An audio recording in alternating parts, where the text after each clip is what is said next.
Chapter 1. The young master has given up? Leader Li, it's terrible.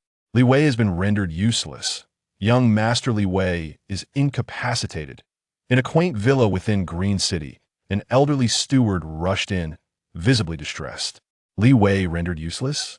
Upon hearing this name, Li Wenxin's heart skipped a beat. He glanced at those nearby and then at the old steward, taking a deep breath. Pray tell, how has he been rendered useless? Li Wei was his grandson, who had been the center of attention since birth, a rare prodigy in recent years. He had become a martial artist at a tender age, heralded as a rising star in the martial world, drawing the gaze of many. However, following that incident, Li Wei's father had taken the family away, and for over a decade, there had been no news. Now, the steward had finally brought word of Li Wei, which left Li Wenxin in shock. But how could it be that Li Wei had been rendered useless? This was unfathomable.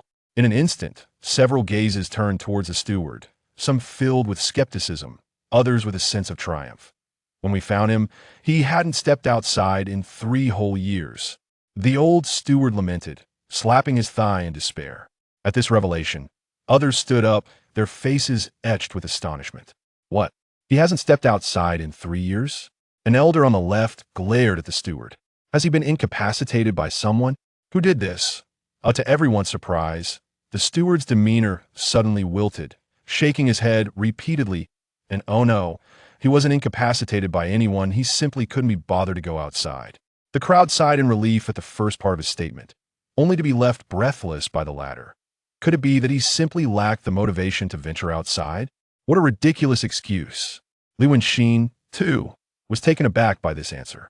After a moment of silence, he finally asked, 3 whole years, without stepping outside even once? Alas, indeed, the old steward sighed, regaining his composure, his tone now less frantic. What has he been doing all this time? The steward lamented. I inquired with the neighbors, and they said that young Master Li Wei's daily life consists of eating, sleeping, and staying up late, leading to a complete reversal of day and night. Aside from that, he plays video games and watches cartoons. That house can hardly be described as anything but a pigsty. In that moment, everyone's eyes widened in disbelief, exchanging glances that conveyed their astonishment. This was the same Li Wei, once a prodigy, to now be devoid of any progress, and to have sunk to such depths? How absurd! How could this be possible?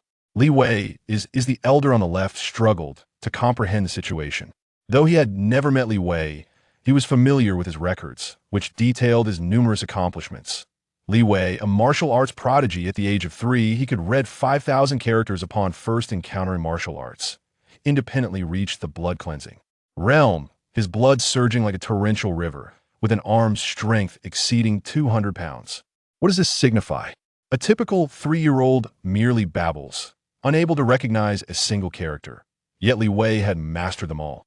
More astonishingly, he had absorbed spiritual energy independently. Becoming a martial artist at the age of 3, this could not merely be termed genius, it was nothing short of monstrous. It is essential to understand that the term blood washing, referring to the process of refining essence, and marrow, is typically achieved by the age of 16, coinciding with the high school years. Yet Li Wei accomplished this feat at the tender age of 3. What does this signify? At 5, he refined his marrow, undergoing a transformation and ascending to the rank of a martial artist. Simultaneously, he mastered 7 martial techniques, creating a sensation across the internet. That same year, the esteemed Grandmaster Wang Qingyun sought to take him as a disciple. Upon being declined, he responded with mirth rather than ire, even presenting an admission letter from the prestigious university of the capital. This milestone is indeed extraordinary. Once the process of essence and marrow refinement is completed, it signifies a complete rebirth for humanity, marking the individual as a martial artist.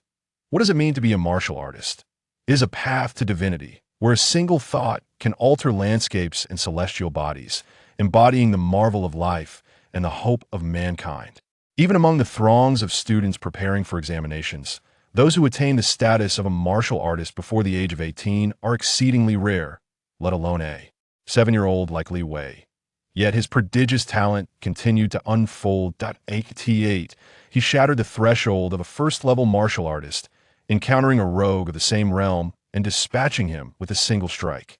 At 9, He achieved the rank of a second-level martial artist, boasting an arm strength exceeding 600 pounds, and his martial skills reached new heights, mastering 10 techniques, each exuding formidable energy. By 11, he ascended to the third level, with an arm strength surpassing 1,200 pounds, sweeping through fellow martial artists with unparalleled might, earning the moniker Young Tiger of Death, known for his ferocity.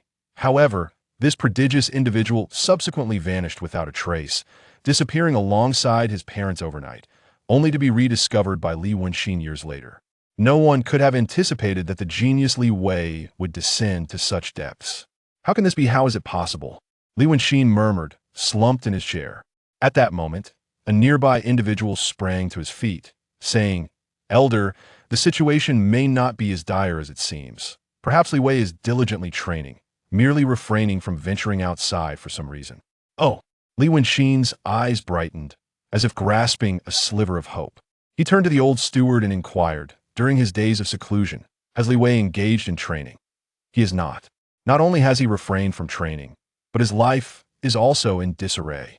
It is rumored that young Master Li occasionally ventures out, but even then, he rides an electric bike. Li Wenxin was taken aback, clutching his heart, nearly gasping for breath.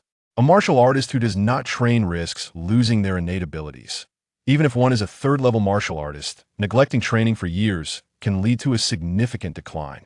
One may deceive oneself, but can one deceive the body? Every aspect of a person, from blood and vitality to sinews and organs, requires constant honing.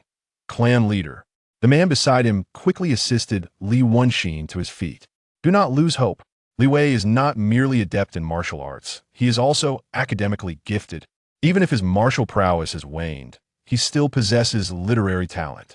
It is possible that at this very moment, he is immersed in intense study. Li Wenxin's hope flickered back to life. Indeed, from a young age, Li Wei had been a prodigy, excelling in mathematics and sciences.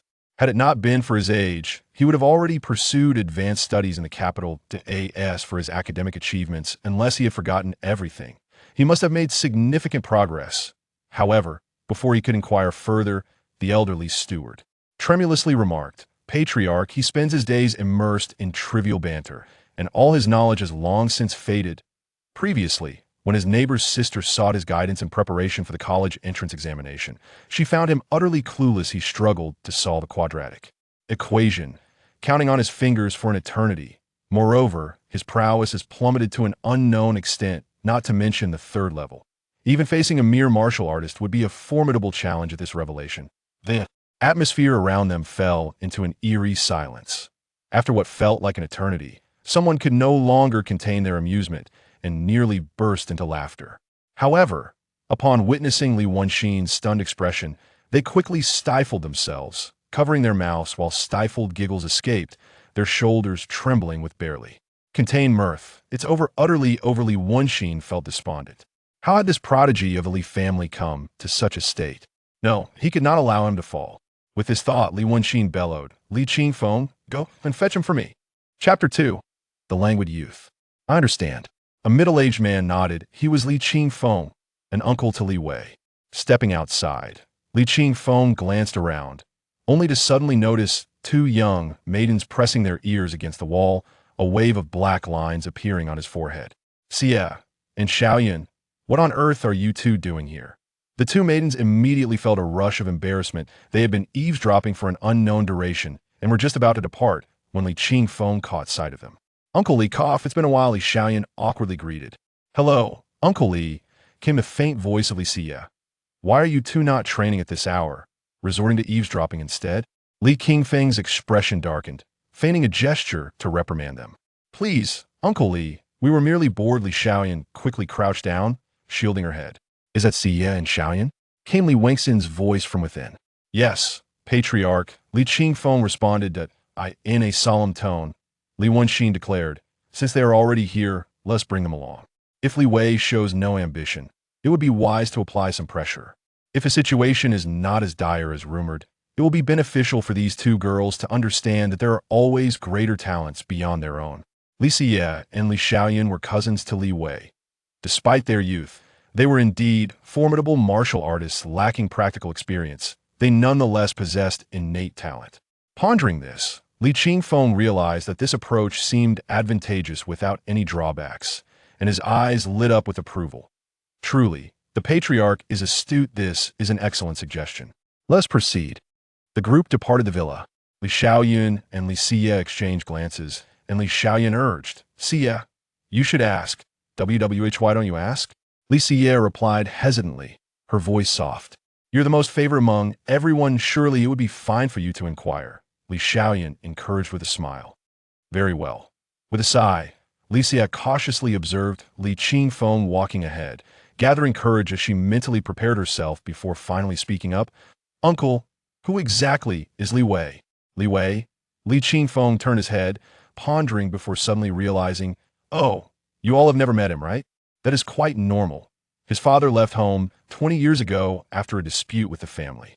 The previous clan leader even made a bold proclamation, vowing never to allow him to return home for all eternity. Exiled from the family. Li Xiaoyun's eyes shifted. Are you referring to Li Yinshen? Mind your manners, he is my elder brother. And your uncle? Li Qingfeng replied, albeit with a nod of acknowledgement. Indeed, it's his son, Li Wei. By all accounts, he is your cousin. TSK, I have plenty of cousins, but why must we seek him out specifically? Li Xiaoyun said with displeasure. She had little patience for familial obligations, particularly when it involved distant relatives who were hardly acquainted yet insisted on leveraging their tenuous blood ties for leverage. You are unaware that Li Wei is a prodigy of our Li family. Li Qingfeng remarked, unable to suppress his admiration. As fellow martial artists, you should comprehend the immense sacrifice required to become one, correct? Indeed, Li Xie nodded in agreement. Moderately so, Li Xiaoyun yawned dismissively. Li Qingfeng glanced at her, acknowledging that, in terms of innate talent, Li Xiaoyun was rather average. The only reason she had become a martial artist before turning 18 was due to her family's wealth. Wealth is intricately tied to resources and what is most essential to becoming a martial artist.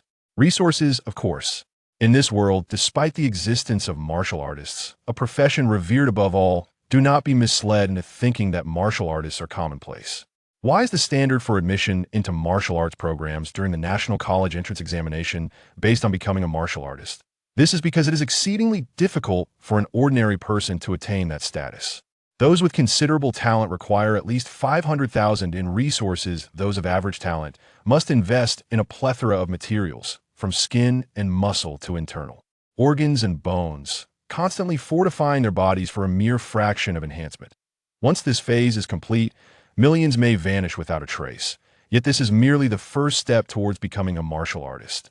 Subsequent stages involve mastering techniques, skills, and acquiring weapons that if one wishes to navigate all these stages with financial means, one would need nearly 10 million, which would yield only the most basic first-level martial artist insufficient.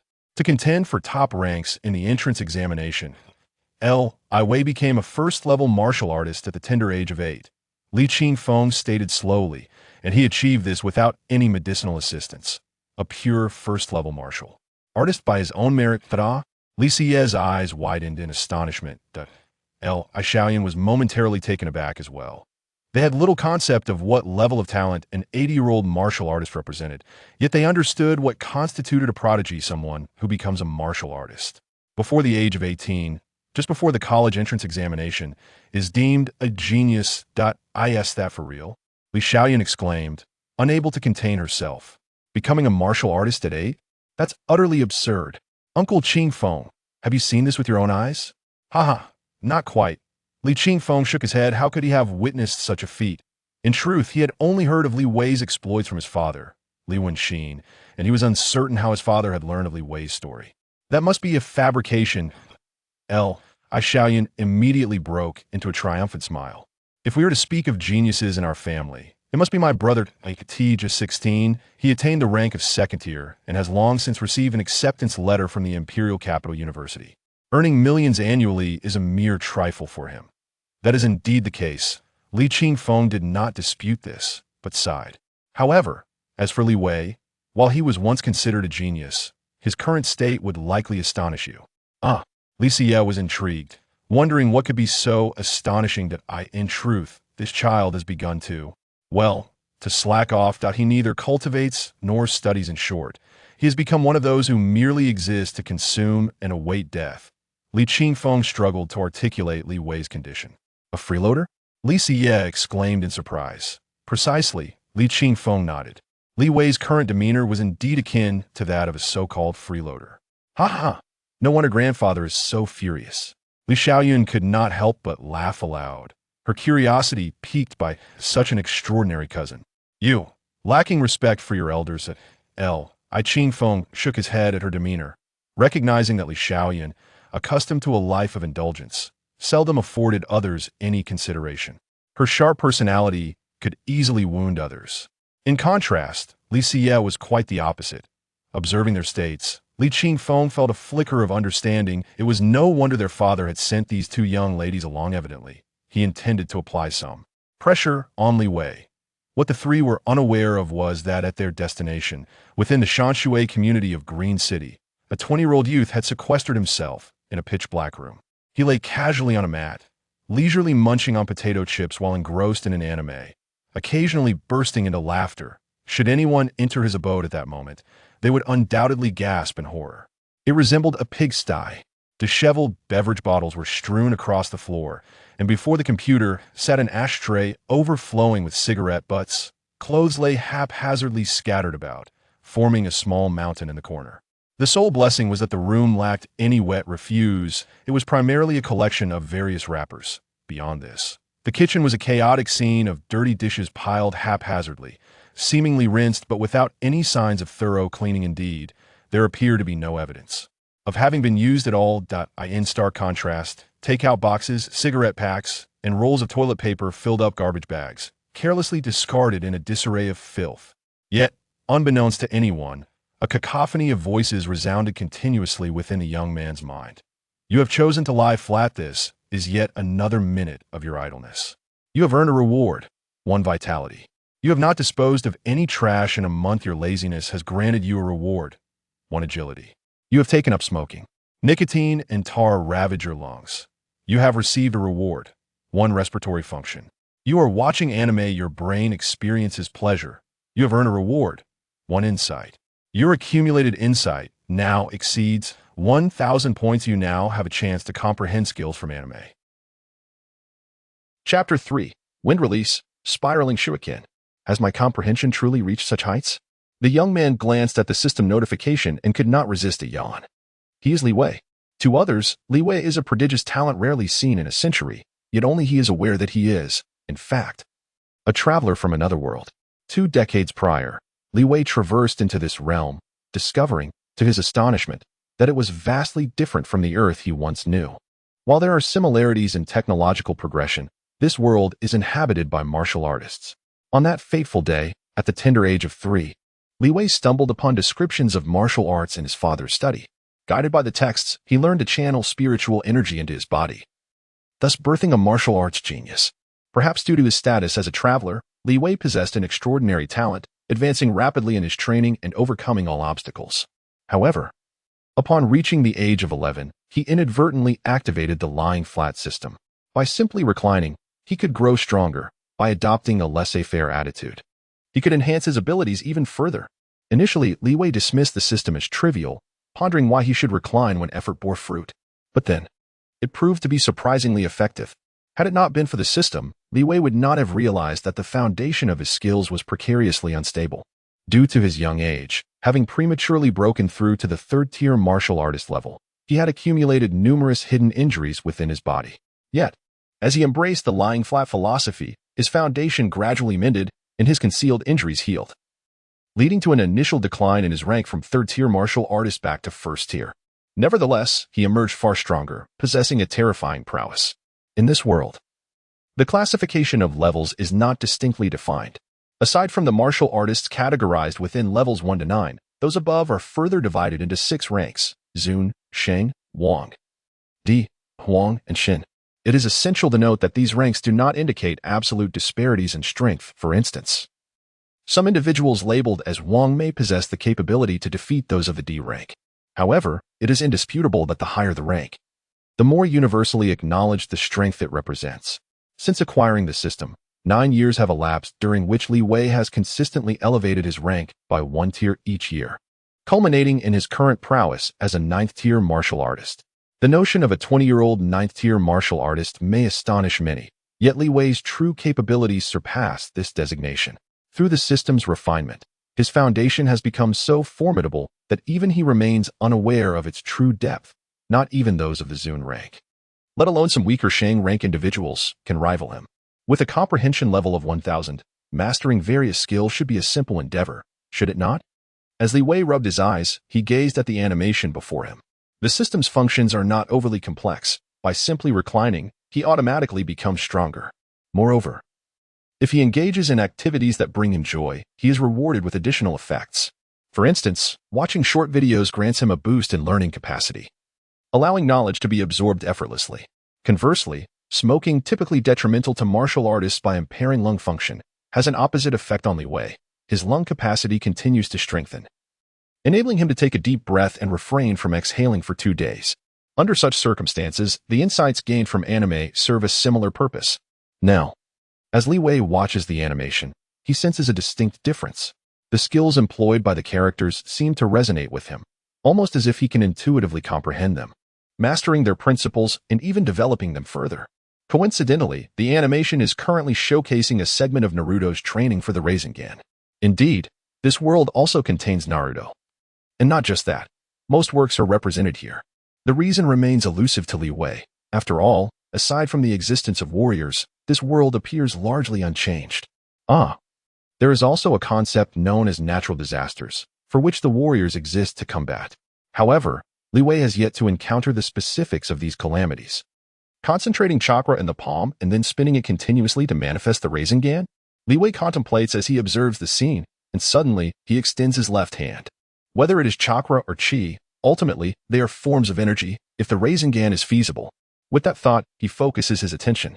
The crimson vitality flows through his body's meridians, coalescing under Li Wei's guidance into a circular mass of energy that begins to spin furiously. Buzzing. The blood-red aura materializes, the source of energy within the warrior, transformed through spiritual energy and coursing through the bloodstream with immense power. At this moment, Li Wei compresses this vitality under his control, diminishing its size until it resembles a vortex, ultimately forming a sphere that emits a sizzling sound. The Rasengan is complete. Yet, there is more. Chi and blood, too, are categorized by attributes. Li Wei muses to himself. The attributes of chi and blood are classified into 7 elements: fire, water, wind, lightning, earth, yin, and yang. These elements can influence each other, and when combined, they produce new attributes, resulting in endless variations. Typically, warriors possess only one attribute. For instance, someone with a fire attribute might excel in alchemy, whereas Li Wei embodies all attributes. After all, as long as he remains idle, his various attributes will continue to grow. This implies that he, too, can infuse attributes into the Rasengan, creating an elemental transformation. Contemplating this, Li Wei focuses his intent, infusing a strand of wind attribute into the Rasengan. Zing! At that moment, the previously tranquil Rasengan erupts with a tremendous hum, vibrating like a chainsaw, as if it aims to slice through everything in existence. Wind release, Rasengan Shuriken, is born. Perhaps in the future, he might truly engage in combat like the protagonists in the anime, employing various skills and fierce exchanges. Satisfied, Li Wei nods and dissipates the Rasengan. The power of transcendent insight is indeed formidable. The abilities depicted in such works are generally unattainable for the average person, as the cultivation theories are mere fabrications.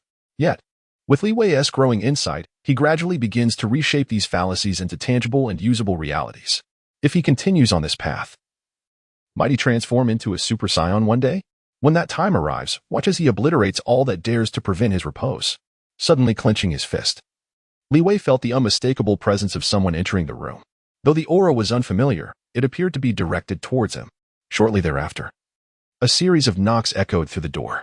Chapter 4: An unexpected tenant. As Li Wei pushed open the door, a young woman appeared before him. She appeared to be around 17 or 18, with delicate features, yet her expression was cold. Dressed in a sharp, professional manner, she exuded an aura reminiscent of an ice queen. At that moment, she stood at the threshold, pulling her luggage and gazing at him with indifference. Li Wei fell into contemplation, realizing that he did not recognize this individual. "What brings you here?" he inquired. The young woman glanced at him, raising an eyebrow. How should I put this? It's my first time encountering someone so flamboyant. Li Wei's features were not unattractive. Indeed, one could argue he was rather handsome, with hints of muscular definition visible beneath his attire. However, one could not help but wonder why such a striking visage was paired with a scruffy appearance, his stubbled face, disheveled hair resembling a bird's nest, and his casual tank top and shorts created a jarring contrast. After a moment's hesitation, the young woman finally spoke.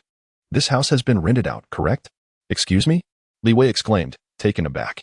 As the owner of the property, when had he rented it out? He still intended to reside there. However, before he could protest, she produced a contract and a key. This is Mr. Li Yunqing's contract. I have already signed it and paid the rent. Though it is only for the bedroom, I believe I have the right to reside here. Li Wei was left bewildered. Li Yunqing was none other than his father. He was astonished to learn that his father had rented out the very room he occupied. What on earth? Has my life of leisure led to my parents deeming me a burden? I haven't even begun to rely on them, yet he lamented inwardly. Yet, upon raising his gaze and meeting the young woman's frosty countenance, he swallowed his grievances. Regardless of the circumstances, she had indeed paid her rent, making her, in a sense, his client. It was his duty to provide courteous service. With this in mind, Li Wei forced a smile. If I may ask, do you know if anyone else is living here? Yes, the young woman replied coolly. I am Lu Qingwei. From now on, I shall be your roommate. I look forward to your guidance. Then why did you choose this place? Because the rent is only 200 per month, with a 1-month deposit and 1-month advance. Li Wei. That was refreshingly straightforward. He would likely have made the same choice. Well then please, come in. At a loss for words, he stepped aside to allow her entry. Lu Qingwei nodded lightly and was about to step inside when she caught sight of the disarray in Li Wei's room. Her brow furrowing. Why is this place so dirty? I haven't cleaned in several days, Li Wei admitted, scratching his head. Spending days indoors often resulted in a buildup of clutter. However, he had kept it organized and ensured there was no perishable waste, so the odor was not an issue. Ultimately, the most crucial factor was that refraining from discarding trash contributed to his agility. Embracing a laid-back lifestyle was about comfort, as long as he felt fine. He could continue to grow stronger.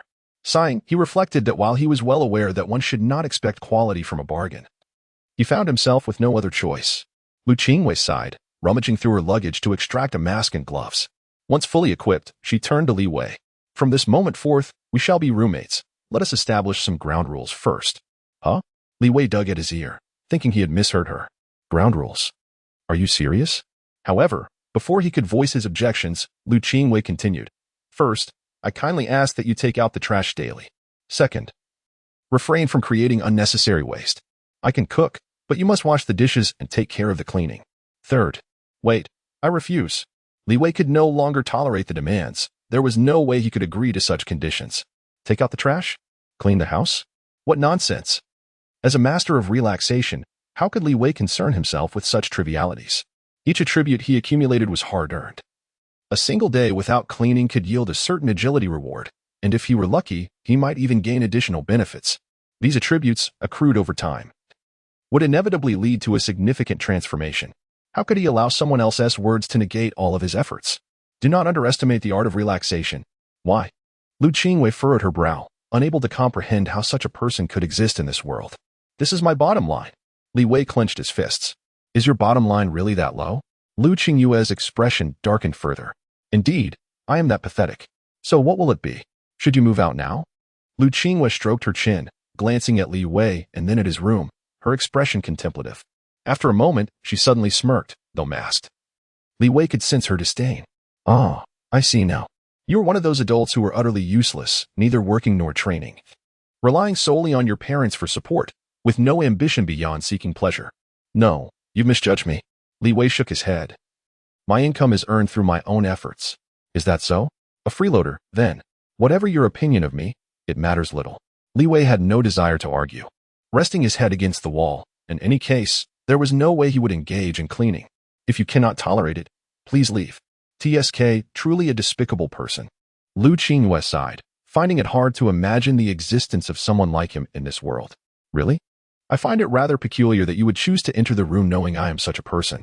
Li Wei bore a look of indifference, as if he were impervious to the heat. Fine, I concede. Lu Qingwei raised her hands in surrender. The ground rules would be cast aside. and she would handle the trash. Would that suffice? Welcome. TSK. Lu Qingyue frowned once more. Was this shameless individual truly human? Never mind. After all, we are from different worlds. With that thought, she exhaled and silently began to carry the trash out of the room. Sigh, what a troublesome individual has arrived. Li Wei sat on the chair, gazing up at the ceiling. Behind him, Lu Qingyue was tirelessly tidying up the rubbish, yet he found no joy in the situation. Suddenly, the tranquility of his laid-back life was disrupted by an earnest individual, making it impossible for him to remain at ease. His stomach growled once more, a reminder that he had not eaten in quite some time. Reflexively, he opened a food delivery app, randomly selected a dish of braised chicken, and proceeded to make the payment, only to be met with a disheartening notification: insufficient balance. Damn it! Coincidentally, a similar rumbling sound emanated from behind him. Turning around, Li Wei noticed Lu Qingyue, her expression grave as she scrutinized her own balance, as if preparing for a fierce battle. This person. Is she also short on funds like me? He was initially taken aback, but soon found it entirely reasonable. After all, if she had any money, she would surely not settle for a monthly rent of merely 200 yuan. Hey, shall we go out for a meal? Li Wei called out to her, hastily adding, I know a place that is even cheaper than Sha County. It won't cost much. Lu Qingyue shot him a disdainful glance, her expression one of contempt. Well, it seemed his good intentions were in vain. In response, Li Wei glared back at her and, clutching his wallet containing a mere 20 yuan, stepped out the door. Chapter 5. This street is under my protection. Once Li Wei departed, Lu Qingyue exhaled softly and cautiously retrieved a pale blue longsword from her suitcase. She harbored a secret she had never disclosed to anyone: her true identity as a 9th-level warrior. She had chosen to settle in Green City solely to pursue her enemies. Though Lu Qingyue possessed some wealth, her resources were entirely devoted to acquiring cultivation materials. However, the living expenses required by a 9th-level warrior were exceedingly substantial. Merely procuring rare materials for cultivation constituted a significant expenditure, while her daily necessities compelled her to live in constant frugality. To sustain her essential requirements for cultivation, Lu Qingyue occasionally accepted commissions just to make ends meet. Securing the long sword at her waist, Lu Qingyue glanced sideways and calmly remarked, You may emerge now. It has been a long time, Master Lu Qingyue. A young man materialized from the shadows, respectfully saluting her with clasped fists. Should anyone witness this scene, they would undoubtedly gasp in astonishment, for this young man was named Lu Tianqing. Despite his youth, he had already attained the status of a 6th-level warrior and had single-handedly expanded his family's influence, making a name for himself in Green City. Are there any recent commissions? Lu Qingyue was well aware that Lu Tianqing had been waiting for her nearby, as she quietly polished the blade of her sword. The commission involves the head of a man, with a reward of a century-old ice lotus and 500,000 in cash. The mention of the century-old ice lotus caused Lu Qingyue's movements to briefly falter. I understand, she replied, rising to her feet. Lead the way. At Lu Qingyue's level, cash was merely a trinket. The true value lay in tangible items. Simple currency could never measure the various rare materials of this world, some of which could not be acquired for any amount of money. Of course, the 500,000 was significant for Lu Qingyue. She could set aside 1,000 for better meals, while the remainder, whatever the amount, would all be spent on gathering cheap pills. Very well. Lu Tianqing nodded slightly, then hesitantly glanced at Lu Qingyue's living quarters. Master, would you like me to arrange a different room for you? This one seems rather shabby. No need. Lu Qingyue shook her head. There is no such thing as a free lunch in this world. Incurring debts for trivial matters is ill-advised. Upon hearing this, Lu Tianqing refrained from further insistence and shifted the conversation back to the commission. The Blood Butcher, a veteran 9th-level warrior, was known not only for his formidable strength, but also for his cunning nature. He often disguised himself as a seemingly benevolent elder in the civilian district, abducting children to use their lives as offerings. His distinguishing feature was his youthful appearance despite his gray hair. The more crowded the area, the higher the likelihood of his presence. To track his whereabouts, I have dispatched several subordinates to investigate. Fortunately, today we received word that he is not far from this community, at the local food street. Boss, 1 bowl of beef noodles, hold the beef. Li Wei shouted toward the owner of the noodle shop as he sat outside. At his level, a martial artist possesses knowledge of fasting. Yet most individuals do not engage in it deliberately, for the efficiency of energy acquisition is far too low. Eating remains the most effective means of restoring vitality. Particularly for someone like Li Wei, who adopts a laid-back approach, nourishment becomes even more crucial. Don't want beef? The proprietor dashed out from the kitchen. His voice elevated as he prepared to say something, only to catch sight of a familiar ensemble of oversized shorts and flip-flops. His hand, which had been holding a spatula, dropped instantly, and with a cigarette dangling from his mouth, he remarked, "So it's you, young lad. No beef, is it? That'll be 2 yuan." With that, he retreated to the kitchen, grumbling as he began to boil noodles, and soon, a delightful aroma filled the air. Gulp. Li Wei, inhaling the fragrant scent, could not help but swallow hard. Although the noodles contained little substance, the broth, simmered from large bones, was exceptionally flavorful. However, before the proprietor could approach, a cacophony of alarm bells suddenly erupted in the snack street. Alert! A 9th-level martial artist is about to engage in battle nearby. Residents are advised to evacuate swiftly. Alert! A 9th-level martial artist is about to engage in battle nearby. Residents are advised to evacuate swiftly. The combat level is classified as Ghost. Please refrain from venturing outside. Li Wei's attention was momentarily diverted, an excited glimmer in his eyes. Is it happening again? Things have been rather unsettled lately.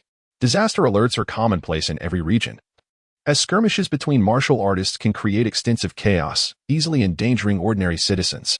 For safety, various loudspeakers are designated to disseminate these warnings. Similarly, there are alerts for natural disasters, though the scope of such calamities tends to be significantly broader. 9th-level martial artist? My heavens.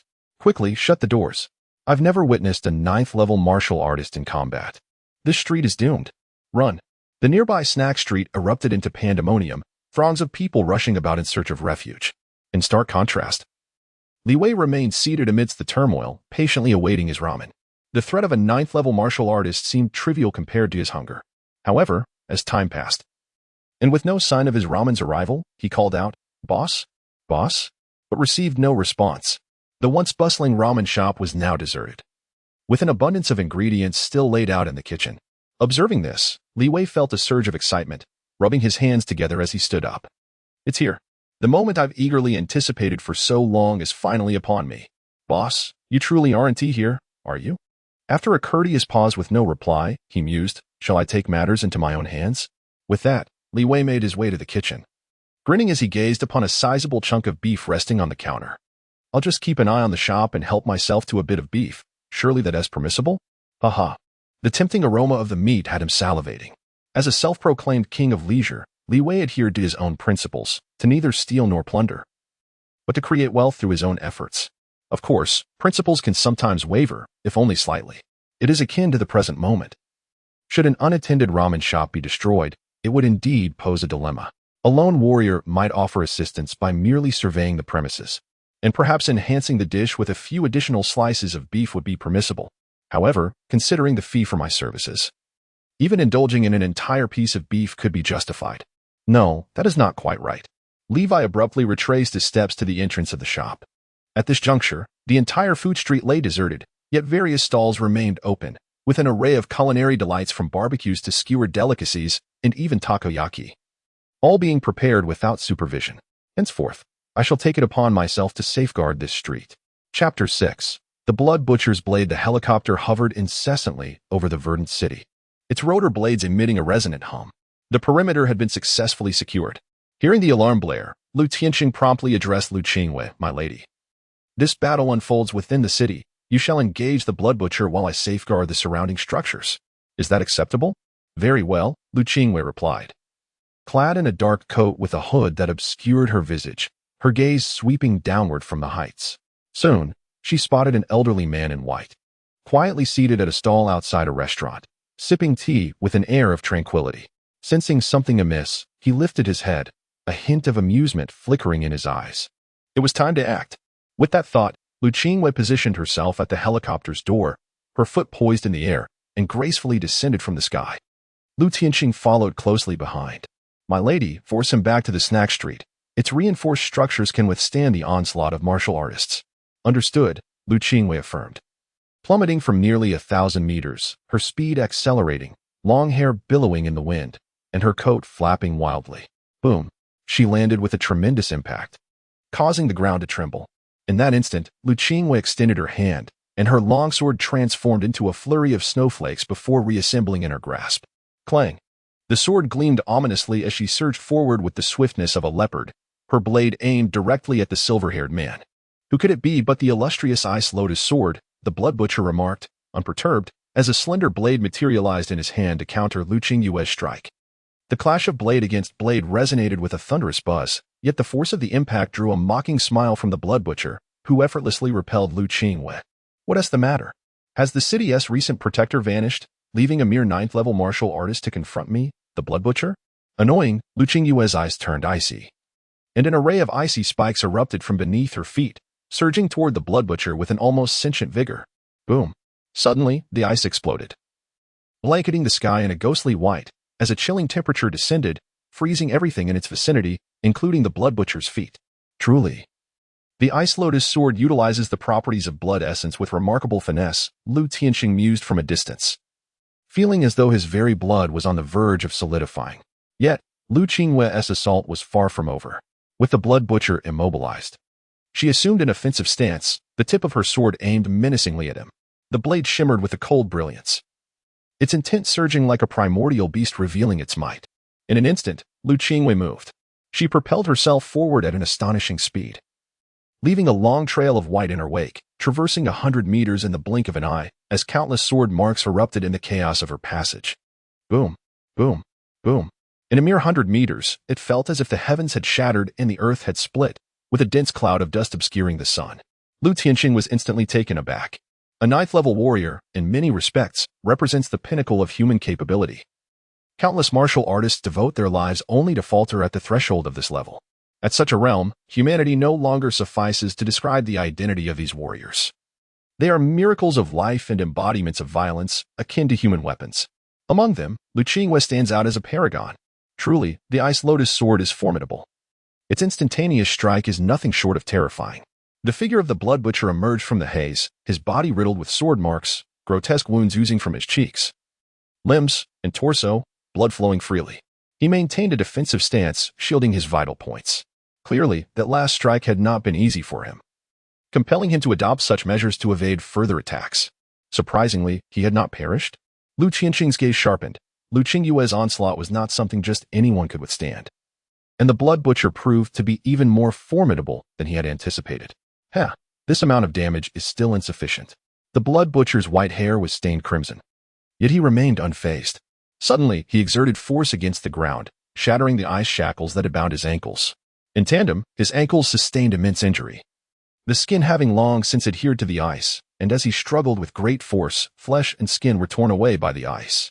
Upon closer inspection, one could even see the pale yellow tissue of his ankle exposed, the fat and the underlying bone now laid bare, quickly stained red by blood and frozen by the ice. Yet the wound remained horrifically grotesque. The Blood Butcher was unconcerned. Instead, his aura intensified, a vast surge of blood energy rising and forming a visible mist. A sense of crisis suddenly washed over Lu Qingyue. She had encountered many battles, yet she had never seen anyone like the Blood Butcher, who seemed utterly indifferent to their own injuries. Whoosh! In an instant, the Blood Butcher swung his fine blade, unleashing a resonating hum in the air. Then, his figure vanished, reappearing beside Lu Qingyue with astonishing speed. The long knife, accompanied by the swirling blood energy, suddenly transformed in front of her, the blood essence slicing a massive crimson arc through the air. The power contained within this strike was indeed formidable. Lu Qingyue's longsword, encrusted with frost, cleaved the blade's aura in two. The clash of frost and blood essence erupted, sending numerous droplets of blood into the air, transforming into delicate shards of ice that drifted all around. But where was the Blood Butcher? Lu Qingyue turned sharply to glance behind her, only to find a blood-soaked figure, wielding a long knife, lunging directly toward her heart. Boom! Like a lightning bolt, this strike was astonishingly swift and unavoidable. In Lu Qingyue's eyes, the long knife drew ever closer, mere inches away from her back, yet she suddenly smiled. Ice Lotus, Jade Dust Shield. The surrounding snowflakes seemed to respond, converging in an instant to form a hexagonal crystal, which directly withstood the Blood Butcher's lethal blow. The blade hung suspended in midair, and the movements of the Blood Butcher came to a halt. Before he could react, in the next moment, the ice shield, composed of snowflakes, morphed once more, transforming into a sharp sword that pierced directly through his heart.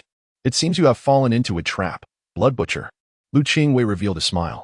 The Blood Butcher, taken aback, lowered his gaze to his heart. Remarkable. Upon uttering these words, he plummeted from the sky, falling straight to the ground. It is over. Lu Tianxing let out a sigh of relief and couldn't help but praise, truly worthy of being a master. Even the Blood Butcher is no match for you. Mediocre. Lu Qingwei displayed no excess emotion. Her strength was inherently formidable. And practitioners of the same realm would generally not be her rivals, let alone a practitioner like the Blood Butcher, who primarily focused on sacrificial combat. She opened her mouth, poised to say something when boom. A blood-red beam of light suddenly surged into the sky from the direction of the Blood Butcher. The radiant beam pierced through the clouds, dispersing a thick layer of darkness for dozens of miles, painting the sky in a stunning crimson hue. Lu Qingyue turned her head, only to discover, to her astonishment, that the seemingly deceased Blood Butcher had abruptly risen. What is happening? Lu Tianxing's eyes widened, inexplicably engulfed by a wave of fear. He stared in shock at the once-dead Blood Butcher, and then he heard a voice that filled him with utter dread. Oh, the body of an ordinary person is indeed quite troublesome. The voice, devoid of emotion, did not seem to emanate from a living being. Yet, it was not the Blood Butcher speaking. The source of the voice was the very blade in his hand. Chapter 7. Who is this glutton? What on earth is happening? Lu Tianxing stared in horror at the corpse before him. A knife is speaking? The scene that unfolded was beyond comprehension. He had never imagined that the so-called Blood Butcher blade referred not to a person, but to a blade itself. Be cautious. A trace of seriousness flickered in Lu Qingyue's eyes.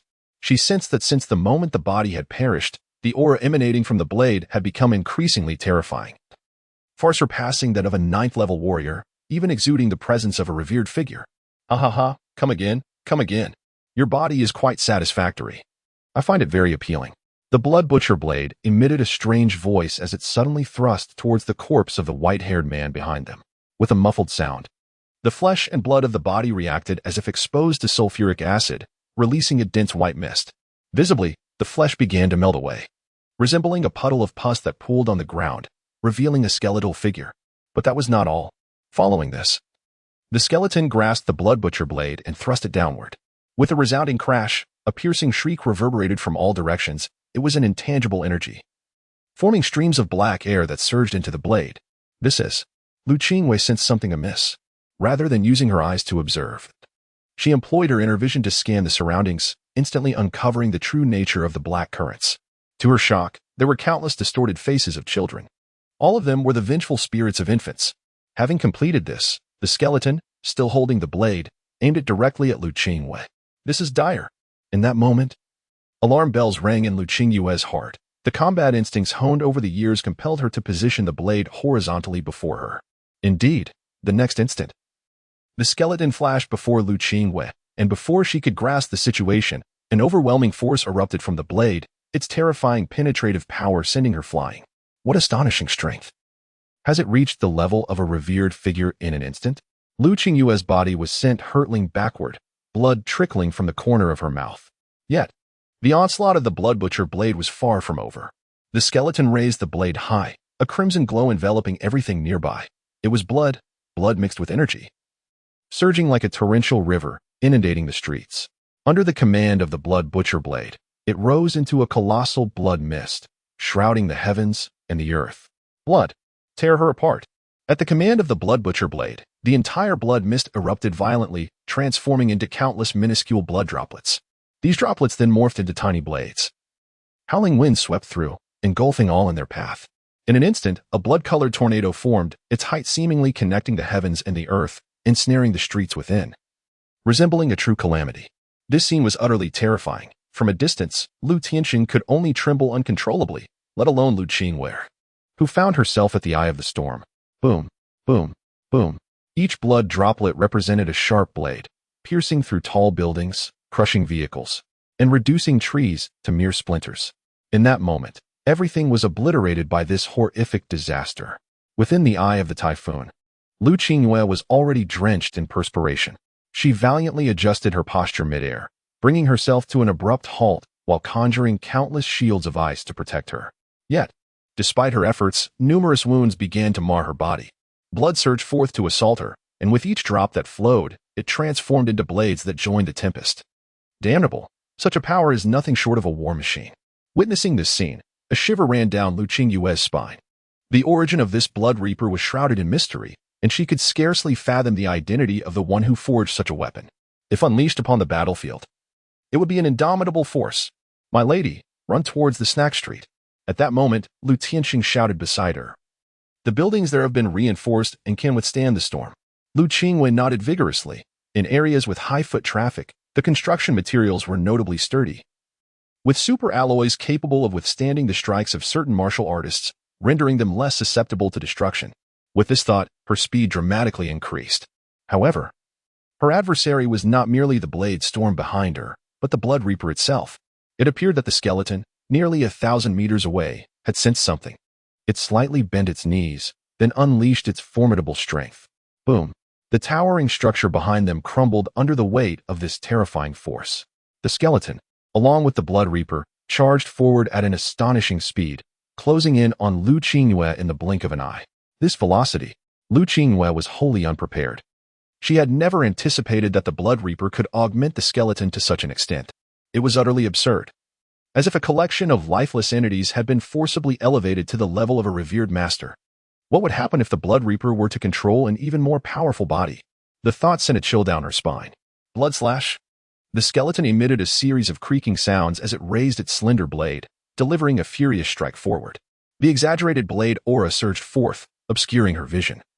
And Lu Qingyue was violently propelled away, the excruciating pain causing her to involuntarily spit out a mouthful of blood.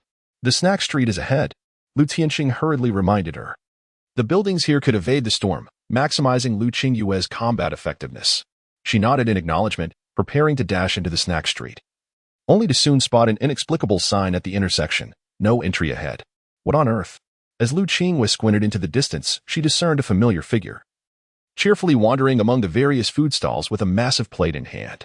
With each stall he passed, the tower of food upon his plate grew taller. Seemingly sensing someone's approach, he reacted, leisurely dragging his food tower closer. "Li Wei?"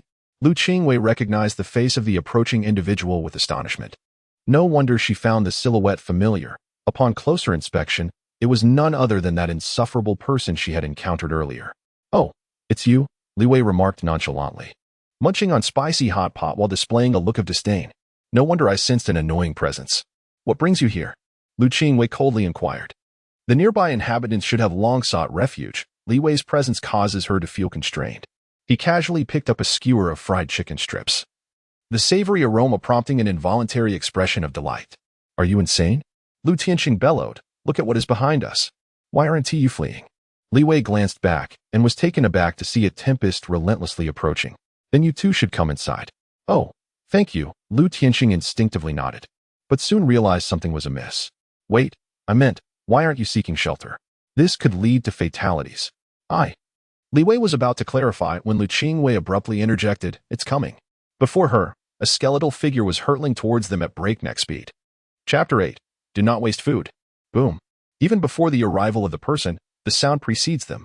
The astonishing whoosh of the blood reaper's blade sliced through the air from a distance.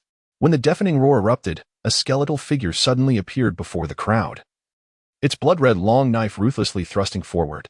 Seeking death, Lu Qingyue let out a cold snort, deftly deflecting the strike with her ice blade. The blood reaper responded with remarkable swiftness, pivoting to launch another attack. The two engaged in a fierce exchange, their speeds accelerating until they began to leave afterimages, filling the air with the intertwining silhouettes of swords and blades. However, as the crimson storm descended, Lu Qingyue's advantage gradually turned into a disadvantage. Suddenly, a whiff of blood reached her nostrils, and a terrifying blade unexpectedly sliced open her wrist. Lu Qingyue first felt a searing pain, but then a fierce determination ignited in her eyes. The blade surged forward with unprecedented speed, crashing through the enemy's weapon and cleaving the skeleton before her into dust. Ha ha ha, futile, utterly futile. The blood reaper cackled, a torrent of blood erupting forth, swiftly coalescing into a corporeal form once more. The events unfolded too rapidly for Lu Qingyue to react. A blade pierced through her lung. "Milady," Lu Tianxing, who watched in utter shock, realized that the blood reaper was no mere human. Lu Qingyue's attack had been rendered ineffective. Lu Qingyue spat out a mouthful of blood, the tearing sensation from her lung driving her towards madness. An aura of icy coldness erupted, blooming like a lotus flower. "Damn you!" Lu Qingwei's hair danced wildly, her eyes turning a brilliant blue. Then I shall annihilate you. In that moment, the sword in her grasp vanished, transforming into a flurry of snowflakes that scattered around her. An ominous cloud gathered overhead as if thunder were brewing. Lu Qingyue clasped her hands together, channeling her energy into a light orb no larger than a grape, radiating a dazzling brilliance, unleashing an unparalleled power of ice. Heart of the Ice Lotus. Release. First, an ice lotus emerged beside her, followed by a second, a third. An increasing number of ice lotuses began to cover the skies and the ground, filling the surroundings. These lotuses, in their budding form, emanated a chilling aura, and upon their emergence, a bone-deep cold engulfed the world. The once lush landscape transformed into a canvas of pure white, the blood-red storm vanishing without a trace. Insanity. She has actually unleashed a technique of the honored realm in advance. Lu Tianqing trembled at the sight, hastily seeking refuge behind a building to avoid collateral damage.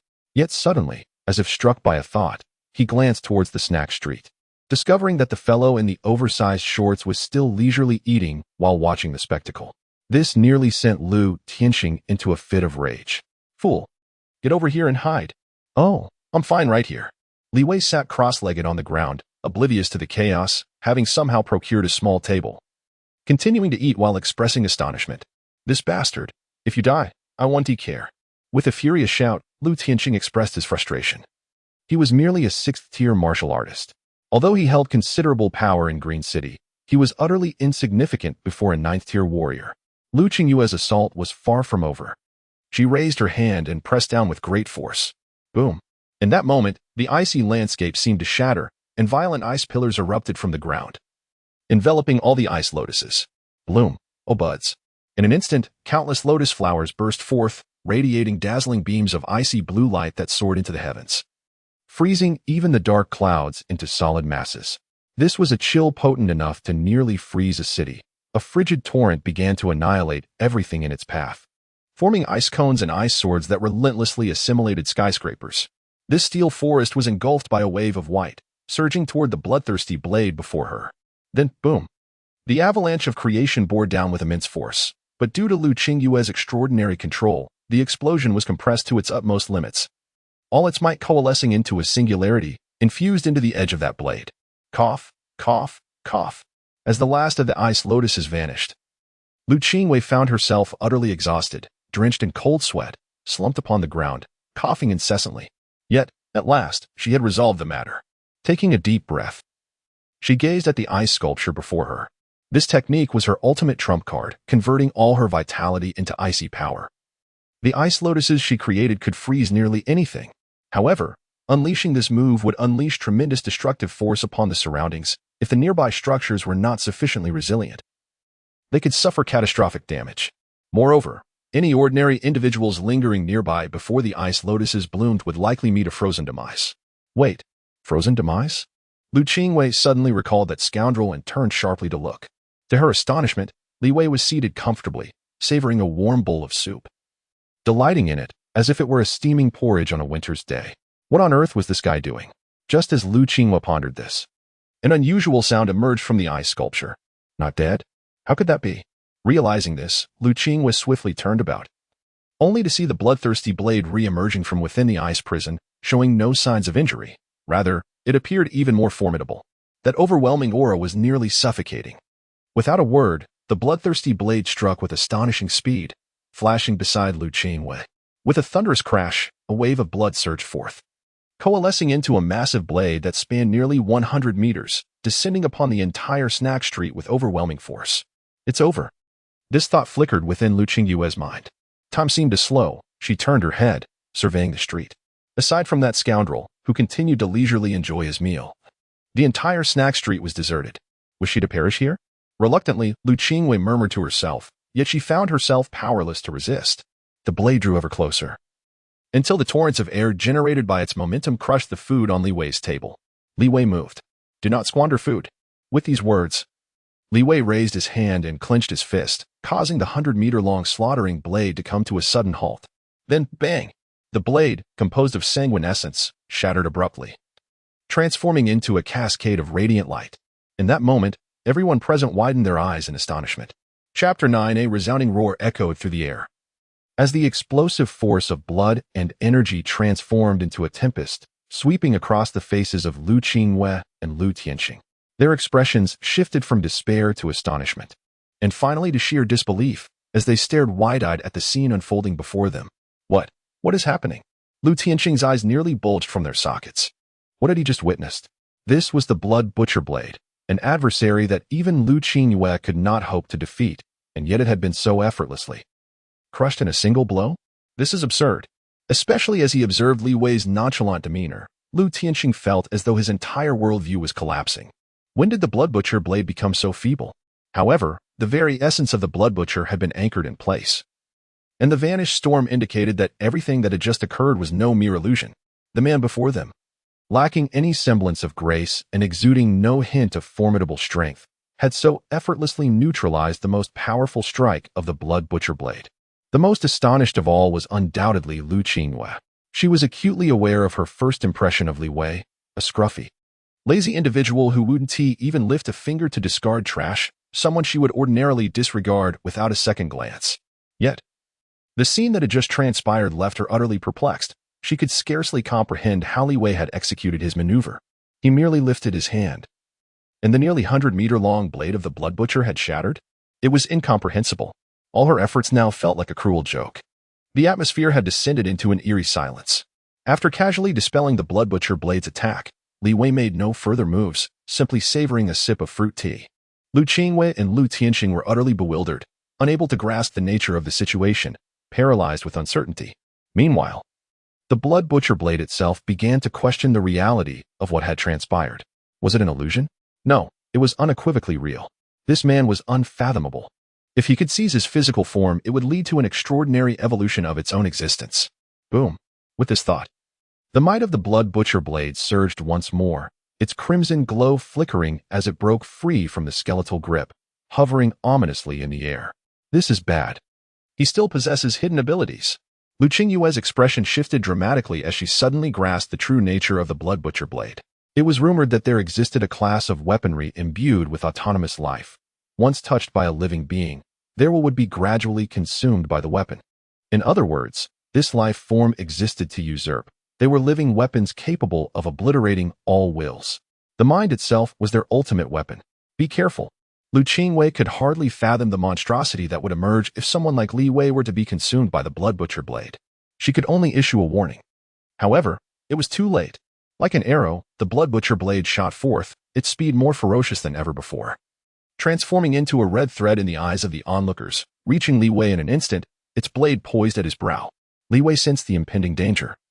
He casually picked up a bamboo skewer meant for kebabs and, with a flick of his finger, propelled it forward. Your body shall be mine. Whoosh. What should have been an innocuous bamboo skewer now resembled a sharp blade, colliding directly with the bloodthirsty knife. In midair, the bloodthirsty knife suddenly sensed a lethal threat. It yearned to evade, yet it felt as though it were ensnared, unable to escape the bamboo skewer's grasp. Could it be possible? I, the illustrious bloodthirsty knife, am afraid of a mere bamboo skewer? As this absurd thought took form, the knife beheld the instant of its collision with the skewer. Crack. Naturally, the bamboo skewer did not shatter the blade, nor did it leave a mark. However, at that fleeting moment of impact, it glimpsed a pair of violet, wave-like eyes, seemingly etched into the depths of its soul, shattering the ocean of its consciousness. In the next moment, the bloodthirsty knife plummeted to the ground, devoid of all vitality. Phew. All done. Li Wei rose to his feet, first stretching lazily, then picking up the crimson bloodthirsty knife, inspecting it with astonishment, exclaiming, "What on earth is this?" Lu Tianxing stood still, reevaluating the young man before him. With an unkempt hairstyle and beard, clad in a casual tank top and oversized shorts, he resembled an ordinary passerby. Yet, an overwhelming sense of pressure formed within him. He even found it difficult to breathe. When he opened his mouth, his throat felt constricted. It was an extraordinarily strange sensation, as if his very life hung in the balance of this young man's whims. He could not speak, not out of reluctance, but because his instincts warned him to never provoke the man before him. Otherwise, death would ensue. This is a type of natural disaster, likely weaponized. Lu Qingwei suddenly spoke, casting a complex gaze at Li Wei. What is happening here? Even Lu Qingwei struggled to comprehend. That scoundrel is this formidable? Oh, so this is what a natural disaster is. Li Wei could not help but express his astonishment. This is so powerful, it must be at least level 7. Lu Qingyue's lips twitched. This bloodthirsty knife probably ranks among the foremost in level 9, with its bizarre abilities and nearly indestructible form. Anyone would find it exceedingly troublesome. Yet, Li Wei merely deemed it level 7? However, she could not refute him, for based on Li Wei's earlier performance, it seemed this bloodthirsty knife indeed lacked significance. Do not be deceived by its appearance. In reality, it is a rare material for ascending to the level of a master, and crafting it into a weapon in the future would be a commendable choice. Lu Qingyue elaborated for Li Wei. The formation of natural disasters remains inadequately explained. However, it is certain that within every major city exists a singularity, the source from which these disasters arise, continuously spawning monsters. Of course, alongside their peril. These monsters also yield certain benefits, with their corpses being one such advantage. The blade of this bloodthirsty knife can serve as a weapon and is also one of the materials for ascension. Should anyone utilize this item to elevate to the status of a master, they would undoubtedly acquire a portion of the bloodthirsty knife's unique traits. Lu Qingyue harbored the intention of acquiring this item, for in her eyes, Li Wei's earlier display of skill indicated that his prowess undoubtedly surpassed that of a venerable master. However, she hesitated in place, while Li Wei appeared lost in thought. Understood, he remarked, showing no intention of lingering, and turned to depart. Wait. Lu Qingyue, taken aback, could hardly process his imminent departure. Would he not utter anything further? Hold on. She called out anxiously. What exactly are you? Possessing such formidable strength yet content to remain in such a trivial position as a mere dependent? What experiences could Li Wei have undergone to cultivate such a formidable temperament? Lu Qingyue found it difficult to comprehend, prompting her inquiry. I simply prefer to take it easy, Li Wei replied, dismissively waving his hand as he yawned. Making his way toward his home. Taking it easy. Chapter 10. Lu Tianxing. My lord Lu Qingyue, who exactly is that individual? After Li Wei departed, Lu Tianxing remained ensnared in a state of astonishment. To so effortlessly vanquish the blood butcher, how could such a person remain obscure? Lu Qingyue cast a contemplative glance at Li Wei's retreating figure, then shook her head. I do not know. What? You do not know? Lu Tianxing's incredulity was palpable. It was difficult to fathom that given Lu Qingyue's esteemed position in Green City, there could exist matters beyond her comprehension. Lu Qingyue exhaled deeply, clenching her fist abruptly. Meanwhile, Lu Tianxing's thoughts veered in another direction. My lord, would it be acceptable for me to pay a visit to that individual? Lu Qingyue shot him a sidelong glance, responding coolly, as you wish, but you shall be responsible for the remuneration.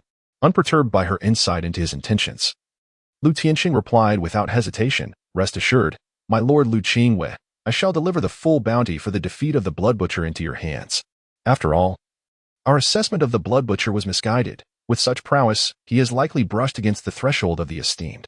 Furthermore, I would appreciate your assistance in introducing me to that individual. Lu Qingyue hesitated slightly. She felt somewhat undeserving of such accolades. Yet her pressing need for the centenary ice lotus weighed heavily on her mind. Reflecting on Li Wei's character, after a moment of internal conflict, Lu Qingyue ultimately chose to nod in agreement. Before long, the trio of 2 men and 1 woman arrived in the vicinity of the Shanshui community. What a close call. I never expected to witness a battle between 9th-level martial artists. Thankfully, there was a refuge nearby, Li Qifeng remarked. Still shaken by the recent peril, he had witnessed firsthand the martial prowess unleashed like a crimson tornado, ruthlessly demolishing modern skyscrapers. The scene evoked the approach of a typhoon, with a darkened sky and deserted streets, permeated by an aura of death. Yet, they were fortunate. They had encountered no immediate danger. This place is exceedingly perilous, Li Xiaoyan remarked, her brow furrowed. The filth is one thing, but to encounter 9th-level martial artists so casually is quite alarming. In stark contrast to the relative opulence of the inner ring, Li Wei resided in a more suburban area, a confluence of aging neighborhoods. Due to the passage of time, many buildings bore the scars of years gone by. Additionally, the issue of public safety loomed large. Compared to the inner ring's security, the outer ring's urban landscape was more prone to neglect, with a heightened likelihood of natural disasters and a dearth of vigilant protectors. Robberies, thefts, and even homicides. The crime rate soared. It was inevitable. Li Wei's life was rather chaotic. Li Qifeng sighed, recognizing that Li Wei's lineage had been a splinter faction, lacking the support of a prominent family. How could an ordinary individual hope to thrive in the outer ring? Is genius merely defined by such circumstances? Li Xiaoyan pouted, her disdain unmistakable. I suspect those past accomplishments of his are merely inflated. And my grandfather, allowing me to come to such a place. Not everyone's life unfolds with ease. Li Xie shook her head. After all, the world was indeed perilous. Haha, if it were me, I would have casually ventured into the inner circle by now. Li Xiaoan dismissed her words with indifference. Enough, Li Qifeng admonished. Xiaoan, you need to be more mindful. Your carefree demeanor lacks the grace expected of a young lady. Hearing this, Li Xiaoan shrugged her shoulders, exuding a sense of helplessness toward Li Qifeng. Li Qifeng sighed at her disposition, for individuals like Xiaoan were not uncommon in the Li family. The lifestyle within the inner circle was undeniably more affluent, boasting educational opportunities, resources, and safety that the outer ring lacked. And what exactly was the Li family? While it might not rank among the elite or the wealthy oligarchs, it was still considered a prestigious lineage, naturally looking down upon those residing in the inner ring like Li Wei. Presently, sentiments akin to Xiaoan's were prevalent within the family, with those of Xie's caliber being the exception. With the patriarch's disappearance and the singularity yet to emerge, one could only wonder how long this prosperity would endure. A fleeting thought crossed Li Qingfeng's mind. Why was the old man so determined to locate Li Wei?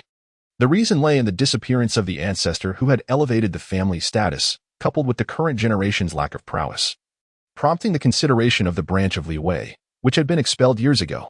Who are you? A cold voice suddenly pierced through his thoughts from behind. Li Qingfeng turned to find himself staring into a pair of icy eyes, accompanied by a smiling gentleman. This he widened his eyes in disbelief, stammering, Lord Lu? Although he was addressing a woman, he did not recognize her. However, the man beside her was none other than Lu Tianqing, the chairman of Green City Genetic Engineering. You recognize me? Lu Tianqing expressed surprise before noticing the family crest adorning Li Qifeng, nodding in acknowledgement and smiling. Ah, a friend of the Li family. I hope you weren't harmed during the recent skirmish here. Not at all, Li Qifeng replied, beads of cold sweat forming on his brow, mixed with excitement. Encountering such a prominent figure was an honor he seldom had the opportunity to experience. Today's chance meeting was fortuitous. He momentarily felt grateful for coming to the right place, as meeting Lu Tianqing alone was already worth the trip, though acquiring his contact information would have been even better. Unfortunately, Lu Tianqing showed no inclination in that regard. Well, I'm glad to hear that. Please extend my regards to elderly. Lu Tianqing said with a slight smile before turning to depart with Lu Qingwei. Once the two had left, Li Qingfeng snapped back to reality, only to be enveloped by a wave of disappointment and regret. Y&T he mustered the courage to offer a business card. If only he could have left an impression on such a notable figure, perhaps Uncle Qingfeng. Who was that just now? Li Xiaoyan couldn't help but exclaim in astonishment. She had observed Li Qingfeng's reaction closely, utterly surprised by the identity of the person who had caused such a fluster in him. Haha. Are you familiar with gene sequences? Li Qifeng inquired with a smile.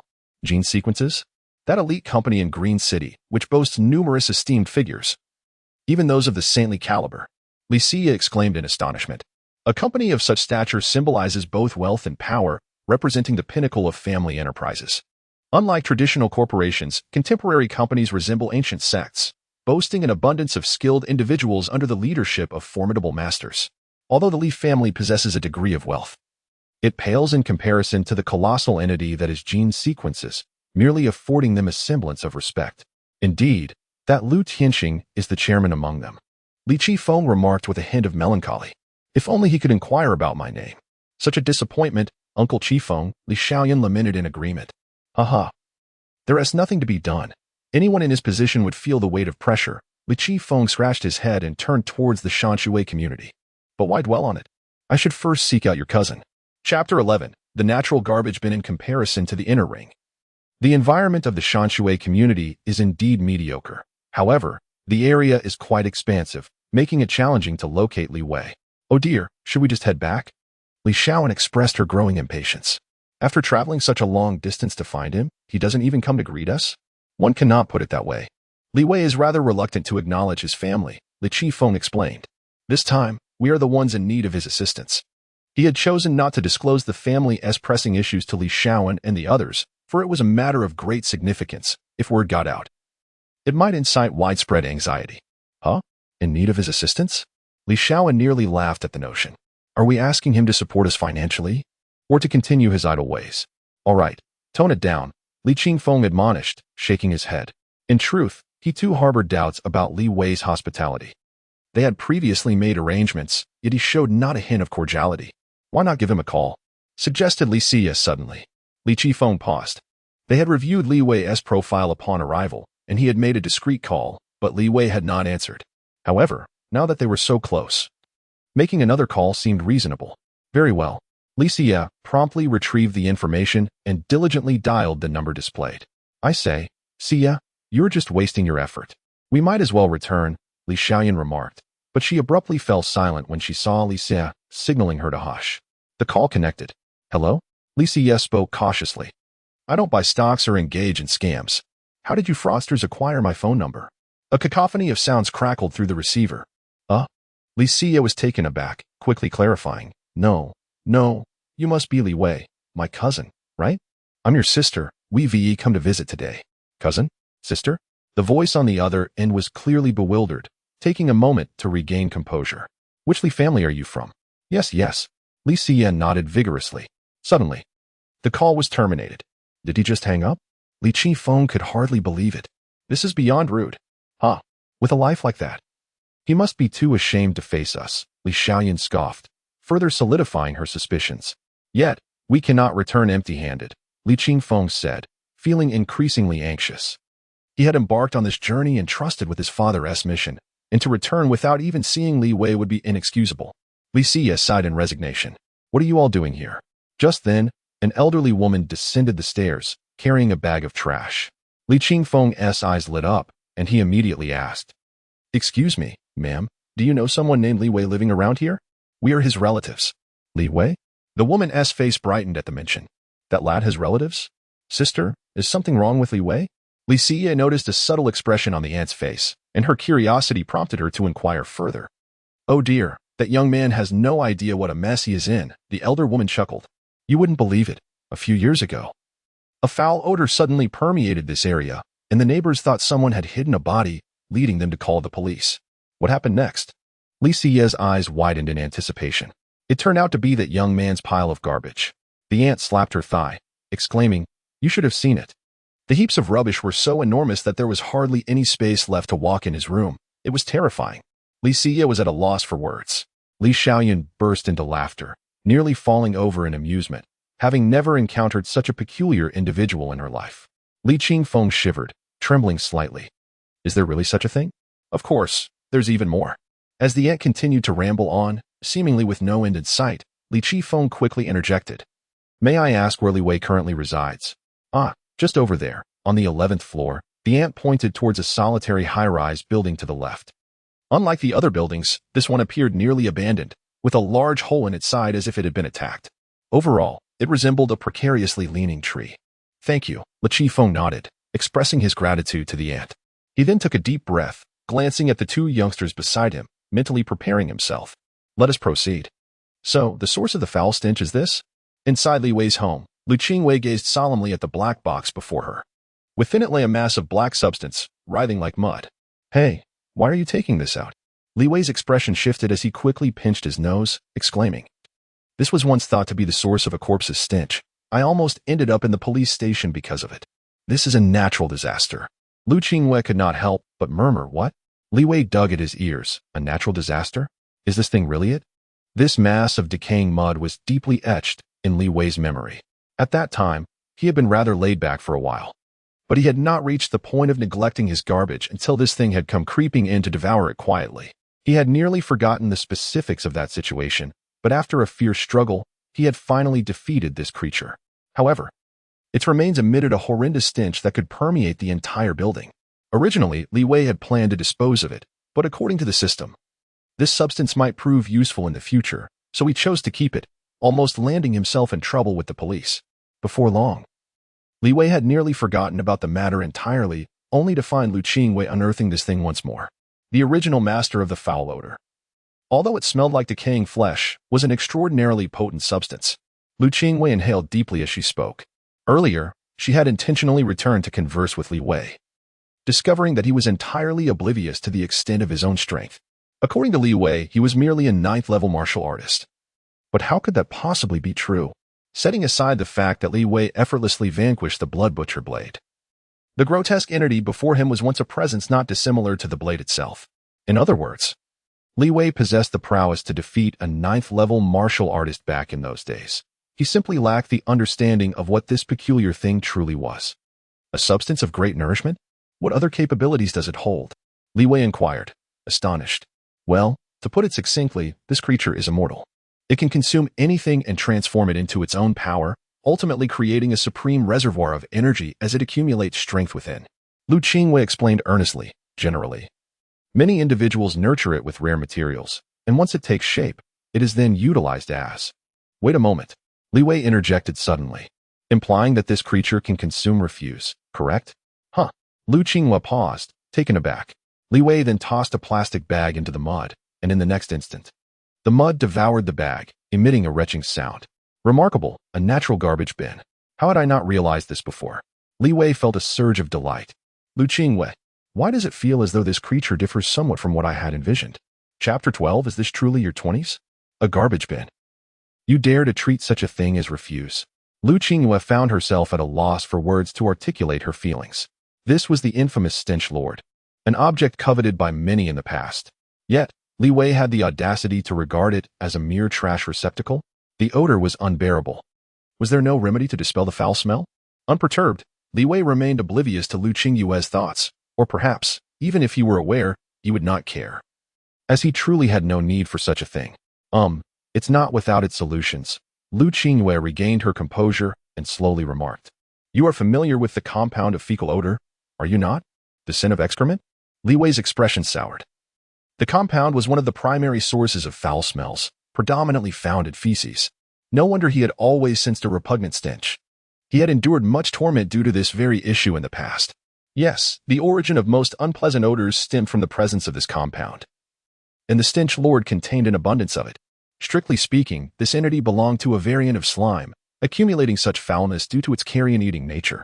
A smirk crept across Lu Qingyue's lips. However, the fecal compound did not merely emit a noxious aroma. If diluted to a certain degree, the odor could transform into a fragrance.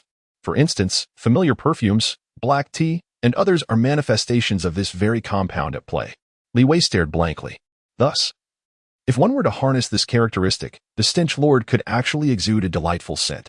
Lu Qingwei raised a finger, stating simply, just add more water. Ah, I see. Li Wei exhaled in relief.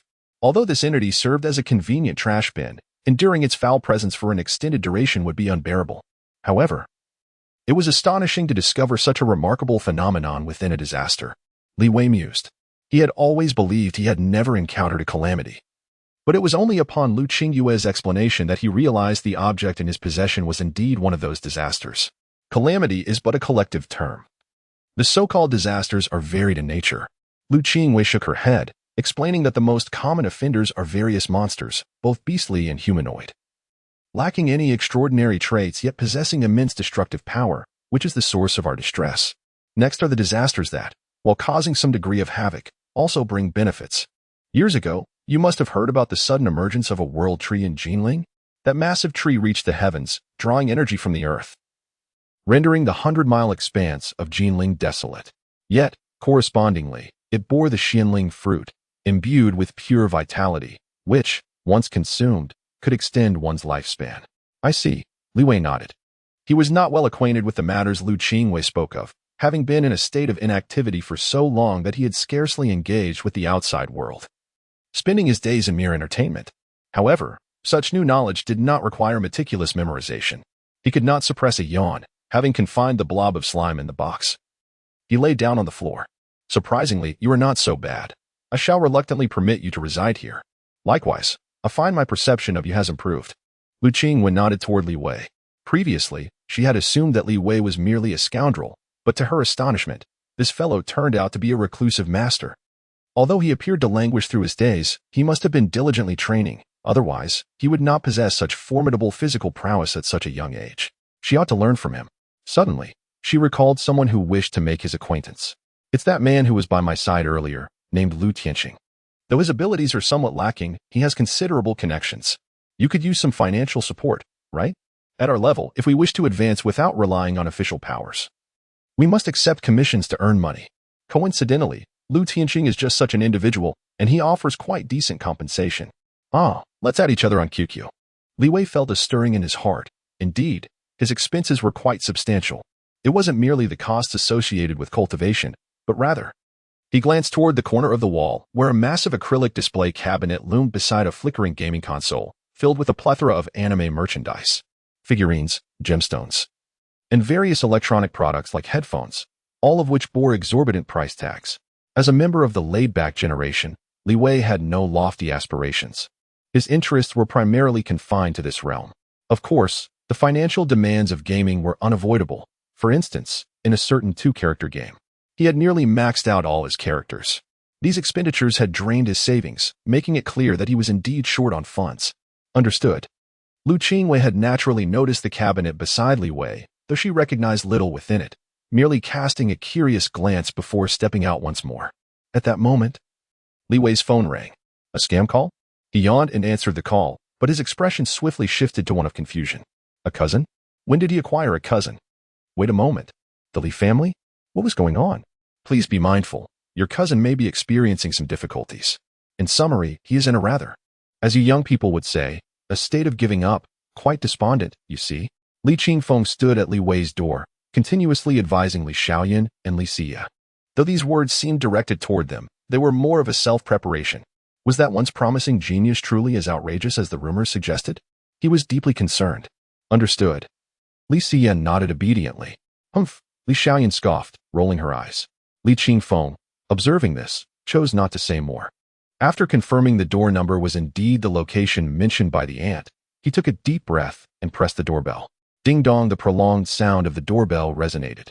And at that moment, Li Qingfeng felt an overwhelming pressure build within him. Those fleeting seconds felt like an eternity. What was Li Wei's situation? Would he also encounter Li Wei's father, his elder brother Li Yinsheng? Would he harbor resentment toward him? Thoughts wrestled within, and his heart echoed with a rhythmic thrum. Time seemed to stretch indefinitely until, at last, he heard a voice, both familiar and foreign, slowly emanating from the room. Who is it? The voice possessed a certain magnetism, yet was laced with despondency, devoid of vitality, and tinged with a hint of chaos. It bore an uncanny resemblance to that of his elder brother. Li Qingfeng couldn't help but sigh, for this voice was strikingly similar to his brother's, albeit more youthful. This must be the infamous Li Wei. Li Wei, I am your uncle Qifeng. As I mentioned over the phone, Li Qifeng stated with earnestness. At that moment, Li Xia and Li Xiaoyan held their breath. Their curiosity piqued by the tales they had heard about this cousin's lethargy and lackadaisical demeanor, yet they had never encountered him in person. Now that he was so near, their intrigue intensified. With a creak, the door swung open. A somewhat handsome face slowly emerged from behind the door. Yet the three of them were left momentarily speechless. It was indeed handsome, yet the overall appearance was rather disheveled, world-weary, sloppy. It was difficult to articulate, yet it felt as though each descriptor applied in some measure. The young man before them sported unkempt hair. It was evident he had recently washed it. Yet it was entirely untamed, wild strands cascading down to the nape of his neck like a bird's nest. His handsome visage bore an unkempt stubble, and at first glance, one might mistake him for a man in his 50s. Most striking of all was the combination of a white tank top, reminiscent of what a grandfather might wear, paired with baggy shorts, utterly devoid of any semblance of decorum. You are Li Wei? Li Qifeng found it hard to believe his own eyes. In the records, Li Wei was described as possessing extraordinary talents, a genius martial artist, the hope of the Li family, a paragon of both literary and martial prowess. Such a vibrant image was shattered by the sight before him, leaving him in shock. What kind of tribulations had Li Wei endured to arrive at such a state? Indeed. Li Wei nodded, gazing in astonishment at the young man who bore a 4 or 5 point resemblance to him. You are my uncle? Are you 20? Li Qifeng rubbed his eyes in disbelief. Li Qifeng took a deep breath. Did this individual truly appear to be 20? Were it not for his knowledge of Li Wei's age, he might have assumed the man was in his 40s or 50s. Chapter 13. The daylilies have withered. Is this my cousin? Li Xiaoyan was momentarily stunned, unable to fathom that such a person could be a relative. What nonsense about being a genius.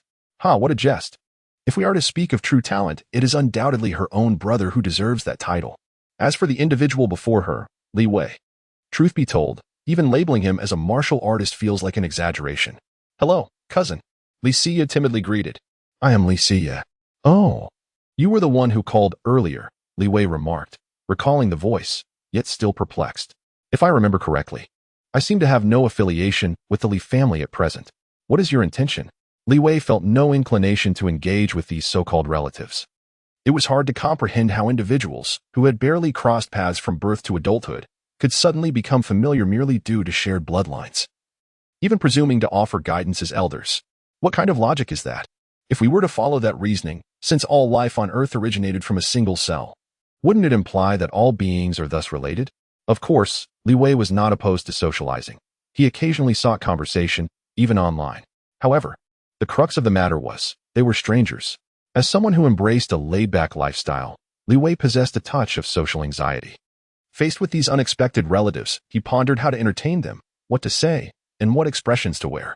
Unfortunately, he was at a loss. Initially, Li Wei considered simply not answering the door, feigning that no one was home. Yet, having answered the phone and seeing their travel-worn appearance, it seemed they had endured some trials. Sighing, he opened the door. EW. Li Shaoan momentarily pinched her nose in distaste. Being particularly sensitive to odors, she sensed a faint, unpleasant stench in the air. Coupled with the earlier comments from an elderly woman, her impression of Li Wei deteriorated further. Li Wei, it has been a long time. Li Qingfeng announced as he entered, naturally not empty-handed. After placing a few durians and some tobacco and alcohol on the ground, he stepped inside. Like Li Shaoyan, Li Qingfeng detected the slight odor, his brow furrowing as he scrutinized the room. Thanks to Li Qingyue's earlier cleaning, the area was not overtly cluttered, though patches of moss and signs of mildew were visible on the walls. It was no wonder, according to the housekeeper, Li Wei had become a recluse to a terrifying degree. It was only natural that the place had recently been tidied up, revealing such neglected spots. Yet, it felt rather shabby. Reflecting on the prosperous Li Wei of yesteryears, now living in such poverty, Li Qingfeng couldn't help but let out a sigh. Turning to glance at Li Wei, who sat with his head bowed in a posture of guilt, Li Qingfeng felt a wave of melancholic sympathy. Surely, Li Wei would not wish for others to witness his current state, would he? And what of your father? Li Qingfeng inquired with a smile. He is tending to the fields back home, Li Wei instinctively replied.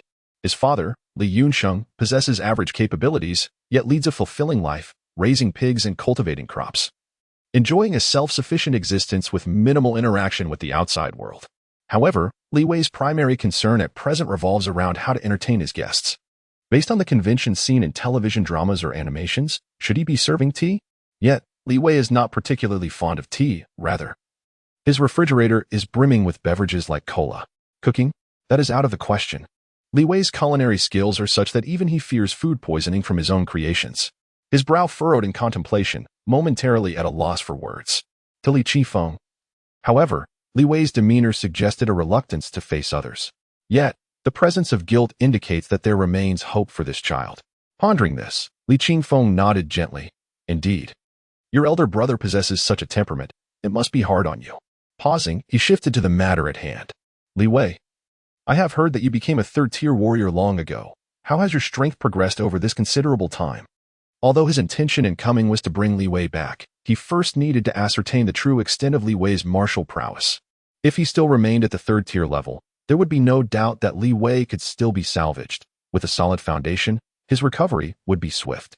Coupled with the resources provided by the Li family, it would not be an exaggeration to say that his progress could be meteoric. However, should his rank have diminished significantly, falling from third tier to first tier, or worse, completely retreating from the realm of warriors, then he would have no choice but to abandon Li Wei. This was no jest. The strength of a warrior fundamentally lies in what is referred to as qi, a mystical energy embedded within human blood and muscle, often called vitality. Once cultivation is neglected, muscles weaken, the flow of qi is obstructed, and the energy gradually diminishes, eventually vanishing without a trace. Thus, his inquiry carried an evaluative intent. Not particularly strong. Li Wei suddenly recalled something, glancing at a box of yushi on the table, casually responding, I have only reached level 9, which is quite unimpressive. 9? Level 9?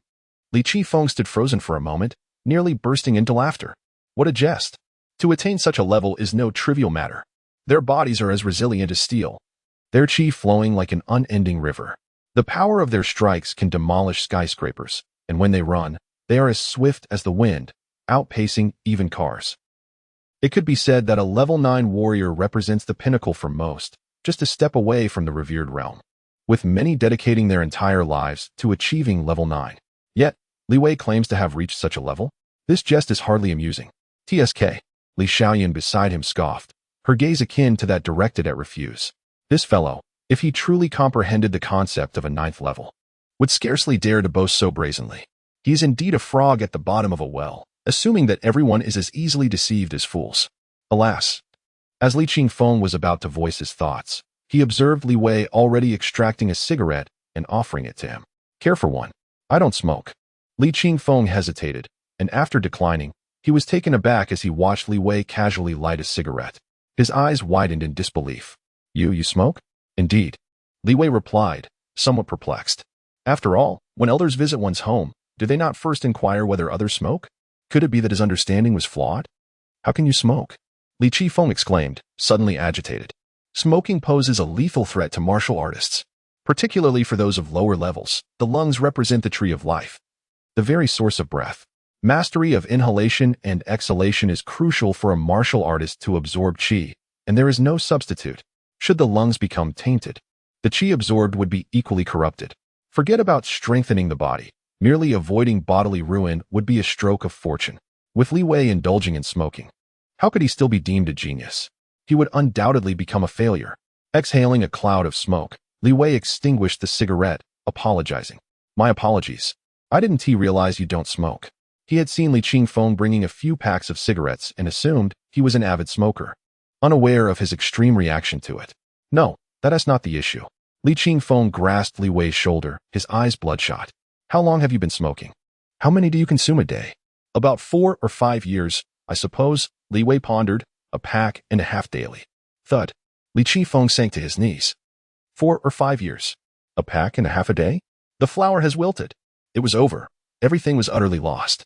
The genius of the Li family was truly gone. Chapter 14. The singularity. Is the reaction really this intense? Li Wei was genuinely taken aback. He had merely lit a cigarette.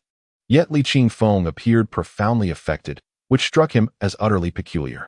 It is worth noting that smoking had continuously augmented his attributes. The longer he inhaled, the more he could sense an increase in his lung capacity. To date, he had accumulated an indeterminate number of attributes solely from smoking.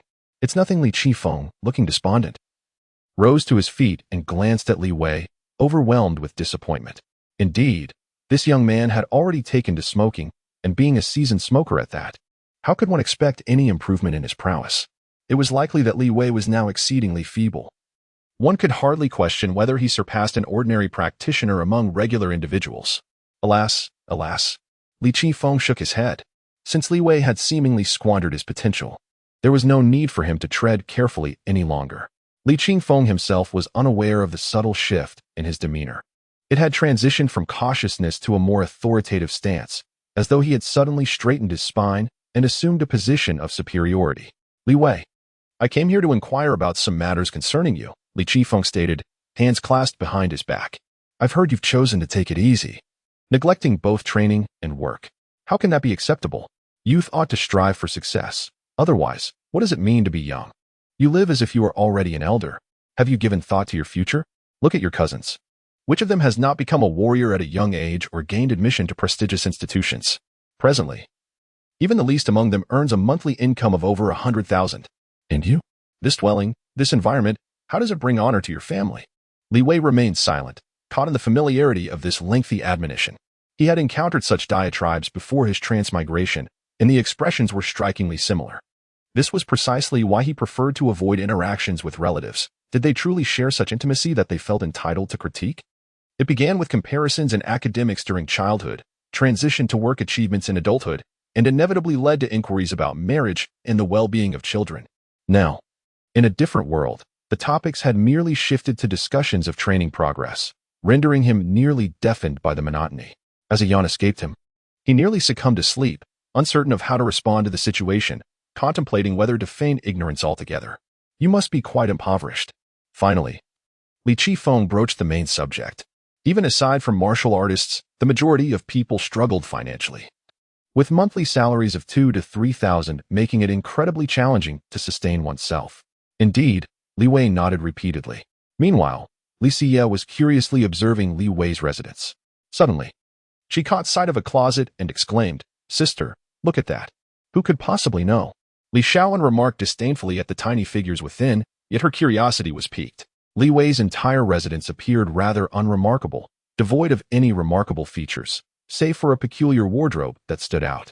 Within it lay an array of exquisite trinkets, seemingly curated with meticulous care.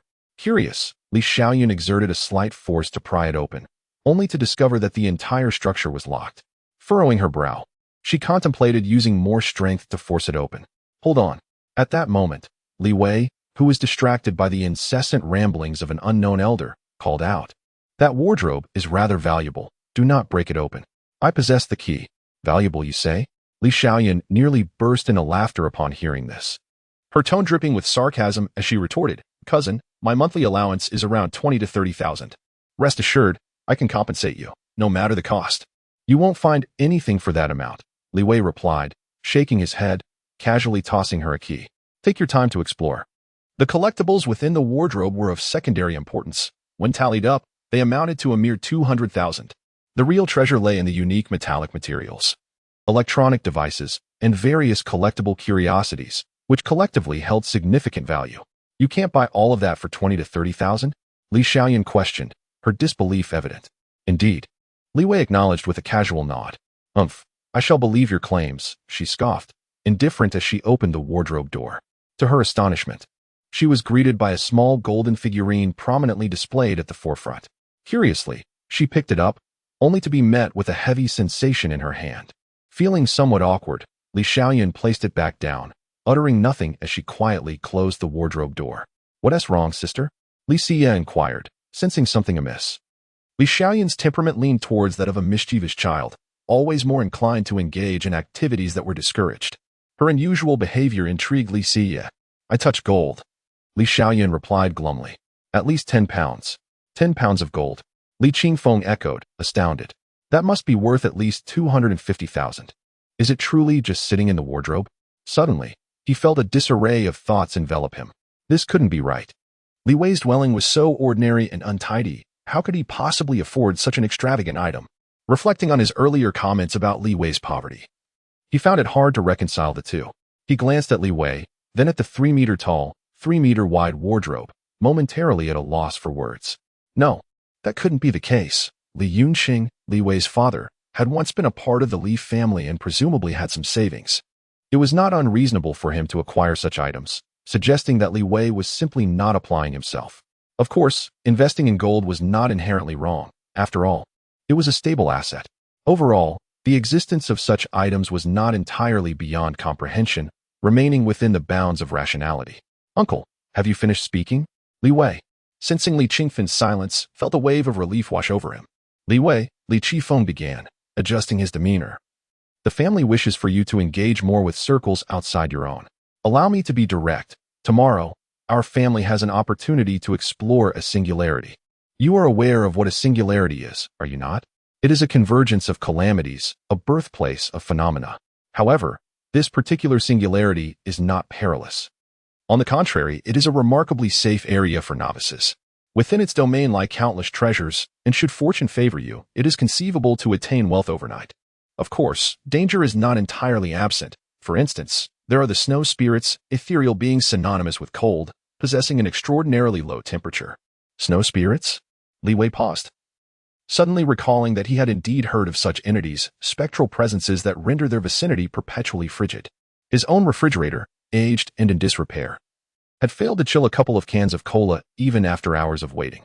Moreover, no matter how many new refrigerators one acquires, their freezing capacity remains limited. In contrast, a snow spirit could be harnessed to excavate a cellar, effectively creating a refrigeration unit accessible at any moment, devoid of utility bills or maintenance. After all, even spirits are inclined to tidy up. Furthermore, there exists the tantalizing prospect of overnight wealth. "Very well," Li Wei nodded in agreement. "If you choose not to." "Wait, you have agreed?" Li Qingfeng was evidently taken aback by Li Wei's prompt acquiescence. "Indeed," Li Wei affirmed with a nod. "Excellent, it is settled then." Li Qingfeng smiled. This young man probably has no inkling of the formidable challenges that today's youth face. The present era is far removed from the days when Li Wei first began to rise. Most of his contemporaries have matured into advanced warriors, having endured the brutal realities of combat. Should Li Wei continue to harbor such a mindset, it is likely that an intriguing spectacle awaits him. Chapter 15. I have decided to take you as my disciple. Uncle Chi Feng, are you truly going to allow him to enter the singularity? Isn't that a precious opportunity we have painstakingly secured? After leaving Li Wei's residence, Li Xiaoyan expressed her discontent. The singularity, akin to a mystical realm yet distinct from it, resembles a conduit to a grander world, housing a true civilization within its confines. This civilization has long been at odds with humanity, occasionally emerging to retaliate against the human realm, while at other times, humanity would seize control over it. Within Green City lies such a singularity, rich in resources yet relatively devoid of peril, making it particularly suitable for novices to explore. However, such singularities are exceedingly scarce. Tightly controlled by major corporations, even the Li family possesses only a limited number of opportunities, rendering it a place of considerable significance. To her astonishment, Li Xiaoyan did not expect Li Qingfeng to send Li Wei, whom they had just met, to such a location, deeming it a waste of a precious opportunity. Not at all. This opportunity is surplus, Li Qingfeng replied, shaking his head. Li Wei was once a third-tier martial artist. You should be aware of that. The two women nodded in acknowledgement. According to the rules, a third-tier martial artist is inherently qualified to enter the singularity, as reaching such a level signifies considerable combat prowess, granting them the autonomy to explore singularities. Li Qifeng continued with a smile. Of course, Li Wei's current state has diminished. He is certainly not as formidable as before. Nonetheless, his past as a third-tier martial artist cannot be altered. His identification card retains that record, and upon scanning, the information will inevitably manifest. Now I understand.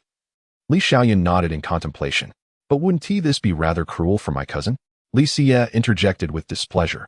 Even if the singularity appears safe, it is not devoid of dangers. Given that my cousin has already expressed reluctance, why must we insist on sending him there? You, dear girl, have only just met him and are already calling him cousin. One might think you share a deep bond, Li Xiaoyan retorted with a smirk. It's not as if we are wasting an opportunity. Why concern yourself with it? That is entirely different. Even if he is a stranger, I cannot bear to let him venture into such a perilous place. Li Xie's tone grew resolute. All right. Li Qingfeng interjected, noticing the brewing argument between the two. Rest assured, this time, with Zhou Heron and his companions accompanying him, it is highly unlikely that anything adverse will occur. Zhou Heron. Upon hearing that name, Li Xiaoyan's eyes sparkled, for Zhou Heron was no ordinary individual. He was a genuine fourth-tier martial artist of a similar age to her, yet possessing remarkable strength and renown, making him a top-tier figure within her circle. Li Xie clearly recognized the name as well. Although somewhat unwilling, her stance softened. Sending Li Wei to the singularity also reflects your grandfather's intention to observe how he performs, Li Qifeng noted, glancing at the sky as he clasped his hands behind him. It is getting late. You two should come back tomorrow, and I shall refrain from intervening. Very well. The three of them gradually exited the community. Oh, relatives truly are troublesome beings. Li Wei reclined in his rocking chair, a blade of foxtail grass clenched between his teeth, unable to suppress his lamentations. Had someone visited just now?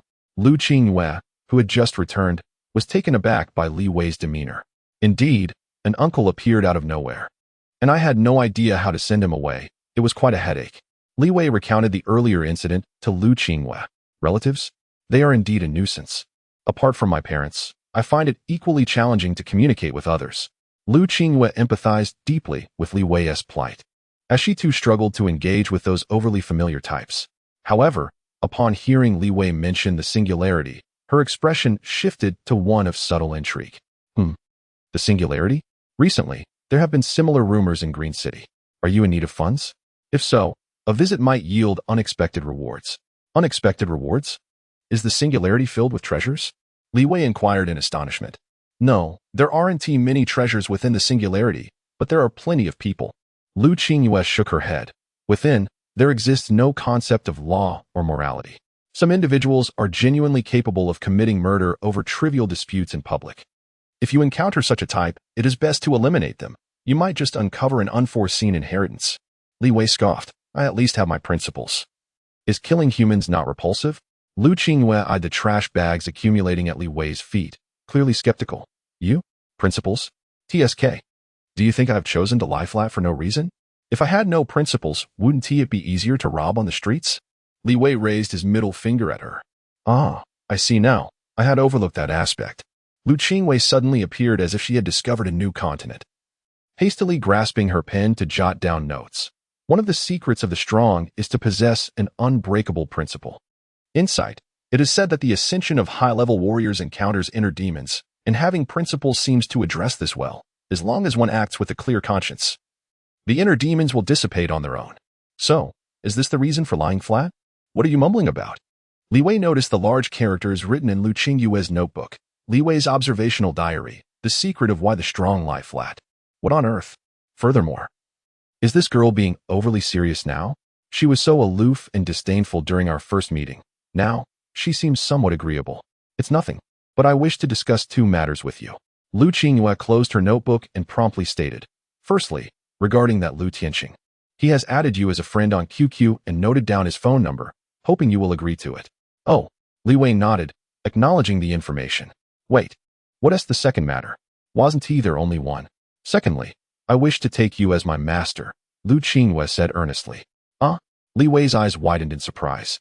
To take me as your master? How sudden? Aren't you a 9th-level warrior? Before him, Lu Qingyue and Li Wei were alike, both being 9th-level martial artists. However, unlike Li Wei, she possessed a greater mastery of secret techniques, such as the Ice Lotus Sword, with a dazzling array of skills that continuously erupted, leaving Li Wei exhilarated. This was the fervor that befits a martial artist. In contrast, Li Wei's martial arts repertoire primarily consisted of rudimentary skills learned in his youth, such as Tai Chi and Bajiquan, which sounded almost laughable. In combat, he resembled not a martial artist, but rather someone engaged in a game of mahjong. Of course, he was not entirely devoid of advanced techniques, but those were self-taught from anime, like fire release, great fireball technique, and wind release, spiraling shuriken. With Naruto occupying a significant portion of his knowledge, he truly could not replicate the dazzling skills of someone like Lu Qingyue. Though both were 9th-level martial artists, their strengths differed vastly. Lu Qingyue recalled the incident where Li Wei effortlessly dispatched Blood Butcher with a single strike. Such physical prowess was difficult to fathom for someone of the same level, leading her to believe he possessed something worthy of her admiration. Even if you say that, I lack the confidence to teach anyone. Li Wei furrowed his brow, pondering what he could possibly impart to Lu Qingyue. Teach her to be complacent? What a jest. Please, I have compelling reasons to grow stronger. Lu Qingyue stood, asserting her sincerity. In the future, I can take responsibility for cooking, cleaning, and caring for the Lord of Stench. In short, I can manage all the mundane tasks of daily life. Before she could finish her sentence, Li Wei grasped her hand firmly. Consider yourself my disciple, firmly established. Yes, master. Lu Qingyue replied with a radiant smile. Chapter 16. Remember, cultivation is a trap. The following day, Levi, once again reclining in leisure, could not suppress a yawn. However, today differed from the usual. The enticing aroma of breakfast wafted through the air. Master, breakfast is ready, said Lu Qingyue, dressed in her everyday attire. Her tone imbued with respect. Levi's expression stiffened slightly. It seemed that in a moment of whimsy yesterday, he had acquiesced to Lu Qingyue's request to become her mentor. Yet, the pressing question loomed. What could he possibly teach her? Although the sensation of awakening to a meal was undeniably pleasant, the unexpected responsibility of mentoring a disciple left him feeling quite uneasy. I understand, Levi nodded, and after a brief wash, he took a seat at the dining table. His gaze fixed upon the exquisite breakfast, lost in contemplation. At that moment, congratulations, host has attained the essence of reclining, comfortable reclining. Current side quest activated. Let us all recline together. What? Levi was taken aback. Over the years, he had encountered numerous system notifications. Yet this concept of reclining essence was utterly bewildering. Quest description. What is the meaning of human existence? Is it to meet the expectations of others, to study diligently, and gain admission to a prestigious institution? Is it to fulfill societal demands, to toil tirelessly, and strive for success? Is it about cultivating, learning, and exerting effort? Or is it the notion that enduring hardship leads to superiority? None of these. The more one endures suffering, the more suffering one must endure, the harder one works, the more effort is required. This is a deception, a fraud, the lie of capitalism. We must shatter the shackles of convention and create a world of reclining. The judgments of others and the constraints of societal norms cannot bind our free will. Recline, and inspire your foremost disciple to recline as well. You shall reap greater rewards. Simple description. When Lu Qingyue reclines, she will receive 1/10 of the host's attribute bonus, and the host will receive half of the reclining rewards. Levi's eyes widened in disbelief, then settled into a contemplative calm, realizing that perhaps this was not entirely unexpected. After all, what value is there in merely reclining alone?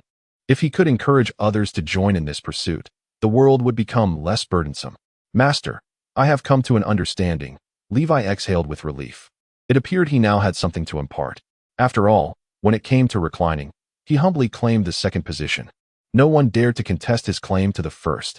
As he pondered how to broach the subject with Lu Qingyue, another system notification materialized. Detected that the host meets the criteria for advancement. The host is now eligible for the title of Respected One. Would you like to ascend to this status? Currently available paths to Respected One. Martial Respected One, Sword Respected One, Technique Respected One. Note, the host currently possesses the item Bloodslaughter Blade. And the Lord of Stench, converting to Sword Respected One or Technique Respected One will yield additional bonuses. The title of Respected One. Upon reviewing the paths presented by the system, Levi contemplated deeply. The concept of a Respected One was akin to a class change in an online game. Viewed through the lens of gaming, in the early stages, all players begin with similar foundational professions, utilizing comparable skills and systems. However, upon reaching a certain level, one must undergo a class change, at which point one's abilities will begin to specialize in a particular area. For instance, one might become exceptionally skilled with a sword, earning titles such as Sword Master or Sword Immortal. Of course, the same applies to daggers. The distinction is negligible. A master is akin to this concept. Upon advancing to this status, it signifies that one's prowess in a specific discipline will become extraordinarily formidable, transcending the label of mere martial artist and potentially paving the way for the establishment of a new school of thought. Li Wei naturally aspired to ascend directly, yet, drawing from his experience, he recognized that he merely met the baseline standards across various skills rather than achieving perfection. He feared he would need to remain in a state of repose for a while longer before considering advancement. After a moment of hesitation, Li Wei ultimately decided against it. Given his current strength, even a master would pose no challenge, and thus, there was no rush. You have chosen to continue in your state of repose. Before advancing to master, the forthcoming rewards from your repose will partially transform. Health rewards will be converted into foundation. Attribute rewards will be converted into foundation. Martial skill rewards will be converted into foundation. Your current foundation evaluation is moderate. Once the foundation evaluation reaches perfection, you will automatically ascend to master. Note, following each advancement, the foundation value will decrease. Within each realm, a higher foundation evaluation results in greater strength upon ascension. Indeed, it is reminiscent of the period before reaching level 9. Li Wei chuckled softly. The foundation is the attribute that warrants the utmost attention. The higher the accumulation, the stronger one becomes upon advancement. Moreover, once his strength hits a bottleneck, most rewards will convert into foundation value, allowing for a remarkably swift progression. After stretching and finishing his breakfast, Li Wei turned his gaze to Lu Qingyue. Ahem, you may simply call me Qingyue, master. Lu Qingyue sat upright, sensing that Li Wei had something significant to impart. Yes, Qingyue, you wish to grow stronger, do you not? Li Wei's expression took on an unusual seriousness. Indeed, Lu Qingyue replied with earnestness. I hastily accepted you as my disciple without adequately explaining numerous matters. Li Wei rose, placing his hands behind his back and gazing skyward, enhancing his air of mystery, albeit in stark contrast to his rather casual attire. My lineage belongs to the school of repose. As the name suggests, all our guiding principles revolve around the concept of repose. Repose, school? Lu Qingyue murmured, suddenly feeling a twinge of disbelief. Surely she had not misheard him. Yet, Li Wei continued unabated. You didn't sleep at all last night, did you? Yes, master, Lu Qingyue instinctively replied, at our level as martial artists. Whether one sleeps or not becomes inconsequential. Rather than sleeping, meditation is preferable, as it both restores one's spirit and enhances strength. How can that be acceptable? Li Wei slammed his hand on the table in indignation. Sleep is a biological imperative. By defying this instinct, how can you hope to grow stronger? Your body is rebelling against you. Is that truly the case? Lu Qingyue could not help but feel perplexed. Throughout her life, she had been taught the value of relentless effort, and she had trained tirelessly, never daring to waste a moment. Yet here, under Li Wei's guidance, it seemed she had erred. Naturally, Li Wei nodded slightly and remarked, Though you have chosen me as your master, you may at best be considered a nominal disciple. If you truly wish to grasp the essence of my lying flat sect, you must first undergo an assessment. Understood, Lu Qingwei replied, lowering her head as she absorbed the task Li Wei had set forth. From this day forth, you are to refrain from any form of cultivation. Lu Qingwei suddenly raised her head, doubting her comprehension of his words. Remember, you are to engage in no cultivation whatsoever. Li Wei gazed at her intently. If you fail to comply, it signifies that you are unfit for the lying flat sect. Do you understand? Lu Qingwei opened her mouth, momentarily at a loss for words. She pondered various training methods Li Wei might employ, such as increased gravity, mastery of qi, and martial arts instruction. Yet she never anticipated that he would instruct her to simply relax. How could this be possible? She began to protest, but at that moment, the doorbell rang. It was obvious that it was the two individuals, Li Siye and Li Xiaoyun, who had visited the day prior. Remember, the moment you commence your cultivation, you will have failed, Li Wei reiterated with emphasis. He then casually adjusted his hairstyle and added, I am off to the singularity now. Farewell. With a resounding bang, the door closed, leaving Lu Qingwei in a state of utter bewilderment. Chapter 17. Zhou Heron. Once Li Wei stepped outside, he was greeted by the sight of Li Xiaoyan and Li Siye standing gracefully at the entrance. Unlike the previous day, it appeared they had donned a different attire, likely in preparation for some singular occasion. They wore elegant white cloaks over specially designed black combat suits, each adorned with a sapphire pendant resting delicately upon their finely sculpted collarbones. Below, their outfits consisted of light pink skirts, revealing their smooth, straight thighs, embellished with black leg rings from which small curved daggers hung. It seemed that the Li family's genes were indeed commendable. Or perhaps it was the result of martial artist pores tightening, rendering their faces impeccably clean. In that fleeting moment, Li Wei felt as though he were gazing upon the ethereal figures of anime heroines. However, if one disregarded the lofty expression on Li Xiaoyun's face, the scene was rather pleasing. Is it necessary to wear a short skirt for a singular occasion? Li Wei questioned in surprise. He recalled that such events often involved combat. Wouldn't Ti wearing a short skirt be rather inconvenient? What? A short skirt is far more agile than shorts, Li Xiaoyan retorted, crossing her arms and lifting her chin with an air of pride. Is that so? Li Wei yawned indifferently. The attire of others was of no concern to him. His inquiry was merely a reflection of his curiosity. After closing the door, Li Wei prepared to step out, only to be called back by Li Xiaoyan. Wait a moment. She scrutinized Li Wei from head to toe, incredulous. Aren't you going to change your outfit? And what about your weapon? We're heading to a singular occasion, not a picnic. Please take this seriously. At that moment, Li Wei's attire had also seen a change from the previous day. He no longer wore the monotonous tank top and baggy shorts combination, but had opted for a short-sleeved shirt and shorts instead. Of course, he still wore his flip-flops, for nothing could surpass their comfort. If circumstances allowed, he would gladly wear flip-flops for a lifetime. What is wrong with that? I even used facial cleanser today, Li Wei remarked, reminded by her words. Glancing at his reflection on his phone, he noticed that he had taken the time to style his hair and donned a short-sleeved shirt. Aside from not shaving, he appeared quite dashing, almost perfect. It was worth noting that Li Wei had a commendable foundation.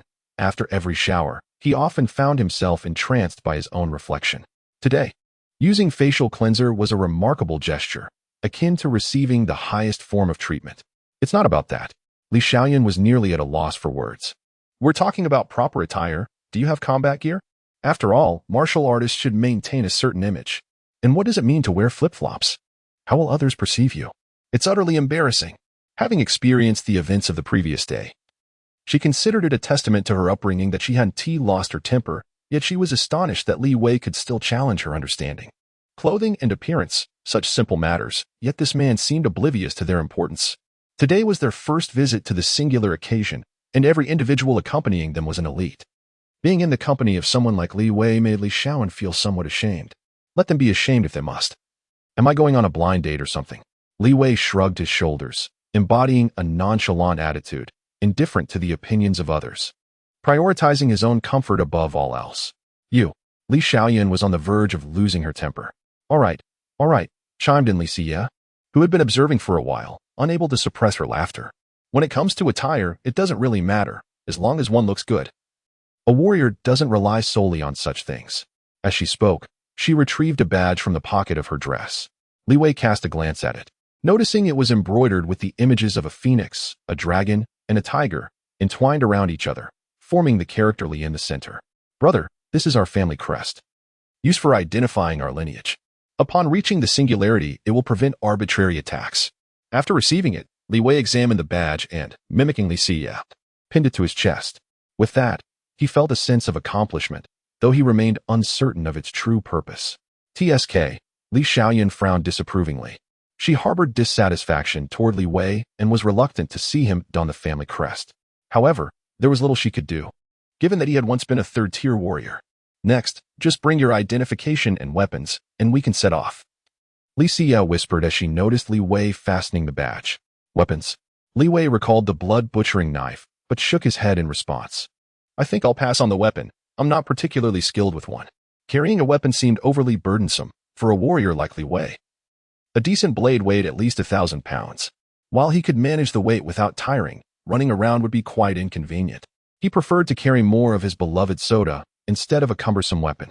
TSK, without any weapons, you'll regret it later, Li Xiaoyan muttered, her lips curling in disdain. At this point, she had resigned herself to the situation and chose not to voice her thoughts further. With this attitude, he would undoubtedly lament his choices once they reached the singularity. Li Xie also felt a tinge of concern. Brother, do you know what the singularity entails? Not bringing a weapon could significantly diminish your combat capability. I am a body cultivator. Li Wei casually fabricated an excuse, referring to his prowess in hand-to-hand combat. I see. Li Xie sighed in relief. In summary, Li Wei managed to navigate the matters of attire and weaponry rather smoothly. Under the guidance of the two sisters, he learned they were heading to Butterfly Valley. This location was approximately 30 kilometers from the city center, surrounded by reservoirs, with ravines and lakes dotting the landscape. Once a desolate wasteland, it had undergone a transformation several years prior when a catastrophic dragon-level disaster struck, nearly obliterating the outer ring of Green City. Subsequently, the calamity was vanquished by the city's formidable warriors, who traced its origins and ultimately discovered the singularity's presence in Butterfly Valley. After years of exploration, the area had become quite popular. At that moment, Li Wei could already observe a considerable number of individuals surrounding Butterfly Valley. They were distinct from ordinary folk. Their gazes sharp, strides steady, exuding an aura that warned others to keep their distance. These were all warriors. As Li Wei approached, a momentary hush fell over the crowd, and every gaze turned towards him, revealing a clear expression of astonishment. However, once they discerned the emblem of the Li family emblazoned upon his chest, their interest waned. Was the family crest imbued with such power? Li Wei felt a twinge of surprise. He had not anticipated the emergence of such influence during his years of repose. The martial realm had evidently undergone significant transformations in his absence.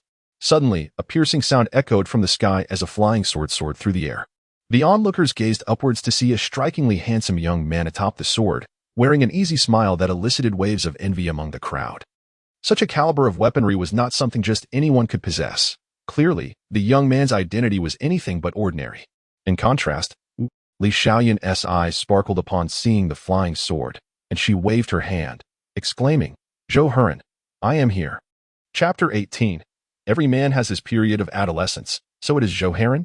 It is said that Zhou Heron hails from a family of esteemed executives in genetic sequencing, which explains his remarkable presence. Genetic sequencing? How unexpected that the Zhou family could forge a connection with such a prestigious company. As Li Xiaoyan called out Zhou Heron's name, a murmur of astonishment rippled through the crowd. It was evident that many had heard of Zhou Heron, particularly in discussions related to genetic sequencing, eliciting gasps of awe. For many, such a company represents a colossal entity, and it is clear that Zhou Heron, associated with it, is no ordinary individual. Oh, it's Xiaoyan, Zhou Heron said, descending gracefully on his flying sword, his gaze sweeping the assembly before settling on Li Wei. Li Wei felt a shiver under his intense scrutiny, wondering what one ought to do in such a situation. Extend a greeting? With that thought, he tentatively reached out his hand. Hello? One could not help but notice Zhou Heron's impeccable attire, a flowing black robe that exuded an air of grandeur, complemented by his long hair, which seemed deliberately styled to enhance his imposing image, creating an ethereal aura as he glided on his sword. This struck Li Wei as somewhat exaggerated. Was this not the modern age? Might such an appearance be a tad antiquated? Glancing at his own attire, short sleeves and shorts, he found comfort in its practicality. With a swift motion, Zhou Heron brushed aside Li Wei's hand, his arched brows conveying a mix of amusement and disdain. I have heard of you. You are Li Wei, correct? A question mark appeared in Li Wei's mind. Was this individual delusional? Strutting about in such a manner. For whom was he putting on this display? Wait a moment, this scene. Li Wei recalled that in his past life, those who thrived socially often exuded a similar vibe. Zhou Heron continued. Seemingly oblivious to Li Wei's thoughts, I do not befriend the weak. However, upon entering the singularity, I shall take it upon myself to protect you. But only for the sake of Xiaoyan and Xia, not for your own merit. Li Wei, uninterested in Zhou Heron's tirade, discreetly approached Li Xia, gesturing towards his head while whispering, Does he have a problem? Yes, somewhat, Li Xia replied, equally taken aback. Zhou Heron exhibits a rather narcissistic personality.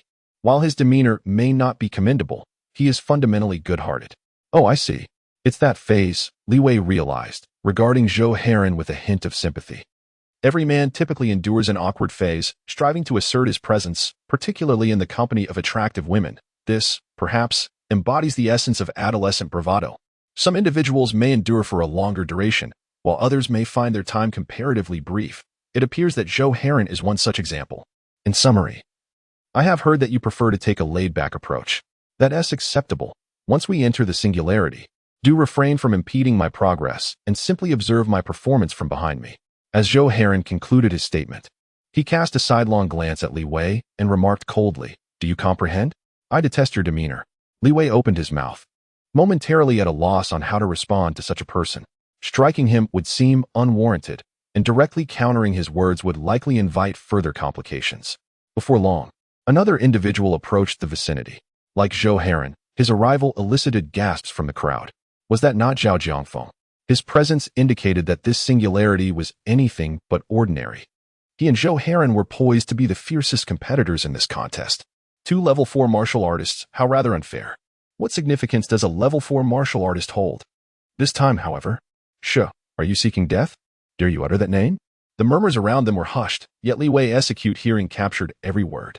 He found himself somewhat speechless. Mingling within this circle of low-level martial artists rendered him distinctly out of place. Did such discussions not evoke discomfort for the subjects? If the roles were reversed, and he were to take the stage only to be scrutinized as if a circus monkey. Ugh. The mere thought sent waves of social anxiety coursing through him. Following the crowd's gaze, Li Wei observed a tall figure, in stark contrast to Zhou Heron. This individual dressed much more conventionally, clad in a suit that one might expect of a modern gentleman. But wait. Was not combat supposed to unfold in the singularity? What was with the suit? Li Wei's thoughts drifted far afield. The man named Zhao Jiangfeng not only donned a suit but also sported a slick-back hairstyle. Adorned with a glimmering mechanical watch on his wrist, occasionally glancing at the time before sauntering forward. To his surprise, he found himself to be the last to arrive. And he offered an apologetic remark. Zhao Jiangfeng, exuding an air of sophistication, inclined his head slightly toward Li Xia and Li Xiaoyan, then turned to Li Wei. You must be Li Wei. Have you all heard of me? Li Wei felt somewhat dazed. It was as if he had been elevated to the status of a legendary figure overnight, now recognized by all. Of course, the renowned advocate of the laid-back philosophy. For an ordinary person, such a stance might be inconsequential. Yet, you, with your remarkable talents, chose to adopt this philosophy, and moreover, you belong to the Li family. Zhao Jiafeng smiled as he extended his hand to Li Wei for a handshake, introducing himself. I am Zhao Jiangfeng, a level 4 martial artist. Hello? Li Wei responded with skepticism as he shook his hand. This man, aside from his suit and slick-back hair, seemed quite normal. I have long heard of your illustrious reputation. Zhao Jiafeng regarded Li Wei and added, This time, you shall be responsible for maintaining your laid-back stance. The battles within the singularity will be managed by Zhou Heron and myself. Delighted to comply. Very well, have we gathered all necessary information? Zhou Heron crossed his arms, gazing solemnly at Zhao Jiangfeng. Indeed, the primary team embarking on the exploration of the singularity is largely unrelated to us, but there is one individual we must absolutely avoid. Zhao Jiangfeng retrieved his phone, navigated to his photo album, and presented an image to the group. It was him, the 6th-level warrior of the Demon God Temple, by Qingshan. This man is exceedingly ruthless. Should we encounter him, our only recourse would be to flee, for the alternative could lead to death. Upon hearing this, both Li Xiaoyan and Li Xia turned pale. Neither had previously ventured to the singularity, unaware they might face such a terrifying ordeal. A 6th-level warrior is an extraordinarily formidable entity to many, and Bai Qingshan stands as one of the most distinguished among them. It is indeed him. Zhou Heron's expression darkened abruptly. Do you know him? Zhao Jiafeng inquired, somewhat surprised. Naturally, this fellow is closely tied to the genetic sequence. Zhou Heron replied gravely. My father also works within the genetic sequence field, and even he would only dare to pay his respects in the presence of such a figure. Meanwhile, Li Wei felt an unsettling familiarity with the name genetic sequence, as if he had encountered it before. Chapter 19. Singularity, Exploration. Now that we are aware, it becomes manageable. In any case, when we encounter him, our only option is to flee. However, if you possess other avenues, he may indeed serve as our protective shield. Zhao Jianfeng swiftly analyzed. Bai Qingshan's prowess is undoubtedly the most formidable among these individuals. Securing his patronage would undoubtedly ease our endeavor in this singularity exploration. It seems highly improbable. I have only encountered him a few times, and he is beyond our reach. Zhou Heron shook his head. At that moment, the once bustling Butterfly Valley descended into an eerie silence. The crowd turned to see three figures slowly approaching along a narrow path. The foremost among them had a shock of white hair, and even his pupils were a striking pure white, instilling a sense of dread. Even more terrifying. As the white-haired man walked, the flora surrounding him instantaneously froze, only to melt away like slush upon being touched by the wind. This scene sent shivers down the spines of those present, and almost no one dared to utter a word. That is, Bai Qingshan? Li Shaoan couldn't help but shudder, astonished. How can he be so powerful? Although she had not engaged him at close quarters, as a martial artist herself. A mere glance at Bai Qingshan instilled within her the sensation of being entirely frozen, indicating a vast disparity between them. Her instincts were issuing a warning. As for certain techniques involving genetic sequences, you need only to understand that individuals like Bai Qingshan do not conform to the traditional archetype of martial artists, Zhou Heron remarked, shaking his head, unwilling to say more. Instead, he offered a respectful gesture towards Bai Qingshan, signaling his lack of hostility, even if the other party did not witness it. Such courtesies were necessary. After all, once they entered the singularity, no one could ascertain the true disposition of the others involved. How utterly tedious, Li Wei mused, feeling drowsy. The intricate web of interpersonal relationships before him felt overwhelmingly burdensome. Do not fret, brotherly, the singularity is about to commence, Zhao Jianfeng interjected, suddenly chuckling. Look. Speak of the devil, and he shall appear. Indeed, as his words fell, the space before them shifted dramatically, and a black sphere slowly rose from the center of Butterfly Valley. It was a most peculiar sight. As the dark orb emerged, the surrounding light appeared to be devoured. Dimming to near obscurity, the sphere seemed to be enveloped in layers upon layers of spatial dimensions, and gazing at it for too long could induce a sense of vertigo. Ah, prepare to enter, Zhou Heron remarked, pouting slightly as he glanced at Li Wei. Kid, don't blame me for not warning you. Once we enter the singularity, each team will be teleported separately, so do not wander too far. If you happen to perish in some obscure location, I cannot be held accountable. Understood. Li Wei replied weakly. Soon, the front line of the team began to enter the singularity, and by the time it was Li Wei's turn, only their group remained. Greetings. Please present your identification. A group of individuals in military attire saluted Li Wei and his companions near the singularity's entrance. Beside them stood an odd contraption. And after Li Wei handed over his identification, they swiftly scanned it on the machine. Beep. Identity verification successful. Welcome, Level 3 warrior. Li Wei, he vaguely recalled this process. It seemed he had undergone a similar assessment at a martial arts school during his childhood, but had not updated his credentials since. His information remaining stagnant at Level 3 warrior. Zhou Heron, witnessing this scene, chose not to elaborate, clearly already aware of Li Wei's abilities. Having completed their identity checks, the group lined up cautiously and stepped into the sphere ahead. The sensation was dizzying, as if gravity itself had inverted. In an instant, even Li Wei felt disoriented. When he opened his eyes again, he found himself in an entirely different realm. Before him lay an expanse of forest, where ancient trees grew in abundance, their vast canopies obscuring the sky and sheltering countless creatures beneath. The air was thick with various presences. Was this what they referred to as a calamity? Before Li Wei could fully appreciate the stark contrast of his surroundings, he sensed an array of life forms. Closing his eyes, he delved into the surrounding energies with his mental acuity and soon discerned that these so-called calamities were merely diminutive beings. They were entirely green, with bell-like eyes that stood upright, brandishing clubs in their hands. Their appearance bore an uncanny resemblance to the goblins from certain tales of his previous life. They tread carefully. This was goblin territory. Though regarded as lesser creatures by the elite warriors, they undoubtedly posed formidable adversaries, and exceedingly troublesome ones at that. Zhou Heron formed a sword gesture with one hand and waved forward, summoning a flying sword that instantly appeared in his grasp. Following suit, Li Shaoan and Li Siye also drew short swords as their weapons. Goblins, deemed one of the lower calamities, are characterized by their overwhelming numbers, appearing in seemingly endless waves, a true symbol of inferiority. Yet, one must not underestimate goblins. In comparison to humans, these calamities possess a potent advantage. They are born warriors, instinctively mastering the flow of qi from birth, their strength augmenting with age. When numerous goblins gather, they coalesce into formidable tribes. Brotherly, you may not have encountered calamities before. Step back and observe our performance, Zhao Jiafeng remarked, casting a glance at Li Wei as a long spear materialized in his hand. Li Wei willingly retreated a few steps as instructed, but suddenly sensed something and pointed it to the distance, exclaiming, "Hey, a few goblins are approaching. Just a bunch of trash." Zhou Heron replied, stepping forward alongside Zhao Jiangfeng to confront the goblins. Behind them, Li Xie and Li Shaoyan maintained a serious watch over their surroundings. Meanwhile, Li Wei found himself positioned at the rear of the group, affording him a clear view of everyone's movements. Flowing Cloud Sword, arise, Zhou Heron commanded, directing the flying sword which darted forth at incredible speed, effortlessly severing several goblin heads. Impressive, Li Wei praised. Behind him, Zhao Jiafeng matched the display, facing two furious goblins. Undaunted, he gripped his spear and unleashed a powerful thrust. Boom! His figure darted forward with remarkable speed, the long spear in his hand twisting and turning. Each lift sent a goblin soaring into the air. Bang, bang, bang. The two engaged in seamless coordination, their movements extraordinarily fluid.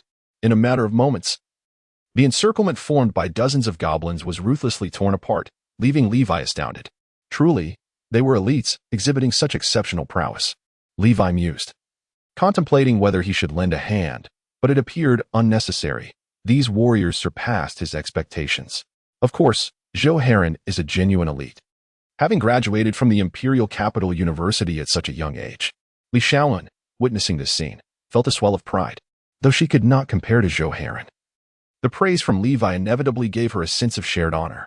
Unlike you, who merely lounges about, utterly useless. She took the opportunity to chide Levi. At your tender age, how could you comprehend the joy of idleness? Levi whistled, entirely unashamed. Setting aside everything else, he truly felt at ease. The speed of Zhou Heron and Zhou Jiangfeng's assault surpassed Levi's expectations. It wasn't long before the nearby goblins were completely eradicated, and apart from a few bloodstains. The two merely exhibited slight breathlessness. Humph, what do you think? Zhou Heron casually wiped the blood from his cheek, stepping closer to Levi with an air of superiority. Were you ever this formidable? Levi, this guy is undeniably eccentric. Times have changed. Noticing Levi's silence, Zhou Heron's lips curled into a smirk. He then produced an object, tossing it to Levi. Here, take it. Although it is a low-grade weapon, at least it will afford you some means of self-defense. What is this? Levi received the weapon with confusion and, upon closer inspection, discovered it was a katana, exclaiming in surprise, "Where did this come from?" Zhou Heron and the others had not carried any extra weapons, a fact Levi had previously confirmed. Thus, the origin of this new weapon was perplexing. This is one of the advantages of the singularity. Do not underestimate these creatures. They possess craftsmanship that humans lack, and the gear they produce can even come with special effects. Zhou Heron scoffed, offering no further explanation. Levi weighed the katana, noting its lightness, around 5 or 6 pounds, but the blade gleamed like snow, reflecting his own visage, leaving him astonished. No wonder it is said that treasures abound within the singularity. The items dropped by mere goblins far surpass the weapons found in the outside world. Thank you. Levi accepted the katana without further refusal. In a sense, Zhou Heron seemed to embody what Li Xie had described. His demeanor appeared peculiar, yet he seemed to possess a good heart, albeit a bit too arrogant. I told you, brother, he is indeed a good person. Li Xie sat beside Li Wei, laughing and chatting, but suddenly sensed an unsettling atmosphere. Turning her head, she saw a goblin struggling to emerge from a pile of corpses. An enemy attack. An enemy attack. The goblin fought to rise, emitting a heart-wrenching scream that echoed far and wide. Chapter 20. The Goblin Lord. As the voice echoed, the remaining few individuals paled in horror. Damn it. There's still one alive here. Zhou Heron's expression darkened considerably.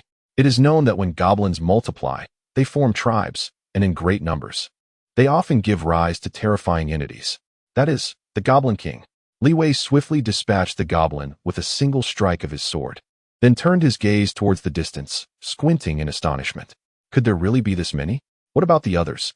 At the edge of his vision, he perceived a sound akin to an earthquake, a cloud of dust rising, followed by a regiment of well-equipped goblins emerging from the haze. Behind them loomed a colossal figure adorned with a crown. The positions of the others had already been scattered by the singularity, which had yet to be fully explored.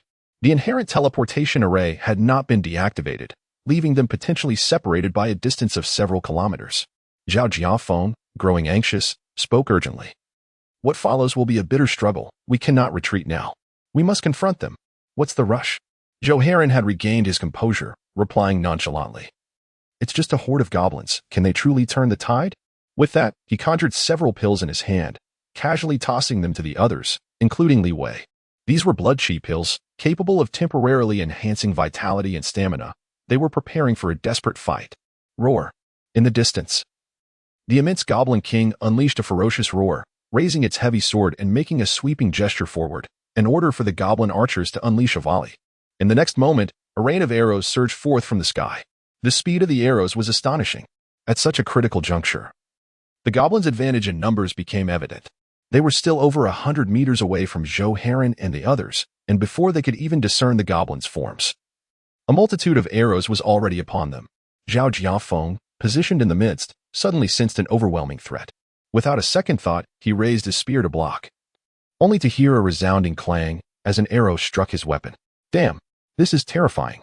He couldn't help but curse, unable to maintain his earlier calm. The destructive power of their arrows rivaled that of artillery. Merely catching one sent a numbing sensation through his arm. That Li Wei. At that moment, Zhou Heron called out loudly, "Do not unleash your martial skills." Huh? Li Wei paused in the midst of forming a technique, originally intending to test his newly acquired skill. The wind release, spiraling shuriken, which he believed could deal area damage and potentially slay the Goblin King in one fell swoop. However, upon hearing Zhou Heron's warning, he dissipated the energy in his hands, looking at him in confusion. There are not just goblins within the singularity. Conserve your strength, or survival will be difficult later. Zhou Heron continued, if you do not wish to fall, you must draw the goblins' attention. Can you manage that? As a former third-tier warrior, it should not be too challenging for you. I can do that. Li Wei nodded. His most notable strength lay in his ability to heed commands. Balancing the great sword in his hand, he boldly charged toward the flank, successfully drawing a substantial amount of fire. Countless arrows rained down around him, eliciting his astonishment at the effectiveness of his diversion. Well done, Zhao Jiafeng praised, raising his spear and exclaiming, behold my ancestral secret technique. Flowing cloud, gale spear. The moment he assumed an offensive stance, Zhao Jiafeng accelerated dramatically, darting through the rain of arrows like a bullet, and within moments, he engaged the goblin forces, his spear flashing as he swiftly cut through their ranks. TSK, mere trifles, Zhou Heron scoffed, gripping his flying sword and intoning, watch my skill. Flying cloud sword, instant slash. With that, his flying sword was drawn, and he leapt onto it, plunging into the goblin horde, his speed of dispatching goblins rivaling that of Zhao Jiafeng. Such impressive martial prowess, Li Wei remarked, effortlessly slicing through a multitude of arrows, genuinely impressed. As a seasoned observer, he never hesitated to offer his admiration. Humph. Now you see our strength, don't you? Li Shaoan smirked behind Li Wei, brandishing a small knife. It appeared the tide of battle was turning in their favor. And if things continued this way, they might very well crush the goblin army outright. However, this was merely the current state of affairs. Change came swiftly. Just as Li Shaoan finished speaking, the previously dormant Goblin King suddenly sprang into action. With a piercing shriek, he ruthlessly severed the heads of several goblins. Brandishing a fearsome great sword, and with a thunderous leap, he landed before Zhou Heron and Zhao Jiangfeng. The Goblin King, Zhou Heron's gaze sharpened. Recognizing the ruler born from the multitude of goblins, an entity of unparalleled strength. Goodness, look at his weapon, Zhao Jiangfeng exclaimed, unable to contain his shock as he beheld the enormous great sword slung across the Goblin King's back. The sword measured 3 meters in length, an exaggerated sight. Yet what astonished him further was the brilliant blue gem embedded in the hilt. As the Goblin King wielded it, the gem radiated a dazzling azure light, making the sword appear almost sanctified. Is that a psychic weapon? Zhou Heron pondered, momentarily taken aback. Could it truly lead to fortune? A sense of danger loomed over the group, their reactions a mix of excitement and trepidation, while only Li Wei remained perplexed. What is a psychic weapon? He mused, bewildered, as it seemed he had never encountered the term before. A psychic weapon is an equipment that perfectly inherits blood and qi attributes, Li Xia explained gravely. If a martial artist can exert 100% of their strength, then wielding a psychic weapon allows them to unleash 150%. If it is of the highest quality, one could even attain 300%. This is a specialty of singularity biology. These entities, when equipped with psychic gear, become exceptionally formidable. However, should they be vanquished, it is worth noting that even a third-tier warrior's psychic weapon can command a price of 1 million in the market. Despite the scarcity of buyers, such knowledge is fundamental in university courses. It is truly lamentable that you, a student of poor standing, are unaware of this. Li Xiaoyan scoffed without mercy. It is indeed regrettable to suffer the consequences of ignorance. Li Wei raised his hands in surrender. Although he had gained considerable insight from his laid-back attitude, insight and knowledge belonged to different realms. There are certain concepts he had never encountered, and thus, he could not comprehend them directly. Look, it's blue light. It's blue light. Zhao Jiafeng exclaimed, his eyes wide with disbelief. Eliminate him. We are about to strike it rich. Chapter 21. Rare equipment. The quality of psychic weapons is intrinsically linked to the brilliance of their luminous glow when wielded, ranging from the lowest to the highest. The classifications are as follows: white, ordinary; blue, fine; green, elite; purple, rare legendary; pink, artifact; and gold, epic. Even blue quality equipment bestows significant enhancements upon its bearer, signifying that the opponent has acquired a formidable new means of attack. Should the adversary wield a top-tier epic weapon, it would undoubtedly spell disaster. Before me stands the Goblin King, brandishing a gigantic sword classified as blue quality. The mere presence of such a weapon indicates that this foe can unleash at least 150% of his potential. I had initially mistaken them for a mere band of human miscreants. The Goblin King, surveying the scene with an air of disdain, cast his gaze over the group. His level of intelligence appeared markedly different from what it had been before. Zhou Heron's voice lowered as he turned to shout towards the distant figures. You from the Li family, you are tasked with holding off the other goblins. This Goblin King is ours to handle, Zhao Jiangfeng and I. Can you manage that? Li Wei glanced towards Zhou Heron, who was approximately 200 meters away. At such a distance, many details were obscured. Were it not for the compression of sound through the air, even their voices would have been inaudible. The assembled goblins posed a considerable threat. Your role is merely to eliminate them, as there are indeed some troublesome foes among them. Zhao Jiangfeng chuckled, effortlessly switching the tip of his spear from a leaf-shaped point to a trident tip. His words rang true. As from the ranks of the goblin army emerged several notably taller goblins, adorned in more elaborate decorations, akin to battlefield commanders, who abruptly sounded their bullhorns, signaling a charge. The goblin horde began to stir. Some wielded longswords, others short blades, while a few brandished spiked clubs and crossbow bolts. Witnessing this assembly, Li Xiaoyan gripped her short dagger with one hand, slightly crouching before launching herself forward, creating an extended front line. Brother, let us split our actions from here. This way. We want to be surrounded by the goblins. Li Xia mirrored her brother's movements and dashed towards the opposite end. Agreed. Li Wei assessed his katana, noticing several goblins rushing toward him. As he lifted his blade to strike, Li Xia preempted him. Those flying blades, embedded with explosive talismans, plunged into the goblin throng, detonating with a resounding blast, resulting in the swift demise of numerous goblins. This strike attracted the ire of the vast majority of the goblin horde, with nearly 100 of them charging directly at Li Xia. Observing this, she exhibited no inclination to linger. Swallowing a medicinal pill, she retreated at an astonishing speed, all the while encouraging Li Wei, brother, leave the task of drawing the goblins to me. Take this opportunity to escape. What am I to do? Li Wei was utterly bewildered, feeling as though he had been rendered superfluous in this unfolding scenario. Li Xia and her companions exhibited an effortless synergy. Although they appeared to be pursued by goblins, they maintained control of the situation, rarely resorting to martial techniques. Instead, they strategically employed traps and talismans in combat, occasionally igniting bursts of fire that soared into the sky, suggesting they had undergone similar training. It was no surprise that they hailed from an illustrious family, as their combat style was indeed methodical. Li Wei stroked his chin, and just then, a burly goblin passed by. Without a moment's hesitation, he seized his katana and struck forward. Bang! The massive goblin's body was cleaved in two. Ah, an equipment drop. Li Wei mused over the purple belt lying on the ground, pondering the high drop rate of goblins.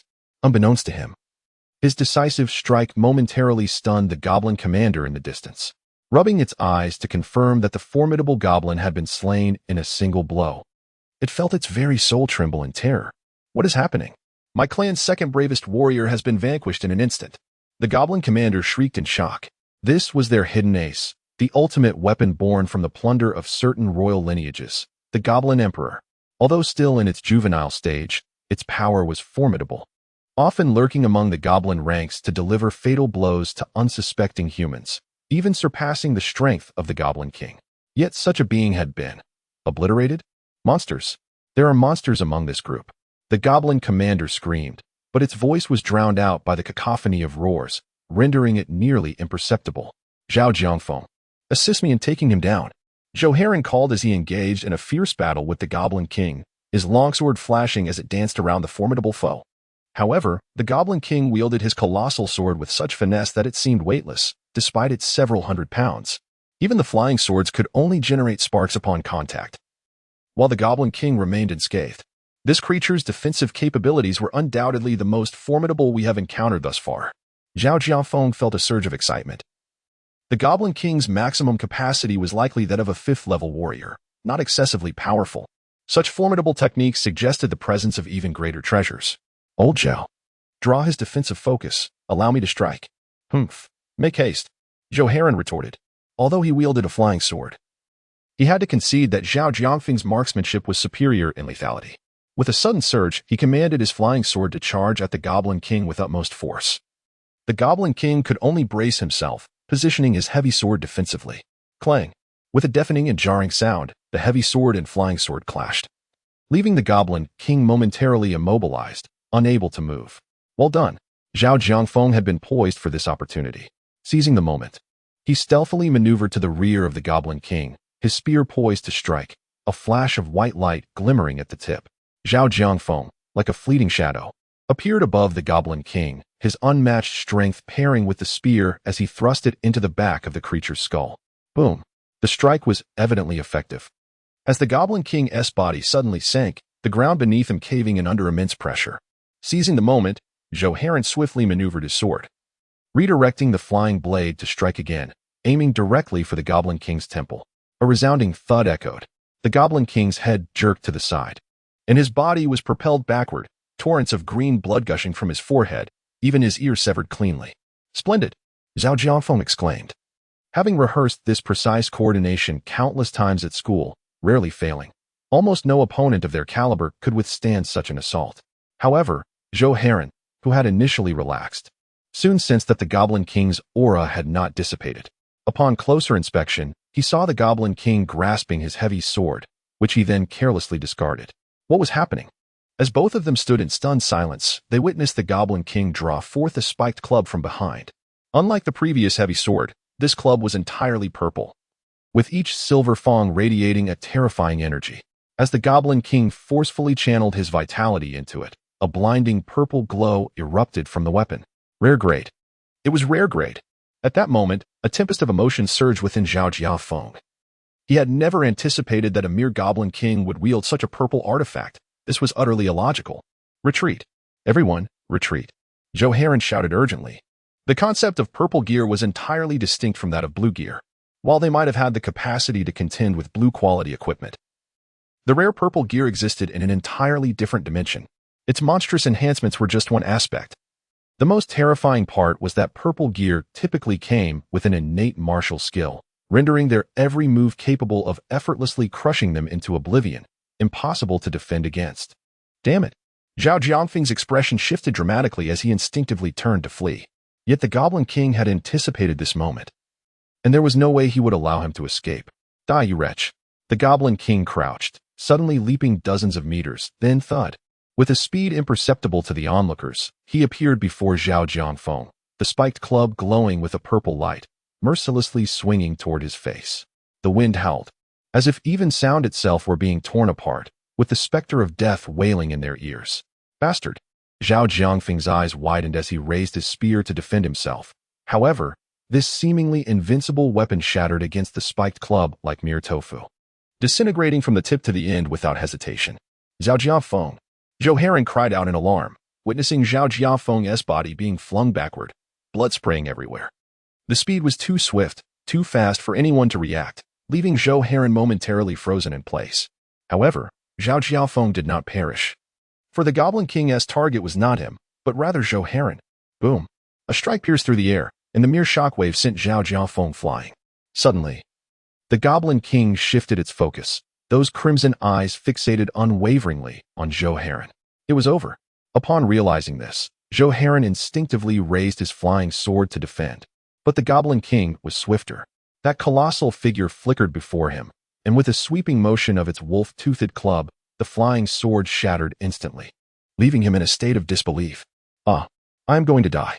Such thoughts surfaced in Zhou Heron's mind as time seemed to slow down. He could see Li Shaoan glancing in this direction, her eyes filled with incredulity.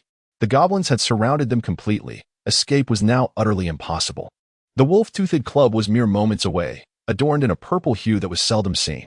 Had it appeared in the marketplace, he would have been overwhelmed with delight. Yet now it had become the instrument of his demise. In a haze, he caught sight of Li Wei. At that moment, Li Wei traversed through the throngs of goblins, his katana appearing as the most fearsome weapon.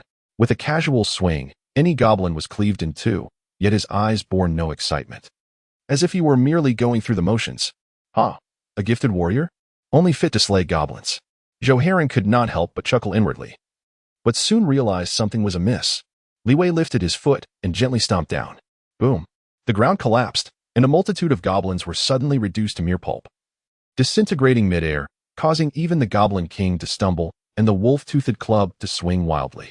The hurricane generated by such monstrous strength tousled his long hair. And Zhou Heron gaped in astonishment. What is happening? What in the world is going on? How has Li Wei gone berserk?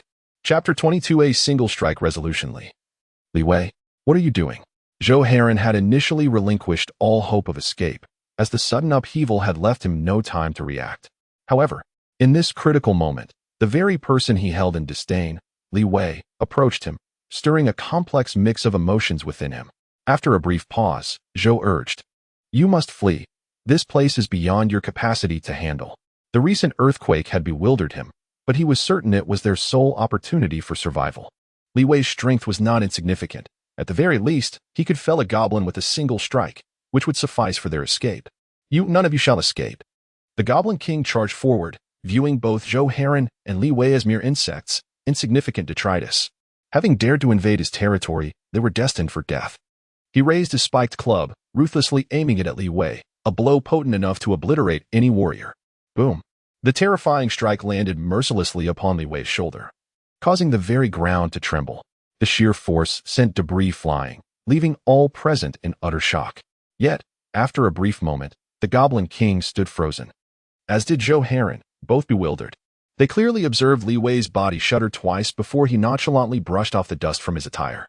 Aside from a few white marks on his short-sleeved shirt, there was no sign of injury. Then, nothing happened. Nothing at all. The Goblin King stared incredulously at Li Wei, then down at his own spiked club, momentarily at a loss for words. Wasn't this purple weapon a symbol of the Goblin King's might? Why was this human unscathed? Were it not for the energy he was channeling into the club, the Goblin King might have suspected he wielded a counterfeit. What was happening? Had he struck empty air? In the distance, Zhao Jiangfeng, Li Shaoyan, and Li Xie were equally perplexed, unable to comprehend the situation. To them, if Li Wei had truly endured that blow, he should have met his demise. Yet, how could a creature of the Goblin King's caliber miss? Could it be that Li Wei, who appeared to possess nothing but a seemingly random white weapon, could withstand such a powerful attack without a scratch? What a preposterous notion. Panic and disbelief coursed through them, their expressions frozen in shock, mouths agape, at a loss for words. Only Li Wei, after the assault, began to process what had transpired, gazing at the spiked club with an expression of astonishment. This weapon was indeed formidable. It was the first time Li Wei had encountered a purple weapon, unlike the so-called blood butcher's blade, which in some respects could be considered a living entity, its remains serving as materials rather than a weapon. This was an entirely different caliber. Yet this spiked mace instilled in Li Wei an inexplicable sensation, as if it were indeed a remarkable weapon. With a swift motion, he flicked the katana in his hand. adopting a stance of aggression. This seemingly simple action sent the Goblin King into a state of alarm, causing him to retreat several paces. Gazing at Li Wei with palpable trepidation. "Who on earth are you?" he exclaimed, as if confronted by an unspeakable horror. No one understood better than he the gravity of the moment. His most powerful strike had been effortlessly neutralized by this individual. The force of his blow could shatter granite. Yet when it connected with this man's shoulder, it was as if it vanished into the abyss, yielding no feedback whatsoever. Such power left him in awe. The Goblin King and Li Wei stood locked in a tense stalemate, the atmosphere thick with anticipation. "Li Wei, now," Zhao Jiafeng suddenly realized, sprinting towards him in a frenzy, urging retreat. From his perspective, the Goblin King's earlier attack had clearly gone astray. Otherwise, how could Li Wei possibly have survived? The likelihood of Li Wei enduring such a blow was nearly non-existent. Even a 6th-level martial artist would not emerge unscathed from that onslaught. However, Li Wei paid him no heed, advancing step by step towards the Goblin King. "You seek death," the Goblin King bellowed in fury, incredulous that a lord of his stature could feel fear. It was preposterous. "Let me demonstrate the power of a king," with veins bulging and muscle swelling. The Goblin King roared, his height doubling in an instant, transforming into a nearly 3-meter-tall behemoth that towered over Li Wei, the oppressive aura nearly suffocating. He resembled a true sovereign, brandishing the spiked mace as he charged at Li Wei. "King, king, feel the wrath of a king." The goblin horde erupted in cheers at this spectacle. They had never witnessed their king falter in such a state. "This guy, is he truly unafraid of death?" Zhou Heron murmured, astonished that the Goblin King possessed such a trump card. Paired with that spiked mace, he could indeed be unstoppable. This is disastrous. This lad refuses to heed warnings. Zhao Jiafeng panicked, overwhelmed by the hopelessness of the situation. He watched helplessly as Li Wei stood frozen in fear, bracing for the impending clash with the Goblin King. And then, Li Wei moved. In that astonishing instant, wielding his katana, he tilted his body slightly and intertwined with the Goblin King's form. A piercing sound shattered the air, nearly damaging their hearing, followed by a dull thud. The Goblin King's body stiffened, then slowly split apart at the center. His final expression was one of profound disbelief, as if he had encountered an unspeakable terror. The previously boisterous goblins fell into an eerie silence, exchanging bewildered glances, before shrieking in terror and scattering in all directions. Upon witnessing this scene, Zhou Heron found it difficult to believe his eyes. The Goblin King had simply vanished with a single stroke. Just as Zhao Jiafeng was about to rush to the aid of several individuals, he abruptly halted, staring at Li Wei in the center as if he were witnessing a ghost. Who claimed that this fellow was already done for? Chapter 23, Robbery and Extortion? Is my life at stake? Is it all resolved? Zhou Heron gazed at the scene before him, momentarily lost in thought, his heart unsettled. Just moments ago, he had been teetering on the brink of life and death, believing he was destined for demise. Yet, Li Wei had effortlessly vanquished the Goblin King. The entire ordeal unfolding without a hint of suspense. Could it be a ruse? Zhao Jiangfeng rubbed his eyes, astonished. Was this Goblin King truly so frail? He couldn't help but turn to Li Wei, mouth agape, exclaiming, "Li, what on earth happened here?"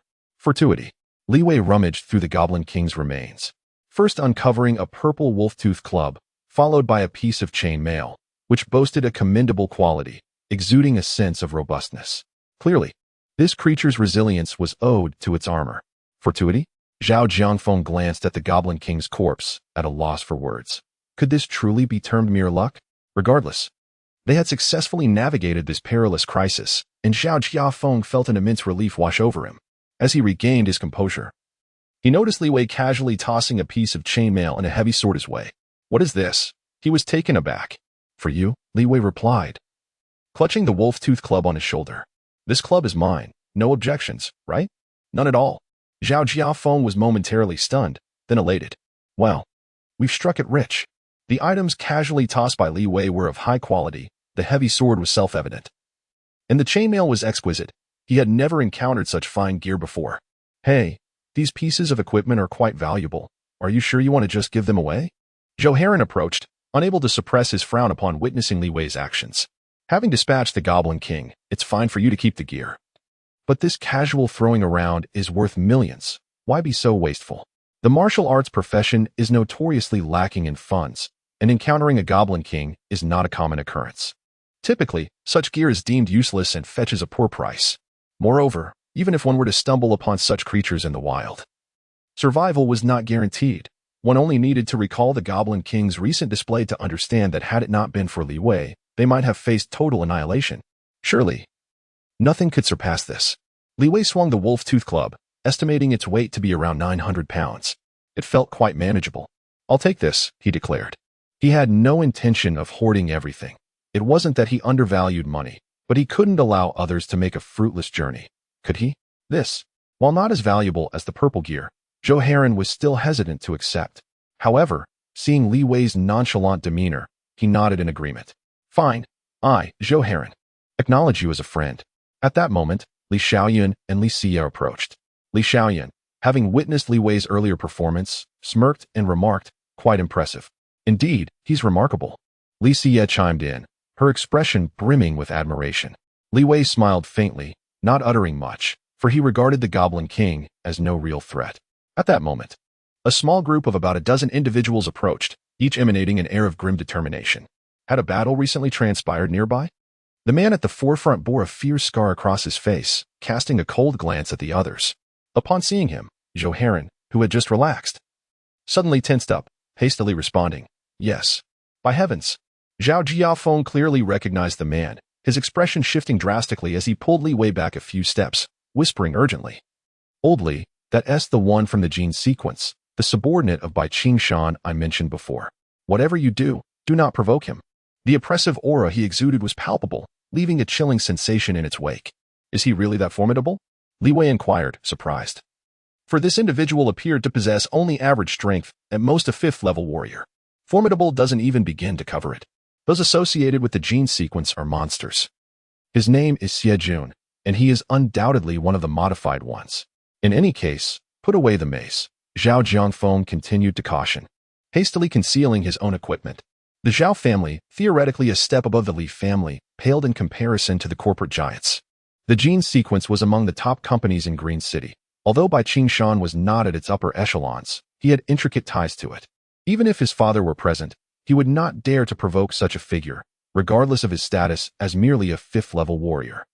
If Zhao Jiangfeng's reaction was somewhat understandable, then Li Xiaoyun beside him was already trembling, her eyes filled with fear, not directed at Xie Jun, but rather at the white-haired man behind him, Bai Qingshan. No one knew when he had appeared, like a ghost, and even his silence bore an overwhelming weight. "Oh, so you were the ones who killed the Goblin King?" Xie Jun glanced at Zhou Heron. "Yes," Zhou Heron nodded. "Well done," Xie Jun replied with a smile. "In that case, hand over whatever he had on him. We will offer 100,000 for everything." 100,000. This price stunned Zhao Jiangfeng. Was he joking? Even the blue-grade equipment they possessed started at a market value of 1 million, let alone the purple gear in Li Wei's possessions. Worth nearly 10 million, something others could not even acquire. How could they possibly be dismissed with a mere 100,000? This was akin to robbery. What is the matter? Unwilling? Xie Jun's gaze, half smiling, fell upon Zhao Jiafeng. Just a glance made Zhao Jiangfeng tremble uncontrollably. He recognized that sensation too well. The other party had no intention of negotiating. Clearly aiming for outright theft and murder, merely disinterested in making the first move. Mr. Bai. Observing the unfolding situation, Zhou Heron realized that he could no longer remain passive. He boldly stepped past Xie Jun and addressed Bai Qingshan with a respectful bow. "My father also works in the field of genetic sequencing, and these individuals are my friends. I sincerely hope you might show us some leniency." "Ah, the son of Zhou Ziwa?" Bai Qingshan finally spoke, the immense pressure causing Zhou Heron's eyelids to twitch. "Indeed." Zhou Heron lowered his head deeply, unable to meet Bai Qingshan's gaze. He felt as though he were suffocating. This group clearly harbored murderous intent, and if he remained silent, he and his companions might very well perish here. As the only one capable of speaking up, his father's involvement in genetic sequencing, while not at a high level, at least provided a tenuous connection to Bai Qingshan. "Is that so?" Bai Qingshan stroked his chin, revealing a cruel smile. "Since you are Zhou Zihua's son, you must understand my purpose here. Your group has slain that Goblin King, and it puts me in a difficult position." Zhou Heron bowed his head even lower, repeatedly asserting, "We are willing to surrender all our equipment and provide compensation." This declaration momentarily stunned Li Xiaoyun and Li Xie, who had not anticipated that Zhou Heron would forego 100,000, instead opting for compensation. Had they erred in some way? Surely, the true culprit was Bai Qingshan. Interesting. Bai Qishan mused, pacing a few steps with his hands behind his back. When he halted, his smile broadened. Let us say 20 million for each of you. I can overlook the fact that you have robbed my prey. Thank you for your generosity. Zhou Heron gritted his teeth. 20 million per person meant they needed to muster 100 million to secure their lives. Even with his wealth, gathering such an amount in a short time was impossible. Yet what choice did he have? He could only acquiesce. Zhou Heron forced a smile, entirely shedding his earlier calm demeanor. Faced with the colossal entity of genetic sequencing, he truly dared not take any reckless actions. Zhou Heron, you. Li Shaoan, standing nearby, widened her eyes in shock. She had not expected this once vibrant classmate to be so thoroughly intimidated. How could she possibly gather 20 million? Zhao Jiaofeng grasped her arm and whispered, do not act impulsively. This is singularity. At that moment, Li Shaoan froze. Indeed, within singularity, there existed no law or morality. To die here meant everything would be lost. It could be said that their lives rested entirely in the hands of Bai Qishan. She glanced at her sister, noticing Li Siya's bewildered expression, as though questioning why they were subjected to such treatment. Had their defeat of the Goblin King truly been wrong? A wave of humiliation surged within Li Shaoyun. They were certainly in the right, yet the overwhelming power of their adversary had distorted the very nature of right and wrong. 20 million? Are you seeking my life? Just then, an unexpected voice broke through the tension. It was Li Wei, exclaiming in frustration, what is this nonsense? You come here demanding 2 million. Are you attempting to extort me? Huh? Chapter 24. The enemy is inferior to goblins. This inexplicable voice immediately elevated the atmosphere of the scene to an entirely different dimension. Before Bai Qishan stood a dozen individuals who had remained silent, but upon hearing Li Wei's words, they swiftly retreated like a receding tide, revealing the arrogant Li Wei. Nostrils flared in defiance. It was only at this moment that Bai Qishan and his companions discerned Li Wei's appearance. Clad in a simple shirt and shorts, he bore a wolf-toothed club, standing there in a most unkempt manner, his disheveled hair framing a face that regarded Bai Qishan with a peculiar gaze, clearly exuding a sense of defiance. Li Wei's sudden outburst caught everyone off guard, prompting laughter from those who had been with Bai Qishan. Ha ha. I thought it was someone formidable, but it's merely this character who dares to speak so boldly. It's rare to see someone seeking death in these times. It seems the youth of today have forgotten how to write the word death. How amusing. I wonder if he can continue his bravado for much longer. Is this from the Li family? Heh, this lad probably doesn't even realize that his words might be beyond what even the Li family can bear. Pity filled the eyes of several onlookers as they regarded Li Wei. Bai Qishan's own strength was merely exceptional. There were many in the world more powerful than he. Yet, why did everyone seem so fearful? It was due to genetic sequences. The might of top-tier corporations cannot be judged by common logic. To speak frankly, a single piece of information from these companies could utterly annihilate a family. This is the essence of a corporation. Fool, how dare you speak? Li Shaoyun was taken aback, completely unprepared for her cousin's assertive demeanor. She hastily grasped Li Wei's arm. It's just 20 million. We can manage. Zhou Heron and Zhao Jiangfeng's expressions shifted as they refrained from speaking, instead casting frantic glances at Li Wei. Yet, at the center of this tempest, Li Wei appeared blissfully unaware of the gravity of the situation, continuing to rant, step aside. Do you think my money is so easily taken? You want me to part with 20 million at once? Just watch me make him lose his bearings. 20 million. What an astronomical figure. If deposited in a bank, the interest alone amounts to 700,000 a year. In a pay-to-win game, even charging 648 every second would require a continuous 8 hours. And with a monthly salary of 3,000, one would need to toil for 555 years. And now, someone dares to demand it with but a single statement? Preposterous. Bai Qishan cast a glance at Li Wei, a smirk playing on his lips. He said little. Yet beside him, Xie Jun had already grasped Bai Qishan's intent. With a malicious grin, he stepped forward. It has been quite a while since I've encountered such an oblivious individual. Since you possess such spirit, let me witness your strength. Xie Jun cracked his knuckles, excitement coursing through him. It had been ages since he had bullied the weak, and now he was positively exhilarated. Is it Xie Jun coming in first? TSK. This lad is truly doomed. A spectacle is about to unfold. His head might well be twisted off. Nearby, some observers shook their heads in disbelief. Xie Jun's prowess was only second to Bai Qishan, and he could be considered a formidable asset, capable of easily crushing even a Goblin King. He smirked. Don't blame me for the warning. Since you've chosen money, it seems you value your life little, don't you? Donning his gloves and flexing his wrists, he approached Li Wei, suddenly exerting force. His fist was heavy, bearing down like a mountain. Upon witnessing the thick calluses on Xie Jun's hands, Zhou Heron felt a sense of foreboding. Startled, he exchanged a glance with Zhao Jiafeng and nodded vigorously. Under these circumstances, they had no choice but to intervene. Otherwise, Li Wei might very well meet his demise. Bai Qingshan noticed the movements of the group, his expression indifferent, uttering not a word. To him, the loss of a few lives was inconsequential. What truly mattered was securing the equipment. As long as he could obtain that coveted purple item, even the gravest of incidents could be quelled. However, everyone had miscalculated one crucial detail: Li Wei's strength. Bang! Xie Jun's fist, as large as a sandbag, was effortlessly grasped by Li Wei. Taken aback, Xie Jun exerted all his might in an attempt to escape Li Wei's grip, but it was as though his hand were ensnared in a vice, immovable despite his struggles. A look of horror spread across Xie Jun's face. Indeed, as Li Wei applied a slight pressure, Xie Jun screamed in agony. Ah, it hurts, it hurts, it hurts. What sheer brute force.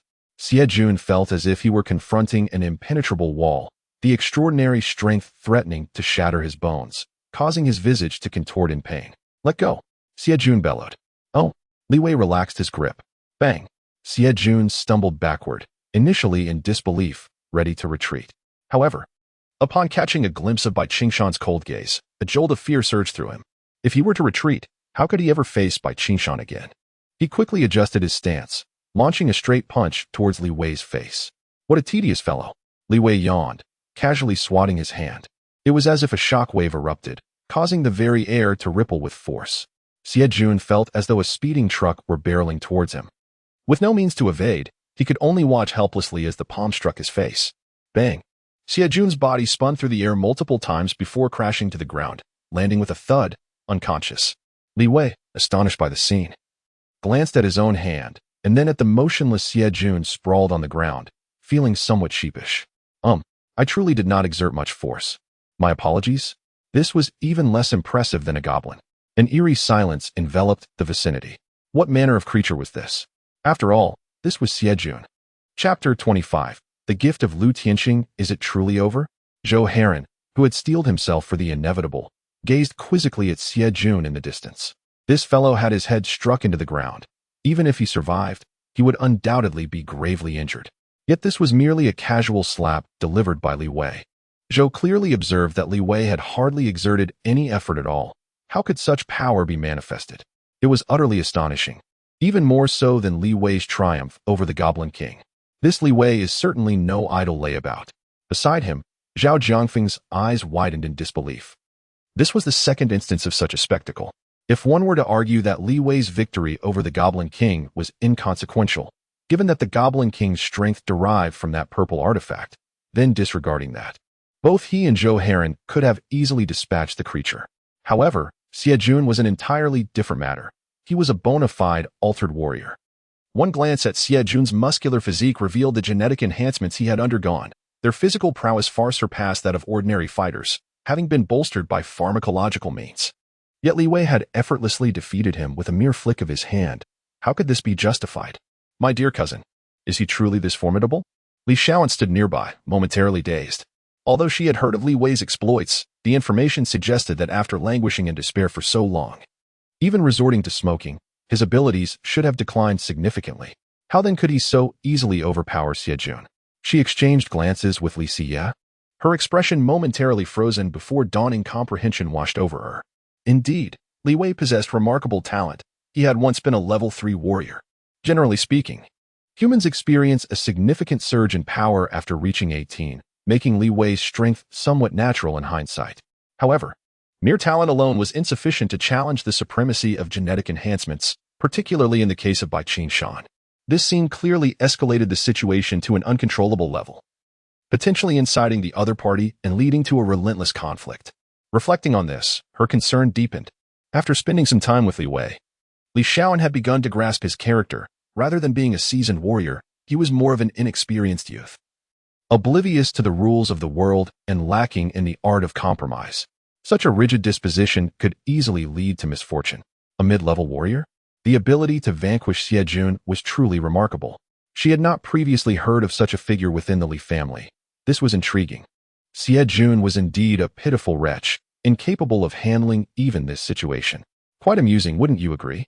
The onlookers surrounding Bai Qingshan began to murmur amongst themselves. Until this moment, they had scarcely regarded Li Wei with any seriousness.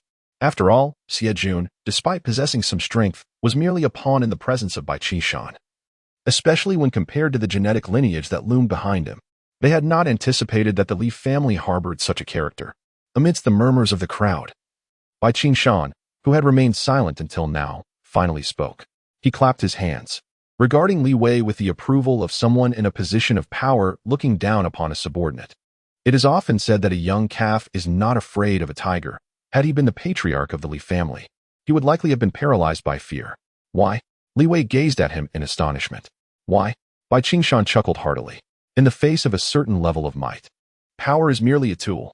Setting aside the fact that you are not my match in strength, even in terms of energy, I possess 1,000 ways to make you regret your choices. In fact, to defeat you, I would only need a phone call. Do you believe that? This man Li Xiaoyan's face turned ashen. She undoubtedly believed Bai Qingshan's words and felt their weight deeply. The Li family, as it expanded, inevitably had to engage in various businesses, akin to numerous small enterprises with tangible operations. Their survival to this day relied on these ventures for development. However, with just one phone call, Bai Qingshan could sever those operations, leading to the immediate collapse of the vast Li family assets, leaving them vulnerable to countless predators eyeing their enterprises, such as the power of influence. Li Wei pursed his lips, pondering what relevance this had to him. Just as he was about to speak, his phone in his pocket suddenly rang. Is there even a signal in such a place? He was taken aback and glanced at the caller ID, spotting an unfamiliar name. Initially puzzled, he pressed the answer button. Hello, is this Mr. Li Wei? A voice brimming with excitement emanated from the phone, akin to a fan encountering a celebrity. Huh? Who are you? Li Wei furrowed his brow, feeling as if he had heard this voice before. I'm Lu Tianqing, the caller exclaimed eagerly. I was the one beside Miss Lu Qingwei that day. Oh, you must be quite busy and might not remember a minor character like me, but we did exchange contact information, and I had Miss Lu introduce us. Oh, it's you. Li Wei recalled that Lu Qingwei had indeed mentioned this matter repeatedly over the past few days, though he expected the other party to reach out at this moment. Haha, you finally remember. Lu Tianqing sounded pleased, continuing. I heard you have entered the singularity? Coincidentally, this area is part of my family's enterprise. By the way, I haven't had the chance to express my gratitude for saving my life last time. I heard from Miss Lu that you seem to be looking for Xuejing. To be honest, I just captured one and was planning to deliver it to you. Is that so? Yes, I will head over immediately. Please do not hold it against me. Li Wei remained silent for a moment, speaking with a hint of skepticism. Thank you? No need for thanks. This is what we ought to do. Lu Tianqing's voice conveyed genuine cheer. After hanging up, Li Wei felt somewhat bewildered. Was this fellow coming over regarding the blood butcher blade? He hadn't requested anything, yet here the individual was, offering assistance unbidden, making it difficult for him to refuse. Haha, it seems someone is indeed calling you. Bai Qingshan observed Li Wei's actions and could not help but cross his arms, offering a faint smile as he remarked. I have no objections to you making a few more calls to hear how your elders and friends would describe your current behavior. However, I must say that no matter how many calls you make, it may prove futile, for upon hearing the term gene sequence, they might very well be rendered speechless with fear. Just as he spoke, his phone began to ring. Oh? Bai Qingshan raised an eyebrow, and upon glancing at the caller ID, he saw the name, Lu Tianqing. This revelation invigorated him, and he glanced sideways before exchanging a knowing look with those nearby. The others, understanding the cue, promptly stepped back to grant Bai Qingshan some space. It was only then that he cautiously answered the call. Lord Lu, what is your command? Bai Qingshan inquired. I bring you good news. Lu Tianqing's voice resonated from the other end. A revered individual will be present at this singularity, and I am preparing to send the snow spirit over. Judging by the satellite coordinates, your proximity is quite remarkable, so do ensure you extend a warm welcome. Chapter 26. Why do you not bow, esteemed one? Merely hearing these two words caused Bai Qingshan's pupils to constrict sharply. If martial artists transcend humanity, then esteemed ones exist beyond that realm, becoming the true paragons of power. They enjoy privileges across various domains. All laws and moralities prioritize those of esteemed rank and above. In society, all resources are first available to those of esteemed rank and higher, and a single esteemed one can compel numerous aristocrats to bow in deference. This is a level that the vast majority of individuals could never hope to attain in their lifetimes. Yet it is a realm fervently desired by all. A single esteemed individual often represents an abundance of resources. Even Lu Tianxing, the chairman of the Genetic Sequencing Board, must show utmost respect to an esteemed one. Rest assured, my Lord Lu, I have just discovered a piece of purple equipment that can be gifted to the esteemed one. Bai Qingshan exclaimed, his voice trembling with excitement. To think he could encounter someone of such elevated status. It seemed that the gears of his destiny were beginning to turn. Oh, the equipment from the Goblin King? Indeed, it is a remarkable item, Lu Tianxing praised. In that case, I am at ease. Please wait a moment. I shall arrive shortly. The call ended. Bai Qingshan took a deep breath, concealing his elation, yet despite his experiences, he could not suppress the joy that surfaced. This expression astonished those around him. Individuals like Bai Qingshan were known for their stoic demeanor, rarely revealing their emotions. Yet now, he appeared utterly unable to contain himself. A rarity indeed. Could it be that something wonderful was afoot? Indeed, Bai Qingshan ultimately could not restrain his laughter. Everyone, I just received splendid news. Mr. Lu mentioned that a formidable esteemed one shall be passing through here, and he is acquainted with Mr. Lu. This means I am about to meet an esteemed individual. What?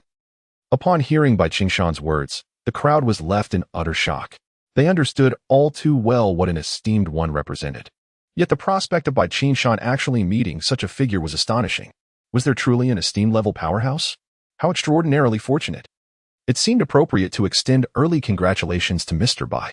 The crowd was filled with envy. Bai Qingshan was already a remarkable individual, and to encounter an esteemed one would undoubtedly elevate him further. Merely luck, Bai Qingshan replied, clasping his hands together while a smile graced his face. His once cold demeanor transformed into one of warmth and approachability, a stark contrast to his previous self. An esteemed one. My heavens! Li Xiaoyan could not help but cover her mouth. The Li family had once had an esteemed one among their ranks, and at that time, they basked in glory. However, since that esteemed individual had vanished, their status had plummeted. Thus, she understood all too well the implications of such power, trembling at the thought. Damn it. Handling one by Qingshan was already a challenge. Now, there was the prospect of another esteemed one. Zhou Heron's expression darkened significantly. Even with the influence of his father, it seemed inadequate to contend with the weight of Bai Qingshan's words. In addition to the esteemed words, it is needless to say that even if his father and entire family were present, they would not warrant a glance. For the individual in question possesses an identity capable of altering their fates with a mere utterance. Ah, how intriguing you are. Yet alas, today you have encountered me. Bai Qingshan observed Li Wei with a faint smile and remarked, it is evident that you possess some prowess. However, as I have mentioned, a single phone call is all it takes for me to effortlessly crush you without lifting a finger. Furthermore, there is a venerable presence nearby. Nevertheless, considering that a respected figure is in close proximity today, I shall refrain from harboring murderous intent. In return, your compensation shall rise to 40 million. How does that sound? The onlookers regarded Li Wei with mockery, as if to say, did he truly believe that a modicum of strength could grant him free rein? The intricate web of genetic affiliations could easily leave him disoriented. Such is the capriciousness of fate. Mr. Lu. At that moment, a voice cried out from the distance. At the edge of his vision, a man stood atop a flying sword, holding a vial containing a pure white sprite, unmistakably the snow spirit capable of perpetually lowering temperatures. Whoosh! The flying sword hovered beside the crowd, and Lu Tianxing appeared more vibrant than before, clad in a formal black suit, exuding vitality as he strode towards them. Upon seeing Lu Tianxing, Zhao Jiafeng instantly recognized the dire situation. This individual, as the chairman of the genetic sequence, undoubtedly represented immense power. Strictly speaking, his strength may not have been formidable, yet his influence was profoundly deep-rooted. Families like his and Zhou Heron's might be considered powerful in the outside world. But before Lu Tianxing, they were insignificant. The others also recognized Lu Tianxing, yet they found themselves bereft of the right to speak, merely gazing at him in awe, nodding in acknowledgement to assert their presence. Damn, how am I to extricate myself from this predicament? Zhou Heron clenched his fists, racking his brain for a way to safely exit, but no solution could possibly ensure the preservation of all. Damn it. Even more agitated was Bai Qingshan, who, upon seeing Lu Tianxing, immediately donned a respectful demeanor, hastily approaching him while extending his hand, casting a sidelong glance at Li Wei. Mr. Lu, he called out, only to be met with indifference. Lu Tianxing did not even spare him a glance, striding purposefully towards Li Wei. What is happening? As Bai Qingshan stood in astonishment. He witnessed Lu Tianxing grasping Li Wei's hand, his face slightly flushed, clearly exhilarated. Mr. Li Wei, it has been quite some time, has it not? Just 2 days. I believe? Li Wei scratched his head, taken aback by the man's exuberance. Ah, absence makes the heart grow fonder. Mr. Li Wei, you have become even more handsome. Lu Tianxing unabashedly lavished praise, simultaneously extending the small vial in his hand towards Li Wei. Mr. Li Wei, behold. This is the snow essence you requested. I went through considerable effort to procure it. Yet for you, Mr. Li Wei, it is merely a trifle.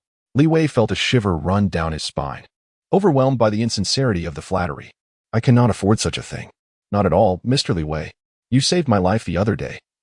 How could I possibly accept payment? Lu Tianxing maintained an exceedingly respectful demeanor, repeatedly smiling. Offering you this token of gratitude feels insufficient. But may I inquire what you intend to do with it? Perhaps to use it as a refrigerator, Li Wei mused, contemplating whether it was indeed acceptable to accept it so readily. A refrigerator? Lu Tianxing was momentarily taken aback, then raised his thumb in admiration. As expected of Mr. Li Wei, so unorthodox. With that, he turned his gaze towards Bai Qingshan, his tone growing stern. Bai Qingshan, why do you not pay your respects to the esteemed one? Allow me to introduce you. This is the venerable individual I spoke of, the one who saved my life just days ago. Mr. Li. Bai Qingshan stood speechless, his mouth agape, at a loss for words. Chapter 27. Another 9th-level warrior. At this moment, Bai Qingshan was engulfed in a profound sense of dread. He could never have anticipated Lu Tianxing's demeanor. The so-called esteemed one turned out to be this seemingly unremarkable Li Wei.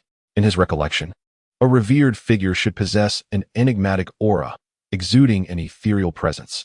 How could this individual possibly fit that description? What on earth is happening? Bai Qingshan's body began to tremble. All the harsh words he had previously uttered now felt like mere folly. Even though Li Wei had not uttered a single word, the mere act of gazing at him instilled an overwhelming fear within Bai Qingshan.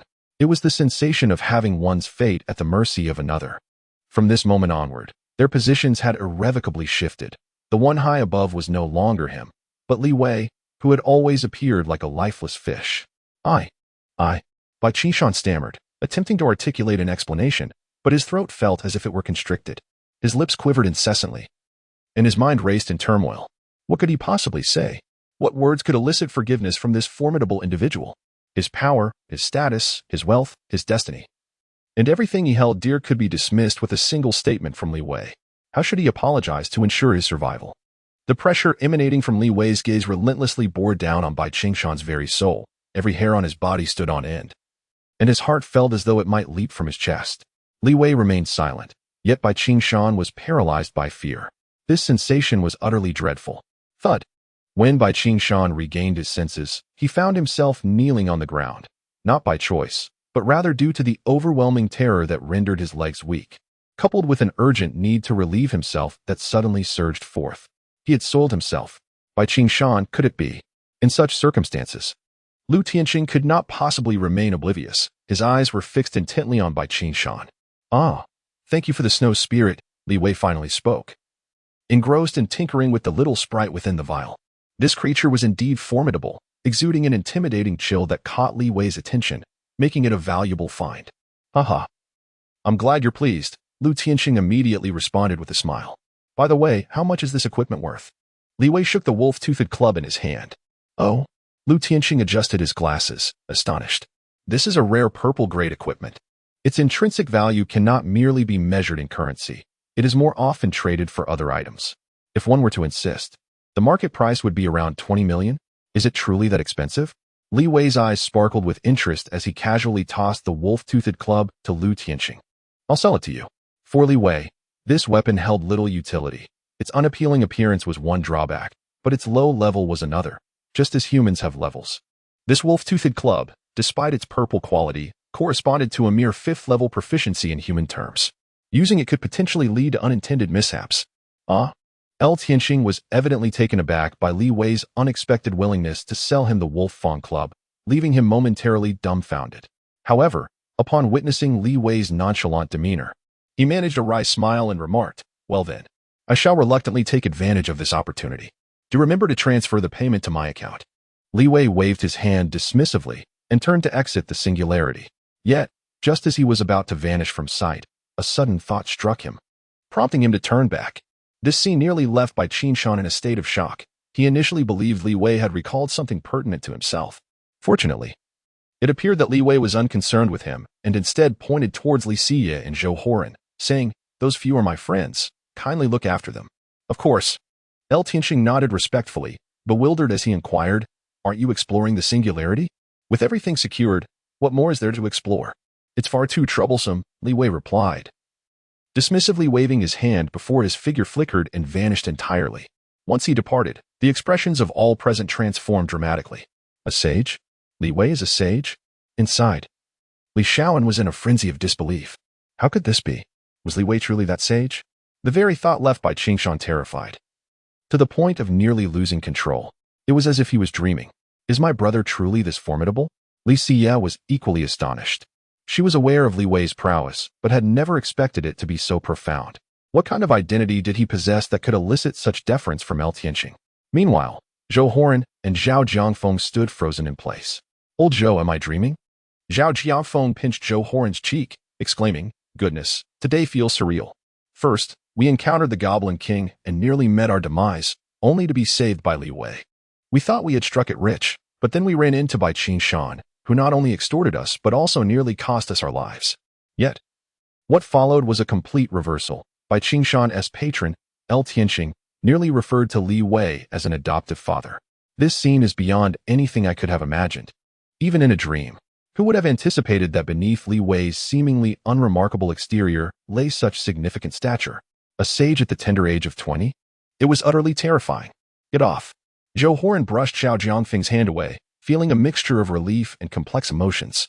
He had heard of Li Wei's exploits long ago, and upon learning that Li Wei possessed talent yet failed to cherish it, his initial reaction was disdain. He deemed such a person a squanderer of potential, unaware of how many aspired to become martial artists but were hindered by their own limitations. Yet here was Li Wei, who not only neglected his training but also wasted his innate gifts. In light of this, it would have been better for him to pass his talents to others. However, the reality was that Li Wei had saved him twice, and before departing, had offered him a single word of encouragement. That simple phrase could pave a smoother path for him in the future, something his family could never provide. Reflecting on himself, he felt somewhat petty. The others, too, harbored their own thoughts. Having relied on Bai Qingshan's influence, their previous arrogance was now replaced by an oppressive silence, especially after encountering El Tianxing's fierce gaze. None dared to meet his eye, their bodies trembling in trepidation. Their state of mind surpasses even that of Bai Qingshan. You lot. While you may escape the death penalty, you cannot evade the consequences of your actions. Lu Tianxing's gaze swept across the faces of these individuals, ultimately fixing upon Bai Qingshan. I never anticipated that merely a genetic sequence division would embolden you to act so arrogantly. It is truly a disgrace to my dignity. Bai Qingshan, from this moment forth, you and your subordinates are to vacate the genetic sequence. Bai Qingshan trembled slightly, his head bowing in reluctant submission. Yes. No, that is too lenient for you. Lu Tianxing, with hands clasped behind his back, gazed skyward, declaring, "Destroy your own meridians, lest I hear of you again." Bai Qingshan's eyes widened in horror, his body quaking even more violently. To destroy one's meridians is to forsake the path of a martial artist. What a cruel fate. Yet he dared not protest, for any further words would only hasten his own demise. Boom. At that moment, a figure suddenly descended from the heavens, crashing before the crowd like a cannonball. The abruptness of the appearance left everyone in stunned disbelief. However, upon recognizing the visage, they were struck with awe. It is Master Wang, a 9th-level martial artist. Master Wang, whose true name is Wang Cheng, does not belong to the genetic sequence nor any corporation. Yet he serves as a mentor at the Green City Martial Arts University, possessing formidable strength, and is among the most likely to soon transcend to the realm of the respected. Ah, it is Master Wang. What a long time it has been. Upon seeing him, Lu Tianxing promptly saluted. Like Lu Qingyue, he is a proficient expert who occasionally undertakes missions within the genetic sequence. Wang Cheng, having sensed an unusual aura, inquired, "Was there a powerful figure here just now?" "Yes, there was a revered one earlier," Lu Tianxing explained. "A revered one?" At this revelation, Wang Cheng shot him a piercing glance. "Are you jesting with me? What I sensed was a 9th-level martial artist, and you dare to call it revered?" Are you seeking death? The crowd stood in stunned silence. Chapter 28. Who is trying to harm my wife? The title of respectable is not merely a label. It epitomizes power and status, marking the commencement of exceptional treatment. In simpler terms, anyone bearing this title is destined to receive privileges befitting their rank. Their names will be etched in the annals of the city, and formidable individuals from various factions will come to extend their congratulations. In essence, it is an honor, one that cannot be disregarded. Under such circumstances, if someone who is not a respectable dares to claim this title, they shall face severe repercussions. How could this be? I distinctly witnessed Mr. Li vanquish the blood butcher with a single strike. At this point, Lu Tianqing was suddenly struck with astonishment. Perhaps he had misjudged the situation. While Li Wei's prowess was indeed formidable, leading him to momentarily regard him as a respectable, he had overlooked a crucial point. Li Wei's strength might simply stem from his innate abilities, rather than any elevated rank. Lu Tianqing. How audacious of you to usurp the title of respectable. It is only natural that a respectable would intervene to impose sanctions. Wang Cheng let out a cold snort, fully aware that Lu Tianqing had erred. This Mr. Wang, this is all my fault. In that moment, Bai Qingshan felt a wave of relief wash over him. He had narrowly escaped a monumental upheaval in his life, and now it seemed that Li Wei was not a respectable after all. This is utterly delightful. Claiming to be a respectable can be a grave matter or a trivial one. If no one is aware, it hardly matters how one refers to oneself. However, this situation involves Wang Cheng, who is among the esteemed ranks just below the respectables and is notorious for his rigid adherence to tradition. The title of respectable is something he has long aspired to. He would never dare to claim it himself, yet a newcomer has now appropriated this honor. How could he possibly reconcile such an affront? This is dire. Zhou Huron felt a sudden pang of anxiety as he glanced at Zhao Jiafeng, who shook his head in response, leaving them both momentarily silent. This predicament was beyond their control. The realm of the respectables existed in an entirely different dimension. Who knows how this group of traditionalists would react? No need for a defense. This is a grave offense, and your words hold no weight. Wang Qing scoffed, shaking his head. However, let us set this matter aside for the time being. I did not come to you regarding the title of respectable, but rather to discuss a significant incident that requires our deliberation. Indeed, Lu Tianqing, feeling helpless, nodded in acquiescence, awaiting Wang Qing's pronouncement. Wang Cheng spoke coldly. A disaster of respectable caliber has struck Green City. According to your terminology, this would be classified as a dragon-level disaster. What? Lu Tianqing was taken aback. A respectable-level disaster? It is worth noting that Green City had only recently faced the Blood Butcher. How could another disaster arise so swiftly? Has the anomaly in that region succumbed? Lu Tianqing inquired urgently. Green City is home to 3 major anomalies, each guarded by countless human experts. The disasters therein are exceedingly terrifying. Should any one of them be unleashed, it could precipitate a city-wide catastrophe. No wonder he was so anxious. After all, a dragon-level disaster corresponds to a calamity capable of annihilating an entire city. However, this is not the case. This disaster is not a creature, but rather a person. Wang Cheng, with his hands clasped behind his back, spoke in a somber tone. You must have heard of this name, Lin Wudi, the infamous figure responsible for the massacre of towns 3 years ago. The realization struck Lu Tianqing, leaving him momentarily dazed. Human calamities, while troublesome, are not insurmountable. Unlike monsters, humans possess reason. They do not engage in wanton destruction, aware that the might of humanity is vast, and excessive notoriety may lead them into peril. Yet, the challenge lies in their cunning. They can conceal themselves and resort to threats, employing every tactic imaginable, rendering the situation exceedingly complex. Given the urgency, I hasten here upon sensing the aura of a 9th-level warrior, hoping to gain assistance, Wang Qing remarked nonchalantly. However, it matters not. For 2 esteemed individuals have already received word and are pursuing Lin Wudi's whereabouts, so you need not fret. Of course, impersonating a respected figure remains a transgression that I cannot overlook. I understand, Lu Tianqing replied, somewhat resigned, although his status appeared prestigious in the eyes of ordinary people. He was merely the newly appointed chairman of Gene Sequence, a position that paled in comparison to that of his father's generation. In the eyes of warriors above the 9th level, he was but a novice. Once Wang Cheng departed, an awkward atmosphere enveloped the scene. Shall we continue exploring the singularity? Li Shaoan asked, caught between laughter and tears. Life's rapid fluctuations had left her at a loss, uncertain of how to navigate this unpredictable journey filled with adventures. This matter no longer concerns us. Let us proceed with our tasks, Zhao Jiangfeng remarked wistfully. He had initially believed he could contribute to the conversation, but after spending a day as a teammate with Li Wei, he realized that his status was utterly insignificant in the eyes of others. Conversely, Li Wei exuded nonchalance. Seemingly unfazed by the atmosphere around him, his mantra was simply to relax and take it easy. Zhao Jiafeng couldn't help but envy Li Wei, who appeared to find comfort in doing nothing, as if no matter the magnitude of the events, lying at home was far more appealing. Indeed, Zhou Heron unusually concurred with Zhao Jiangfeng's sentiment, reflecting on his own entrance, where he had deliberately showcased his prowess with a flying sword to impress Li Wei. He now felt it best left unmentioned. Ultimately, the group dispersed, each preoccupied with their own thoughts and endeavors. Is anyone home? Li Wei called out as he stood at his doorstep. Initially expecting Lu Qingwei to be present, he soon discovered otherwise. Upon opening the door, he found a letter, one from Lu Qingwei. She mentioned that after hearing about Li Wei's philosophy of relaxation, she felt compelled to address some lingering concerns before returning to try his method. Glancing at the letter, Li Wei stroked his chin. He held no particular feelings for Lu Qingwei.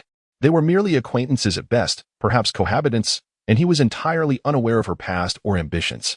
Yet, it was not difficult for Li Wei to discern that Lu Qingwei harbored ambitions. She would endure the disarray of her untidy room to pursue her goals and would unabashedly seek to apprentice under him. Such a person possesses a wealth of ideas, and it is unlikely that she would simply recline in complacency for long. Li Wei, however, remained unperturbed by this. The notion of complacency implies an unattainable pursuit. And even if Lu Qingwei were to vanish without a trace, he would refrain from voicing any objections, acknowledging that everyone is entitled to their own choices. After placing the snow essence delicately aside and removing his shoes, Li Wei comfortably reclined in his chair and powered on his computer. It had been quite a while since he last indulged in gaming. He had heard whispers of a new game, the Fearless Covenant, which seemed intriguing. Nonetheless, such games are far more enjoyable when played with friends. Although he had a few acquaintances online, they were all rather preoccupied, leaving little time for shooting games. After some contemplation, Li Wei resolved to open Mahjong Soul for a game of Mahjong. This was his intention, yet he soon found himself feeling rather restless. Suddenly, a deafening roar akin to an earthquake reverberated outside, causing the entire house to tremble. What on earth? Li Wei sensed the chandelier swaying perilously, seemingly on the verge of falling. Before he could fully comprehend the situation, an arrow suddenly shot through the window, hurtling directly towards his room. With a flash of insight, Li Wei's body instinctively teleported outside, and with a swift motion, he caught the arrow between his hands. Was someone attempting to ambush me? No, it wasn't. He aimed at me just as this thought crossed his mind. A talisman affixed to the arrow ignited spontaneously, startling Li Wei.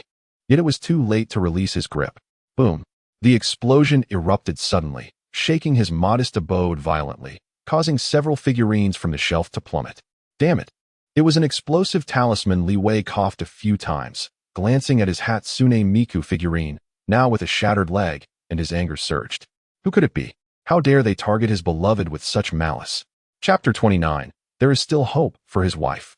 The situation before Li Wei was exceedingly perplexing, and an uncanny sense of déjà vu enveloped him, reminiscent of the sudden onslaught of the Lord of Stench several years prior. It was a similar abrupt crisis, akin to an earthquake. Was another calamity emerging?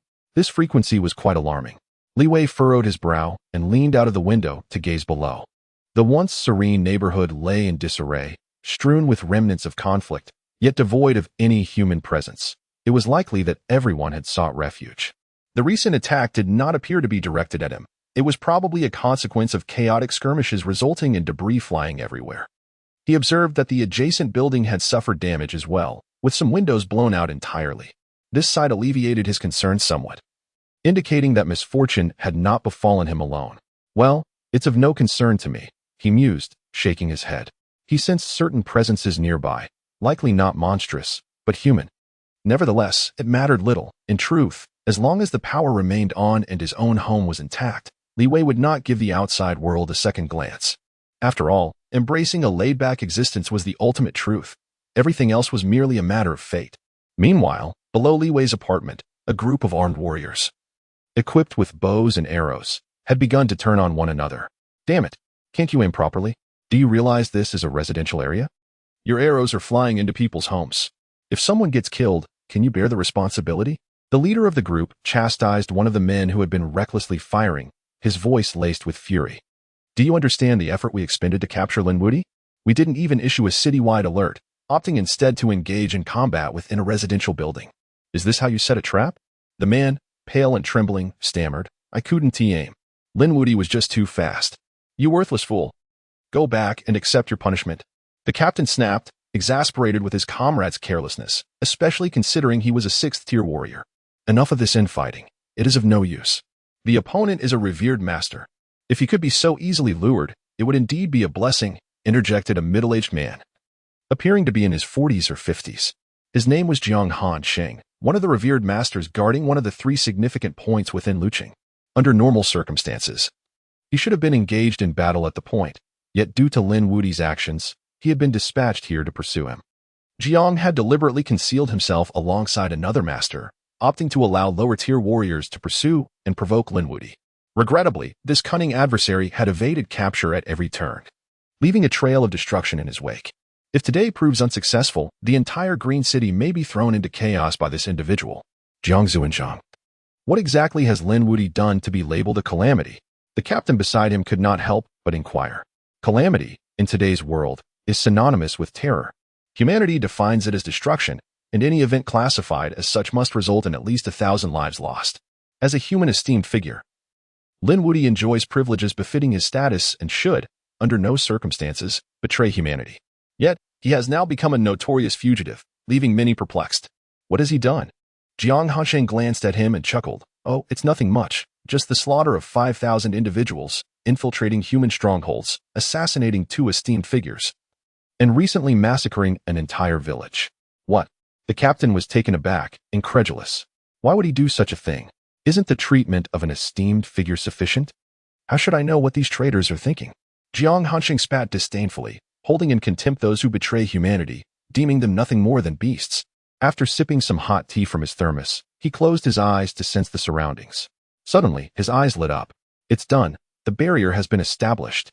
In his mental realm, he gazed down upon the entire mountainous residential area and could clearly see that numerous martial artists had surrounded the vicinity, having set up various talismans.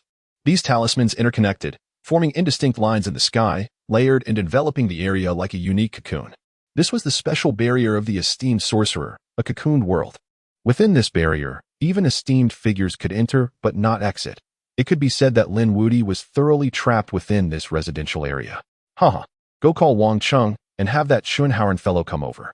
Lin Wuti is like a fish in a barrel. We shall kill him today? Jiang Hansheng was in high spirits. No matter how adept Lin Wuti was at escaping, what use would it be? He was ensnared by his own scheme within this residential area. Let him await his demise. Yes. The captain nodded and promptly took out his phone. You. Instruct the other residents to seek shelter. Remember, do not go outside. Just stay in the air raid shelter in the basement. Jiang Hansheng pointed at another individual and commanded. Understood. Jiang Zuanzhang, what about us? The remaining 2 could not help but speak up. At this point, they had little use. As interceding in battles of such esteemed level was no simple task, and even providing support was challenging, they could at best observe from the sidelines. Since we're here, let us check the house you just blew up.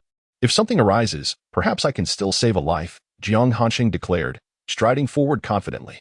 Although he was not particularly skilled in healing techniques, as an esteemed figure, he possessed numerous medicinal pills with healing properties sufficient to save an ordinary person. Thus, the group swaggered towards the building, which bore signs of having been scorched. Jiang Hansheng stood at the base of the building, casting a glance upwards before a smirk graced his lips as he leapt skyward. The esteemed Jiang had never been fond of elevators. A nearby warrior couldn't help but muse. Naturally, who would use an elevator when one can soar? Another warrior retorted, promptly following suit. Fortunately, Li Wei resided on a modestly low floor, no more than 3 stories high. The trio thus found themselves standing before Li Wei's door, exchanging glances. What are you staring at? Open the door. Jiang Hansheng admonished his 2 subordinates with a glare. Yes, sir. The warriors straightened their posture and hastily knocked on Li Wei's door. In the ensuing silence, the door creaked open to reveal half of Li Wei's face. He surveyed the group before furrowing his brow and inquiring, What do you want? I was in the midst of a mahjong game. Playing mahjong? At a time like this? Jiang Hansheng's lips twitched, yet he maintained an air of composure. Ahem. I inadvertently caused some disturbance at your residence and came to extend my apologies. What nonsense is this? Li Wei suddenly realized the gravity of the situation and shot a fierce glare at the group. You lot blew up my wife. What? At the sound of Li Wei's voice, the expressions of the three men shifted dramatically. Jiang Hanxing hastily responded, Is your wife injured? I sincerely apologize. However, I believe I possess some skills that might be of use. As long as she's alive, there may still be hope. At this juncture, he observed Li Wei silently retreating into his abode, only to emerge moments later with a small plastic figurine, hurling it at Jiang Hanxing's face. Limited edition Snow Miku, can you repair this? Jiang Hanxing was left speechless. His confidence faltered. He had assumed an injury had occurred to a person, only to be met with the revelation of a mere plastic figure, leaving him momentarily paralyzed. How outrageous. The other two warriors, momentarily taken aback, quickly regained their composure and exclaimed, Do you realize who stands before you? This is the esteemed Jiang Hanxing. Are you truly so foolish as to jest? Why should I care? Li Wei rolled his eyes and slammed the door shut with a resounding thud. The three outside were left in a state of confusion, caught in the winds of uncertainty. Chapter 30. The Mother's Close Friend. How audacious. You are utterly outrageous. Once they regained their composure, the two martial artists began to furiously pound on Li Wei's door. This individual must be deranged. Here stands a revered master offering you his condolences. And not only do you refuse to accept them, but you also dare to mock him? Such a blatant disrespect towards a master would have warranted a severe punishment in ancient times. It is only due to Jiang Hanxing's magnanimity that he chooses not to hold it against a mere mortal. Had it been someone less forgiving, they would have surely been incensed, eager to teach Li Wei a lesson. What on earth does he intend to do? Li Wei, growing impatient, opened the door once more. You insolent brat. The two martial artists, fraught with frustration, found themselves at a loss for words upon his emergence. In truth, they had not anticipated that Li Wei would actually dare to step outside. Enough of this. I am too weary to quibble with a child. Jiang Hanxing waved his hand in exasperation and turned his gaze to Li Wei, speaking in a measured tone. Young man, since all seems well, you should swiftly come out to seek refuge. A battle of masters is about to unfold here, and you do not wish to be caught in the crossfire. Given the defensive capabilities of your residence, it would likely succumb after only a few blows. Masters? You mean to say that such individuals can be encountered casually on the streets? Do you truly believe that I would allow this to disrupt my game of mahjong? Li Wei scoffed, asserting his indifference. Do as you please, just do not disturb me. Farewell. Bang. The door was slammed shut once again. This time, it was not just the two martial artists whose expressions darkened. Even Jiang Hanxing's countenance shifted dramatically. Encountering a master so casually on the streets? The insolence of this youth is astonishing. It was as if he himself possessed the prowess of a master. The martial artist on the left was nearly beside himself with rage. They had come with good intentions to warn Li Wei. Yet he not only rejected their kindness but also chose to ridicule them? He dares to belittle a master. However, it was not solely Li Wei's fault, after all. He had been unjustly bombarded, and anyone would be in a foul mood under such circumstances. They simply failed to appreciate Li Wei's perspective, which rendered their understanding incomplete. What a peculiar character. The martial artist on the right could not help but curse through the door. You will soon learn the terror of the masters. Do not regret it then. Just a frog at the bottom of the well, let us depart. Jiang Hanxing's temper was visibly flaring, indicating his inner turmoil. Yet being in his 40s and with a master's status, he maintained an outward composure, though his hands trembled slightly. Amidst his anger, Jiang Hanxing found himself in deep contemplation. The mindset of today's youth is troubling. He had encountered many like Li Wei, who exhibited such apathy. Could it be that they had never witnessed a master in action? This was indeed a plausible explanation. Most formidable beings above the rank of master were stationed within the singularities, resulting in few having truly witnessed a master's might. In light of this, it was perhaps understandable for him to harbor no respect for masters. TSK. With this thought, Jiang Hanxing could not suppress a cold chuckle. A genuine battle of masters was about to commence. This young man might very well find himself trembling in fear. Master Jiang. At that moment, Wang Qing approached from afar. He had received the news and brought along another esteemed individual, Chen Haoran. Chen Haoran, a childhood companion of Jiang Hanxing, possessed comparable strength and was recognized as a formidable warrior. Has he arrived? Jiang Hanxing nodded slightly, deeming further conversation unnecessary. With Chen Haoran's presence, the battle could commence without delay. However, Wang Cheng cast a surprised glance at the location. He had engaged in brief discussions with Bai Qingshan and gathered information from Lu Tianqing regarding Li Wei's whereabouts, which he knew resided in the Shanshui community. This location appeared to be the very residence of that individual. Nevertheless, Wang Cheng refrained from voicing his thoughts. As Lin Wudi was already in close proximity, it was better to avoid unnecessary complications. After all, he was merely a 9th-level martial artist, with 2 esteemed warriors present. Could any upheaval truly occur? Are we all prepared? Let us engage in battle, Chen Haoran declared solemnly.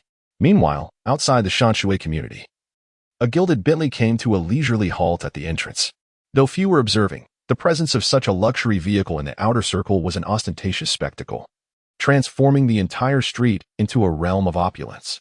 In stark contrast, trailing behind the Bentley was an old Jetta, its dilapidated frame revealing years of wear, with even its bumper hanging loose. Creaking open, the Bentley's door revealed 2 elegantly adorned women, followed by several young men and women, each dressed in extravagant bespoke attire, adorned with glimmering golden watches and jewelry that radiated wealth, from earrings to necklaces and rings on their fingers. Similarly, the old Jetta parked behind the Bentley, and from it emerged a casually coiffed woman. Her name was Yang Qingning, who also held the title of Li Wei's mother.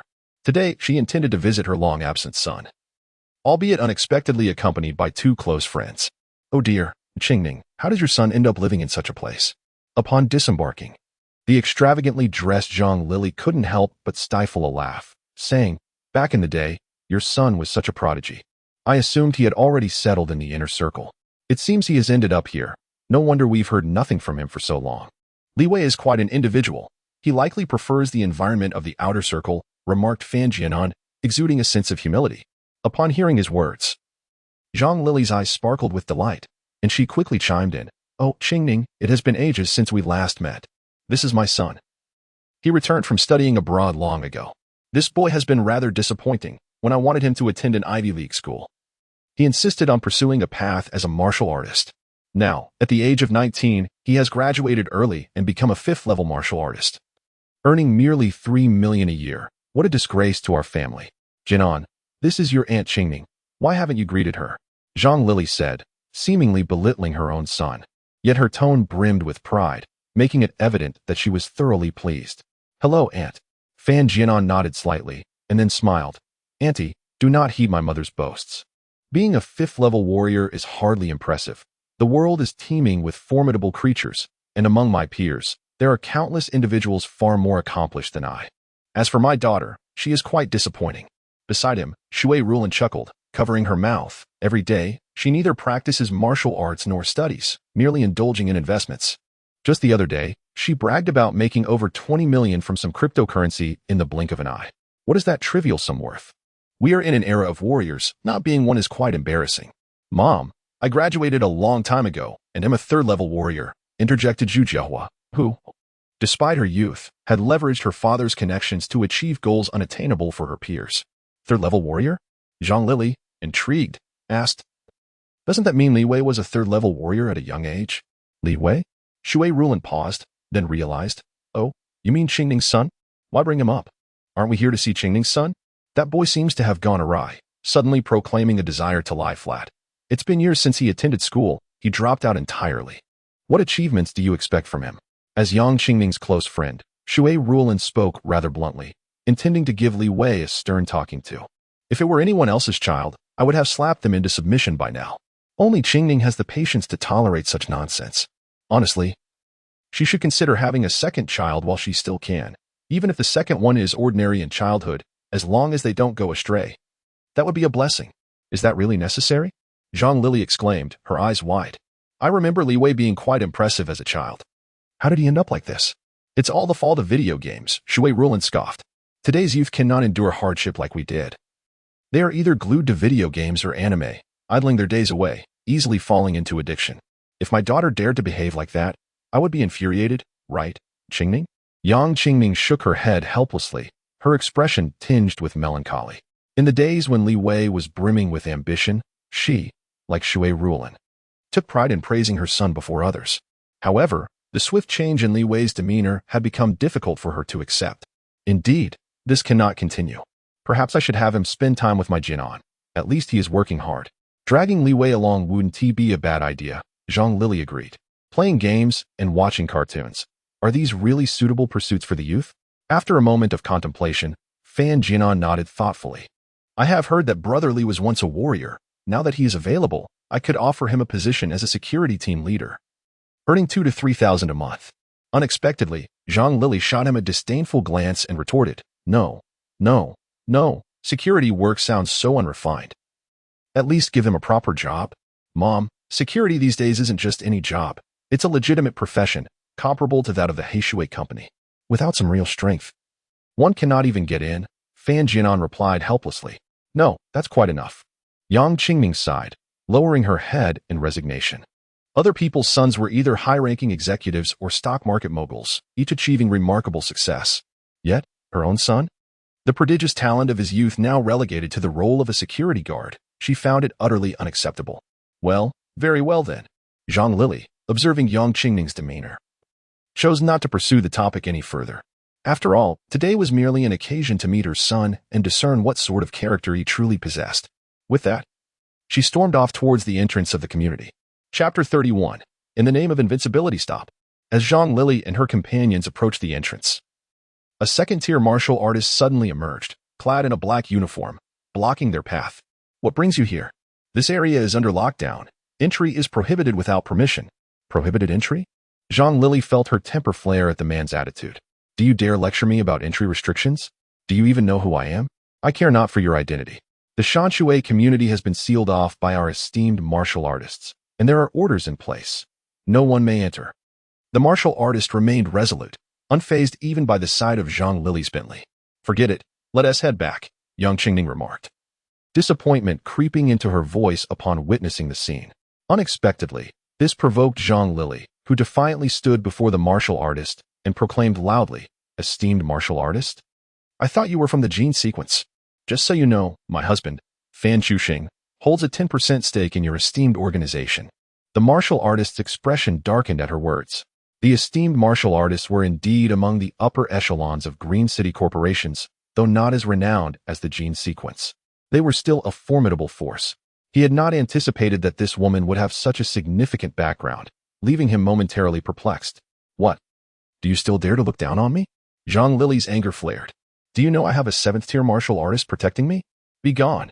As if to validate her claim, a figure clad in a butler's uniform emerged slightly from the shadows, observing the exchange intently. Forgive me, I did not mean to. The martial artist was taken aback. The aura emanating from the butler was indeed formidable. The presence of such a level of protection further underscored her significance, rendering any need for announcements unnecessary. Reluctantly, he opened the door, but not without cautioning. Madam, this area is exceedingly dangerous. I cannot disclose specifics due to confidentiality agreements. But should anything occur, enough of your rambling, security guard. What are you babbling about? Zhang Lili waved her hand dismissively and beckoned her companions to enter. Once inside the Shanshui community, Yang Qingming couldn't help but voice her concerns. Lili, this may not be wise. Though worried for her son. She noted the lack of residents in the community, likely evacuated for safety. Given the circumstances, their intrusion felt somewhat inappropriate. Zhang Lili, brimming with pride, retorted. What is the big deal? Martial artists below the 6th tier are merely doormen. They can hardly pose a challenge. They strut around as if they hold some grand status.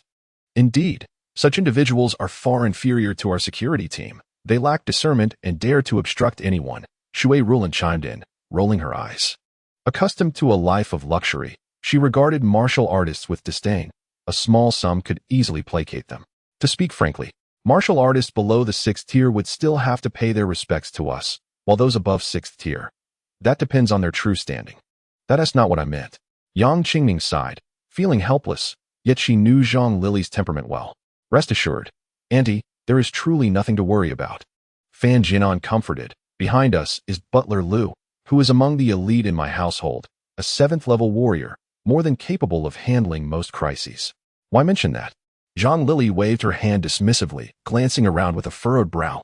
I must say, Qingming, your son resides in a rather unimpressive place. Where exactly does he live? Wait, those people seem somewhat familiar? Suddenly, Zhang Lili paused mid-sentence as 3 middle-aged men approached slowly. Upon discerning their faces, her expression transformed into one of sheer delight. Why, it's Mr. Wang. What brings you here? The individuals before her were none other than Wang Qing, Jiang Hanxing, and Chen Haoran. While she did not recognize the latter two, she was well acquainted with Wang Qing, the esteemed mentor from the Green City Martial Arts University who had once instructed her son, Fan Jianan. Wang Qing's formidable prowess had left an indelible impression on Zhang Lili, and instinctively she adopted a demeanor of deep respect upon seeing him. Wang Qing halted at the mention of his name, casting a puzzled glance in her direction. Jiang Hanxing followed suit, surveying the scene and noting the presence of several ordinary individuals accompanied by a 7th-level warrior. He frowned at Wang Qing. Are these acquaintances of yours? What brings them here? Isn't that courting danger?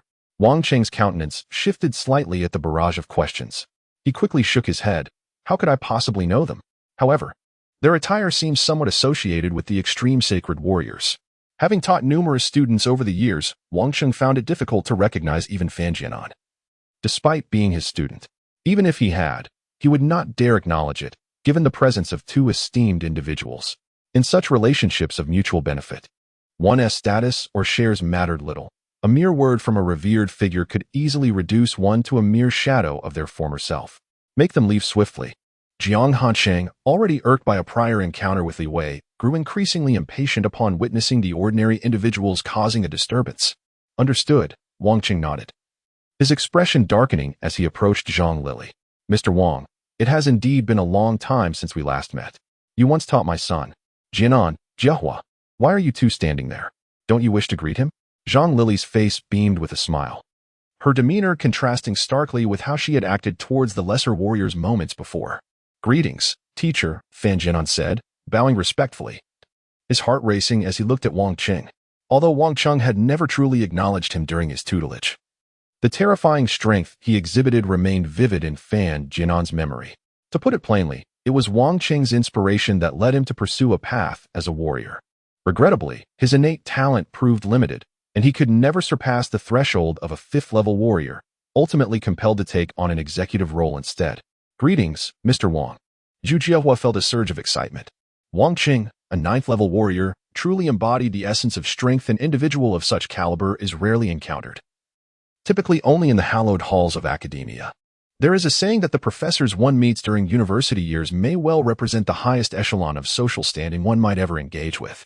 For Zhu Jiahua, although his family had connections with several 9th-level warriors, this did not diminish their formidable prowess. Rather, it underscored the mutual reliance among them. Enough with the formalities, Wang Qing urged impatiently. Have those warriors outside failed to issue a warning, or what? They keep pushing in here.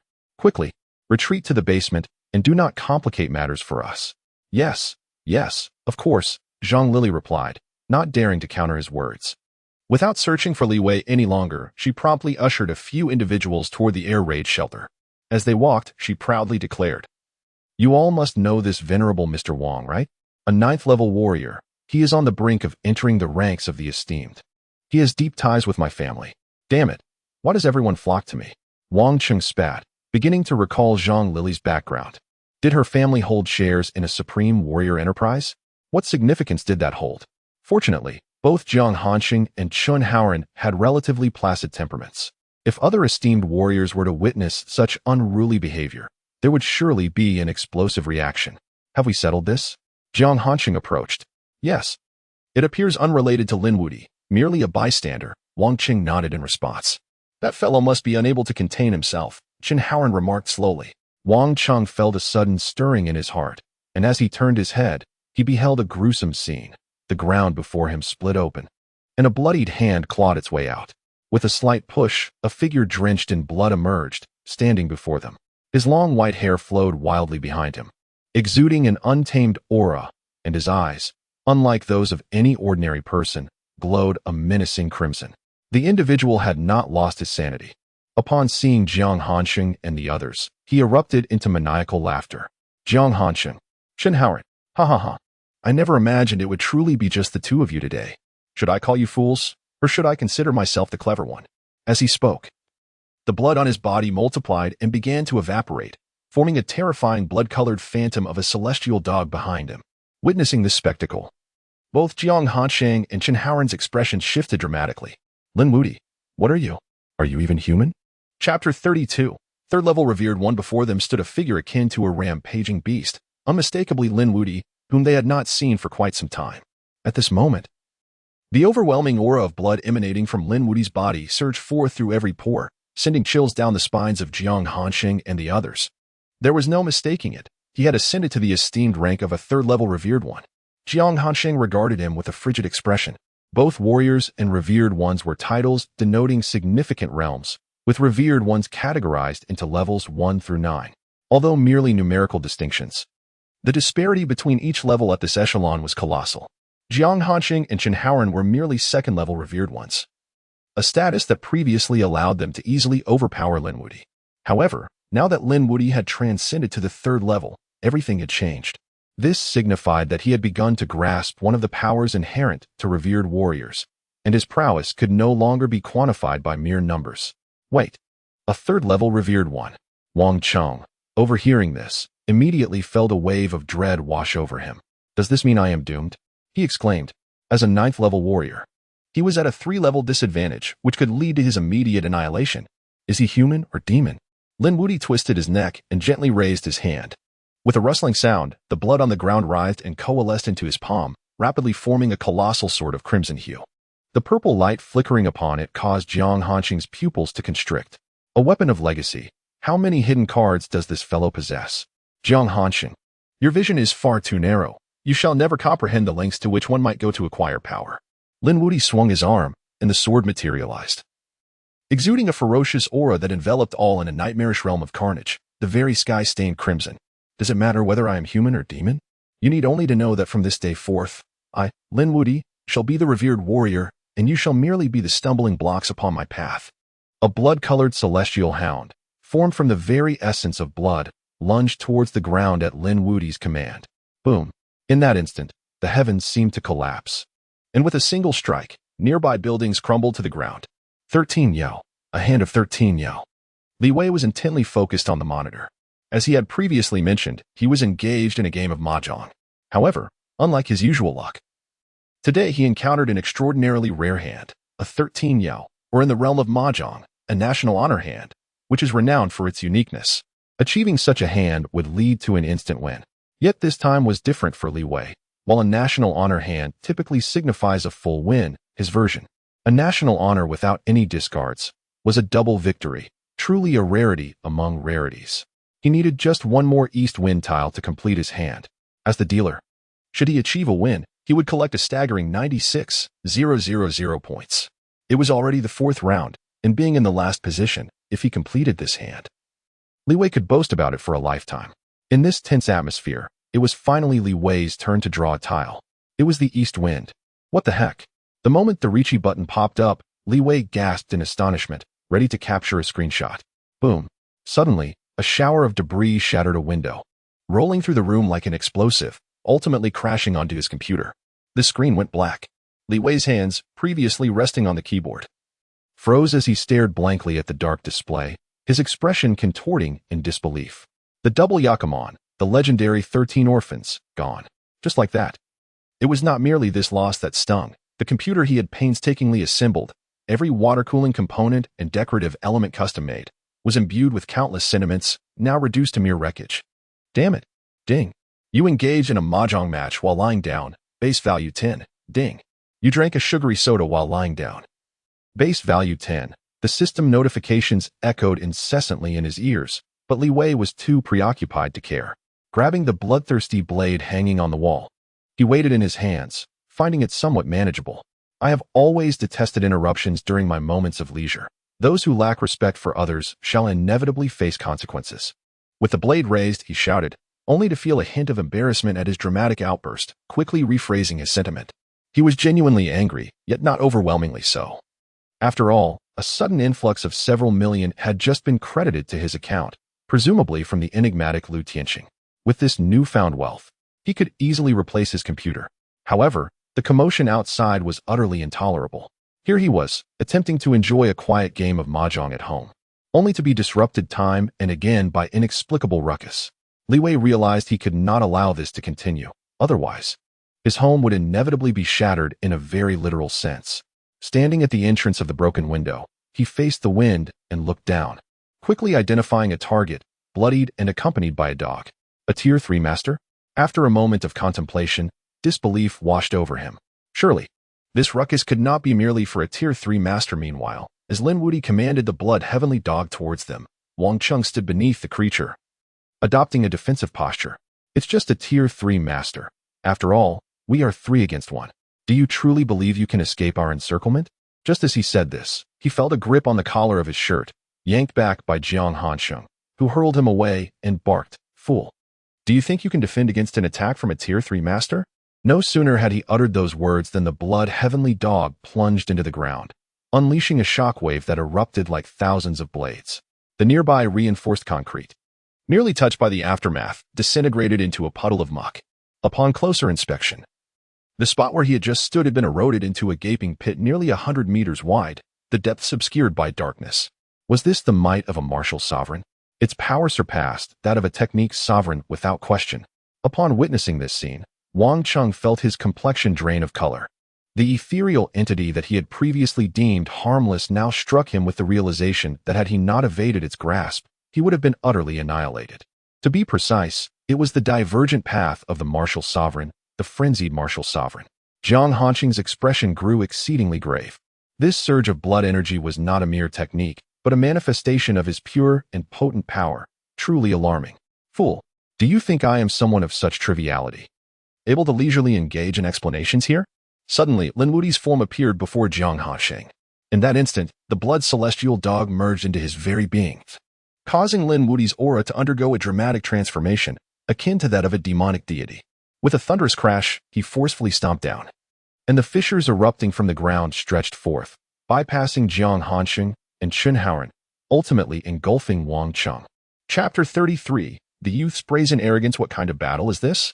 How can there be no announcement at all? In the basement, Zhang Lily and others trembled in the air raid shelter. Surrounding them was a staggering pit, stretching from the sky down to the depths of the earth. It was a mere breath away from being engulfed by Lin Wuti's assault. "Madam, this is a battle of the revered." The 7th-level warrior steward was also greatly alarmed, his heart racing. He had only observed such conflicts from a distance within the singular point before, but this was his first time experiencing it up close. The overwhelming pressure rendered him devoid of the courage to fight. "What? A revered?" Zhang Lily's voice rose sharply, but she quickly realized that such an exclamation might draw attention from above, causing her face to turn ashen. Had she known that a revered was battling here, she would not have dared to enter, even if invited. Now, the entire Shanshui community had transformed into a battlefield, and they were trapped. Are we to perish here? Shui Roland was terrified. As an ordinary person, she had never imagined that warriors fought with such ferocity, akin to monsters. "Don't worry, Indy. Since Teacher Wang is here, he must have a plan. Otherwise, he wouldn't recklessly confront a revered," Fan Jinan said, unable to suppress his own unease. As a lower-level warrior, he was entirely incapable of discerning the situation. Who knew how dire it truly was? At the same time, on the ground, bang! The fissures caused by sheer force cracked the earth, and Wang Cheng had no time to react before being directly buried. One down. Lin Wuti laughed heartily, wielding a terrifying great sword, yet his speed remained unimpeded. He approached Jiang Hansheng at an extraordinary pace, swinging the massive sword and unleashing a dreadful wave of blood, causing those who beheld it to turn pale. "Old Jiang, do not confront him head-on," Chen Haoren called out, but it was too late. The pressure Lin Wuti exerted was unparalleled. Jiang Hansheng attempted to block with a one-handed sword, but he instantly felt an immense force bearing down, shattering his weapon. Although he managed to react in time and withdraw, the energy emanating from that colossal sword pierced through his arm like a venomous serpent. With a loud crack, Jiang Hansheng's entire right arm broke. How could this guy be so monstrous? Jiang Hansheng gasped for breath. The mad martial sovereigns were the most frenzied among the revered, known for their absolute strength and speed. In battle, there was no technique, only instinct and madness. Yet, Lin Wuti's demeanor was beyond anything he had anticipated, though both were revered. Jiang Hansheng was merely one level weaker, yet he found himself utterly unqualified to even engage. However, Lin Wuti's assault was far from over. "Ha ha ha, Jiang Hansheng. I see you are nothing but mediocre." Lin Wuti cackled, swinging the great sword with increasing velocity. The overwhelming blood energy coalesced into a crimson cross, and Jiang Hansheng was already gasping for breath, merely attempting to defend himself. As Chen Haoren teetered on the precipice of death, he seized a fleeting opportunity. his eyes glinting with determination as he suddenly materialized behind Lin Wuti. With a swift and devastating strike, he unleashed the crushing fist. Inch kill. Channeling his energy into a singular point, he released an unparalleled force that penetrated Lin Wuti's body, seeping through his skin to his muscles, bones, and organs. Aiming to dismantle him from within, a thunderous sound erupted from Lin Wuti's back, as if he was a bomb detonating, creating a massive gaping wound from which blood poured profusely. Had he succeeded?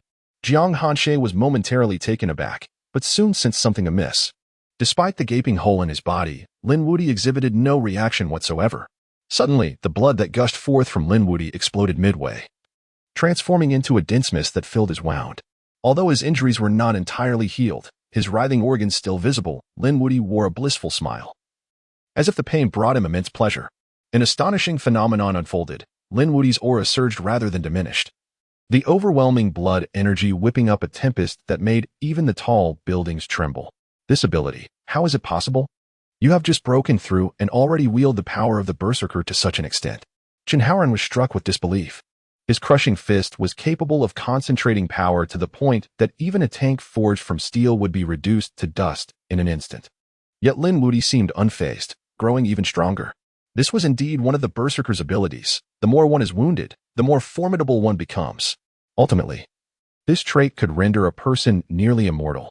Though both Chen Haoran and Jiang Hansheng were also masters, they remained on the second-tier edge, one specializing in lethal force and the other in speed, yet their development paled in comparison to Lin Wuti's. The disparity was insurmountable. You knew I was a Berserker all along, yet you remained unguarded?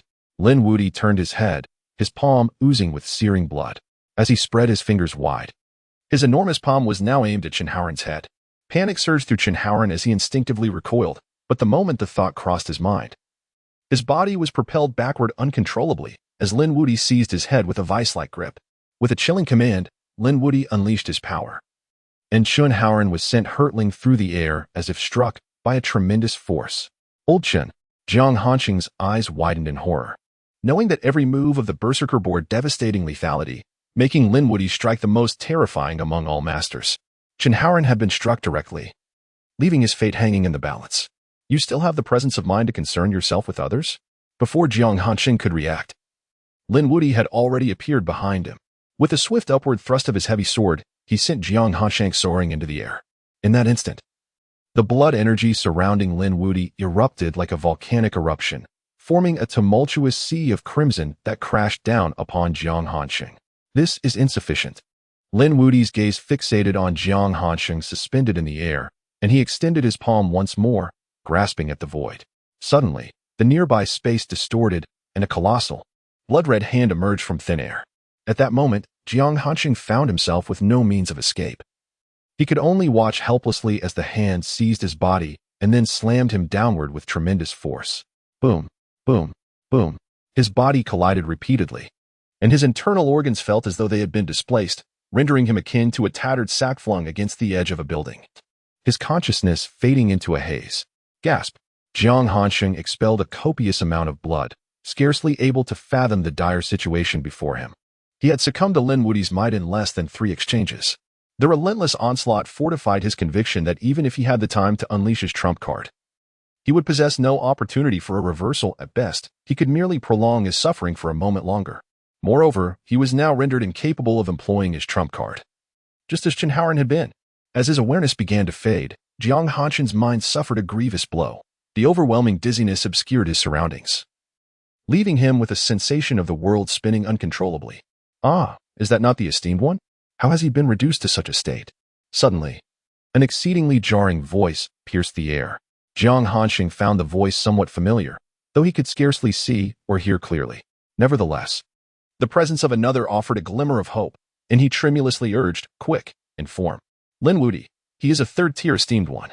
If we delay, we all shall perish." He spoke through gritted teeth until the end. Yet, to his astonishment, the young man across from him responded with incredulity. Is it merely a third-tier esteemed one? Is such a fuss truly warranted? Jiang Hansheng's eyes widened in disbelief. Who was this insolent fool, daring to speak so audaciously? Chapter 34. The Time-Stopping Blade. Who, at such a critical moment, dares to speak so audaciously? Beside him, Chen Haoran was filled with confusion. were it not for the fact that he was on the verge of losing consciousness. He would have surely risen in fury to berate this audacious individual. What a joke. This was a third-tier venerable. Did he truly believe he could provoke such a formidable opponent so easily? This man's words were tantamount to courting death. However, Li Wei was indifferent to the thoughts of the two. He glanced around before fixing his gaze on the white-haired man before him, observing his bare torso and frenzied demeanor. He frowned and remarked, "You are the one who interrupted my game of mahjong and caused my compatriot Guozai Wishwang to miss his winning hand." At this declaration, an unexpected silence enveloped the vicinity. What a preposterous reason. The formidable Lin Wudi, alongside Jiang Hansheng and Qin Haoran, had expended considerable effort to corner him in this picturesque community. Yet Li Wei appeared to be seeking trouble over a game of mahjong. Was this man truly a master? Li Wei spoke with such confidence that even Jiang Hansheng began to doubt his own judgment. Unable to resist, he attempted to sense Li Wei's aura, only to be startled. This kid, merely a 9th-level warrior, dared to court death. "Run, run!" Jiang Hansheng shouted towards the heavens, all the while using his vital energy to mend his injuries, desperately trying to regain his footing. This young man had already achieved the remarkable feat of delaying him. Soon, he would exact his revenge. He had expected to confront several formidable foes, only to find a 9th-level warrior daring to provoke him. Lin Wudi, too, sensed Li Wei's level and was filled with derision. Ignoring Li Wei, he approached Qin Haoran, mockingly inquiring, "Is this your cunning plan to buy time?" With sudden force, he brought his foot down hard upon Qin Haoran's head, inflicting excruciating pain on the already battered man, causing his world to spin chaotically. Damn it. This guy is far too perceptive. Qin Haoran's mind was in turmoil. As a venerable, he could not easily lose his fighting capability. The reason he had fallen so swiftly was to unleash his ultimate move. Yet, Lin Wudi seemed to have sensed this, not allowing him even a moment to prepare. "Do you think I would be fooled by a clown like you? You truly underestimate others," Lin Wudi taunted while pressing down on Qin Haoran's head. Old Qin. Although Jiang Hansheng could not witness the scene, he could glean enough to feel a surge of despair. Now, Qin Haoran's trump card was genuinely rendered useless. Were they truly destined to fall here today? In that moment, Li Wei addressed Lin Wudi, tapping him on the shoulder. "Hey, I'm talking to you. Is the destruction of my house connected to you?" Lin Wudi turned, casting a cold glance at Li Wei, and replied icily, "Go to hell." Regarding such a minor character, he harbored no intention to pay any heed, wielding his colossal sword with indifference as he aimed to strike at Li Wei. Although this appeared to be a seemingly ordinary slash, it was more than sufficient to slay a 9th-level martial artist. Even those who had just entered the realm of the revered would find no chance of escape upon witnessing it. Yet, bang! When the entire heavy sword mercilessly cleaved into Li Wei, a shocking event unfolded. The sword fractured, revealing a multitude of fissures, and the formidable force unleashed a terrifying whirlwind, sweeping up a plethora of withered branches and fallen leaves, even lifting the hem of Li Wei's garments and the tips of his hair. Strangely, the target of the attack, Li Wei, remained utterly motionless. "What?" Lin Wudi abruptly turned around, suddenly sensing an immense threat emanating from the man before him. Li Wei stood there, unyielding, without weapon or movement, his aura merely that of an ordinary 9th-level martial artist. Yet in Lin Wudi's eyes, everything had transformed. The man before him seemed riddled with vulnerabilities, yet paradoxically, he appeared as if cloaked in traps. In such a state, Lin Wudi felt akin to a hunted beast ensnared, experiencing the chilling specter of death. Am I truly feeling this way? Upon realizing this, Lin Wudi suddenly laughed, reforging his blood into a sword. Gripping it tightly while fixating his gaze on Li Wei, a surge of excitement igniting within him. The mad martial sovereign, thriving on battle, growing ever stronger, and encountering formidable foes would only awaken their inner ferocity. Haha. To think this humble green city harbors such a master as you. Splendid, absolutely splendid. The blood sword in Lin Wudi's grasp slowly transformed, splitting to manifest into dual blades. He excitedly licked his lips, sensing the extraordinary nature of his opponent. Thus, I shall unveil the true form of the mad martial sovereign. Awaken, blood celestial hound. Roar. The crimson celestial hound emerged from behind him, merging into the twin blades. Boom. His aura surged exponentially, his eyes blood-red, exuding an endless murderous intent, his demeanor akin to one losing rationality, yet the oppressive sensation escalated geometrically. This aura. This is dire. Jiang Han and Qin Haoran simultaneously sensed an almost overwhelming power. All they could hear was the whistling of the air being sliced, and then a long blood-red trajectory erupted from Lin Wudi's previous position. In the next instant, he lunged towards Li Wei with the ferocity of a descending tiger, crushing forward with absolute intent. Die for me. Achoo. Li Wei sneezed and wiped his nose with a tissue. Gazing at Lin Wudi before him, he remarked in astonishment. Have you exhausted your skills? At that moment, Lin Wudi suddenly felt a sense of absurdity. Logically, his speed of attack was nearing its utmost limit. And not even a second had elapsed. Had one concentrated on observing the surroundings, they would notice that time itself seemed to have slowed, turning those nearby into mere targets. This is due to his speed being so extraordinary that everything around him appears to move at a sluggish pace. Logically, this should transpire in the blink of an eye. Yet, how is it that this individual can calmly blow his nose and engage in conversation with himself as if he were an ordinary person? I am already growing weary. Li Wei stifled another yawn, adjusted the knife in his hand, and firmly grasped the hilt. In that moment, Lin Wudi suddenly confronted the specter of death. It was an ineffable and intangible menace, as though the moment this man seized the hilt, all that Lin Wudi held dear had been irrevocably severed, leaving him with no escape, no way to evade. What on earth are you? A man or a ghost? Lin Wudi gazed at Li Wei, his soul demanding an answer. This person, is he a 9th-level martial artist? What the hell? Is this some cruel jest from the heavens? Li Wei paid him no mind. After all, his purpose for descending was to confront the perpetrator who had vandalized his computer, and it now seemed undoubtedly to be this madman. Sheathing his knife, Li Wei turned to depart. Will you not strike? Lin Wudi stared blankly at Li Wei's retreating figure, unable to comprehend why Li Wei had not drawn his blade. Could it be that he was too merciful to deliver a fatal blow? But he soon realized his error, for Li Wei's knife had already descended. He simply had yet to grasp the reality of it. Then he beheld his own headless corpse, still clutching 2 knives, slowly collapsing to the ground. Chapter 35. It is time to visit Li Wei Bang. The moment Lin Wudi's lifeless body collapsed, Jiang Hanqing and the others nearby became acutely aware of the gravity of the situation and hurried to sense Lin Wudi's aura. Yet, there was none. What had transpired? Where was Lin Wudi, that 9th-level martial artist?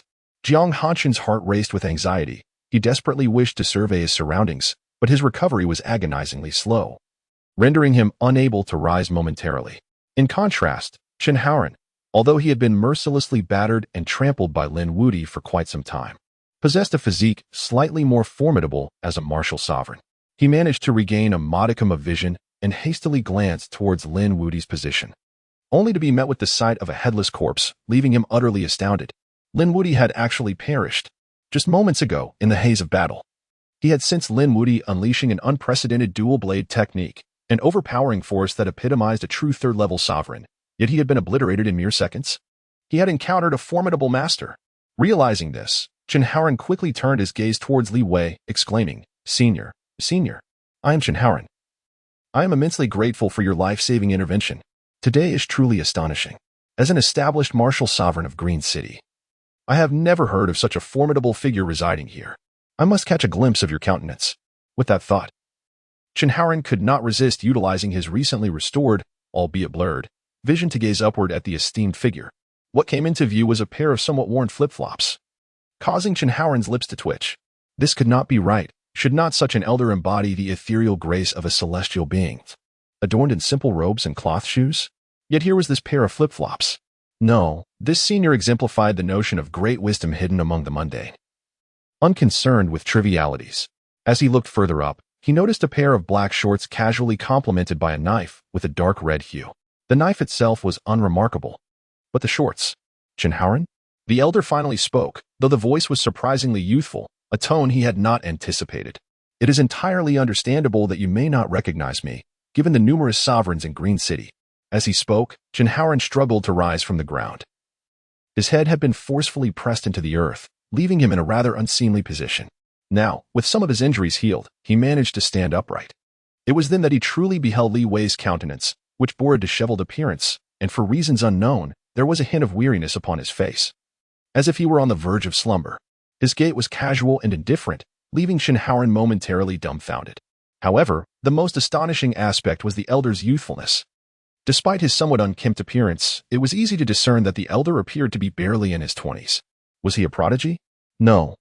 Perhaps he was one of those reclusive old masters who preferred to present themselves in the guise of youth. In an instant, Chen Haoran's mind raced with myriad thoughts. Engaging in dialogue with such an enigmatic figure required utmost caution. It was imperative to ascertain the elder's allegiance and, above all, to avoid inciting his ire. All right, enough of this, Li Wei interjected. I have yet to address the matter of the destruction of my property. Li Wei was filled with indignation. Just when he was enjoying a moment of tranquility, a group of people had unleashed explosive runes and chaotic martial techniques, leaving a gaping hole in his home and damaging his computer. He felt he had suffered an unwarranted calamity. Destruction of the house? Shinharan was taken aback. He had arrived late and was unaware of the events that had transpired, and this was his first encounter with Li Wei. Li Wei's words startled him, sending shivers down his spine. Senior, please. Shinharan began, but Li Wei quickly interrupted him. He was unsure how long this would drag on. So he stated firmly, let me be clear, I do not hold grudges nor intend to pursue any further actions. An apology is unnecessary. If there is nothing else, I shall take my leave. These words left Shinharan dumbfounded. Was this senior truly so easygoing? Contemplating this, he gazed at Li Wei and stammered. May I ask your esteemed name? Li Wei, he replied, already weary of further discourse. Li Wei understood the daunting nature of some middle-aged individuals. A brief topic could stretch for hours, with questions multiplying endlessly. It was better to avoid engagement altogether. In a flash, his figure vanished from the spot. Yet, Shinharan's mind raced with thoughts. Li? The Li family? That cannot be. The Li family in Green City is merely a minor player. And even when viewed from a broader perspective, they have produced few esteemed individuals. Even if they had, their strength would hardly match that of Linwoody. Moreover, there were no notable figures or rogue cultivators with the surname Li in the company. Could it be? Suddenly, Shinharan's eyes widened. A powerful figure with the surname Li, he recognized one, the Sword Saint of Green City. Could it be a saint-level individual? No, perhaps a bastard child. A torrent of information flooded his mind, and his alarm grew. Damn it. Shinharan, why aren't you helping me? Just then, a faint voice drifted from nearby. Shinharan snapped back to reality, recalling that Jiang Hanxing was still lying on the ground. This fellow had an average constitution and had nearly met his end. He had yet to recover. What do you understand? I just encountered a significant figure. After hastily retrieving a pill from his pocket and forcing it into Jiang Hanxing's mouth, Shinharan spoke in a low tone, to defeat Lin Wudi in a single strike. Who do you think could accomplish that? Jiang Hanxing took a breath and instinctively replied. The Sword Saint? Indeed, the only Sword Saint in Green City bore the surname Li, and there seemed to be no one else. After all, the Sword Saint and the Martial Saint were opposing paths. One prided itself on exquisite technique, while the other relied on formidable strength, both possessing immense offensive capabilities. Indeed. You share the same view, Shinharan exhaled, his hands trembling slightly. We may have stumbled upon an opportunity. Are you suggesting that the one who acted just now is the Sword Saint? Jiang Hanxing furrowed his brow. That shouldn't be the case. The Sword Saint should be stationed within the singularity. It cannot be. Who knows? Shinharan replied with a mysterious smile. Upon witnessing the scene, Jiang Hanxing chose to refrain from further commentary, for discussing the matters concerning a saint-level expert could lead to unforeseen consequences. The duo promptly set about tidying the battlefield, fortunately. Several warriors possessed earth attributes, enabling them to mend the nearby buildings and the ground's subsidence. Otherwise, such a chaotic situation would have proven difficult to resolve in a timely manner. Before long, a few disheveled individuals emerged from the basement, notably Zhang Lily and her companions. Ah, it turns out you two are esteemed elders. I must sincerely apologize for my earlier rudeness, Zhang Lily exclaimed as she stepped out, having narrowly escaped what felt like a brush with the underworld. The mere aftershocks of the battle had nearly terrified her to death. I am profoundly grateful for your timely assistance. Your kindness will forever be etched in my memory. Fan Jianan hastily clasped his hands in gratitude. Why thank me? Shinharan furrowed his brow. Of course, Fan Jianan hesitated, realizing that it was indeed Shinharan who had saved their lives. Yet before he could articulate his thoughts, Shinharan interrupted, It was not I who rescued you, but Mr. Li. However, he is no longer present. Mr. Li? At the mention of this name, the eyes of the group brightened. Even without having laid eyes upon him, they felt an immediate sense of awe. This was the true demeanor of a formidable expert. To leave quietly after the deed is done, concealing both merit and name, is this the bearing of a true elder? Fan Jianan mused, nodding vigorously. Even so, I extend my gratitude to both of you. Shui Ruolin, perceiving the inclination of the two elders to converse further, quickly interjected, Oh dear, look at you all. Have you forgotten the purpose of our visit? We came here to check on Qingming's son. And now it seems we are so captivated by the presence of the esteemed elders that we can hardly move. Fan Jianan, realizing that in the presence of such exalted beings, their statuses paled in comparison, felt a wave of embarrassment wash over him. I apologize for my impudence. It was truly unintentional, mother. Let us take our leave. The echelon of the elders was beyond their comprehension, even if they were fortunate enough to be acquainted with one. What significance would it hold? Beneath the elders, they were but mere mortals. Contemplating this, he clenched his fists in determination. How wondrous it would be if he too could ascend to the status of an elder. Chapter 36. Relatives? I narrowly escaped with my life. Jiang Hansheng reflected on the day's perilous events, marveling at how Lin Wudi's strength had astonishingly surged to such an extent, an unforeseen development that left him somewhat unsettled. Chen Haoran sighed, acknowledging, "We are well aware of Lin Wudi's capabilities. His innate talent is quite comparable to ours. Even if he strayed from the path, such a significant enhancement seems improbable. Consider this. We've only pursued him since the singularity for a mere few days, and he has already reached this remarkable level. A feat previously deemed exceedingly rare." Jiang Hansheng pondered this statement. By all accounts, the ascension of a venerable one is inherently more arduous. For instance, my aspiration to elevate to a third-tier venerable will likely demand no less than 3 to 5 years. Lin Wudi is of similar age to me. It seems illogical for him to compress the time required for such a breakthrough to this extent. They exchanged a glance, a growing unease settling in their hearts. However, Chen Haoran soon shook his head dismissively. "Let it be. This matter does not fall within our jurisdiction. We shall report it later. What about Wang Cheng? Hurry. We must retrieve him from the ground. Otherwise, he may suffocate." "I almost forgot," Jiang Hansheng exclaimed, recalling Wang Cheng, a 9th-tier martial artist, who had been forcefully grounded by Lin Wudi at the onset of the battle and had yet to resurface, despite the tremendous force of that strike. Given Wang Cheng's knack for survival, it was improbable that he had met his demise. After circling the vicinity, Jiang Hansheng quickly discovered a fissure. He crouched down, listening intently before declaring, "This is the spot." With that, he tore open the earth. The sturdy concrete beneath him yielded like soft clay. He pulled at the ground, swiftly grasping Wang Cheng's hair and dragging him out. Gagging, Wang Cheng emerged, alive yet barely clinging to life, his body caked in mud. Upon surfacing, he expelled a mouthful of earth, clearly on the brink of asphyxiation, and bore numerous bruises indicative of severe injury.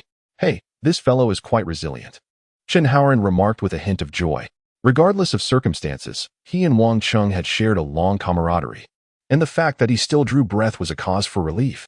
After administering a healing pill to Wang Cheng, it wasn't long before he groggily regained consciousness. Initially, he surveyed his surroundings with a look of confusion. It took him half a minute to fully awaken. Upon recognizing Chen Haoran and Jiang Hansheng, he murmured, "Where is Lin Wudi?" "Dead, slain by an unknown elder with a single strike," Chen Haoran replied cheerfully. "The mission is accomplished?" Wang Cheng's realization ignited a surge of excitement within him. Moments ago, he had felt that survival was a distant hope, but now, at this critical juncture, fate had turned in his favor, a testament to the wonders of destiny. "Haha, you are quite fortunate. Lin Wudi did not consider you a significant threat. Otherwise, he would have surely struck you down," Chen Haoran said, clapping Wang Cheng on the shoulder, clearly pleased. "Indeed." Wang Cheng exhaled a deep sigh, standing still for a few seconds before slowly uttering, "Since Lin Wudi has resolved the situation, we might as well take care of that minor matter now to avoid unnecessary back and forth later." "What minor matter?" Jiang Han was now puzzled, as he hadn't received any other tasks upon arrival. "Did I not mention to you previously that a certain individual is impersonating a venerable?" Wang Cheng replied.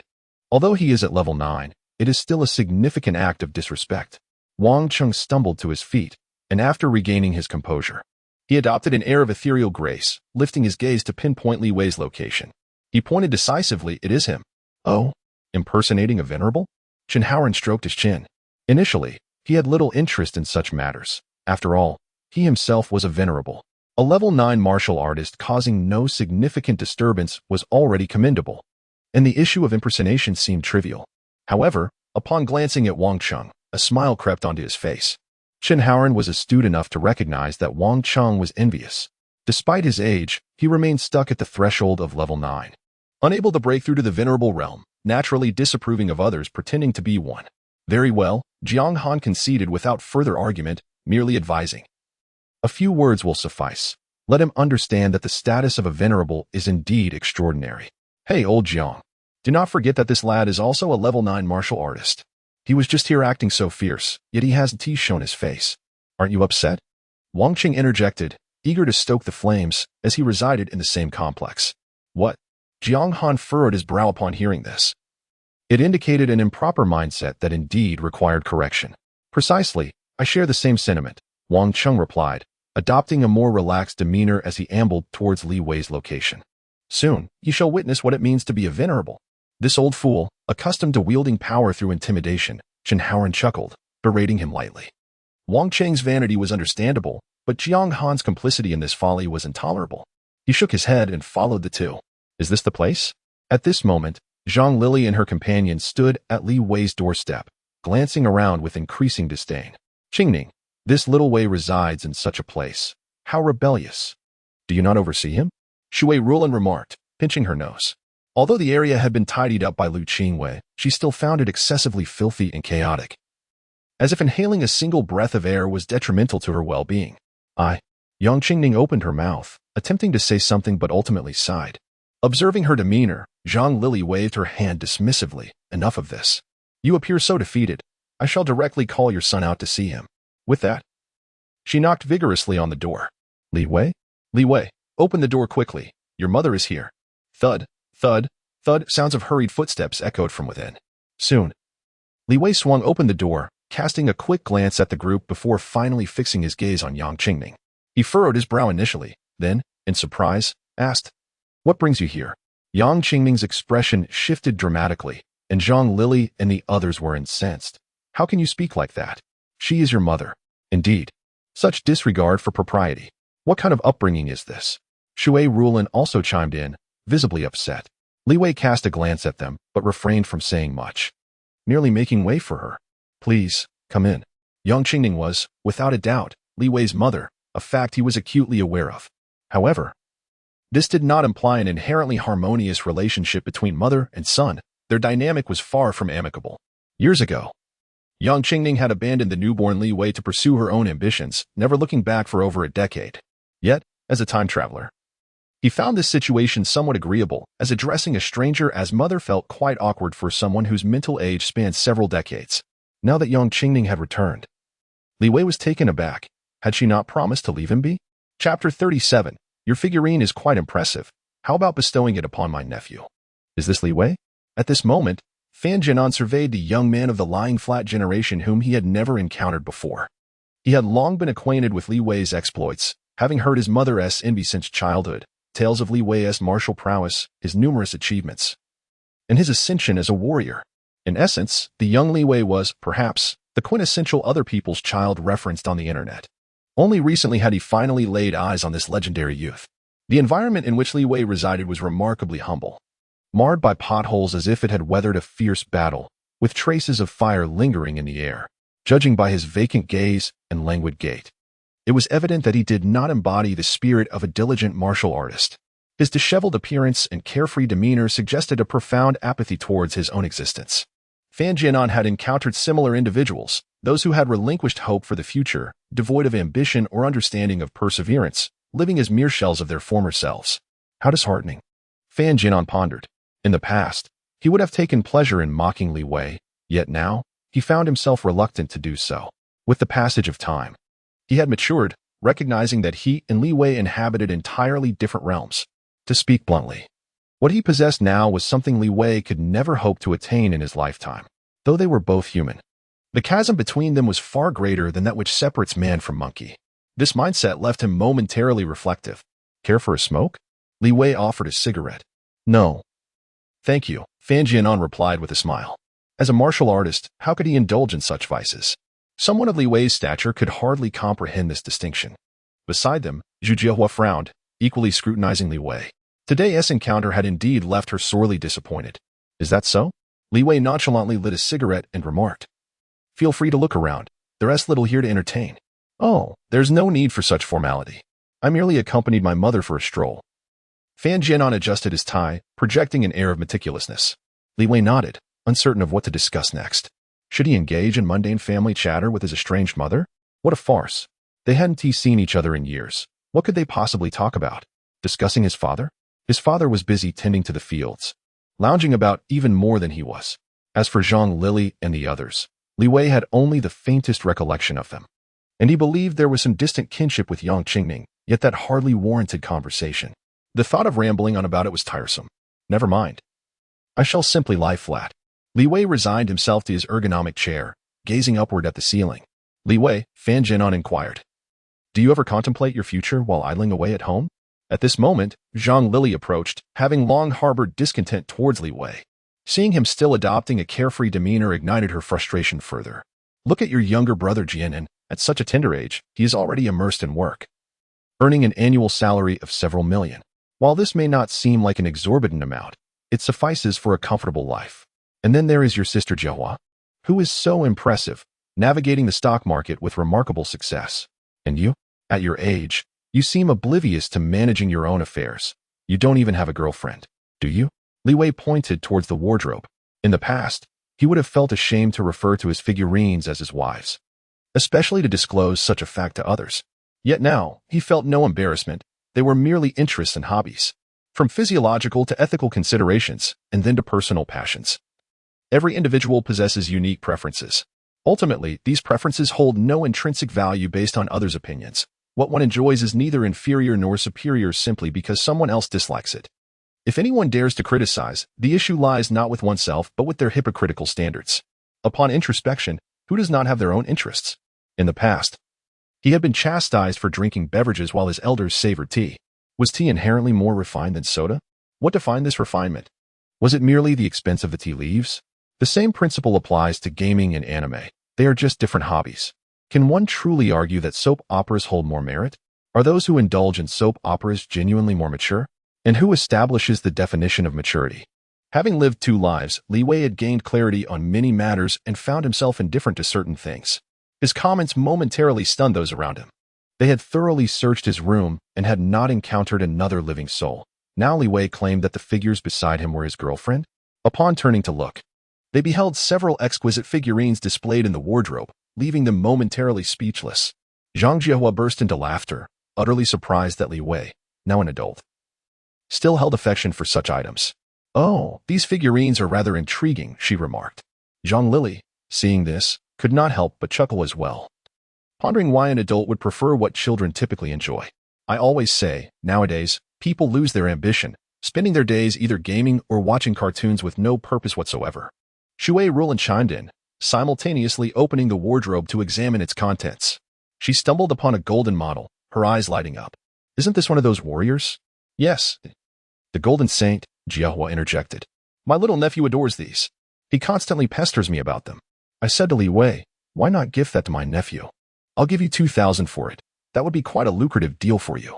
Shui Rulin weighed the Sagittarius figurine in her hand, feeling its substantial weight. Despite its diminutive size, it was indeed quite captivating, with its centaur form and intricately sculpted golden wings, poised majestically with a bow and arrow. 2,000? Li Wei glanced over and realized that Shui Rulin was holding a figurine crafted from pure gold. He couldn't help but smirk, but he said nothing more. Consider it a gift to you. Initially, the act of collecting these items stemmed merely from a penchant for accumulation. However, in truth, Li Wei harbored little genuine affection for them. Rather, he regarded these objects solely as targets for collection, only to find them rather uninspiring and devoid of meaning once they were in his possession. It seems that 2,000 might be insufficient for this, right? Zhu Jiahua furrowed her brow, disliking the idea of taking advantage of others. What are you saying? Could this possibly be gold? Shui Rulin waved her hand dismissively to her. Li Wei had already reaped a considerable fortune. Alas, never mind. Zhu Jiahua shook her head and boldly inquired of Li Wei, do you have a receipt? I shall pay you double the price indicated on it. Oh, and there's a Godzilla too. I recognize that. It's from Ultraman, isn't it? Shui Rulin's voice chimed in again. Goodness, everything is so golden, yet not one of them is aesthetically pleasing. Auntie, this must weigh at least 30 pounds. Please be cautious. Fan Jianan interjected, adding, and Godzilla is from a movie, not related to Ultraman at all. This left Li Wei in a state of silence. Although he was indifferent, it was evident that they were encroaching upon the emptying of his home. The receipt is beneath the table, Li Wei gestured forward. Zhu Jiahua nodded and, following his direction, indeed discovered the receipt. 24K pure gold Godzilla. Price. 1, 10, 100, 1,000, 10,000, 100,000. Gazing upon the string of zeros, Zhu Jiahua confirmed the figures repeatedly, casting a glance at the nonchalant Li Wei, then back at the receipt. momentarily unable to believe her own eyes. This item costs 9 million? Chapter 38. Credit card or cash? How could this be possible? Such an inconspicuous item. And yet the invoice reveals a staggering 9 million? What an international jest. Zhu Jiahua continued to flip through the checks, but as more numbers were uncovered, the prices became increasingly alarming. The pure gold Sagittarius Saint Cloth figurine was priced at 3,700,000, while an ordinary Yu-Gi-Oh card labeled White-Eyed Blue Dragon commanded a price of 87 million. As she delved deeper, the prices became more shocking. The Hatsune Miku figurine, sculpted from diamond pink stardust, was priced at 490 million. No way. Cold sweat began to trickle down Zhu Jiehua's forehead. While her family was indeed affluent, cash and fixed assets were two entirely different concepts. These seemingly inconsequential items from Li Wei added up to tens of billions. To expect her to casually produce several billion? That was utterly impossible. Even if her father were present, he would undoubtedly refuse. Oh my, is this a synthetic diamond? This little trinket is quite intriguing. At that moment, Zhang Lili was admiring a crystal figurine, having never encountered such a beautiful moissanite before. It would make for a splendid ring for her little girl. Clearly, witnessing Shui Rulan's grand acquisition spree, she too found it hard to resist. Observing the two in such a state, Zhu Jiehua's complexion gradually paled, and she hastily said, "Mom, Auntie, I think we should refrain from taking these." Huh? Why? Zhang Lili turned around, scoffing. "Jiahua, we're doing this for Li Wei's sake. Look at him. How much money could he possibly have? No, we can't afford these."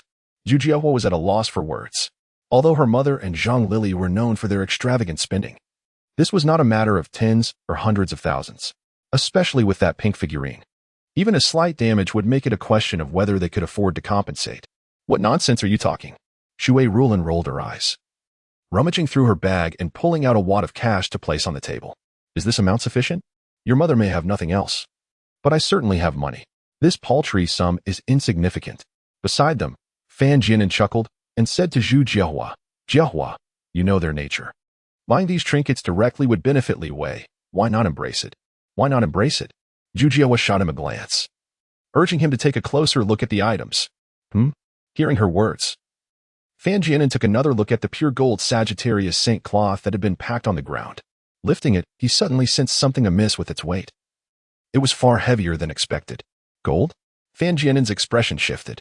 A full 4 pounds of gold was already quite a considerable value. And Zhu Jiahua pointed toward the Godzilla figurine. Is this also made of gold? Fan Jianan was taken aback. While 4 pounds of gold was within the realm of his acceptance, this Godzilla weighed a staggering 30 pounds. Is it possible that a price nearing 10 million was casually placed in a closet by Li Wei? And what about that Blue Eyes White Dragon card? You should recall the recent auction incident, remarked Zhu Jiahua. Speaking of the auction, Fan Jianan indeed had a recollection. It was said that a certain executive was liquidated due to embezzlement, and all possessions in their home were auctioned online by the court. Initially, it was merely a spectacle for onlookers, but soon, with the emergence of a card, the situation began to take a peculiar turn. This card, known as the Blue Eyes White Dragon, soared to a price of 1 million upon its appearance, and despite this, it was fiercely contested, ultimately reaching an astonishing figure of nearly 8 million. You cannot be implying that this is the very item that was auctioned. Fan Jianan's lips quivered, unable to suppress a furtive glance at Li Wei. At that moment, Li Wei was crouched on the floor, nonchalantly repairing the broken mainframe with a screwdriver, seemingly oblivious to the unfolding discussion. Almost certainly, Zhu Jiahua remarked, exasperatedly resting his forehead in his hand. Regardless of where these items originated, the crux of the matter is that we can scarcely afford such luxuries. Perhaps you should temper your enthusiasm, or this will become quite an embarrassment. Fan Jianan inhaled deeply, observing his mother's expression of generosity towards Li Wei, feeling an unspoken frustration. "Mom, that's enough. We really shouldn't." Fan Jianan forced a smile. "No one at home has an affinity for these items. Isn't it wasteful to acquire so many?" "What waste? My grandson adores these little trinkets," Zhang Lili retorted without reservation. Fan Jianan thought to himself, if his brother knew that their mother had spent millions just to acquire a mere toy for her grandson, he would surely be incensed. Realizing he could not persuade Zhang Lili, Fan Jianan lowered his voice. "Mom, we can't afford this." "What do you mean, can't afford it?" Zhang Lili's voice escalated. "Who do you look down upon? Don't underestimate me. Even if it's not tens of thousands, I could manage hundreds of thousands." The two items are real gold, weighing a total of 34 pounds. Carrying them out would yield over 10 million. Fan Jianan's voice diminished to a whisper. Zhang Lili paused momentarily, processing the information. Real gold? 24K gold. Zhang Lili's mouth fell agape, momentarily stunned before regaining her composure from the shock. Are you jesting? Mom. I am not joking. The receipt is right here. And don't you adore gold? Can't you sense its value? Fan Jianan spoke softly, wary of Li Wei overhearing and mocking him. Yet, Li Wei continued to fix the casing, not sparing a glance towards them. Meanwhile, Shui Rulin gasped in surprise. And what about this card? 8 million. Zhu Jiahua spoke weakly. 8 million? Are you jesting with me? Shui Rulin could scarcely believe it. Mom. This is the receipt. Shui Rulin glanced at it, and then at the nearby figurine. And what about this moissanite figurine? This is not a moissanite. It is the pink star, the very gem we encountered at the auction not long ago, the one you regrettably could not afford at that moment. Ultimately claimed by a mysterious bidder. Is this exquisite piece the one polished from the staggering 490 million pink star? Shui Rulin, as if struck by lightning, gazed in disbelief at the trinket she had previously dismissed, then glanced at Li Wei, momentarily frozen in astonishment. This shabby item, worth nearly $500 million? Phew. Thankfully, the graphics card remained undamaged.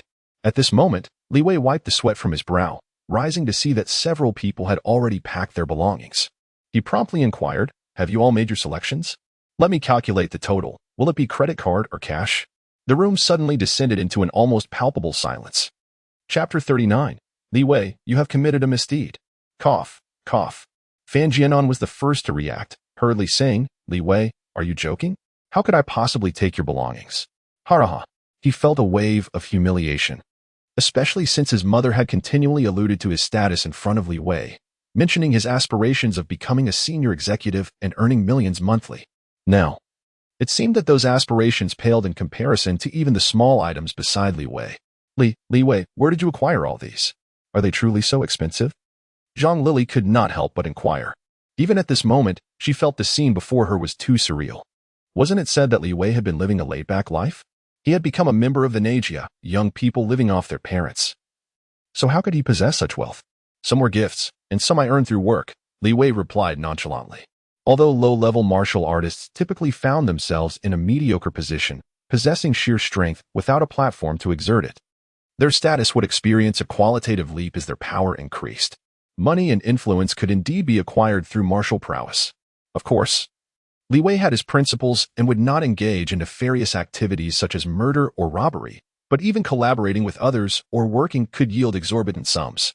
The last time he encountered Lu Tianxing at the Singularity, he casually earned tens of millions, a scenario that had frequently occurred in the past, rendering Li Wei, to a certain extent, an invisible tycoon, one who simply did not care much about it. Work? Work. The others gaped in astonishment. What kind of job could earn such vast sums? By the way, do you not want these items? Seeing their peculiar reactions, Li Wei asked in surprise. You can take all these small objects. There is no need to pay the original price. They're all acquaintances, so I can offer you a discount. No. That is unnecessary. I only have a little nephew who is just 3 years old, and he is only interested in watching cartoons like Doraemon. He wouldn't care for these at all. Ha ha ha. Fan Jianan's face turned pale. Even a discount seemed too extravagant. Though Li Wei claimed to have earned it through work, who could fathom what kind of work that entailed? Such enormous amounts of money would astonish a crowd, even in the inner circle. Indeed, things like the Saint Seiya are a nostalgic memory for our generation. Li Wei nodded, then turned with a smile toward Shui Rulin. What about you? This pink star I purchased was specially carved into a figurine by a master I found abroad. However, I regretted it after buying, so I only admire it daily. And Shui, you are so affluent. How about taking it for 300 million? I'll just keep the excess fee. Beside them, Zhu Jiahua's expression changed dramatically. It was unclear whether Li Wei was being intentional or merely oblivious. After all, this was 300 million. Even the wealthy Wu and Ti squander such an amount. What constitutes value? Properties in the capital are priced in the hundreds of millions. Are they expensive? Certainly, but people still flock to buy them because real estate holds practical value. One can live in it or speculate on it. Even if it depreciates, it still possesses investment potential. Yet, to suggest that these individuals purchase a small figurine? Please. That is utterly absurd. Hardly anyone would dare to make such a purchase. Or rather, they cannot afford it. for such items exceed their financial capacity. My mother was merely joking. Li Wei, don't take it to heart. Zhu Jiahua smiled awkwardly, her eyes furtively scanning the figurine's form, fearing the presence of even the slightest crack, for that would truly leave her in tears. Is that so? Then could you please return them? Li Wei gestured towards the opened wardrobe. After all, these items are quite expensive, and damaging them would be unfortunate. Yes, yes, yes. Fan Jinan promptly stepped forward, carefully cradling the figurine models, stealthily opening the wardrobe door, and cautiously placing each one back in its rightful position. This process was executed with utmost caution, tinged with a hint of absurdity. However, Zhang Lili and Shui Rulin could not muster a smile. They were engulfed in a profound sense of embarrassment, coupled with a trace of irritation. Where did Li Wei acquire such wealth? If one were to attribute it to the Li family, it seems implausible. For the Li family is, at best, a modest clan, lacking the means to bestow such riches upon Li Wei. Yet, if it were through labor, they found that even less credible. What job in this day and age could possibly yield such an income? Are we jesting? Xiao Wei, you aren't resorting to fraud, are you? At this moment, young Qingning, who had remained silent until now, gazed at Li Wei with a hint of trepidation. The sheer amount of money he possessed unnerved her. She was well aware of her own family's circumstances and remembered the time when her parents nearly divorced, with financial issues playing a part. It was bewildering how Li Wei could suddenly acquire so many things without any apparent reason. Zhang Lili and the others simultaneously turned their attention to Li Wei. Fraud. It does seem like a plausible way to amass such wealth. Li Wei, who neither studied nor trained in martial arts, merely lounged at home. Perhaps he truly had taken a misguided path. With this thought, a sense of balance emerged among them. No wonder he had accumulated such wealth. It seemed to stem from this. Zhu Jiahua's heart settled considerably. She had felt a moment of panic, but upon reflection, it dawned on her that for ordinary individuals seeking rapid wealth, this was indeed a common avenue. Li Wei glanced at Yang Qingning and retorted, I am, after all, a martial artist. Earning some money should be quite effortless for me. I am also a martial artist, yet I have never heard of your method, Fan Jianan replied, shaking his head. However, brother Li Wei, if you prefer not to divulge, that is perfectly acceptable. After all, the means of making money can sometimes be a sensitive topic. This statement dripped with sarcasm, implying that Li Wei was indeed treading a dubious path. Although Li Wei felt his temper rise, he furrowed his brow and retorted, your inability to earn is your own affair. As a 9th-level martial artist, how can you generalize? 9th-level martial artist?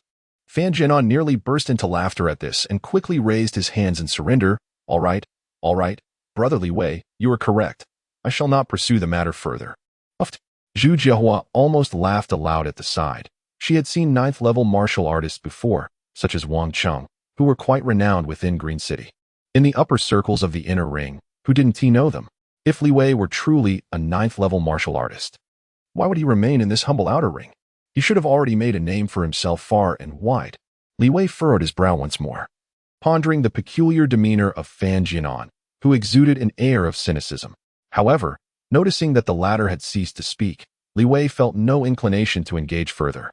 With a wave of his hand, he expressed his irritation. Enough. If there is nothing of significance, you may as well leave promptly. I shall not see you off. In stark contrast to these individuals, Li Wei realized that even the previously self-absorbed Lu Qingyue possessed a certain charm. Though somewhat egocentric, she was inherently good-natured.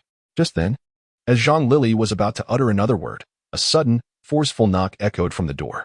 A robust voice called out from the outside, Li Wei, why do you not come out at once? You are in trouble. Chapter 40. I shall speak out boldly. Who is it? The voice from outside the door momentarily stunned those present, yet Zhang Lili quickly recognized it, rushing to open the door. Indeed, there stood Wang Cheng and Zhang Haxing, resembling sentinels, flanking the entrance. Wang Cheng, with an air of arrogance, became dismissive upon seeing Zhang Lili. I thought it was someone important. Turns out it's just you. Mr. Wang. In stark contrast to Wang Cheng's disdain, Zhang Lili exclaimed in surprise, evidently taken aback by the unexpected encounter. Mr. Wang and esteemed Jiang, what brings you here? Humph, this is Li Wei's residence, isn't it? Wang Cheng surveyed his surroundings, his gaze ultimately landing on Li Wei. You, Li Wei, posing as a revered figure within the singular point and defrauding by Qinshan of nearly 10 million. What audacity you possess. Me? Li Wei pointed to himself, perplexed. Defraud? When did that happen? Oh, still unwilling to admit it? Wang Cheng chuckled lightly. Although we have not crossed paths within the singular point, Bai Qishan has recounted everything to me. You and that Lu Tianxing conspired together to impersonate a revered figure. Surely you cannot deny it? Li Wei fell into contemplation. Although Lu Tianxing had indeed transferred money to him, had he truly impersonated a revered figure and committed fraud? Was there any truth to this allegation? At that moment, Shui Roland suddenly grasped the situation. I wondered how this young man had amassed such wealth. I sensed something was amiss. So, it was from impersonating a revered figure. She continued, Li Wei, you are still young, with a promising future ahead. How can you so recklessly jeopardize your path? Impersonating a revered figure is a serious offense, yet it is not always prosecuted, falling under the category of civil matters. However, when coupled with fraud, the gravity of the crime escalates. After all, the status of a revered figure is unparalleled, and such a scandal that tarnishes their reputation is intolerable in this day and age. Brother Li Wei, alas, I misjudged you. Fan Jianan lamented, patting Li Wei's shoulder. One must learn to be content. As a martial artist, earning a decent income as a security guard here should suffice. Why choose a path that leads to ruin? Is that why you bought so many luxury items? Was it for money laundering? Zhu Jiahua recalled the various figurines Li Wei had previously acquired, each priced unreasonably. Upon reflection, it seemed illogical for an ordinary person to purchase such frivolous items. But if framed as money laundering, everything fell into place. Luxury items? Wang Cheng's eyes gleamed with interest. Where are they? Right over there. Zhu Jiahua pointed to the objects displayed in the wardrobe. Goodness, you've transformed these trinkets into golden representations. What a clever tactic. Wang Cheng expressed his astonishment. As for Li Wei, the two bore no animosity towards each other. However, this individual impersonating a revered figure had crossed Wang Cheng's threshold of tolerance. Moreover, Bai Qingshan had reported him, and as an enforcer of the law, it was inconceivable for him to turn a blind eye. The very essence of law lies in its power to instill fear. Wait, what about the evidence? Li Wei glanced at Wang Cheng, his tone chillingly cold. Before you speak, you must take responsibility for your own words and actions. My mood is quite foul right now. First, a bunch of unknown relatives and friends had appeared. And now this inexplicable Wang Cheng. One after another, they made it impossible for him to remain indifferent, and even Li Wei, usually laid back, found it hard to endure. Feeling foul? Evidence. Wang Cheng's voice rose a notch as he gestured to the warriors behind him. Go fetch the witnesses. Understood.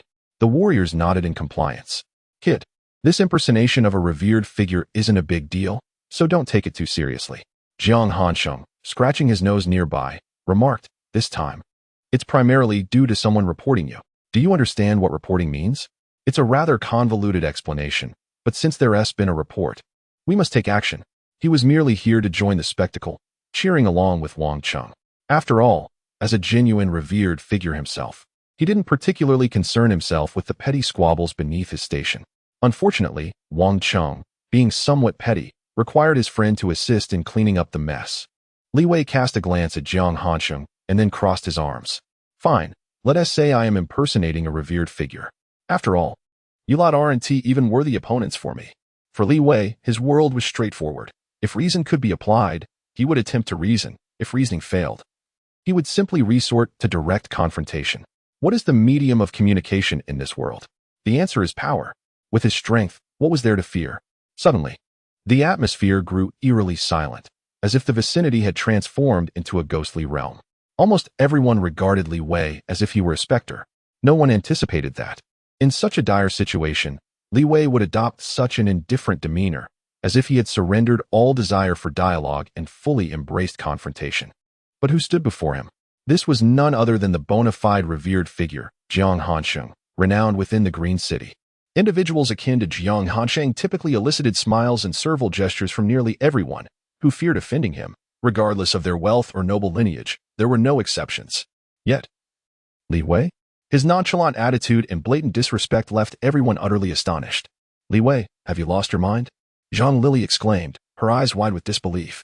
Such words should not be uttered recklessly, especially in the presence of a revered figure, declaring that they were not even worthy opponents. Was he courting disaster? Internally, she lamented the possibility of being dragged down by Li Wei's recklessness. Today could be her unfortunate turn. Xiao Wei, what are you saying? Yang Qingning also gasped, completely taken aback by Li Wei's sudden assertiveness. Had he suffered a mental lapse? What did I say? Li Wei dug into his ear and turned to Wang Qing. Mimicking his posture, tilting his head back and looking down his nose. Did you not hear me? I shall repeat myself. Even if I were to impersonate a venerable one, what could you possibly do to me? Wang Qing was taken aback, visibly shaken. Is this a blatant provocation against law enforcement? Must you be so brazen? Zhu Jiahua dared not utter another word, hastily retreating several steps, fearful of being caught in the crossfire should a conflict erupt. Ah, so this is your attitude, is it? You seek to provoke me? Consider your sins multiplied. Wang Qing's complexion darkened as he realized the gravity of the situation, with so many witnesses present. He had not anticipated Li Wei's audacity.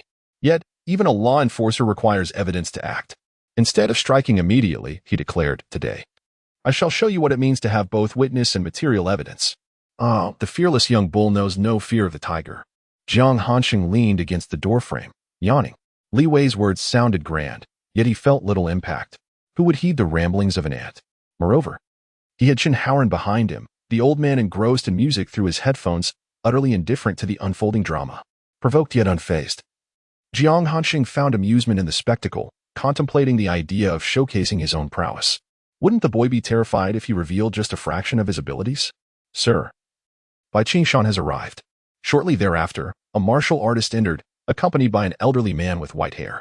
The latter wore a smile and, upon spotting Wang Qing, eagerly stated, Lord Wang Qing, just as I mentioned, Li Wei has colluded with Lu Tianqing to extort me.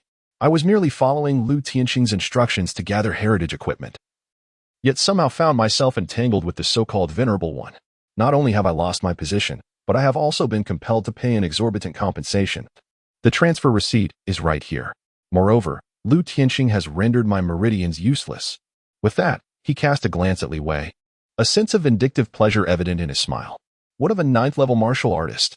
Unable to take revenge on Lu Tianqing, yet you think to deal with me? The evidence against you is laid bare, Li Wei. What do you have to say for yourself? Wang Qing glared at Li Wei. Upon seeing Bai Qingshan, Fan Jianan and the others felt their hearts sink. They recognized Bai Qingshan, yet never anticipated that Li Wei would have crossed paths with him. This man was a local powerhouse in Green City. Li Wei's audacity was indeed remarkable. Oh, and what now? Li Wei flicked the earwax he had extracted towards Wang Qing's face. Go ahead, try to lay a finger on me. Chapter 41. Let me see who this young man is. Impudence. Impudence. As Wang Qing witnessed Li Wei's audacity approach him, he was initially struck with fear, quickly transforming into uncontrollable rage. How many years had it been?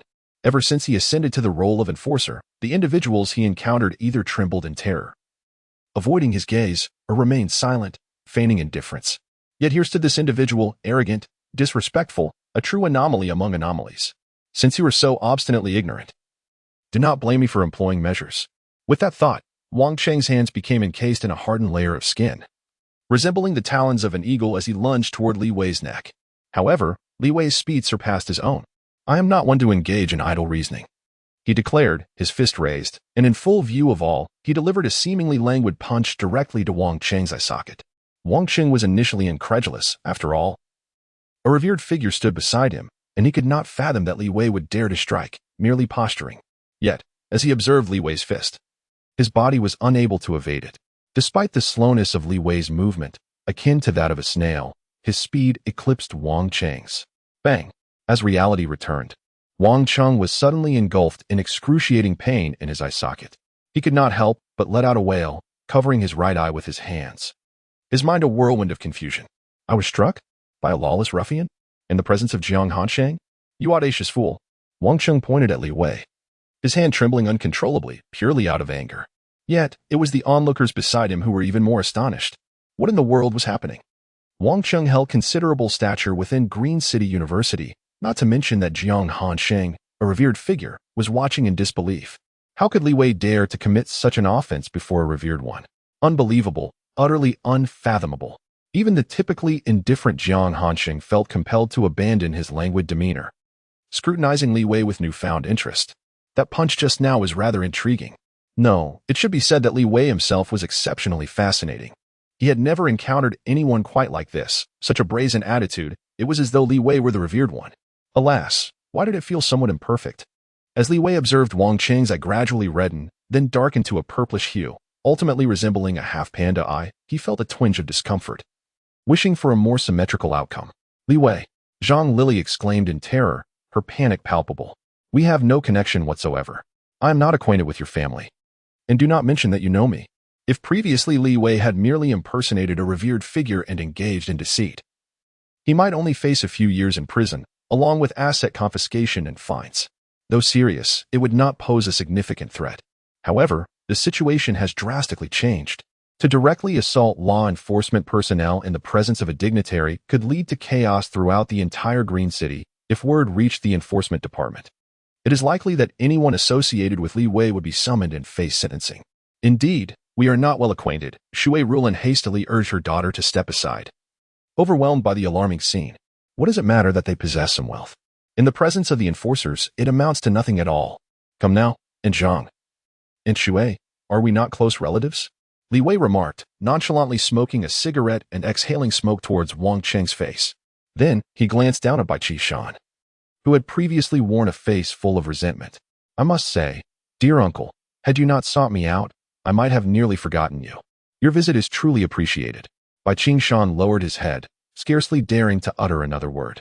The terror was palpable. He was certain this was the most harrowing moment he had ever experienced. Li Wei appeared utterly nonchalant, yet Bai Qishan felt his entire being tremble. Damn it. What is that dignitary doing?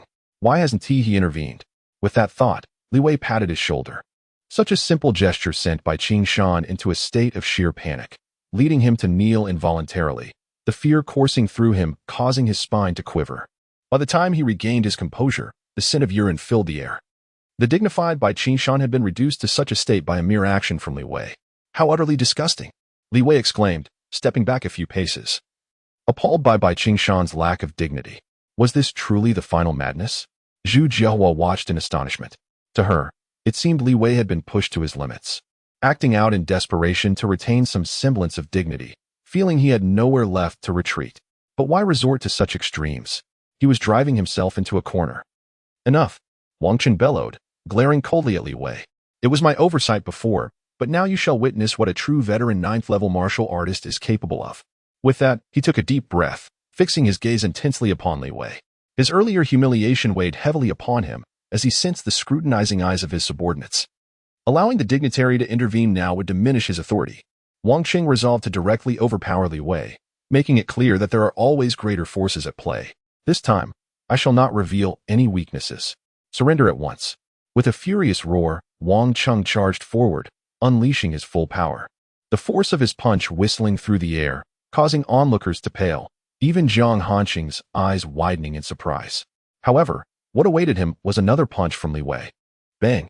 With no restraint, Li Wei's fist struck Wang Cheng's left eye socket, and as he witnessed the swelling of his adversary's eyelid, a satisfied smile graced Li Wei's face. At last, it was symmetrical. What?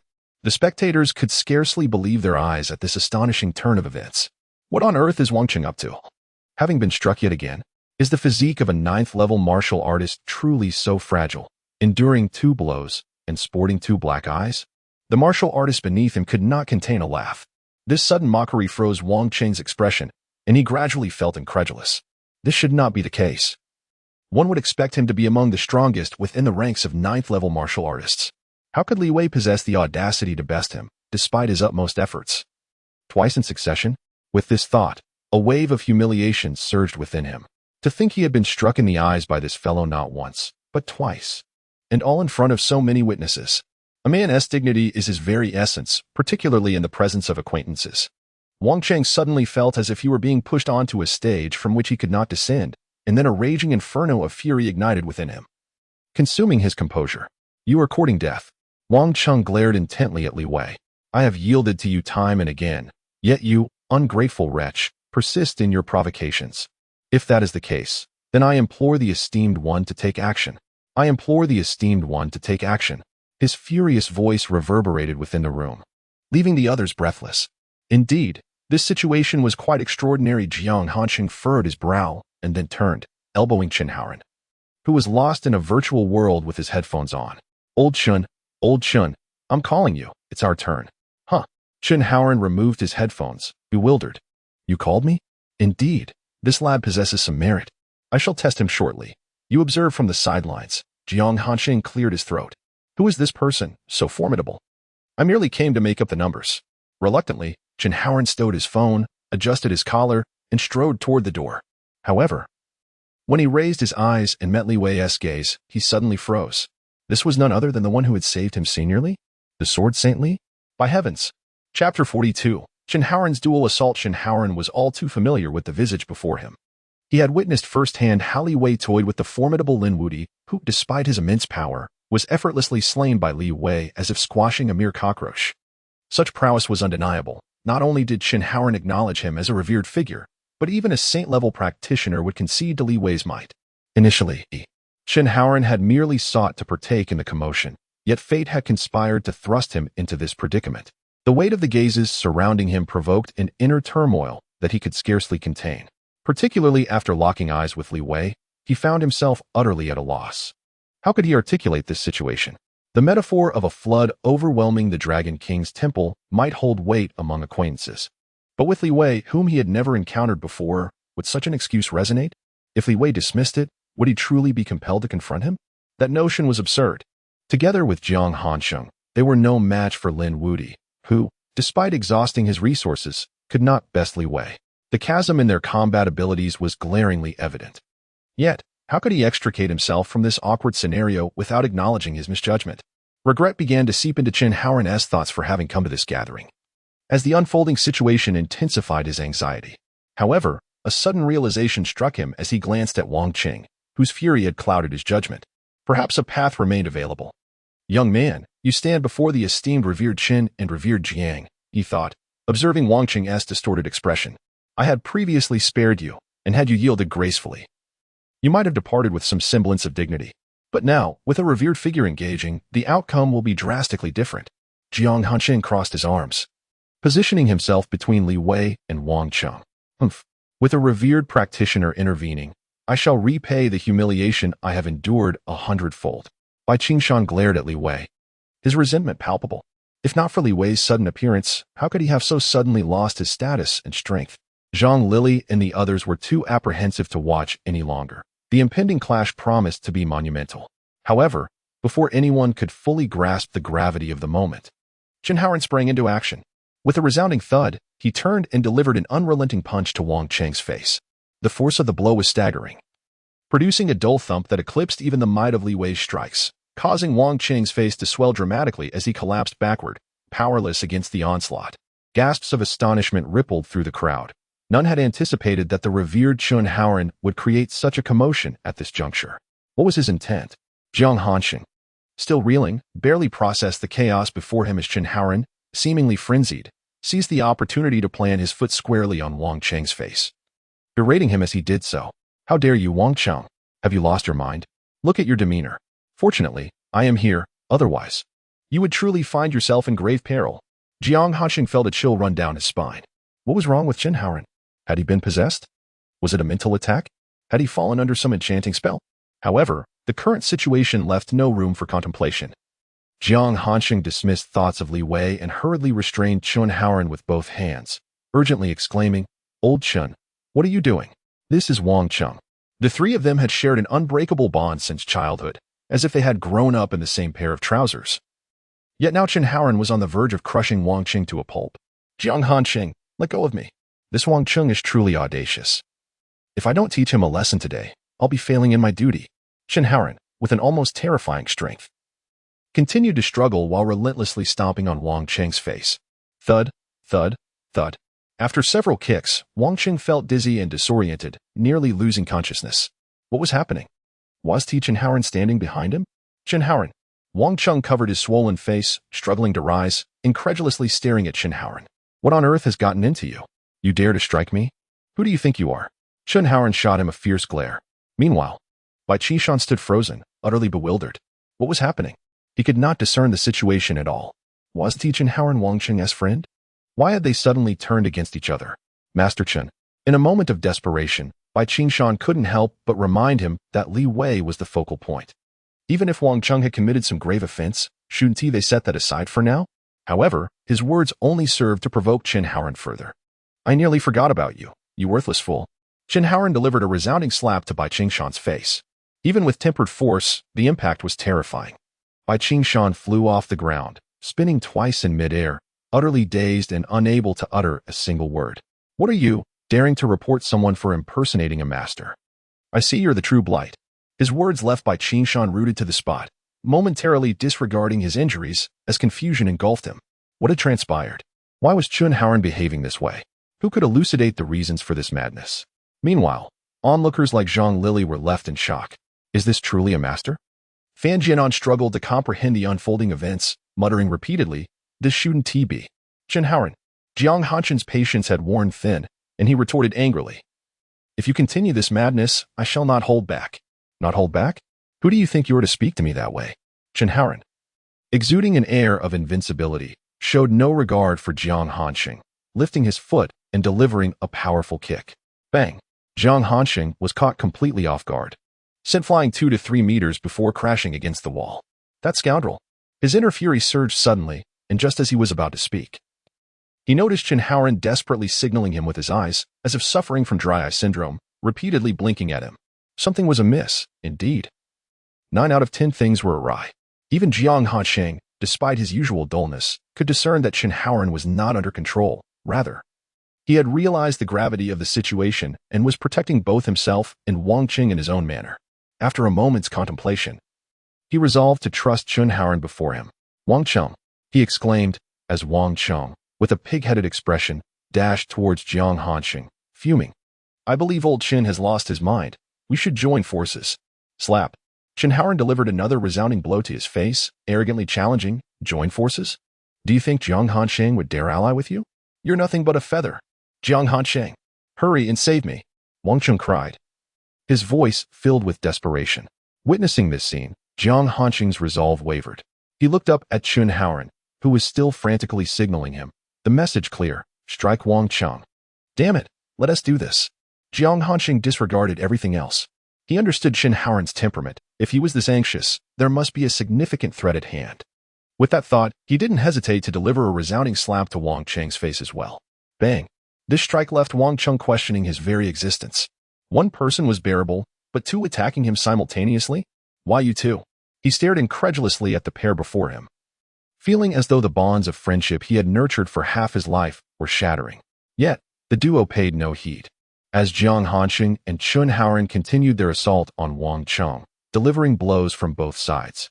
An eerie scene unfolded within the room, the sound of slaps echoing incessantly. With each strike, Zhang Lili and the others recoiled, unable to believe their eyes. Wang Cheng's face had swollen beyond recognition, teetering on the brink of unconsciousness. It was then that Li Wei finally spoke up.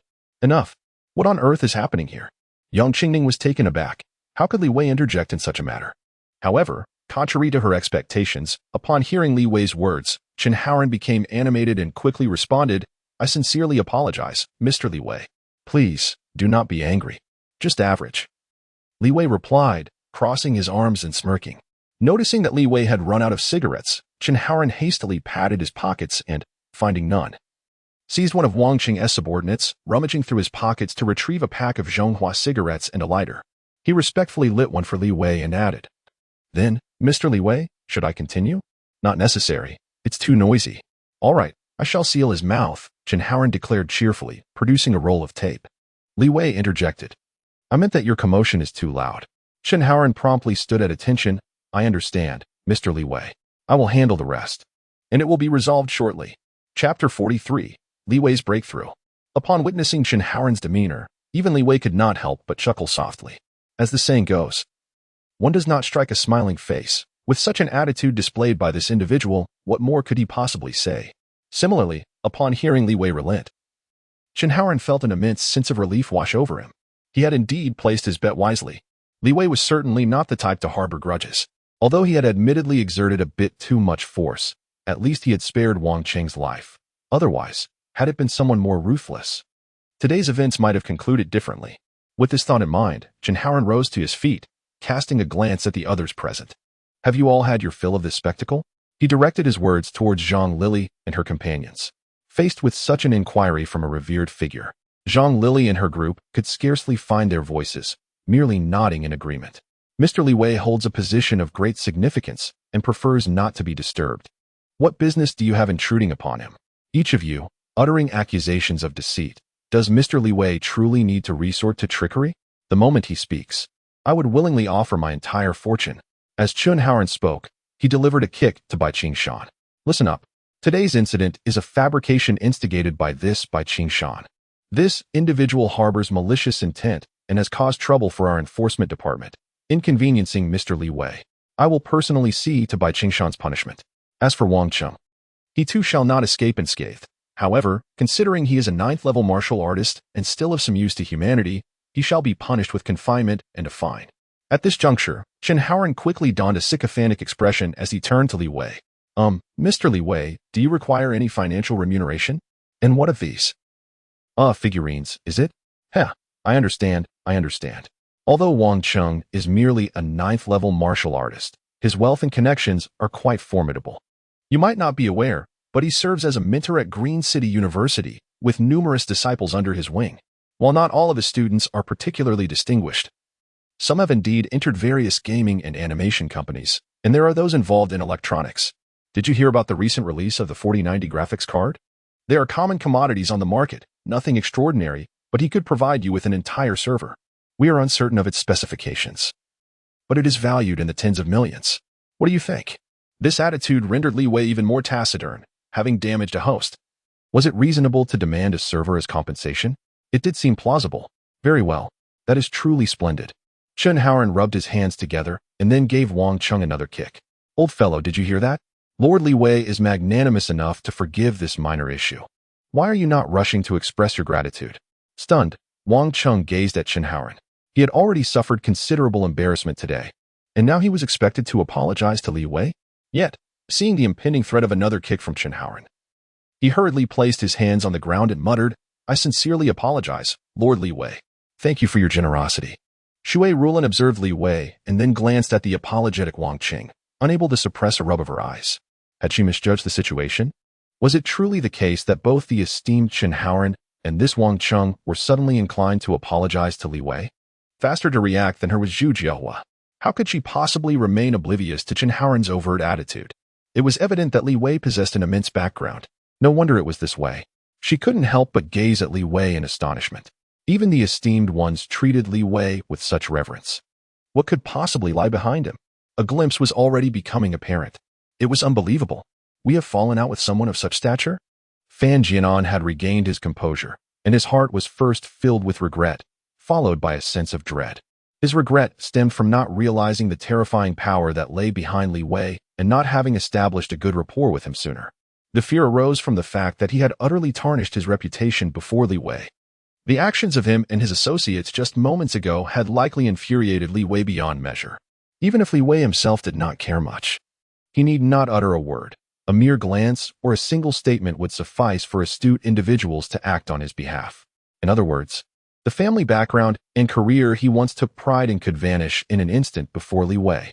The disparity was so vast that it instilled within him a profound sense of fear. Should he now apologize to Li Wei, seeking his forgiveness? But if he did so, what would become of his dignity? Fan Jianan's heart was in turmoil. Ahem, Mr. Li Wei, shall we take our leave? Chen Haoran cautiously observed Li Wei, fearful of any change of heart. Let us depart. Today has been a cascade of troubles. Li Wei wearily waved his hand, feeling overwhelmed since the return of the singularity. With troubles pouring in incessantly, he merely wished for a moment of peace, yet the situation had escalated so dramatically. We shall take our leave then. We will surely come to express our gratitude to Mr. Li Wei on another day. Chen Haoran hastily cupped his hands and then tugged at Wang Cheng's sleeve, pulling him along. Farewell, Mr. Li Wei. Please forgive our ignorance. We are sincerely sorry. Jiang Hansheng also bowed to Li Wei, and at that moment, he began to vaguely understand why Chen Haoran had acted as he did. As the two esteemed ones withdrew, the remaining warriors hurriedly departed, unwilling to involve themselves further in this matter. Meanwhile, Fan Jianan stood awkwardly in place, glancing at Li Wei before looking down at himself. Unable to bring himself to humble his pride, finally, he sighed, begrudgingly saying, Mom, let us return home. Let us go. Zhang Lily was immensely relieved. Moments ago, she felt as if she were on the brink of death, facing an esteemed one where a single misstep could be fatal. Finally, she could escape this dreadful place. So, little Wei, shall we bid farewell? Shui Rulan smiled awkwardly. Initially, she thought Li Wei was in grave danger today. But in the blink of an eye, a complete transformation had occurred. The shift was indeed shocking. making her realize that she and her companions were not of the same world as Li Wei. Even Yang Qingning sighed, feeling that Li Wei had become too unfamiliar. Li Wei noticed that Yang Qingning was also about to depart. After a moment of contemplation, he decided to take his golden Godzilla and suggested that they could use it together with his father. Although his relationship with Yang Qingning was not particularly strong, he shared a much better rapport with Li Yunsheng, often calling him by name. This golden Godzilla, even if not sold as a decorative piece, held an intrinsic value nearing 10 million, considering it comprised 30 pounds of gold, no matter how one looked at it. It would ensure that his parents would never lack for financial resources, even though Li Yunsheng's lifestyle did not necessitate much money. Xiao Wei this. Yang Qingning appeared somewhat bewildered, but upon seeing Li Wei's gaze, she was overwhelmed with joy and murmured, "Thank you. Take care. No need to see me off." Li Wei waved his hand, and after watching them leave, he felt an overwhelming tranquility envelop the room. Indeed, it was so much more comfortable to be alone. Ding. Host various attributes have reached perfection. You now meet the criteria for advancement to a venerable. Would you like to proceed with this advancement? Due to the host's foundation reaching perfection, the current advancement path will be altered to Divine Venerable. This path will encompass the 3 foundational characteristics of martial, sword, and mystical venerables. Oh, have I truly reached perfection? Li Wei's heart leaped with joy upon receiving the system notification, realizing he had also triggered a hidden pathway. It had been previously mentioned that a venerable was a martial artist with exceptional prowess in a specific domain. For instance, a martial venerable was nearly invincible in close combat, excelling in various forms of combat. The term martial venerable serves as an umbrella for close combat professions, with others such as frenzied martial venerable, force martial venerable, etc., representing distinct pathways within the realm of martial venerables. This does not imply that a martial venerable cannot wield weapons, rather, they are less adept at the finesse required compared to sword venerables. Next, the sword venerable does not refer to a singular type of weapon, rather, it encompasses all manner of arms, such as swords, spears, and halberds. The defining characteristic of this path is the ability to master an array of weaponry. The most significant difference between sword venerables and martial venerables lies in the sheer variety of weapons wielded by sword venerables, from long swords to katana, and even sticks, guns, and even leaves and grass can serve as weapons. This versatility is the hallmark of a sword venerable, who can fully exploit the unique properties of their weapons. Lastly, the mystical venerable, unlike the martial and sword venerables, places utmost importance on mental prowess. They communicate with the heavens through their spirit, capable of conjuring objects from thin air and executing miraculous techniques akin to magic or sorcery, thus marking the path of those who tread the mystical route. As for the divine venerable, it was the first time Li Wei had encountered such a term, but it was evident that this pathway seemed to encompass all 3 major venerable routes. Would you like to advance? Yes. Li Wei chose to consent, realizing there was little left to gain while remaining a 9th-level martial artist. Buzz, in the next moment, a dark cloud suddenly manifested in the heavens. A tempest of wind surged forth, not of natural origin, but rather a storm formed from the convergence of energy, astonishing in magnitude, causing the very skies to change color. Chen Haoran, are you out of your mind? It feels as though you were trying to kill me. Outside the Shanshui community, Wang Qing erupted in anger as he confronted Chen Haoran, having genuinely felt the looming threat of death a moment ago, nearly falling victim to Chen Haoran's reckless actions. What on earth is going on? Jiang Hansheng also inquired. Though he had gained some understanding, he was still eager to hear Chen Haoran's explanation for his actions. You are all truly foolish, Chen Haoran remarked, hands clasped behind his back, shaking his head. When we confronted Lin Wudi earlier, you were either buried underground or so dazed from the blows that you failed to grasp the situation. Yet I, on the other hand, discerned who truly dealt with Lin Wudi. At this juncture, a look of trepidation crossed his face. It was that gentleman, Mr. Li Wei. What? Wang Qing exclaimed, his disbelief palpable. Isn't he a 9th-level warrior? I sensed it clearly. He lacks the characteristics of a revered master. He is indeed a 9th-level warrior. Humph. I too did not perceive the aura of a revered master. Does that imply what I witnessed was illusory? Chen Haoran scoffed. Wang Cheng, when you exchanged blows with him, you must have noticed the chasm between you, akin to the radiant moon and the distant stars. No matter how hard you strive, you cannot even graze him. Similarly, Han Xing, you ought to have realized this as well. If you had dared to strike him, the outcome would have been drastically different. Both you and I might have been severed in a single stroke. He had seen it clearly. Li Wei had genuinely lost his temper. The intimidation exuding from him was akin to an abyss, suffocating in its presence. Jiang Hanqing's countenance shifted. He had not felt that sense of peril before. But upon hearing Chun Haoran's words, he suddenly regained his senses. His previous intuition seemed to indeed hold a warning. Should he take action, it could very well lead to his demise. Chapter 44. The Storm's Inhalation. Yet, even so, your demeanor just now was excessively subservient, was it not?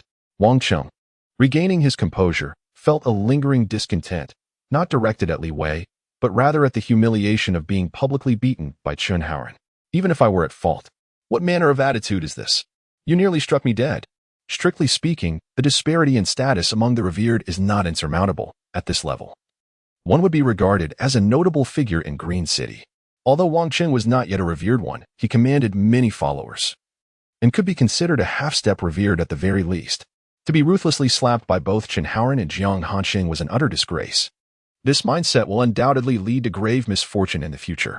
Chun Haoran, exasperated, remarked, even if we were acquainted with a saint-level powerhouse, would you find a favorable outcome by continuing to argue with others today? Do you believe that our connections negate the influence of other strong warriors? In the end, it will be a contest of whose backing is more formidable. Can you truly compete with them? To take it a step further, even if your backing were indeed superior, what would it matter? Must you be so confrontational, escalating matters to a point of no return? This is merely a minor conflict. A simple admission of fault would suffice. What good could possibly come from your continued obstinacy? Must you wait until the situation becomes fatal before you realize your folly? The beating you received today was merely a trivial lesson. Had I not been present, both you and Lao Jiang could have perished on the spot. Even if I were to seek vengeance for you later, what would that accomplish? My leniency in dealing with you is a mercy. Indeed, Jiang Hanqing, rarely in agreement, nodded in affirmation. This incident was indeed born of your impulsiveness. Bai Qingshan is hardly a commendable character.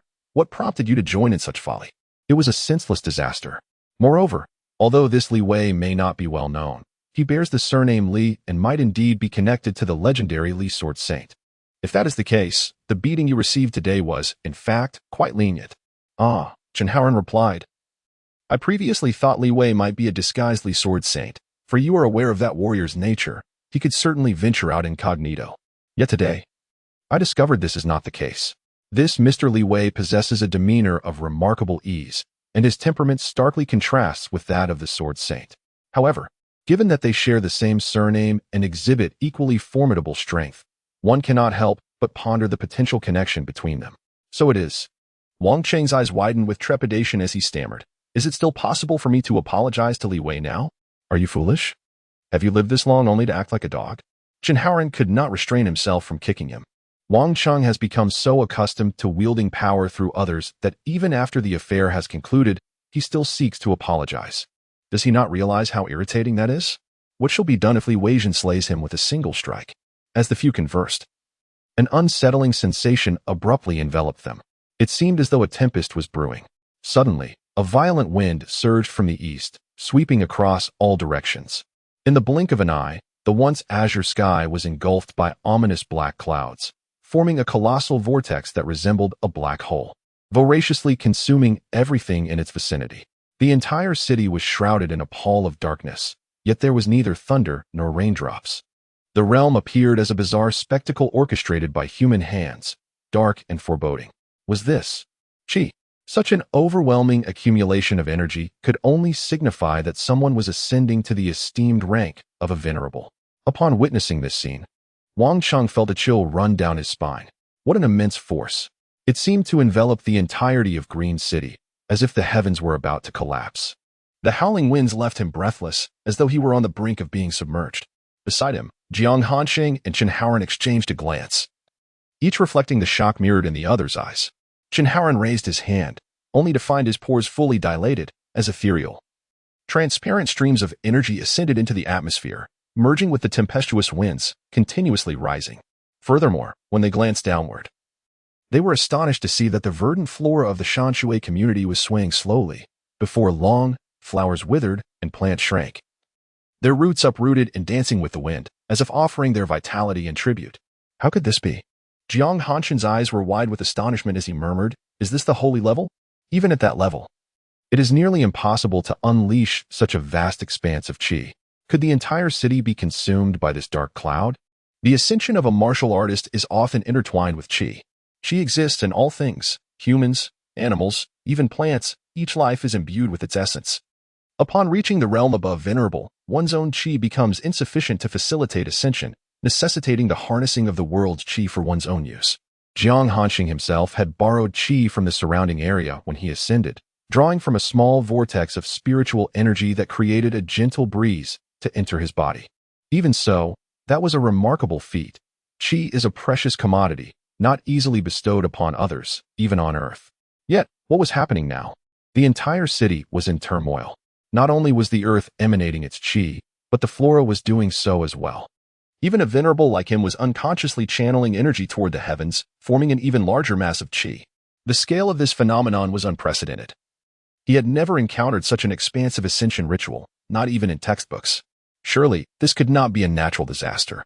Chen Haoran's expression was grave. The scene was truly astonishing. He even suspected this was not a human breakthrough, but rather one of nature's calamities, akin to earthquakes and tsunamis, culminating in a unique spiritual energy disaster. If this was indeed a human breakthrough, it was exceedingly exaggerated. Buzzing at that moment, a drone suddenly appeared in the sky, emblazoned with the emblem of a supreme holy martial artist.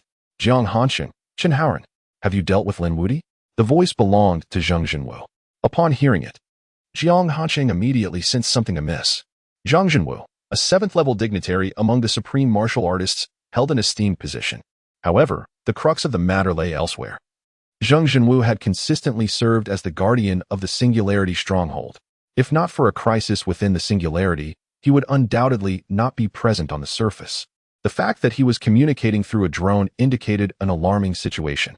An incident had occurred within the Singularity. Lin Wuti has been dealt with. Chen Haoran promptly replied.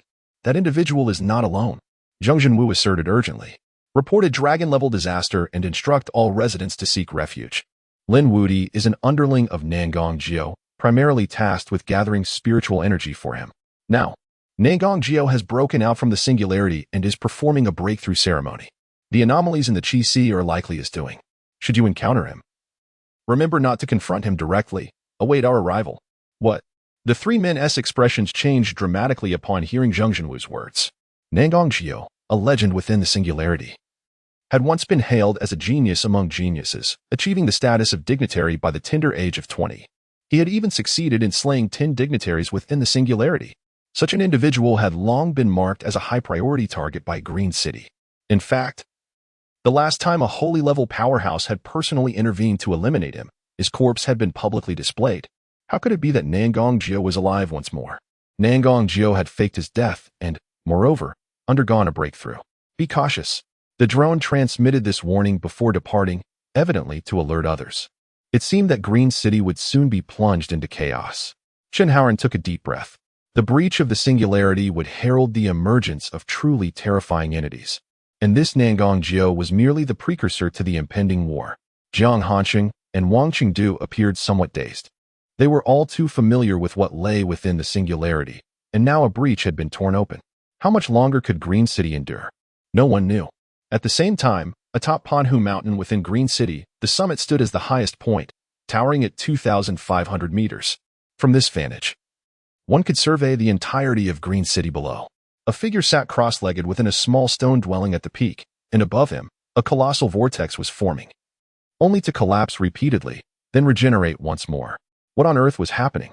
Nangong Jiao's expression darkened. Why was the spiritual energy he gathered continually being siphoned away? Chapter 45. Ascension to the Venerable, Bare-Handed Diamond Manipulation. It is inconceivable, logically, having thoroughly ascended to the 8th level of Venerable.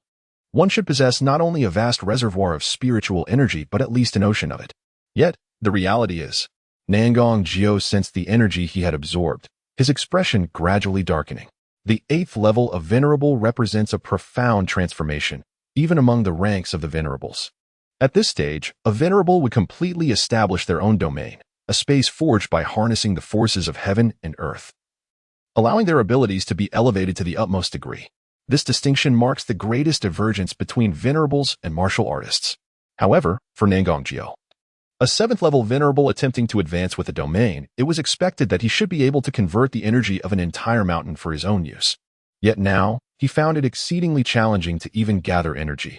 The surrounding environment seemed to continually repel his attempts at absorption, with every effort resulting in a leakage of what he managed to collect. More frustratingly, even the energy within his own body was incessantly seeping outward, were it not for his relentless control over his pores and breath, striving to keep them closed. He feared that this ascension would yield no benefits and might even diminish his strength. Could it be that my prolonged stay within the singularity has caused me to misinterpret the spiritual energy present in the mundane world? Nangongjio could not help but reflect. The mundane world, where ordinary humans reside, holds considerably less spiritual energy compared to the singularity, making it arduous for humans to achieve a universal martial prowess akin to the creatures within the singularity. Nevertheless, there exist a few exceptionally gifted individuals who can still cultivate within this energy-deficient realm. Similarly, even those lacking innate talent can swiftly ascend within the singularity. This disparity arises from the varying concentrations of energy. Many individuals may find themselves as mere 1st or 2nd-level martial artists before the age of 18, facing considerable challenges in advancement. However, upon reaching adulthood and entering university, their abilities can surge dramatically. What accounts for this phenomenon? It is due to the proximity of universities to the singularity, granting them access to its powers. Hence, many university students experience astonishing rates of improvement. Numerous prodigious talents ascend to the rank of venerable within a mere 4 years, and a select few even attain the status of saints or kings, truly rare anomalies. Alas, Nangongjio exhaled a breath of frustration, the energy gathered around him suddenly dissipating. Should one observe his appearance, they would note that his physique was impeccably perfect. Aside from his terminal hair, not a single hair could be seen on his entire body. This was because his form approached flawlessness, resembling jade. His skin appeared delicate yet possessed an extraordinary strength, capable of invoking catastrophic consequences with the slightest movement. Nangongjio closed his eyes, and in an instant, the world seemed to curve before him, as an endless cacophony of noise emerged, from the chirping of birds and the rustling of beasts to the whispers of flora and the scuttling of insects, all converging into a unique tapestry of information before his eyes. I ask you, where's Lin Wudi? Nangongjio gazed skyward, uncertain to whom he was directing his inquiry. Suddenly, a sparrow alighted beside him, chirping momentarily. Ah, so it is true. Has Lin Wudi met his demise? Nangongjio nodded slightly, inquiring further. Is his body still located in that neighborhood? The sparrow has departed, and in its place appears a mouse. Indeed. It has managed to triumph over both Chenhaoren and Jiang Hansheng, proving itself somewhat useful. Following this, a cat emerges, then a dog, succeeded by vines that seem to spring forth from nowhere, and bees buzzing about. Is it to avenge Lin Wudi? Humph.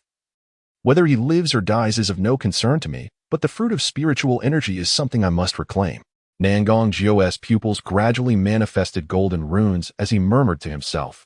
I have concealed it within Lin Wudi's bloodline using secret arts. Surely that group of individuals could never fathom that the fruit of spiritual energy resides within him.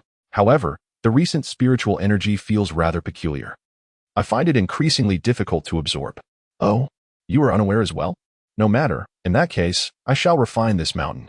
He closed his eyes, and the golden runes suddenly enveloped the sky, appearing like a dense web of chains emanating from his skin, undulating like serpents, spreading across the entire mountain. Buzz! In an instant, the mountain vanished into thin air, leaving the vicinity eerily empty, replaced by an immense influx of spiritual energy that was being incessantly compressed into a palm-sized sphere. This is sufficient. Nangongjio gazed at the sphere of spiritual energy suspended before him, a faint smile gracing his lips as he extended his hand to draw it into his possession, his form slowly fading away. However, in his haste, he failed to notice that nearly half of this compressed spiritual energy evaporated the moment it appeared, forming a tempest that surged skyward, disappearing into the ominous clouds beyond the outer ring of Green City. This fast, oceanic spiritual energy surged ceaselessly, rolling across the sea of clouds, as if summoned, transforming into an invisible orb resembling the sun, which was then compressed, and compressed again until it shrank to the size of a pea, darting through the sky and plunging downward. Ah!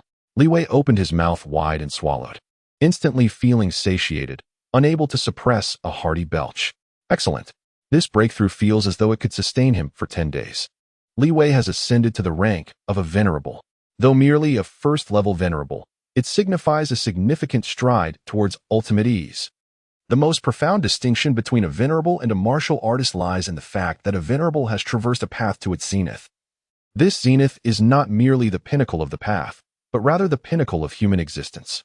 At this juncture, the body undergoes a complete metamorphosis, akin to a leap in the essence of life, reminiscent of humanity's first gaze upon the world. Li Wei blinked as he peered out the window, discovering that with just a slight focus of his mind, the entire world appeared to unfold in slow motion. He could effortlessly trace the trajectory of a bee's wings as it flitted about. With further concentration, his eyes became akin to magnifying glasses, allowing him to discern the intricate patterns of the bee's transparent wings from a kilometer away. Listening intently, he could hear the distant clamor of a market vendor haggling, the hushed whispers of a young couple within an inn, and even the sound of earthworms feasting on the soil. He could even detect their scents. All these elements, once abstract information, gradually coalesced into vivid patterns in his mind, as if he could peruse the world from every conceivable angle. Li Wei's perspective transcended singularity, evolving into a multidimensional experience, akin to a globe that could revolve at his command. Is this the essence of being a venerable? No wonder it is said that once one attains the status of a revered being, they transcend the realm of mortals. Even Li Wei himself was taken aback by the transformation he experienced. This extraordinary ability to gather information did not cause him discomfort. Rather, it allowed him to continually adjust the scope according to his desires. With a thought, his senses reverted to their normal state. How wondrous! Next came the most significant aspect of being a revered being, the powers. In his excitement, Li Wei did not forget the matter at hand. The martial revered possessed powers related to close combat. The sword revered wielded powers concerning weaponry, and the art revered held powers pertaining to the mental realm. These represent the three main categories, each corresponding to a distinct talent. The god revered, however, signified that Li Wei would simultaneously acquire all three powers. First, focusing on the martial revered, Li Wei prepared to find something to test his newfound strength. If his instincts were correct, the power he garnered from the martial revered was straightforward, a pure enhancement of physical prowess. This ability was not rare among the martial revered, yet the degree of augmentation varied from individual to individual. In a storage room filled with discarded items, he discovered a box of charcoal intended for barbecuing. After casually selecting 2 pieces and contemplating for a moment, he pinched them between his fingers with determination. A shower of sparkling diamond shards erupted from his grasp. While witnessing this scene, Li Wei fell into deep reflection. Had he truly compressed carbon into diamonds with his bare hands? To his astonishment, the images he had seen in the animated series Bingya had become a reality. Chapter 46, The Essence of Relaxation, following the authority of the Sword Sovereign. As Levi emerged from the storage room for discarded items, he sensed the surroundings with a subtle awareness. In an inexplicable manner, he felt an intangible thread connecting him to the bloodthirsty blade hanging on the wall. With a mere thought, the blade soared from its perch and into his grasp. What is this? The convergence of myriad swords? Levi pondered while stroking his chin. In truth, the connection he perceived transcended merely the bloodthirsty blade. Outside, the willow tree was woven with vast strands. As Levi gently beckoned, the leaves of the entire tree suddenly soared towards him, suspended in the air like a multitude of miniature swords. Go! With a casual gesture, one leaf sliced through the air, unleashing an imperceptible sword energy that was sharp beyond compare, seemingly capable of piercing through anything. It flew straight through the window and struck the ground, leaving a 2-meter-wide scar in its wake. In essence, this was the ability to manipulate various weapon-related powers. How enlightening! Witnessing this scene, Levi's understanding deepened. The power of the Sword Sovereign was equally straightforward. As long as there was a sword S-form, he could manipulate it, yielding diverse effects. For instance, wielding a knife would enhance speed, a sword would unleash sword energy, and a blunt weapon would create a vast area of impact. These effects varied according to Levi's method of use. Such was the authority of the Sword Sovereign. Next came the Sorcerer Sovereign. Unlike the Sword Sovereign and the Martial Sovereign, the abilities of the Sorcerer Sovereign were more unique. Their powers were ever-changing. Some could suddenly communicate with all living beings and harness their strength, while others could manipulate elemental forces, elevating their martial skills into terrifying spells. The authority Levi possessed, however, was far simpler: immunity to spells. What on earth does that mean? As he felt the inexplicable aura emerging in his mind, a question mark appeared on his face. In his recollection, the Sorcerer Sovereign resembled a wizard, possessing limited survival capabilities yet boasting formidable power. Hence, most awakened abilities were related to large-scale destruction. If the martial sovereign was invincible in close combat, then the sorcerer sovereign was akin to a super artillery piece on the battlefield, capable of altering the dynamics of combat with a single spell. Yet, he awakened the power of immunity to spells. It seemed challenging to test this. Never mind. Relaxation is paramount.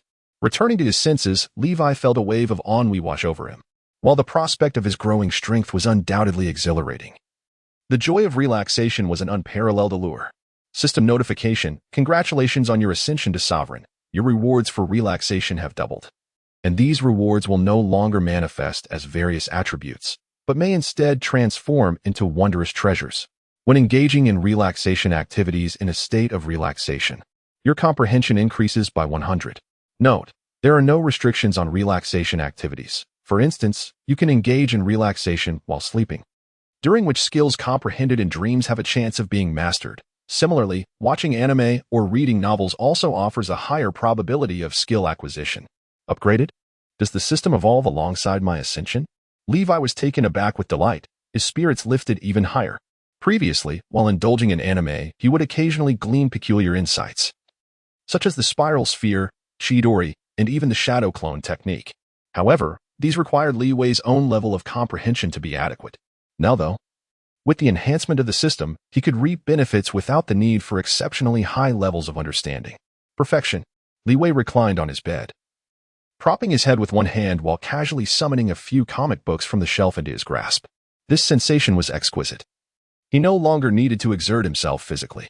Previously, he would have to rise to retrieve items, but now he solely relied on his augmented mental prowess. Even mundane tasks like drinking water or eating were executed with ease, liberating his hands from the worry of greasy fingers soiling his gaming mouse and keyboard while munching on chips.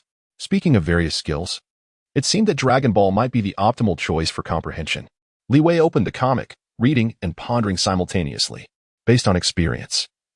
The pinnacle of combat prowess in the realm of animation was epitomized by works like Dragon Ball and Tengen Toppa Gurren Lagann, with Dragon Ball being particularly renowned. Its iconic techniques, such as the Kaioken and the Super Saiyan transformation, were among the simplest and most practical of supreme abilities. If he could master a skill from this, wouldn't he that render him invincible? Of course, the powers of Dragon Ball mainly offered straightforward enhancements to combat strength, while more intricate conceptual abilities could be found in novels. However, those with more structured systems would likely require a more gradual comprehension process. Similarly, abilities akin to those in Dragon Ball were not easily grasped, or rather, he almost forgot. Liwei suddenly closed the book, deeply regretting his actions. As a member of the laid-back tribe, how could he actively seek to comprehend any skills? What a joke. This contradicted the very essence of his philosophy. He realized that while formidable abilities were certainly alluring, he had to remember his true identity, the master of the laid-back sect. If he were to strive to observe various comics in pursuit of power, could that still be considered laid-back? No, that would betray his original intent. The essence of being laid-back was to enjoy good food, ample rest, and leisure. Everything else was inconsequential. Having reaffirmed his convictions, Liwei placed the book over his face, ready to indulge in a leisurely nap. However, the jarring sound of an air raid siren pierced through the tranquility, causing immediate turmoil throughout the city. Alert! The Singularity defense line has been breached by a venerable being. A battle of venerable level may soon erupt in the outer ring. Residents are advised to evacuate swiftly. Alert! The Singularity defense line has been breached by a venerable being. A battle of venerable level may soon erupt in the outer ring. Residents are advised to evacuate swiftly. The level of this conflict is categorized as Dragon. All residents are to seek shelter immediately to prevent unnecessary casualties. To reiterate, the disaster level is Dragon. All residents, please evacuate. Your homes are not safe. As the alarm concluded, the loudspeaker in the community crackled to life. Ahem, I am a representative of the neighborhood committee. I must clarify that recently, the 7th level Venerable Nangong Jio, in collaboration with his disciple Lin Wudi, has successfully escaped the Singularity's blockade. According to the intelligence received, Nangong Jio has seized the spirit fruit, a remarkable treasure of heaven and earth that contains an abundance of spiritual energy. For an ordinary individual, merely inhaling a single breath of this energy could elevate them to the rank of a third-tier martial artist. Upon acquiring this extraordinary item, Nangong Jio did not keep it for himself, but entrusted it to his disciple, Lin Wudi. However, as fate would have it, Lin Wudi had just emerged from the singularity when our people discovered him, leading to a relentless pursuit that culminated in our vicinity. The outcome is well known. Lin Wudi met his demise, yet the spirit fruit remains elusive, possibly lost within our community or tucked away in some unknown corner. I must caution everyone, while the spirit fruit is indeed tempting, it poses a significant threat. Should someone possess such a vast reservoir of spiritual energy, it is highly likely that Nangong Jio would come seeking it. Now that he has emerged, it would be prudent to surrender the spirit fruit. Perhaps the supreme martial artists might ensure your safety. If that fails, you could offer it to the gene sequence, where individuals may be willing to pay a handsome price for it. However, if you indulge in momentary gratification, believing it to be your fortune, you would be gravely mistaken. According to the intelligence, Nangong Jio is a master of esoteric arts. Though the specifics elude us, he is undoubtedly a figure of extraordinary capabilities, possessing methods to locate the spirit fruit. Should he find you, your fate would no longer be our concern. The broadcast outside began to repeat this message, indicating that the supreme martial artists were only now informing us of the situation regarding the spirit fruit. What does it matter to me? Li Wei thought, feeling overwhelmed. Countless troubles abound, yet why should he concern himself? Apologies, but he was merely a bystander, indifferent even if the world were to crumble around him. Ding. The host has grasped the essence of indifference, unconcerned with matters that do not affect him. This instance of indifference has triggered a critical reward, heart of spiritual energy. Chapter 47, Supreme Martial Artist? I decline. As the rewards were distributed, Levi suddenly noticed a fruit suspended in the air, exuding a vibrant green aura. What is this? Grasping the fruit in his hand, he examined it closely. It bore a resemblance to a green variant of a dragon fruit, yet it glowed with an ethereal luminescence, its verdant essence shimmering like starlight, radiating a profound vitality. With the emergence of this fruit, Levi could distinctly sense that the nearby life forms were becoming animated. The once withered ivy in the corner sprang to life, rapidly climbing along the cracks in the wall within mere seconds. Even the common weeds and vines began to surge in growth, while the foul-smelling refuse, transformed into a bag, stirred restlessly. So, it contains immense vitality? Upon seeing this fruit, Levi's understanding deepened. In this realm, vitality could almost be equated with the essence of life itself. It permeates all things, from the tiniest ant to the vastness of planets. Every tangible object is said to possess this essence, with stronger vitality corresponding to a more potent essence. This fruit, akin to a rare treasure within a singularity, is also referred to as an extraordinary object, if he recalled correctly. However, as he scrutinized the fruit again, a thought crossed his mind. Can this be consumed?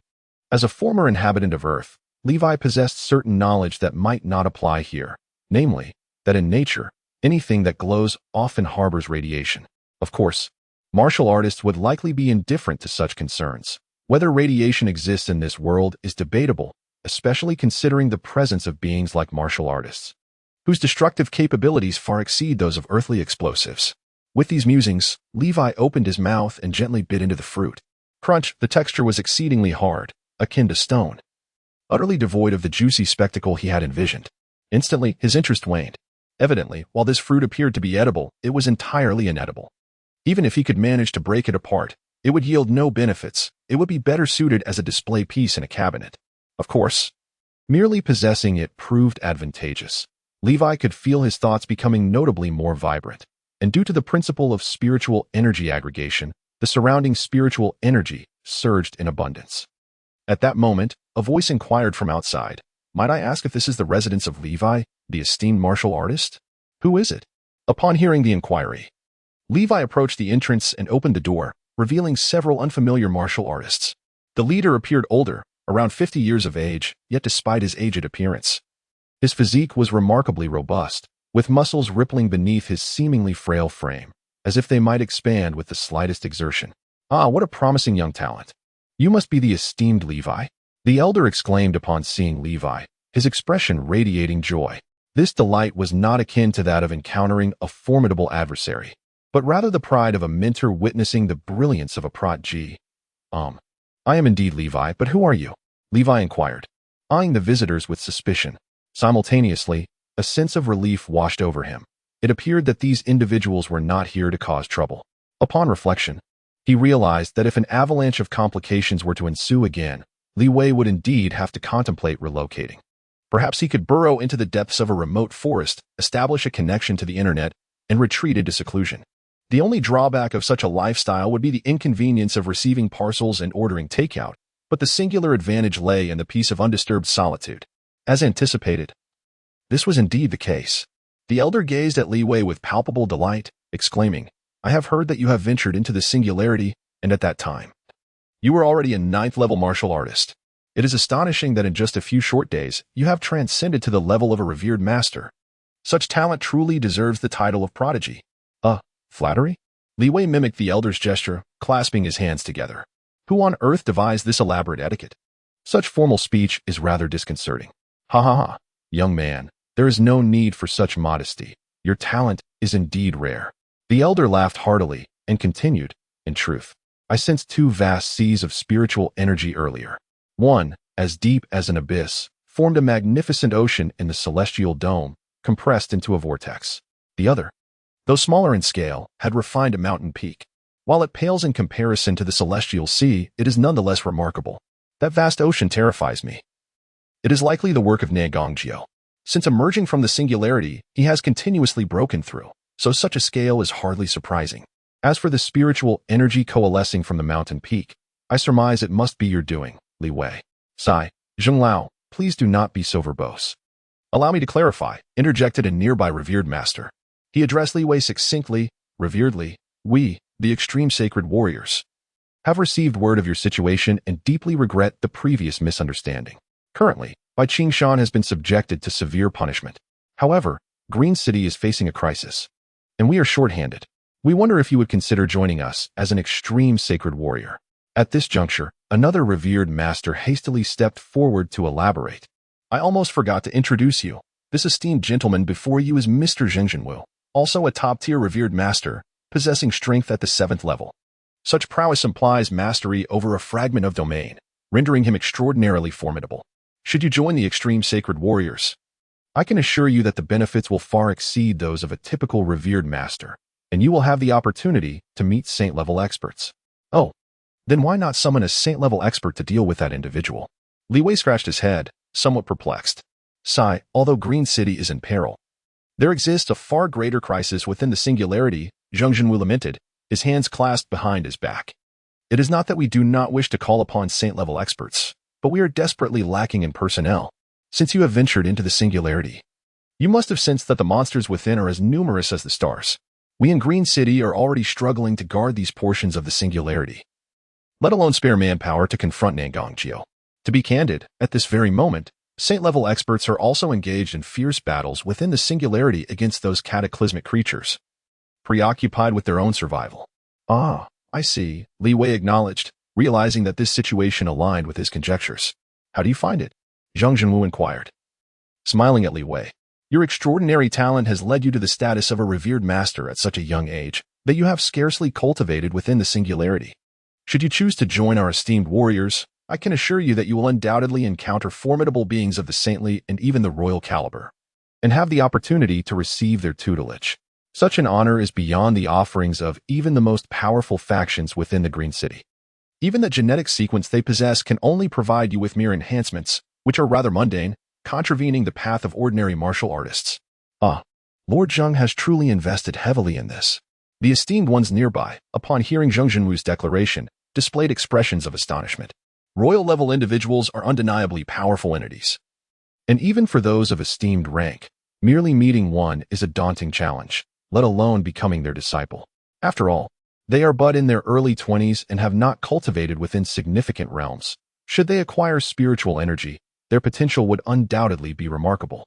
Another individual nodded in agreement. However, regardless of the other's exclamations, Li Wei revealed a smile. "I must decline." With a hearty laugh, Zheng Zhenwu extended his hand, but suddenly sensing something amiss, he reiterated Li Wei's words. "You decline?" He believed he must have misheard. "Why?" The others gazed at him with wide eyes. "I wish to remain idle," Li Wei stated as he decisively closed the door, bidding farewell. Bang! The sound of the door echoed repeatedly, leaving the others in a state of shock. He rejected them just like that? Without even the pretense of courtesy? Creak. Zhang Zhenwu clenched his fists, the veins on his face gradually becoming prominent. Chapter 48. Intercepting Nangongjiu.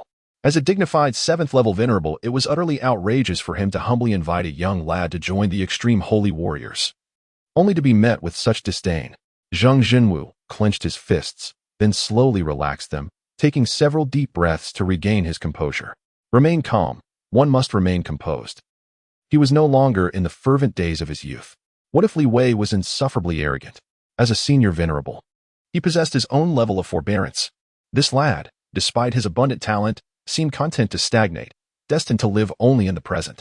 With his hands clasped behind his back, Zhang Zhenwu let out a cold snort. Indeed, in the current martial arts realm, talent merely signifies the present. Countless prodigies have perished in their pursuit of martial excellence. Lu Changxing, standing nearby, shook his head with a smile. Unlike the others, he was a venerable of the genetic sequence, the elder brother of Lu Tianqing. Given their differing personalities, one pursued martial advancement while the other thrived in the capital sphere. Nonetheless, although Lu Changxing was a formidable force within the genetic sequence, he did not wholly endorse the genetic modification program, positioning himself as a rare moderate within that faction. I had initially thought Tianqing recommended this individual for a reason, but upon meeting him, it can only be said that this Li Wei is a rough gem, yet difficult to refine. Lu Changxing waved his hand, indicating he had nothing further to say. To him, it mattered little which faction Li Wei joined. What was crucial was the absence of an upwardly mobile attitude. How vast is this world? With a global population of billions, the number of geniuses is incalculable, but does genius necessarily equate to power? Not always. Some individuals, though lacking in innate talent, strive diligently. And upon entering a critical juncture, they transform as swiftly as a dragon plunging into the sea, evolving from mere practitioners to saints and kings within a few short years. Luck plays a part, yet the pursuit of martial arts is paramount. Determination is the most vital quality of a warrior. Li Wei's lack of ambition, even the absence of a desire to grow stronger, was truly disheartening. Indeed, Zhang Zhenwu nodded, his mood gradually settling. Previously, he had heard from Jiang Hanxing and others that Li Wei seemed to be associated with the renowned Sword Saint Li, and he had hoped for assistance. Yet, it appeared otherwise. Sword Saint Li? A flicker of surprise crossed the eyes of the others, but upon recalling Li Wei's surname, they nodded in understanding, choosing not to pursue the matter further. After all, he was merely a low-level venerable, newly entered into that realm, far inferior to them in strength. Soon, someone remarked, letting Li Wei decline our invitation is no loss. He likely has yet to grasp the essence of power. Let him remain idle. Indeed, I share that sentiment. Zhang Zhenwu nodded slightly. Once one becomes a venerable, the disparity at each level is immense. A newly initiated venerable merely possesses a rudimentary understanding of power, and has yet to develop unique martial skills, which is a grave disadvantage. Just as he was preparing to depart, a drone swiftly approached from the sky.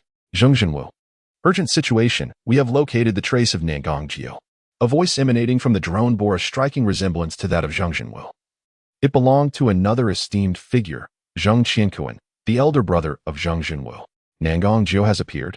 The expressions of the group shifted simultaneously, astonished by the swiftness of Nangongjiu's arrival.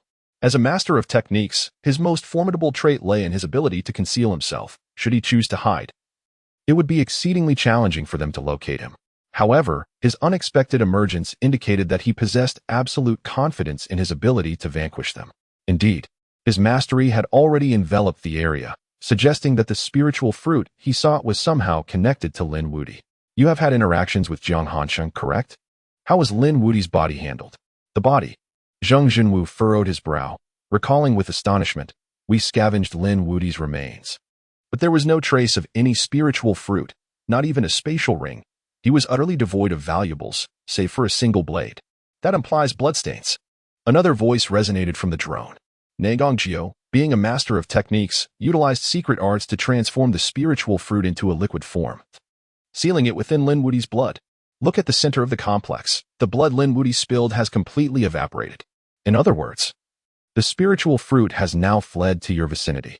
What? Upon hearing this, the group quickly turned their attention to the site of Lin Wudi's earlier battle with Qin Haoran and others.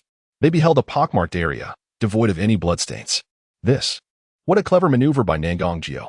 Zhang Zhenwu's pupils narrowed as realization struck him. Lin Wudi was a berserker, His martial techniques were fundamentally tied to blood energy. If the spiritual fruit were indeed linked to his blood energy, it would certainly be the most inconspicuous hiding place. Moreover, you are near Li Wei, correct? Instruments have detected a significant life force emanating from Li Wei's room. Do you recall anything? Zheng Jinwu inquired further. A life force. If that is the case, the spiritual energy in Li Wei's room is indeed extraordinarily high. Zheng Jinwu suddenly remembered that during his conversation with Li Wei, he had sensed an unusual life force. As if he were immersed in a sea of spiritual energy, surrounded by boundless spiritual essence. The energy concentration in Li Wei's room rivaled that of the singularity. If that is the case, could it be that Li Wei has obtained the spiritual fruit? Yet, something feels amiss, logically speaking, while the spiritual fruit is powerful.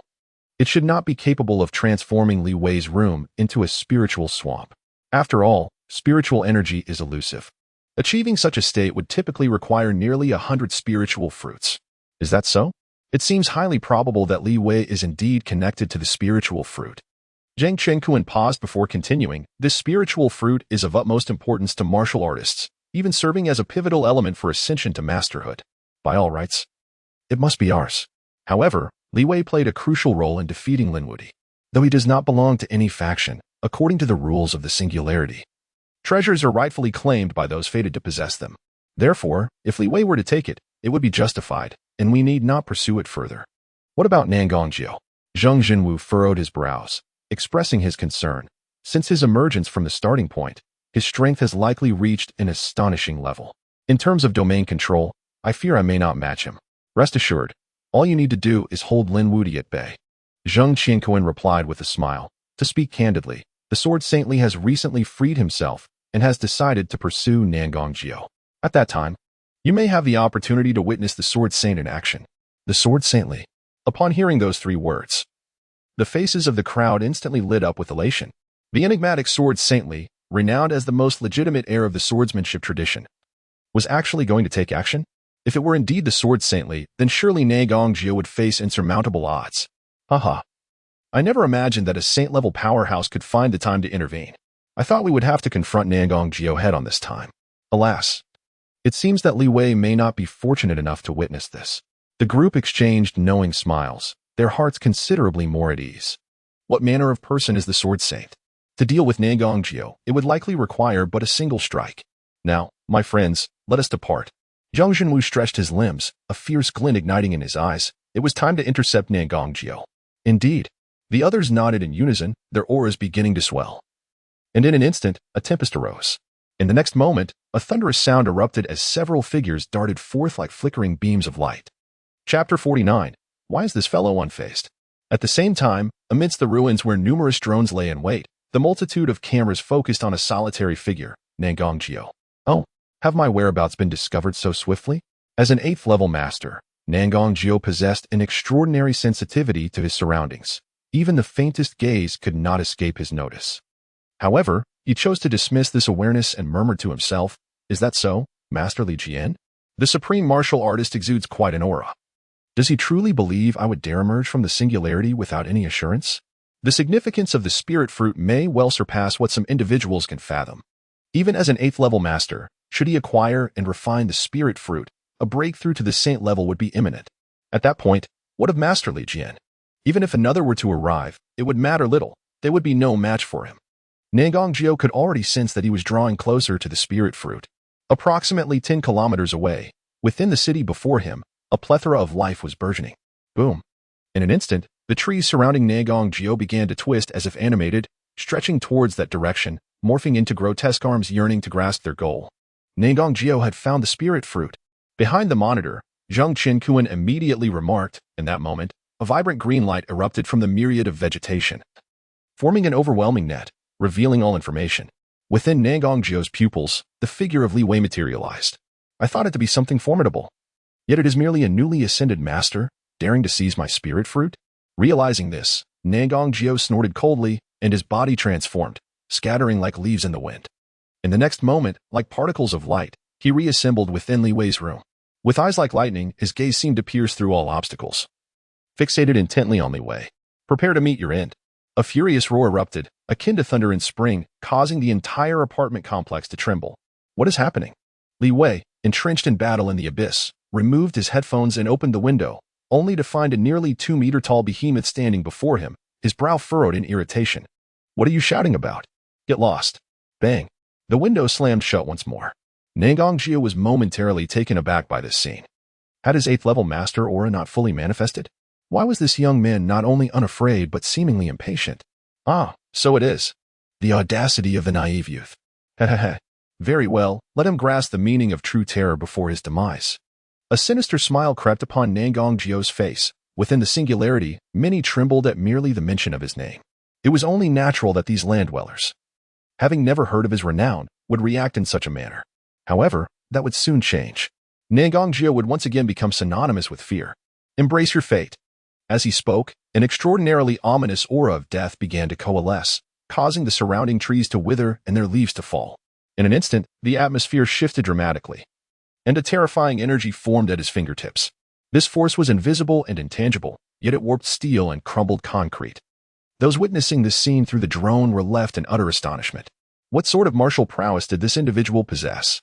He was no mere practitioner of the arcane. Was he siphoning life itself? Such a wicked art. Had that young man lost his mind, remaining still instead of fleeing? Alas, another troublesome fool. Even the simplest among us would know to seek shelter from the rain. Why did he not feel fear? The onlookers were growing increasingly anxious. Surely anyone with a modicum of insight could perceive just how formidable Nangongjio truly was. In a fleeting moment, the heavens seemed to collapse, and the energy at his fingertips reshaped the environment around him. Yet, there was Li Wei, blissfully oblivious, with his window closed and ears shut to the world beyond. What on earth was going on? Nangongjio had circumvented their blockade. From a distance, Luo Chongqing spoke in a grave tone. He must have employed a reconnaissance technique to ascertain our movements and intends to seize the spirit fruit directly. Li Wei is likely to face dire consequences. Another elder shook his head in dismay. No, we cannot allow the spirit fruit to fall into Nangongjio's hands. Zheng Jinwu declared. As a practitioner of the arcane, Nangongjio has likely mastered the swift refinement of spirit fruit. Now that he has reached the 8th level, acquiring such a rare object would spell disaster. Follow me, he commanded. Yes. The group nodded in unison and turned back. Alas, one trouble after another. In the room, Li Wei exhaled deeply. Upon reopening the window, he found Nangongjio's fingertips aimed squarely at him.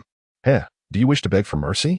Nangongjio regarded the young man before him, a slight smirk playing on his lips. Unfortunately, it was too late. With a resounding bang, an invisible beam of light surged through Li Wei's head, causing no discernible disturbance. This was the culmination of his energy concentration, all power converging into a single point. It appeared to lack any visual effect. Yet it could penetrate mountains, one of Nangongjio's most lethal techniques. However, using it on someone of your caliber was indeed a pity. Nangongjio chuckled, preparing to search Li Wei's corpse. To his surprise, Li Wei merely touched his forehead and gazed at him. You're unharmed? Nangongjio was momentarily taken aback. Was that the technique of a practitioner of the arcane? Li Wei countered. Indeed. But wait, how are you unscathed? At that moment, a multitude of thoughts flooded Nangongjio's mind. How could anyone endure his strike without consequence? Had he miscalculated? Or was he simply losing his edge? Why should I answer you? Li Wei's retort left Nangongjio speechless. In truth, Li Wei was entirely unharmed, for his authority as a practitioner of the arcane rendered him immune to various techniques. How could Nangongjio's strike possibly breach his defenses? Despite Li Wei's current lack of profound mastery, the foundation he has painstakingly accumulated over the past few years, along with a myriad of miscellaneous attributes, has elevated his physical prowess to an extraordinary level, one that likely surpasses what any mere cultivator could contend with. You seek your own demise. Nangongjio's gaze turned menacing. Although he was oblivious to the preceding events, he sensed the rapid approach of Zheng Jinwu and his companions, compelling him to swiftly eliminate this adversary. Resolving this in his mind, he prepared to condense his technique once more. However, Li Wei also raised his hand in response. Buzz! A piercing sound of slicing began to resonate within Li Wei's palm, emanating from a sphere of energy compressed to its utmost limits, akin to countless densely packed needles spinning and colliding, forming the edge of a boomerang. Wind release. Spiraling shuriken. This technique, which Li Wei had acquired previously, had remained largely unused until now. How dare you employ such trivial skills before me? Nangongjio scoffed, pointing at Li Wei, eager to witness whether fortune could favor him once more as it had before. At the tip of his finger, A beam of emerald light suddenly manifested. Yet, at that very moment, a furious shout echoed from the distance. Nangongjio, prepare to meet your end. It was none other than Zheng Jinwu. Chapter 50. The Unfolding of Realms. A golden dragon flickered from the horizon, and in an instant, Levi seemed to hear the dragon's roar. As he turned his gaze, he beheld Zheng Jinwu, wielding a long sword, slicing through the air with incredible speed. The clash of sword energy and emerald light resonated, unleashing a torrent of energy that cleaved the sky, scattering the clouds and fog. The residual force from their confrontation extended for dozens of miles, sending countless birds and beasts fleeing in terror. However, Nangongjio showed no sign of fear. Gazing at Zheng Jinwu, who stood resolutely before him with sword in hand, he merely smirked. With a slight exertion of his strength, the emerald beam abruptly thickened, causing Zheng Jinwu's expression to change as he was compelled to divert some of his sword's energy. The beam then struck a nearby skyscraper, resulting in a thunderous explosion that reduced the entire building to ashes, carried away by the wind. Similarly, a trickle of blood escaped from the corner of Zheng Jinwu's mouth. He had sustained internal injuries in that fleeting moment. This exemplified the disparity between levels 7 and 8. In such a contest, the sword sovereign Zheng Jinwu found himself unable to contend with Nangongjio. Witnessing this scene, Lu Changqing's pupils involuntarily constricted. Sword sovereigns are renowned for their technique. While they may fall short in close combat against martial sovereigns or in ranged attacks against spell sovereigns, in terms of overall strength, they undoubtedly rank among the elite. In any melee, a sword sovereign typically prevails. Yet, Zheng Jinwu had been injured.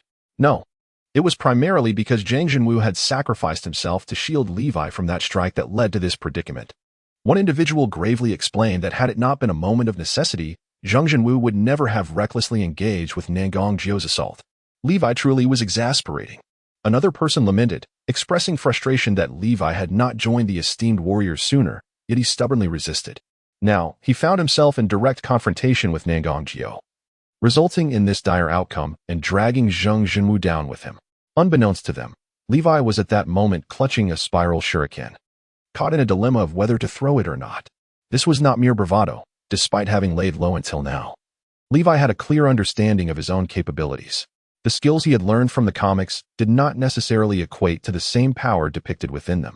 For instance, he had a premonition that the spiral shuriken he held could indeed obliterate Nangongjio, its potency far surpassing that of the original. However, if he were to throw it directly, the shuriken's force might very well annihilate both Zheng Jinwu and himself in one fell swoop. Yet, refraining from throwing it was equally untenable. Levi had grown increasingly irked by Nangongjio and was resolute in not letting him escape today. Hey, you're in my way. Levi pointed an accusatory finger at Zheng Jinwu. Huh? Zheng Jinwu was momentarily taken aback by this reminder, then erupted with barely contained fury. Do you have any idea what you're saying? I just saved your life. With your newly attained status, encountering Nangongjio's technique would result in your immediate obliteration. Zheng Jinwu's heart seethed with indignation. This brat, lacking any sense of awareness, was utterly ungrateful. He had expended tremendous effort merely to rescue him from Nangongjio, only to be met with a complaint about being obstructed? It was utterly absurd. Young man, do not presume that a first-level sovereign can be compared to us, the advanced sovereigns. Observe closely the battle between advanced sovereigns. The sword intent erupted from Zheng Jinwu. And what of me? Li Wei pointed to himself. For he believed that resolving the matter with Nangongjio would take no more than a moment's pause. In fact, it might not even require that long. He was uncertain of the extent of his own power, yet he could transform carbon into diamonds with his bare hands. Although he had little concept of this strength, he understood that a sovereign could not reach such heights. You need not intervene, Zheng Jinwu replied with some impatience. A person of Nangongjio's caliber, whether you are here or not, makes no difference. Guard your spirit fruit and ensure it is not taken. The rest is for us to handle. Are you certain you can manage? Li Wei inquired, somewhat astonished. Of course, he is merely an 8th-level sovereign. If we lacked confidence, how could we confront him directly? At that moment, Lu Changqing approached, smiling at Li Wei. I hear you enjoy lounging about. This is good.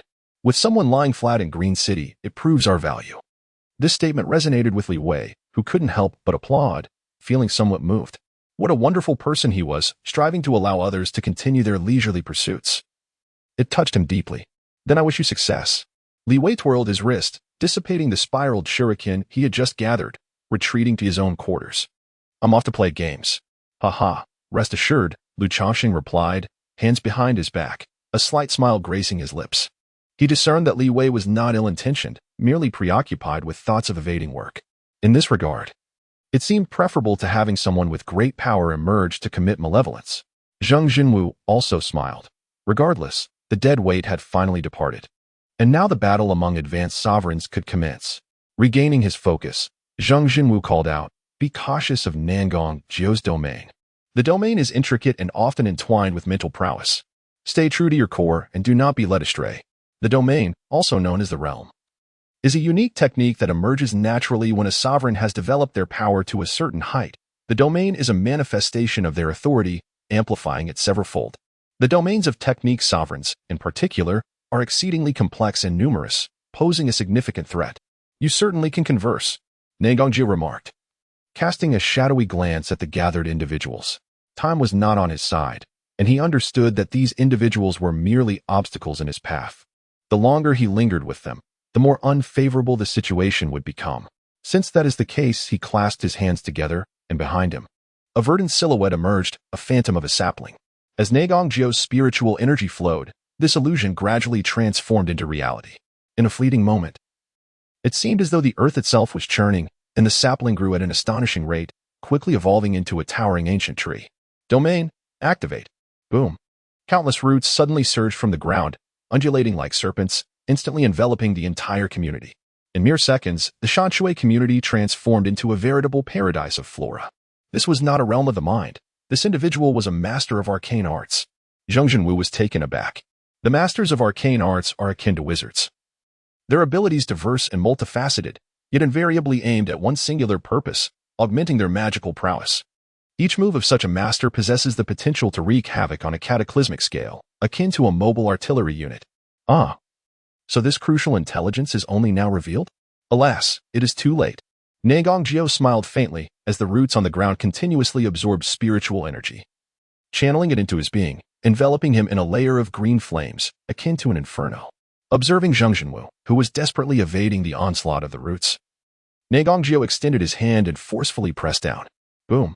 The ground before him suddenly caved in, revealing a handprint nearly 100 meters in diameter. Zheng Jinwu, unable to evade in time, could only rely on his sword intent to attempt a defense. However, even with this, his complexion shifted dramatically, and he violently expelled a mouthful of blood. Chapter 51.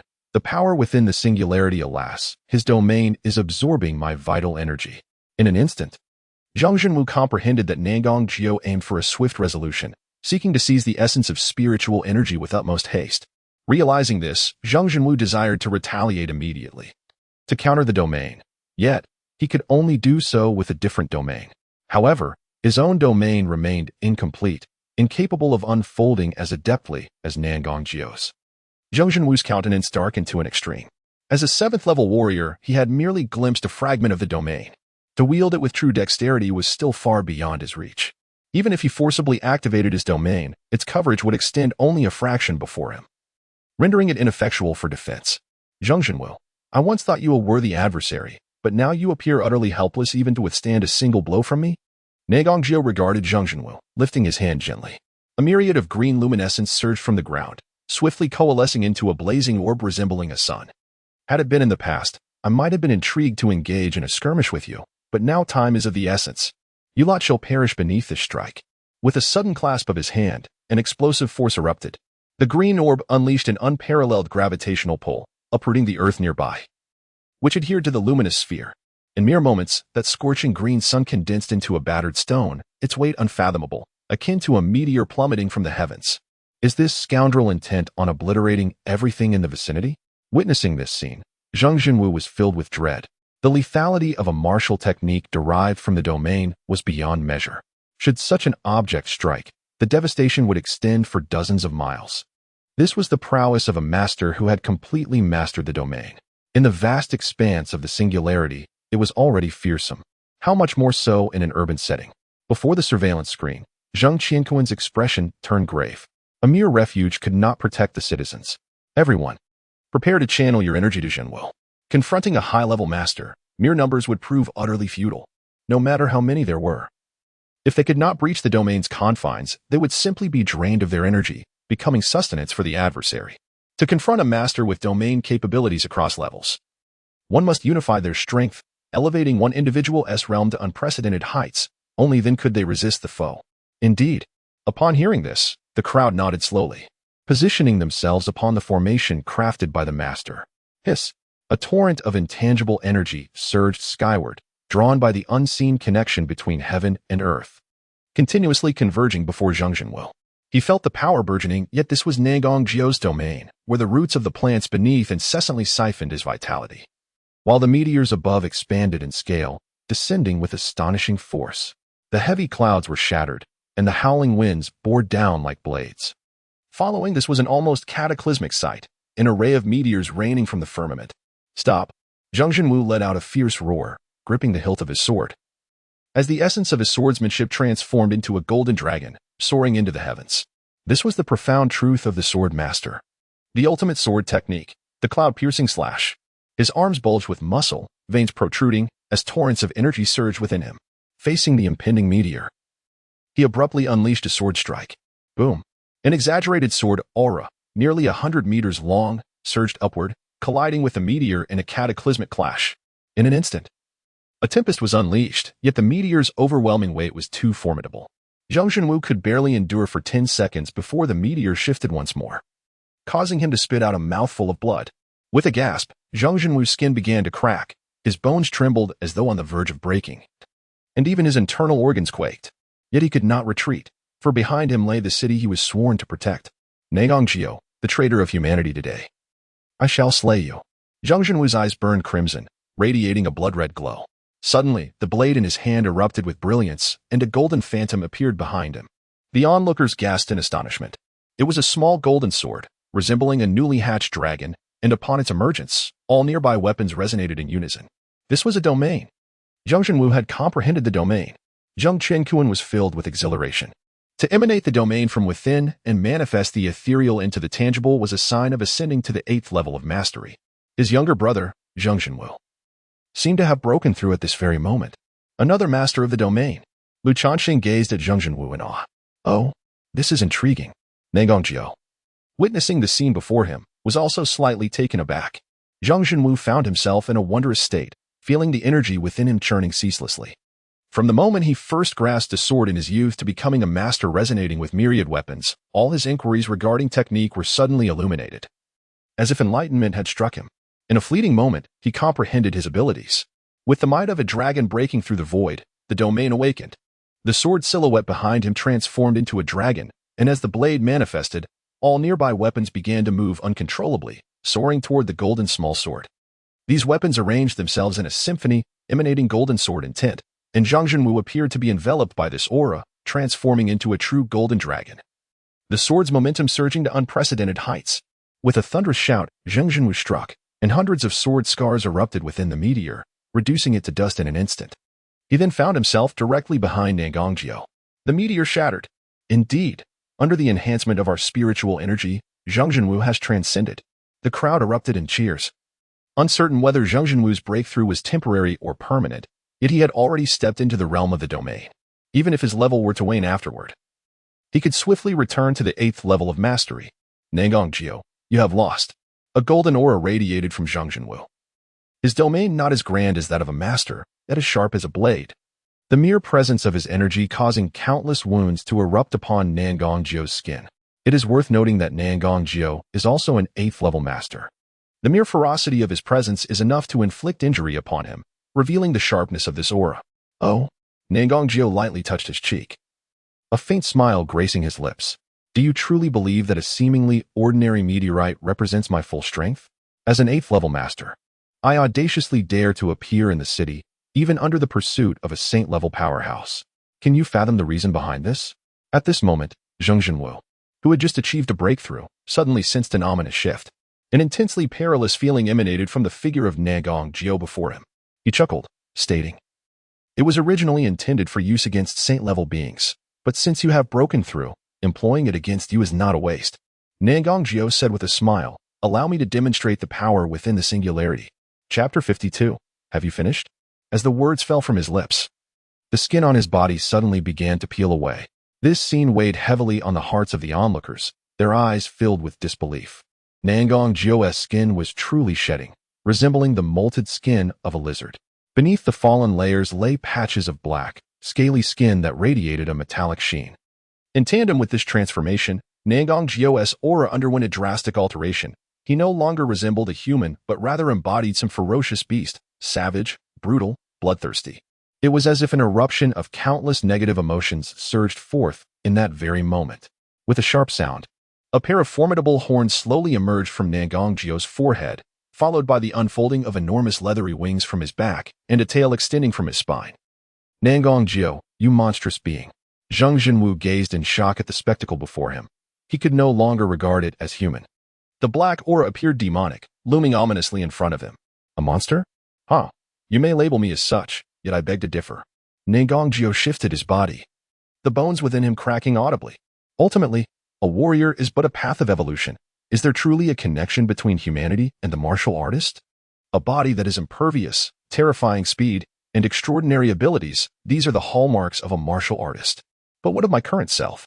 My present form boasts a lifespan of 500 years, and should I break through to the saint level, I could extend my life by another 500 years. Moreover, as he spoke, he extended a pinky finger.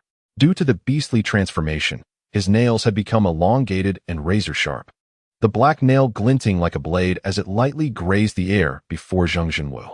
Swish! A surge of energy, indistinguishable as either sword aura or spell, suddenly sliced toward Zhang Jinwu. He barely had time to react before feeling a warm trickle of blood cascade down his cheek. No way! Zhang Jinwu, feeling the warmth on his face, was filled with astonishment. As an 8th-level sword master, he held a definitive advantage at such proximity. Yet, against the current form of Nangong, he had failed to grasp what had just transpired. This signified that the disparity in speed between them had reached an entirely different extreme. The sword master, renowned for his prowess in close combat, could not even respond to the attacks of a spell master. Was this a jest? Ha, ha, ha. Nangong erupted into laughter, his voice tinged with madness. Can you see? The mere act of beastification has exponentially amplified my strength. In other words, though I am a spell master, my power and speed rival that of a sword master or a martial master. How dare you, a mere pathetic jester, utter the words I have lost to me? This fellow, witnessing this scene, Zhang Qianquan, standing before the screen, was engulfed by an unprecedented terror. He realized that Nangong's beastification stemmed from the 12 beast kings within the singularity, the power of the Black Dragon King. Damn it. Nangong has secretly allied with the Black Dragon King. No wonder he is so audacious. The Black Dragon clan actually bestows such beastly powers upon outsiders. They are courting death. Relying solely on this transformation, Nangong has likely mastered the secret arts of the Black Dragon, a lineage that represents the very origin of the art masters, coupled with Nangong's inherent status as an art master. No, if this continues, Zhang Jinwu will perish. Were it not for my confinement within the singularity, I would not allow this beast to act with such impudence. Calm yourself, martial sage. You must still restrain the singularity. Should you depart from it, we may very well face total annihilation. The onlookers before the screen were already losing their composure. The beast transformation bestows terrifying enhancements upon warriors, akin to an additional force materializing from thin air, forcibly elevating a warrior's physique to an extraordinary extreme. Moreover, unlike mere cultivation, the boost derived from this transformation is profoundly alarming, capable of forcibly elevating Nangong's realm by an entire tier.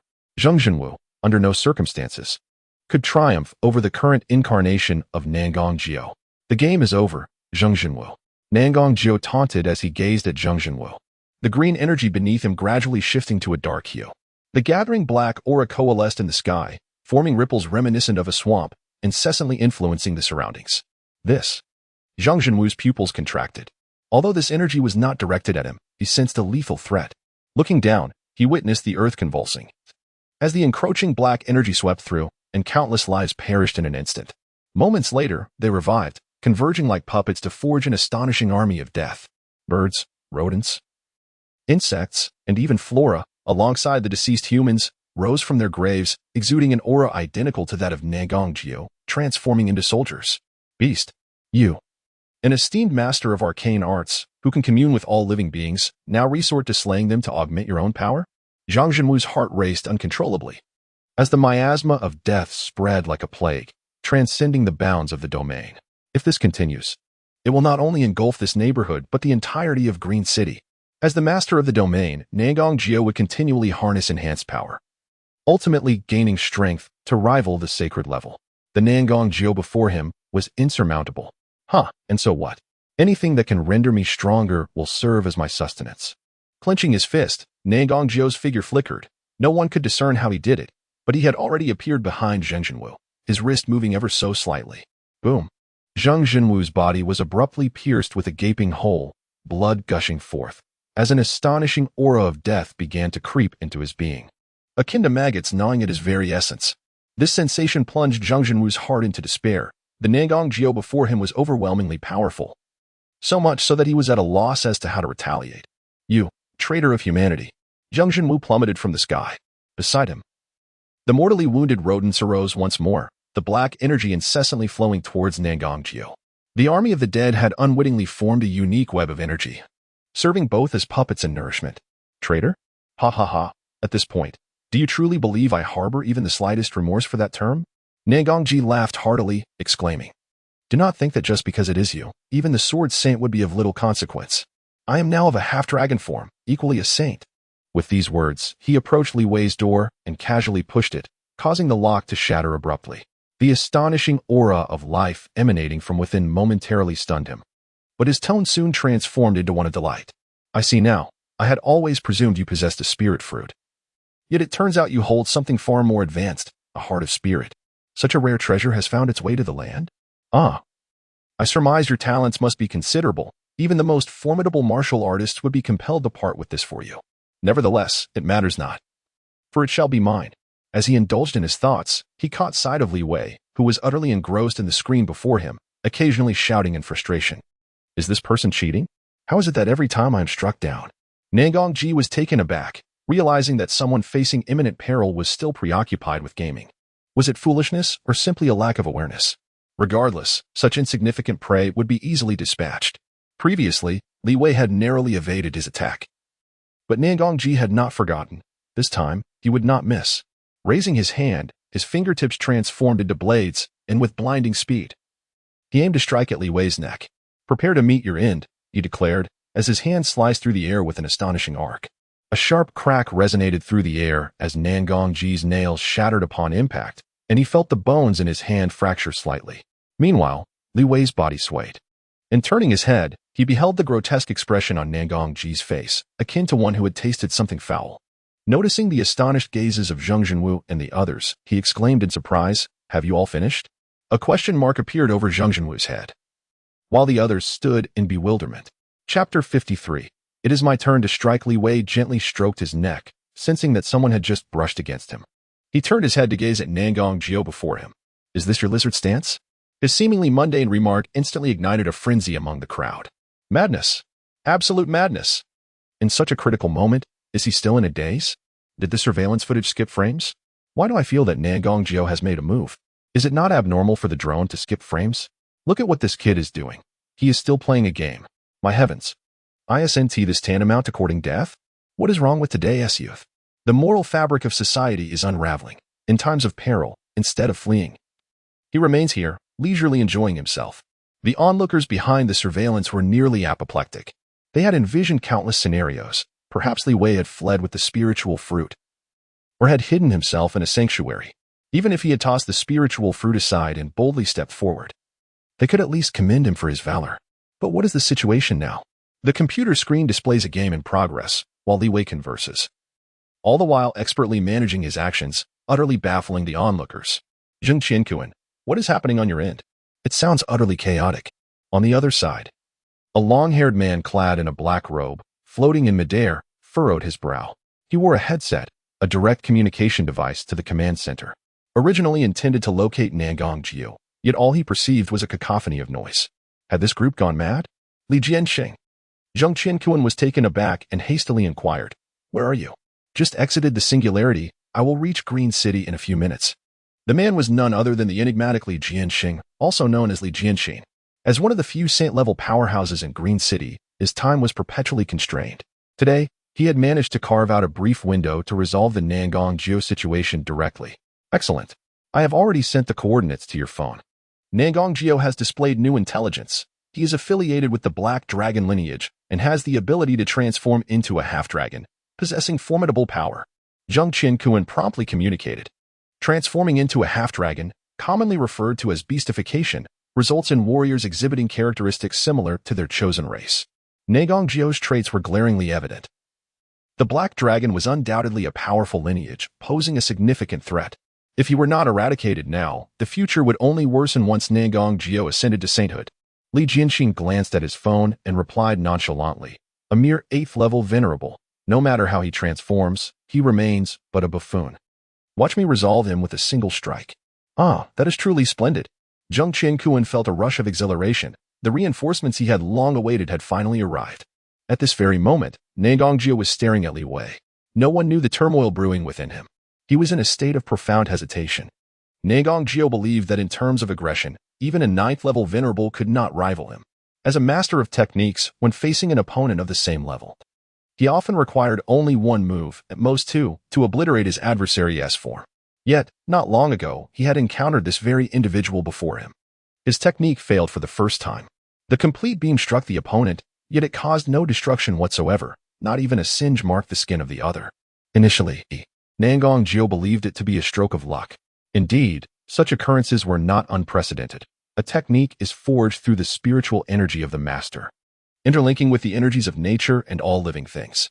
Since this is a communion, there exists the possibility of failure, albeit rare for a master. He could acknowledge that he was capable of error. Thus, he thought it was merely an accident, that this young man had somehow managed to narrowly evade his initial assault. However, the circumstances had changed. He had transformed, sacrificing his own freedom to the Black Dragon clan, thereby acquiring a mightier physique. In terms of physical combat, he was no less formidable than warriors of equal rank, be they martial or sword masters. He did not hold back in that decisive strike. Negong Jio shaped his fingers into a blade, channeling his spiritual energy to unleash a wave of sword energy.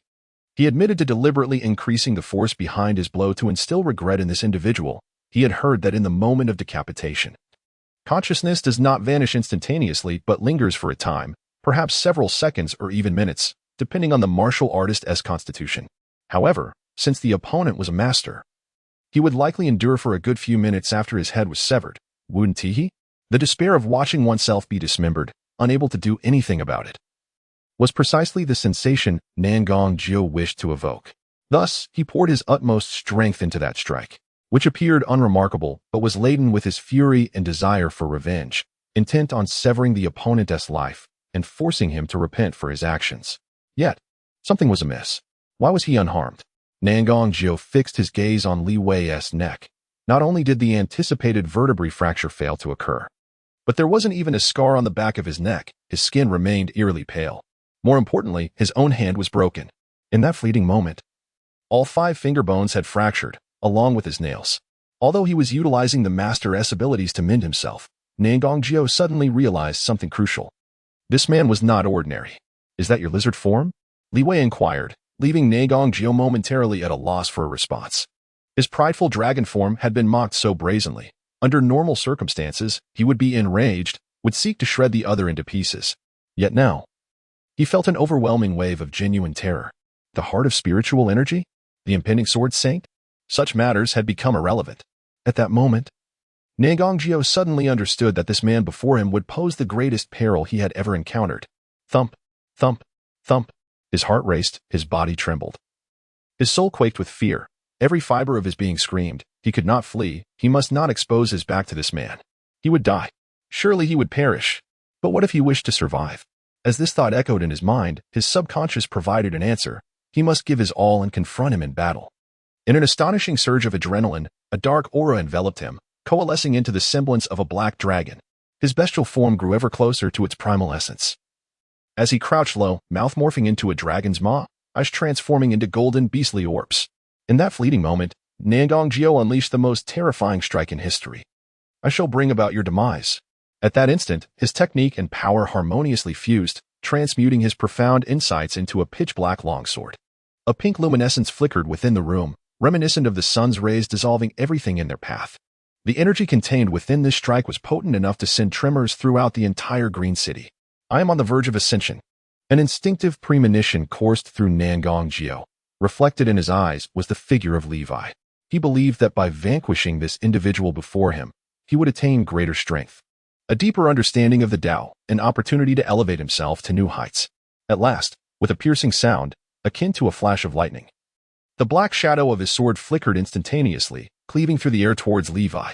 Then, with a resounding crash, the long sword shattered, its fragments scattering like countless mirrors, revealing the astonished expression etched upon his face. Levi, nonchalantly picking at his nose, frowned and remarked, "Is that all? Is that really all?" Nangongjio felt an inexplicable turmoil as he responded to Levi. He realized that Levi had grasped his weapon, and a chill ran down his spine. Now it is my turn. Levi rose to his feet. Chapter 54. A single strike to kill. It's my turn. As these words echoed, Nangongjio could think only of one thing: run. He fled without a backward glance, sprinting tirelessly. What a farce. What manner of creature is this? All his efforts, every ounce of his strength, failed to inflict even the slightest harm. How on earth could he vanquish such a monstrosity? Yet, it was too late. Li Wei, after a considerable absence, finally grasped the blood-slaughter blade, weighing it in his hands. Initially, he had contemplated using the spiral sphere to deal with this foe. But that was no longer necessary, for Li Wei realized that Nangongjio was even weaker than he had initially presumed. He raised his blade, aiming at the fleeing Nangongjio, and in an instant, his figure vanished. When he reappeared, he stood before Nangongjio. "What manner of beast are you?" Nangongjio exclaimed. His spirit nearly scattered in terror. If he had previously been unable to sense Li Wei's aura, he was now utterly convinced this was indeed merely a newly ascended sage. In other words, with his nascent power as a sage, Li Wei could utterly overpower him. How was that even conceivable? All the suffering he had endured, the relentless training day and night, even the sacrifices he made to enhance his transformation through the Black Dragon lineage. What did it all amount to? How bothersome. I merely wished to lie down in peace, he lamented, but instead was besieged by incessant chatter, grating on his nerves. Li Wei, having cleared his ears, stood before Nangongjio, gripping the hilt of his blade. "Lie down." Ha ha ha. Nangongjio was on the brink of collapse, summoning every ounce of his strength. He conjured a formidable shield before him, snarling, "Let me see if you truly possess the right to slay me." With a clang, as he spoke, Li Wei sheathed his blade and sighed. Are people nowadays always this verbose? Nangongjio froze momentarily. Was he not going to attack? Li Wei ignored him, yawning as he strolled back to his room. What a golden opportunity. Nangongjio felt a surge of excitement, although bewildered by the turn of events. He was certain he had narrowly escaped death and needed to flee at once. He resolved to remain within the singularity henceforth, avoiding the terrifying land outside, especially this laid-back fiend, lest he inadvertently encounter an insurmountable obstacle. He exerted control over his body, sprinting outward. But soon, Nangongjio was stunned, for he beheld himself, specifically, a headless version of himself, his attire shredded by sinewy muscles, yet adorned with black scales, a dragon tail, and wings that signified his uniqueness. The only difference was the absence of a head. Where's my head? As this realization dawned upon Nangongjio, he felt himself plummeting into the abyss. But it was not an abyss. Rather, it was the process of his own head descending. Nangongjio had been beheaded. Is that the aura of Nangongjio? Are we ready? At this moment, outside, Lu Chongqing and the others were already in ambush, each of them taut with anticipation. 10 seconds had elapsed since Nangongjio entered Li Wei's chamber.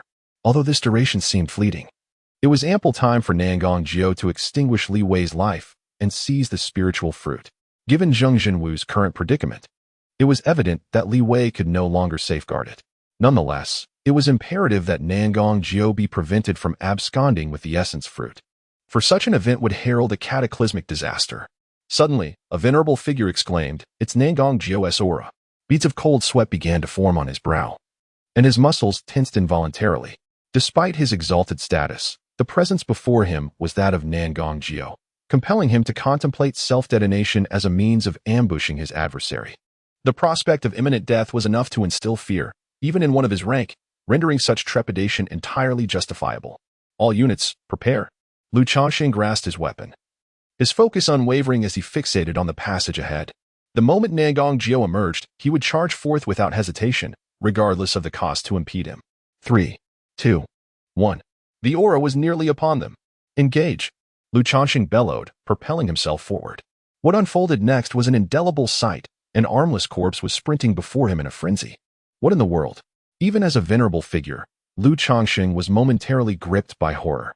Where was Nangong Jio's head? The headless body continued its aimless dash, racing several hundred meters at breakneck speed, until it ultimately succumbed to its limitations, collapsing after mere seconds and struggling briefly before finally lying still. This scene left the onlookers in stunned silence. They exchanged bewildered glances, their eyes reflecting shock and confusion. What on earth just transpired? I have no idea. Nangong Jio is dead? As this realization dawned upon them, a collective epiphany struck. Indeed, Nangong Jio had perished, and in such a silent manner, devoid of any sign of struggle. It was as if, in his final moments, he had pondered the very reason for his demise. A cautious venerable approached the lifeless form, inspecting Nangong Jio's wounds. He soon noticed a clean gash across the neck and swallowed hard, turning to Lu Chongqing to utter, "One strike. Fatality." Only one strike? Lu Chongqing was further astounded. He had witnessed Nangong Jio's previous prowess firsthand. To declare that this individual was nearly invincible within the 8th level venerable realm was not an exaggeration. Even Zhang Jinwu had been unable to withstand a single blow. Such terrifying power led Lu Chongqing to accept that someone had defeated him, yet to assert that it was accomplished with a single strike was unfathomable. Who could have done this? As he grappled with overwhelming astonishment, an incredulous voice crackled through his earpiece. "This is impossible. Did you see that? He only used one strike." One strike. No wonder the drones couldn't capture his movements. He was too swift. That could have been the domain of speed. That venerable Li Wei possesses the bearing of a celestial being. With a single stroke, the fate of the world was determined. This swordsmanship can be deemed as the pinnacle of mastery. How could such an individual remain obscure? It is truly astonishing, beyond belief. Zhang Jinwu, did you hear that?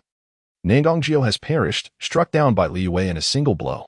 Chaotic voices incessantly echoed in his ears. Lu Chongqing discerned that it was Zheng Qianquan and the others rejoicing. They had been vigilantly monitoring Nangong Jio's every move through an array of drones. Yet, he felt an overwhelming incredulity, as if he were floating, ensnared in a dream. The one to eliminate Nangong Jio was Li Wei? Merely, with a single strike? My goodness, he turned his gaze towards Li Wei, his mouth agape, his expression gradually transforming into one of sheer astonishment. This is simply outrageous. How could Li Wei be so extraordinary? Chapter 55, The door slammed by the sword Saint Nangong Jio, come forth and meet your demise. As the crowd stood in a daze, a sharp blade descended from the heavens, accompanied by a resounding roar that resonated with vigor. Zhang Jinwu instantly recognized that voice and exclaimed in delight, "It is the sword saintly. Sword saintly, over here." Li Jianxin cast a brief glance downward and spotted the battered Zhang Jinwu, his figure flickering as he swiftly appeared behind him. "What has happened to you?" Li Jianxin inquired. His brow furrowed. Zhang Jinwu's body bore no unscathed area, clearly having just endured a fierce battle. "My injuries are not severe," he reassured with a smile. "Though I appear quite haggard, I have not sustained any critical wounds. A few days of rest will suffice." "That is most reassuring." Li Jianxin nodded slightly before continuing. "Where is Nangong Jio? I sensed a rather lackluster aura here moments ago. It must be that boy's beastly transformation. The monsters nearby, resurrected from the dead, were also his doing, were they not? I have taken the liberty of eliminating them on my way here. It should hinder his domain to some extent." Nangong Jio is dead," Zhang Jinwu explained. "Dead? Who did it?" Li Jianxin was momentarily taken aback. "Of course, it was one of your descendants from the Li clan," Zhang Jinwu exclaimed, excitement causing him to gesticulate animatedly. "Sword saintly, I never imagined you had such a hidden card in Li Wei. I wondered why he appeared so complacent. It turns out he was your trump card left in Green City. This maneuver is truly exquisite. Nangong Jio never anticipated that Li Wei was a trap, only to be slain in a single blow. Ha ha ha, your foresight in this strategy is remarkable. Even we were deceived. Had he not shared the surname Li, I might have struggled to discern the truth from such subtle hints." After listening to Zhang Jinwu's lengthy ramble, Li Jianxin raised his hand to signal him to cease. "What descendant of the Li clan? I am but a grassroots individual, with only a son and a daughter at home. My son is currently training within the singularity. What descendants do I possess?" Zhang Jinwu was momentarily perplexed. "Then who is Li Wei? Who is Li Wei? How should I know?" Li Jianxin shot him a glare, then paused in thought, exclaiming in astonishment, however. "Your claim that Li Wei could defeat Nangong Jio with a single sword is indeed unexpected. The singularity is currently in need of talent. Such a genius certainly requires cultivation. But sword saintly, We previously invited him to join the extreme holy warriors, and he declined. Zheng Jinwu cautiously reminded him. Realizing the implications, they had indeed approached Li Wei before, offering him a standard treatment befitting a respected individual. Yet it was evident that Li Wei held little interest in such matters. In fact, he seemed to prioritize his own comfort above all else. What is your status compared to mine? Li Jianxin chuckled. Come, let us pay him a visit. Ah, Zheng Jinwu hesitated, but Li Jianxin was right. As a sword saint, his mere presence would undoubtedly excite people, not to mention the humility of inviting Li Wei himself. However, moments later, bang! In response to Li Jianxin, Li Wei impatiently shut the door. Li Jianxin stood outside, momentarily disoriented by the wind, and suddenly realized that something was amiss. This young man had rejected him far too swiftly. It had scarcely been 3 seconds since he had revealed his identity as the sword saint before extending an invitation to Li Wei, only to be met with a cold shoulder. Oh, Li Wei, Li Jianxin called out from the threshold, you're still young. How can you afford not to contribute to humanity? I have the authority to assure you that upon joining the extreme holy warriors, you will be granted a high-ranking position immediately. Do you think our extreme holy warriors are not esteemed enough? Zheng Qianquan has mentioned that you have some relative who seems to hold shares in the extreme holy warriors. To be frank, making money and engaging in battle are two entirely different matters. And what we have revealed about the extreme holy warriors thus far only pertains to the branches. Those below the rank of venerable can only access the branches. The true magnitude of the headquarters is far more daunting than you can imagine. Silence reigned in response. No matter how much Li Jianxin pleaded outside, Li Wei did not acknowledge him in the slightest. Nearby, Lu Changxing nearly burst into laughter, taken aback by Li Jianxin's predicament. It was quite amusing. Although Li Jianxin felt a pang of embarrassment, he pondered that the situation was far from simple. He retrieved a business card from his pocket and slipped it through the crack of the door while exclaiming, How about this, Li Wei? Now that we've met, we are acquainted. I will take it upon myself to grant you the highest treatment at our extreme holy warriors headquarters, requiring no effort on your part. You could simply lounge at home every day. What do you say? This proclamation caused the expressions of Zheng Jinwu and others to shift dramatically. The highest treatment at the extreme holy warriors headquarters was akin to that of a saint-level powerhouse. It was essential to understand that the headquarters was not merely a company in Green City, but a premier global association brimming with formidable individuals. Even venerables would find it nearly impossible to attain such high-level benefits from the headquarters. Yet, Li Jianxin was so inclined to favor Li Wei. Silence ensued. If you remain silent, I shall take it as your agreement. Li Jianxin pressed the business card through the door and instantly beamed. Looking back at Zheng Jinwu and the others, remarking, See? It's as simple as that. Zheng Jinwu. Lu Changxing. What simplicity was there? Li Wei had not uttered a word, and yet Li Jianxin eagerly offered him such top-tier privileges, even going so far as to present his business card. It was important to note that a business card represented a portion of authority.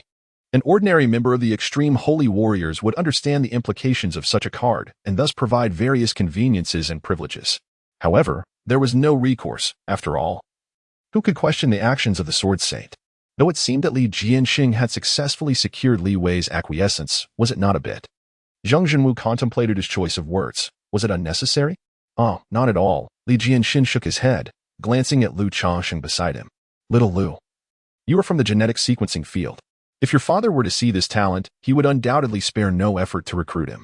Lu Changxing was momentarily taken aback, but soon recalled the character of his father and could not help but nod in agreement. Indeed. Haha, as a first level. To be able to slay that Nangong Jiao in a single strike, he is truly a once-in-a-century talent. Li Jianxin let out a hearty laugh. Even if he was too lazy to act, what of it? Regardless of the vast resources we expend to nurture him, all of it is worthwhile. Understanding dawned on Zheng Jinwu. This logic was rather straightforward, yet he had always regarded the headquarters treatment as an unattainable ideal, which led him to subconsciously view Li Jianxin's attitude as exaggerated. However, upon further reflection, there seemed to be a kernel of truth in it. Let this matter rest for now. A formidable foe has recently emerged within the singularity, and it is likely that they will reveal themselves soon. At this point, the lightheartedness in Li Jianxin's eyes faded, replaced by a somber demeanor. A formidable foe? Lu Changxing was taken aback. The Green City singularity had remained stable for nearly a century, and he had never heard of any formidable adversary appearing. Perhaps I am merely overthinking. After all, even if the sky were to fall, there are still those of king rank to hold it up, and at the very least, There are the Emperor and Monarch ranks. Li Jianxin sighed, and his figure subsequently vanished. Chapter 56. The King of Worlds Fist. You have comprehended the essence of relaxation, and your foundational enhancements have doubled.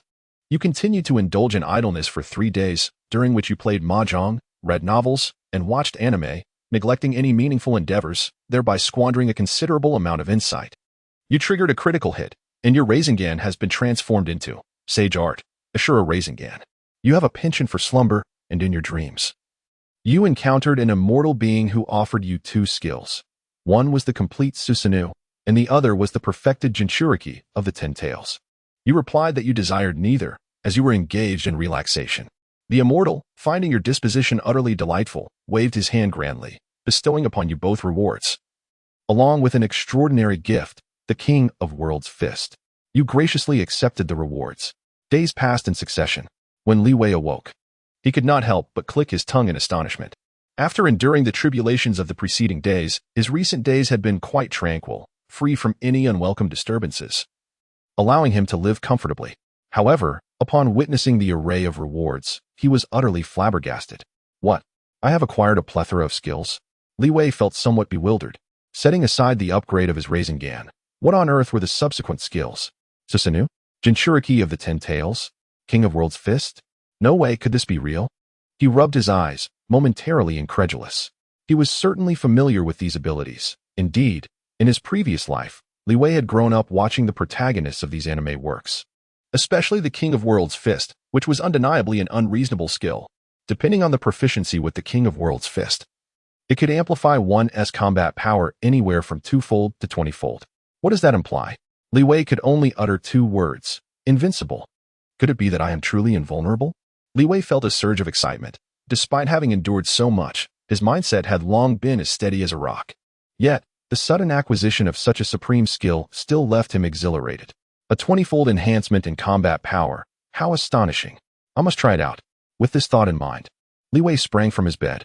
To possess such a skill without testing it would be utterly unbearable.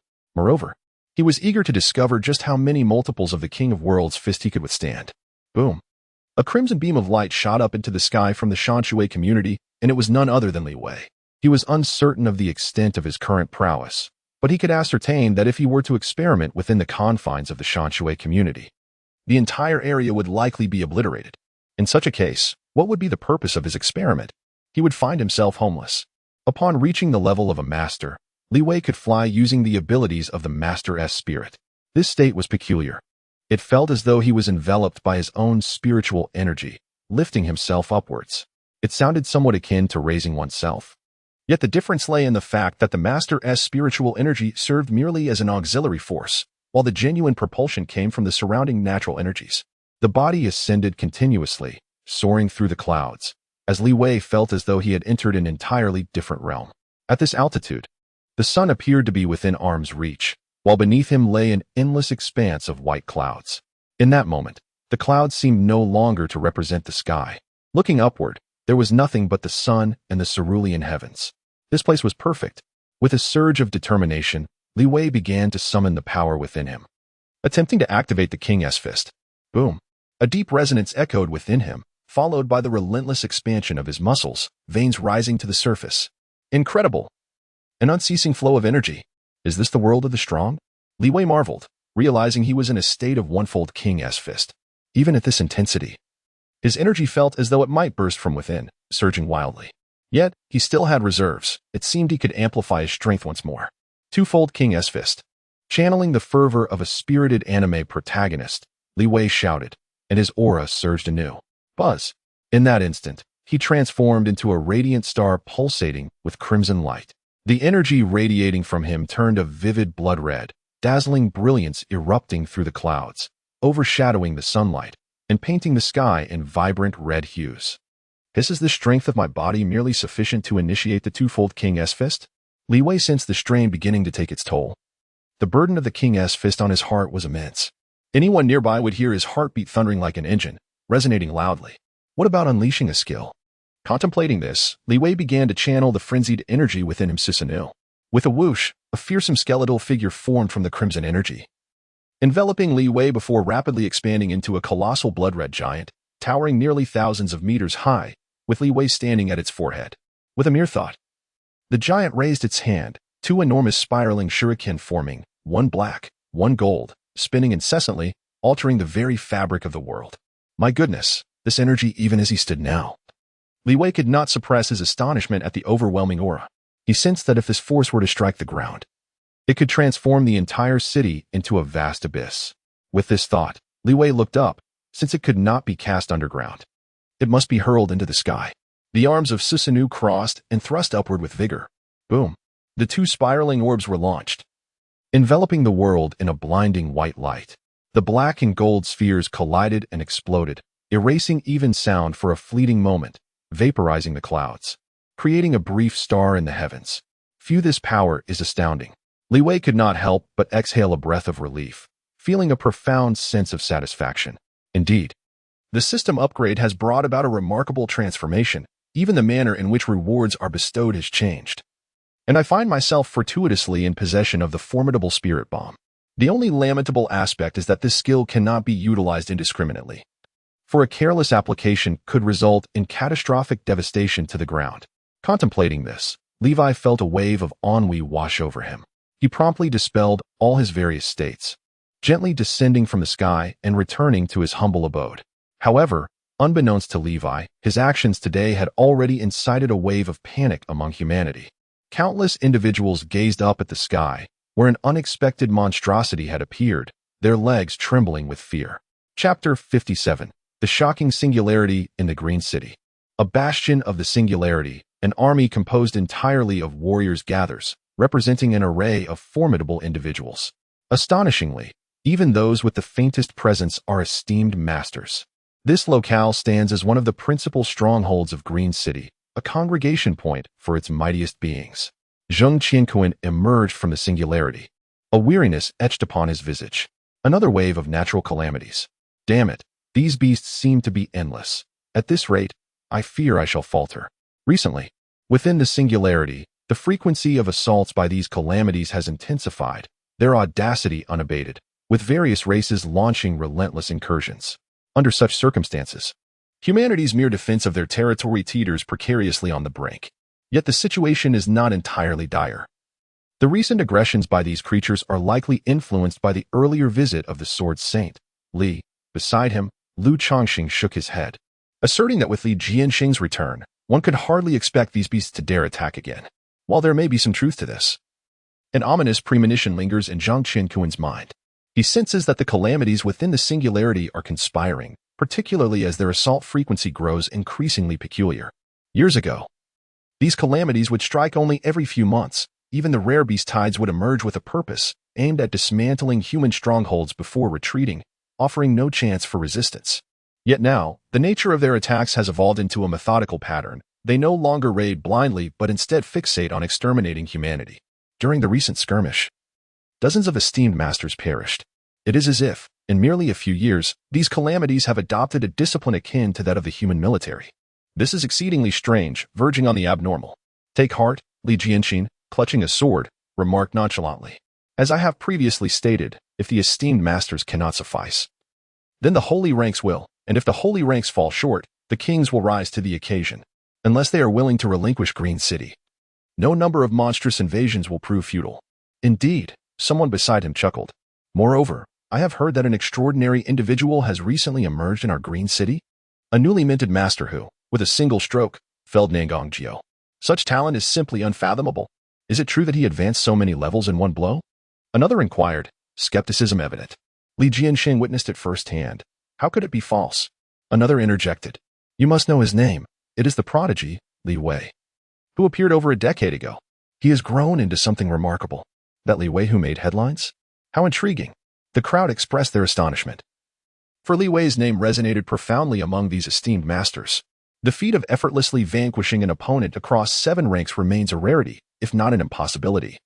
Even in these times, Li Jianxin, listening to their expressions of amazement, couldn't help but chuckle. Green City indeed requires a figurehead to inspire hope. Though Li Wei may not be the ideal candidate for such a role, presently, there are no alternatives. Yet worry clouded his eyes as well. Though it has often been said that the sky may fall, supported by the tall, he, as a being of the sacred level, understands that the plight of the towering figures is not as splendid as it seems. Humanity possesses kings, and singularities do as well, indeed, in no lesser number. In such circumstances, the kings and emperors have long since become mired in quagmires, struggling to intervene in the troubles of Green City. He harbored a premonition. Perhaps the calamity of Green City was truly imminent. Just then, a sense of foreboding surged within him, an extreme fear that sent chills racing across his skin. What was happening? Li Jian's heart momentarily froze as he lowered his gaze to his arm, where he noticed the hair standing on end, a physical manifestation of involuntary terror. Other sacred-level warriors, sharing a similar state of awareness, abruptly lifted their heads, their pupils contracting in shock, exclaiming, "What is that?" All eyes turned skyward. Above, against the azure expanse, a colossal crimson giant, several thousand meters tall, materialized suddenly, its very presence suffocating, as if one were plunged into the depths of hell, sending shivers down the spines of the onlookers. More terrifying still, two spheres, one dark, one radiant, began to manifest upon its hands. As these energies coalesced, the sky was as if endowed with two additional suns. The golden and black luminescence cleaved the heavens asunder, like yin and yang separated, and in that instant, the clouds rolled like tumultuous waves, the world engulfed by this terrifying aura, instilling a sense of near despair with a mere glance. "Quick, take refuge. Hurry," Li Jian bellowed. What in the world was this? It was utterly unfathomable, unheard of. Was it a force?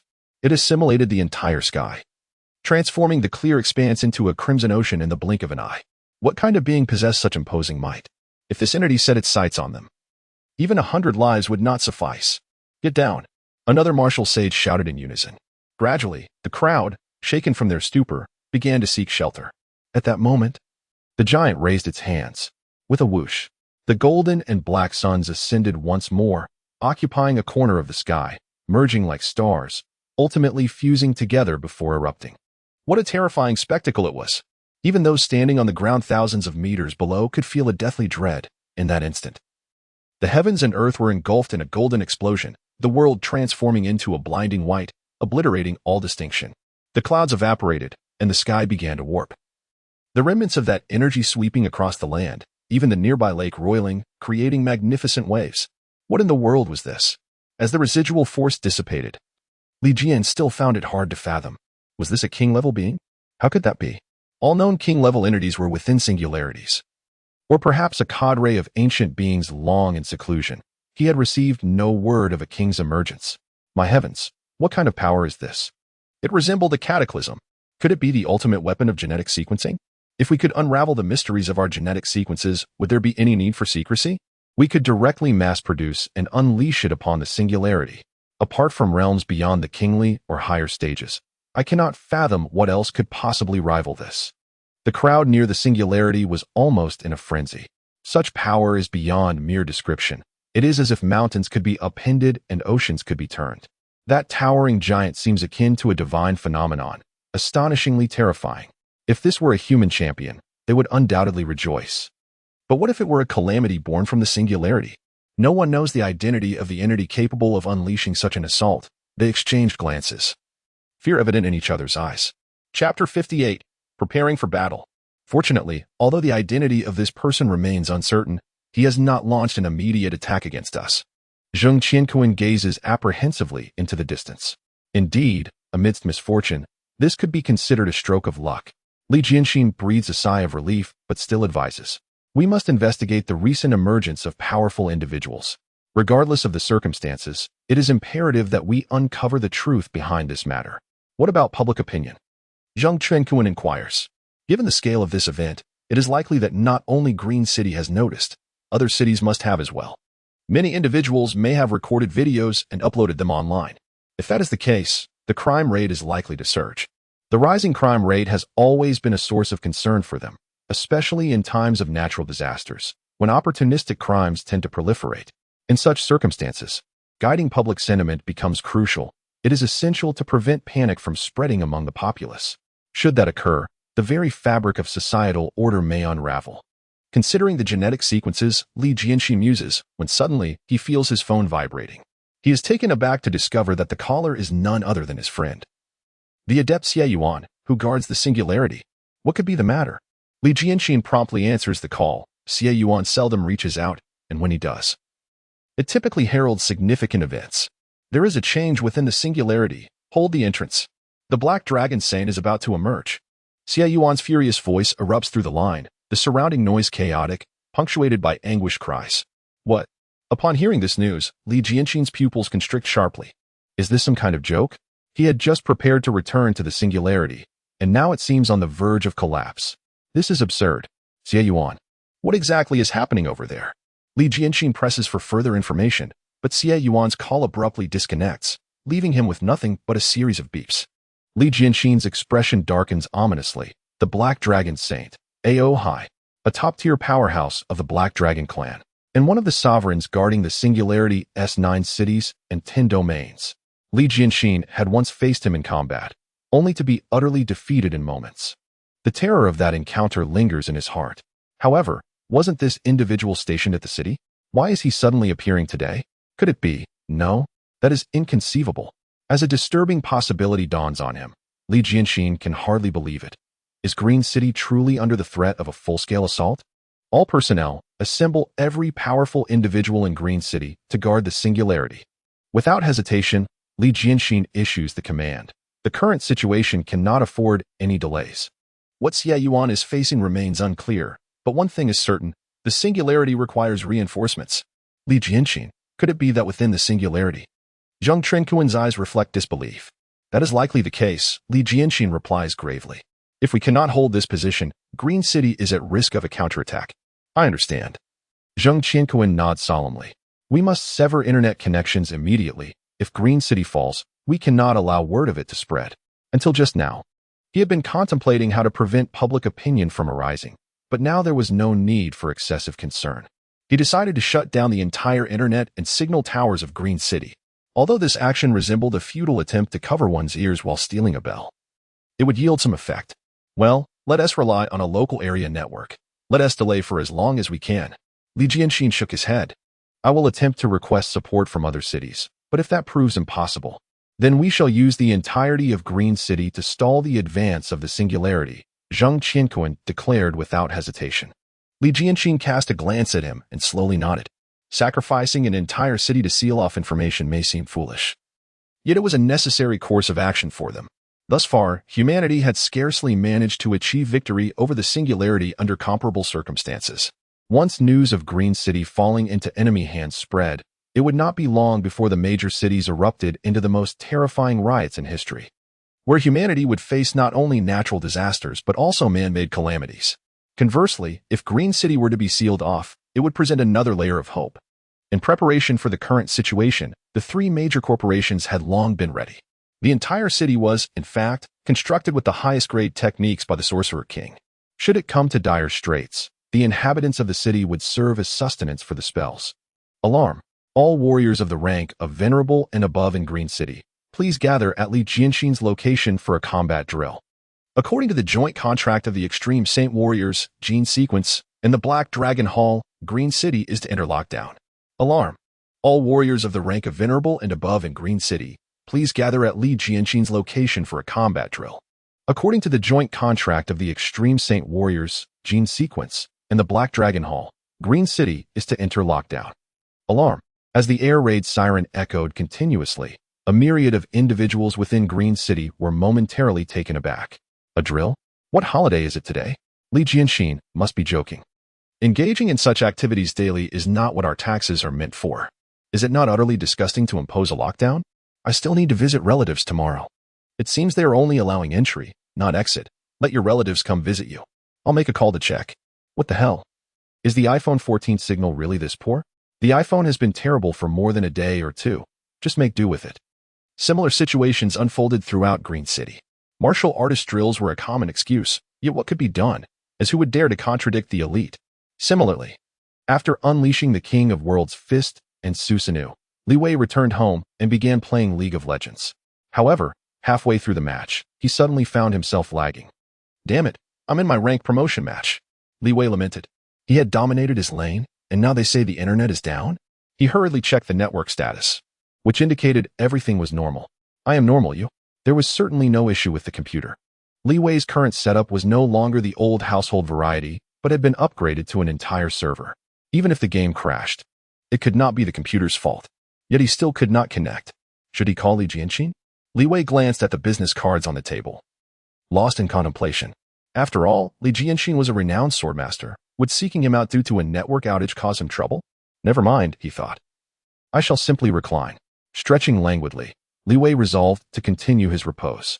Nearby the singularity, a substantial gathering of martial artists had once again amassed, each exuding an aura of formidable strength. Li Jianxin turned his head to survey the scene but was met with disappointment upon realizing that Li Wei was nowhere to be found. The time for the sword master is nearly upon us, remarked Zheng Qianquan from the side. I understand, Li Jianxin nodded, exhaling slowly as he prepared to face the adversary. At that moment, everyone was wholly focused on the imposing gate before them. Chapter 59, The Holy Black Dragon, Ao Hai. Boom, boom. The dull sound of impact reverberated through the desolate cavern, each thud resonating like a hammer striking the souls of those present. The array originally intended to seal the singularity began to warp, as golden runes spread out like tadpoles.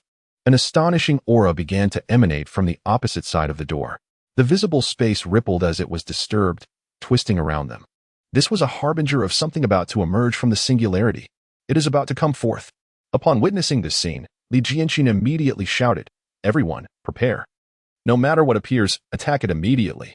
Nearby, all eyes widened as they swallowed hard. Their nerves were taut to the limit. No one knew what the fabled Holy Black Dragon truly looked like or what powers it possessed, but one thing was certain. The mere aura it exuded was terrifying, akin to that of a deity. Boom. At last, as a beam of black light erupted from within, the ground was forcefully torn apart. Attack, attack! With a revered elder's commanding shout, nearly 100 elders unleashed their martial techniques simultaneously. In an instant, the air was filled with countless streams of light, a confluence of energy forming a horrific assault aimed directly at the being within the singularity. Bang!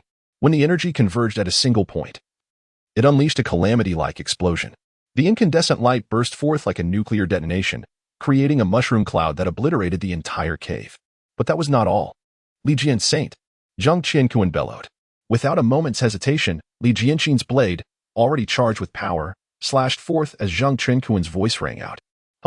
A dazzling crack appeared in the air, a sword chi that surged forward with unstoppable force. In an instant, it seemed as if space itself was being cleaved. With a resounding clang, the world before them appeared to split in two before swiftly reassembling. Is this the Sword Saint? Zheng Qianquan stared in awe, but quickly regained his composure, gazing gravely at the area shrouded in smoke. Had they succeeded? The answer was a resounding no. As the anxious anticipation hung in the air, a luminous white hand suddenly waved gently. Whoosh, the smoke dissipated, revealing a long-haired man with one hand clasped behind his back, his body radiating a crystalline purity akin to unrefined jade. Clad in resplendent white garments adorned with coral patterns, he bore black dragon horns upon his head. His golden slit pupils exuded an overwhelming pressure as he swept his gaze forward. In that singular glance, everyone felt as though their souls were drawn into a sea of corpses and blood. No longer did the man appear before them, but rather a colossal black dragon that blotted out the sun.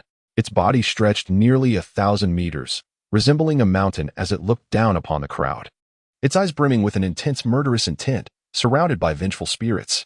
Well, some lower-tier elders, upon witnessing this sight, could not help but kneel and retch. What an unfathomable pressure. His soul could barely endure, his body on the brink of collapse. Is this the Black Dragon Saint? Damn it. This is an illusion. Steady your minds, and do not be deceived. If you cannot withstand even a modicum of pressure, what right do you have to call yourselves warriors? Wake up. Some high-ranking elders could not contain their fury. Yet, the man with dragon horns merely smirked, his body levitating as he stood above the crowd. Ignoring Li Jianxin and the others, he ascended step by step, surveying the world before him, then opened his arms and inhaled deeply. Is this the realm of humanity? After countless millennia, we have returned. Ao Hai, why do you abandon your 9 cities and 10 domains to intrude upon our green city? What is your true intention?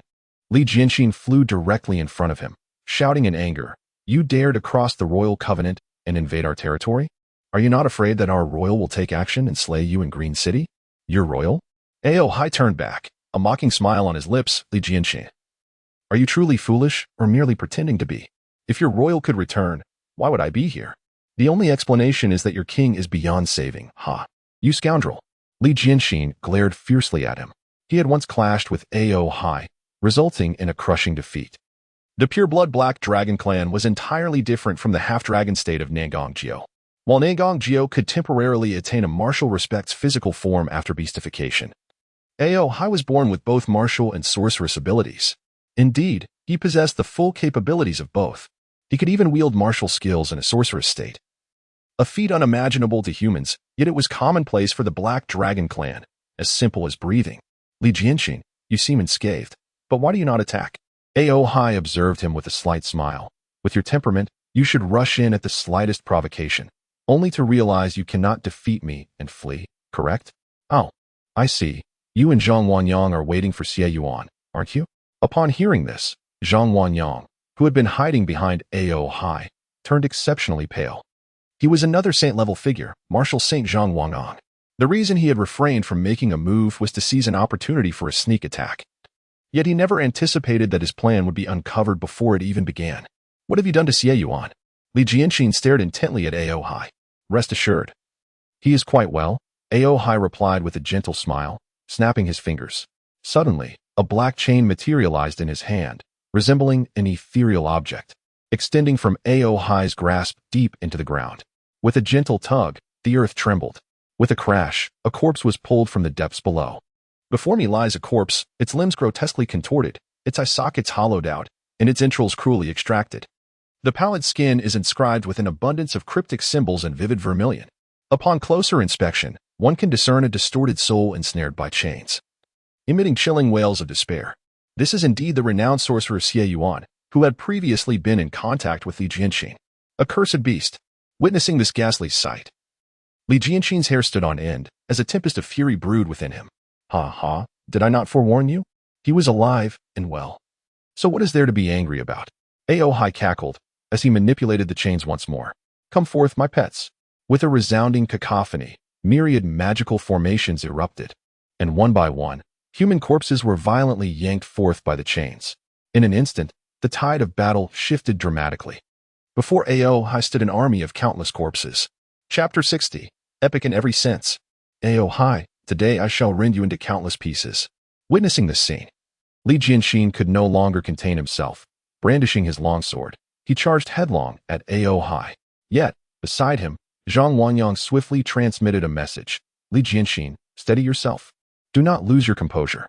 Xie Yuan and the others are already dead. No amount of fury will be of any use. Our immediate priority is to identify his weakness. Only then do we stand a chance of survival. A weakness? How can one uncover a flaw without engaging him in battle? Li Jianxin furrowed his brow. It is simple. Use the lives of the other warriors to find it.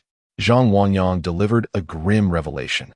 With nearly 1,000 respected warriors present, even by sacrificing them, a flaw could be revealed. What do you mean, Zhang Wanyang? In the face of calamity, as saint-level fighters, we should not allow a host of respected warriors to perish before we act. Upon hearing Zhang Wanyang's voice, Li Jianxin's expression darkened to the extreme. Are you afraid of death? It is precisely because we are of the saint level that we must not rush to our demise. Zhang Wanyang replied hoarsely. The three wonders of Green City, this is but one. Even if we muster the greatest combat strength, it signifies that the forces in other areas will be severely weakened. This means that you and I cannot expect reinforcements in the near term. If we perish, it will set off a chain reaction, leading to the swift annihilation of Green City. At that point, it will not only be the lives of a few respected warriors at stake. The city's millions will be turned into sustenance, and the other wonders will be breached in an instant. Do you truly believe that you can preserve both the respected warriors in Green City? Li Jianxin's pupils constricted. He recognized the truth in Zhang Wangyang's words. Presently, the saint-level powers in Green City were few, not merely because there were only the two of them, but because the other wonders also required saint-level combatants. Unless reinforcements were freed up elsewhere, they would remain unsupported. In such circumstances, should he and Zhang Wanyang perish first, the remaining respected warriors would certainly not survive, plunging the situation into deeper despair. Yet, must these respected warriors truly be sacrificed? Li Jianxin, do not worry. Earlier, Zhang Wuxian conferred with us. We will do our utmost to draw out a flaw from this fiend. Zhang Qianquan's voice resounded beside Li Jianxin. You all, Li Jianxin turned to see Zheng Qianquan and Zhang Zhenwu both nodding at him. He was momentarily taken aback but quickly shook his head. It is too late. Indeed. It was too late, for beyond the looming figure of the black dragon Saint Ao Hai, a disturbance erupted once more within the wonder. The demon dragon army, a legion clad in black armor, their exoskeletons resembling the scales of a black dragon, evoked an overwhelming sense of suffocation upon their mere appearance. The two leaders, distinct from the rest of the army, were armor emblazoned with the emblem of the demon dragon, with the numbers 1 and 2 inscribed upon their chests. Upon sighting Ao Hai, these two removed their helmets and knelt, respectfully declaring, "Our lord, the army has assembled." Is that Long Yi and Long Air? Upon seeing the youthful black dragon horns atop their heads, Zhang Wangyang's body trembled violently. Long Yi and Long Air are the generals of the demon dragon army. Devoid of true names, merely servants to the black dragon clan. However, anything prefixed with dragon possesses formidable power at the sacred level. This is not merely a 2-on-1 confrontation, but rather a 3-on-2 scenario. No, if we include the puppet-like figure of Xie Yuan, it transforms into a 4-on-2 battle, rendering their plans utterly farcical. Let us commence. Ao Hai glanced at the sky, noting that the time was ripe. He turned to Li Jianxin and smiled. Li Jianxin, you may believe that your meager strength can barely contend with me. Alas, you are mistaken. Humans, as a lesser race, can never hope to be my adversaries. Let us engage in a game. From this moment forth, I shall not intervene. But, with a swift motion, he yanked the chain in his hand, dragging Xie Yuan's lifeless body before Li Jianxin. Let us see if you and Zhang Wanyang can escape from Long Yi, Long Air, and Xie Yuan. As for your subordinates, they shall contend with my demon dragon army and the undead legion. How does that sound? Boom. Zhang Wanyang took the initiative, offering Ao Hai no chance for explanation. His body surged forward like a shooting star, launching a powerful strike. This punch was terrifyingly potent, its force expanding infinitely, descending like a mountain. The murderous intent and fury coalesced into a palpable entity, with his fist ultimately resembling a meteor, aimed to crush Ao Hai into a mere pulp. Ah, you were quite eager, Ao Hai remarked without turning his head. The space around him suddenly sank as if it were a quagmire. Regardless of my identity as a black dragon saint, by your human standards, I embody a combination of both martial saint and magical saint. You, Zheng Wagang, claim to be unmatched in close combat. Have you not considered that close combat is also my domain? Li Jianxin, are you not going to make a move? Zhang Wanyang exclaimed, though he was profoundly shaken within. His punch could undoubtedly shatter mountains, yet the space surrounding Ao Hai was layered and increasingly resistant. The closer he drew, the more he sensed an overwhelming obstruction, until finally, his fist halted just inches from his opponent, unable to advance further. What remarkable defense is this? He simultaneously felt the essence of both martial saint and magical saint, their perfect fusion creating an impenetrable barrier. Clang. At that moment, Li Jianxin unsheathed his sword, his figure appearing in an instant. Such astonishing speed that even Long Yi and Long Air could not react in time. By the time they regained their composure, nearly 1,000 blades had erupted behind Li Jianxin, all aimed at Ao Hai. In that instant, the multitude of sword energies was razor-sharp, piercing mercilessly towards Ao Hai's heart from nearly 100 feet away. Sword Saint, capable of mastering all manner of weaponry, a testament to your human's elite path. Ao Hai mused, slightly taken aback, yet he did not yield. Instead, he extended a hand. However, it was merely a trivial skill. Since you refuse to partake in this game, allow me to demonstrate what a true dragon is. With a swift motion of his 5 fingers, as the sword energy approached, he suddenly grasped, crushing the exceptionally sharp sword energy with sheer force. How could he possibly be so formidable, despite being of the same holy rank? This scene left Li Jianxin, who was poised to launch another assault, utterly incredulous. Even though there was a slight disparity in their realms, both he and Zhang Wanyang had just entered the elementary stage, and it defied reason for Ao Hai to exhibit such extraordinary prowess. Yet, the evidence lay before him. His attack had been effortlessly neutralized by his opponent, a reality that was simply astonishing. However, Zhang Wanyang perceived the truth with clarity. The golden radiance that Ao Hai had unleashed in an instant made him comprehend the situation immediately. This individual is clad in epic equipment, Zhang Wanyang exclaimed. Chapter 61, Pursuit. What? Upon hearing this phrase, a heavy weight settled in Li Jian's heart. The notion of possessing an entire arsenal of epic gear was indeed a highly probable explanation for Ao Hai's formidable strength.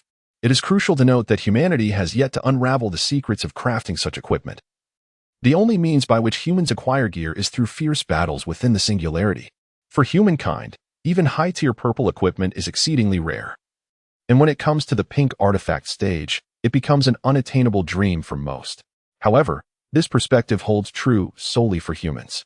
For the calamities within the singularity, equipment constitutes their primary source of power. Those at the upper echelons enjoy the finest resources, making it unsurprising if they are adorned in luxurious epic gear. Ah, how perceptive. Ao Hai chuckled softly, casting a glance at Zhang Wangyang. Yet, even without relying on such so-called equipment, what are you truly worth? A lower race can never escape its inherent flaws. With that, he suddenly exerted force on his ankle and stomped down. Boom! An immense sea of energy surged forth, and the black light engulfed all blades in its path. In that moment, both Li Jian and Zhang Wangyang sensed the looming threat of death. This is bad. Li Jian felt an immediate loss of control over all his weapons, and he swiftly comprehended Ao Hai's intentions. He aimed to annihilate the surroundings without leaving a single survivor. Zhang Wangyang, stand with me to resist. Li Jian bellowed, slapping the sword box behind him.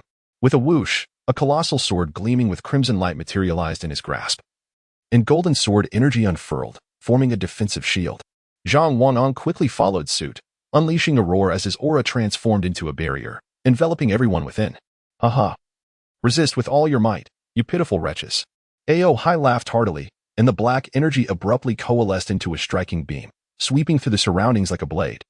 The sight was utterly terrifying. The beams of black energy were indomitable, cleaving mountains in an instant. The moment the beam made contact with Li Jian's colossal sword, he felt an overwhelming force, causing blood to gush from his mouth. Boom, boom, boom. A series of explosive sounds erupted. It was evident without looking that Zhang Wangyang's barrier had shattered. Each time the beam swept through an area, numerous humans perished, and nearby towns were vaporized instantaneously. Without a trace of doubt. Damn it. Li Jian's eyes turned crimson as he exerted himself to withstand the onslaught. But how could his defense possibly hold against Ao Hai? The giant sword in his hand began to crack, and with a resounding clang, it shattered completely, forcing him to spit out a mouthful of blood. Yet, Ao Hai's assault was far from over. He raised his hand once more and swept it across. Boom. A despairing ray of light surged toward Li Jian's body. And in that moment, he found himself with no means of evasion, helplessly watching as his form was cleaved in two. Li Jian. Zhang Wangyang looked on in horror at Li Jian. There was no doubt about it. Li Jian had been bisected. With a faint chuckle, Ao Hai initially sought to offer an opportunity, yet lamentably, the inadequacy of the individuals before him was evident. He shook his head slightly. A testament to the might of the Black Dragon Prince. How dare mere humans impede our advance? Beside him, Dragon 1 and Dragon 2 scoffed at the sight.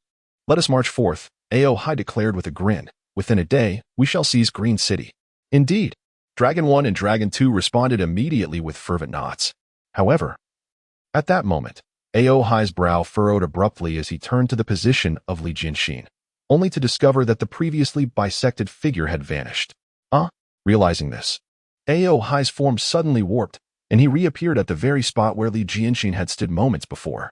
The ground bore traces of blood, indeed. Li Jianxin had sustained grievous wounds, yet he was not dead. Upon further sensing, the auras of Zhang Wangyang and the others had also dissipated. Had they fled? As Ao Hai surveyed his surroundings, he noted that the human sovereigns who had been struggling just moments ago had retreated significantly, leaving only a handful of newly ascended sovereigns grappling in desperation. This is the transference technique of the Master of Techniques. At such a juncture, how could Ao Hai possibly respond in time? He had been outmaneuvered. To execute a silent and complete transference of all individuals under such circumstances was undoubtedly the work of the Master of Techniques. This group must possess the teleportation talismans bestowed by Xie Yuan. Shattering them would unconditionally release the transference spell. His expression darkened as he yanked the chain in his hand. Summoning Xie Yuan before him. Did you impart the transference technique to them while you yet lived? The countenance of Xie Yuan stiffened. Yet an eerie smile crept across his face. Ao Hai's golden slit pupils clearly perceived the torment-riddled soul of Xie Yuan, which now erupted in a shocking fit of laughter. Foolish creature, did you truly believe such rat-like tactics could elude my pursuit? Ao Hai's voice turned frigid as he raised his hand and crushed Xie Yuan's body, his head soaring into the air. A pack of detritus, do not presume you can escape.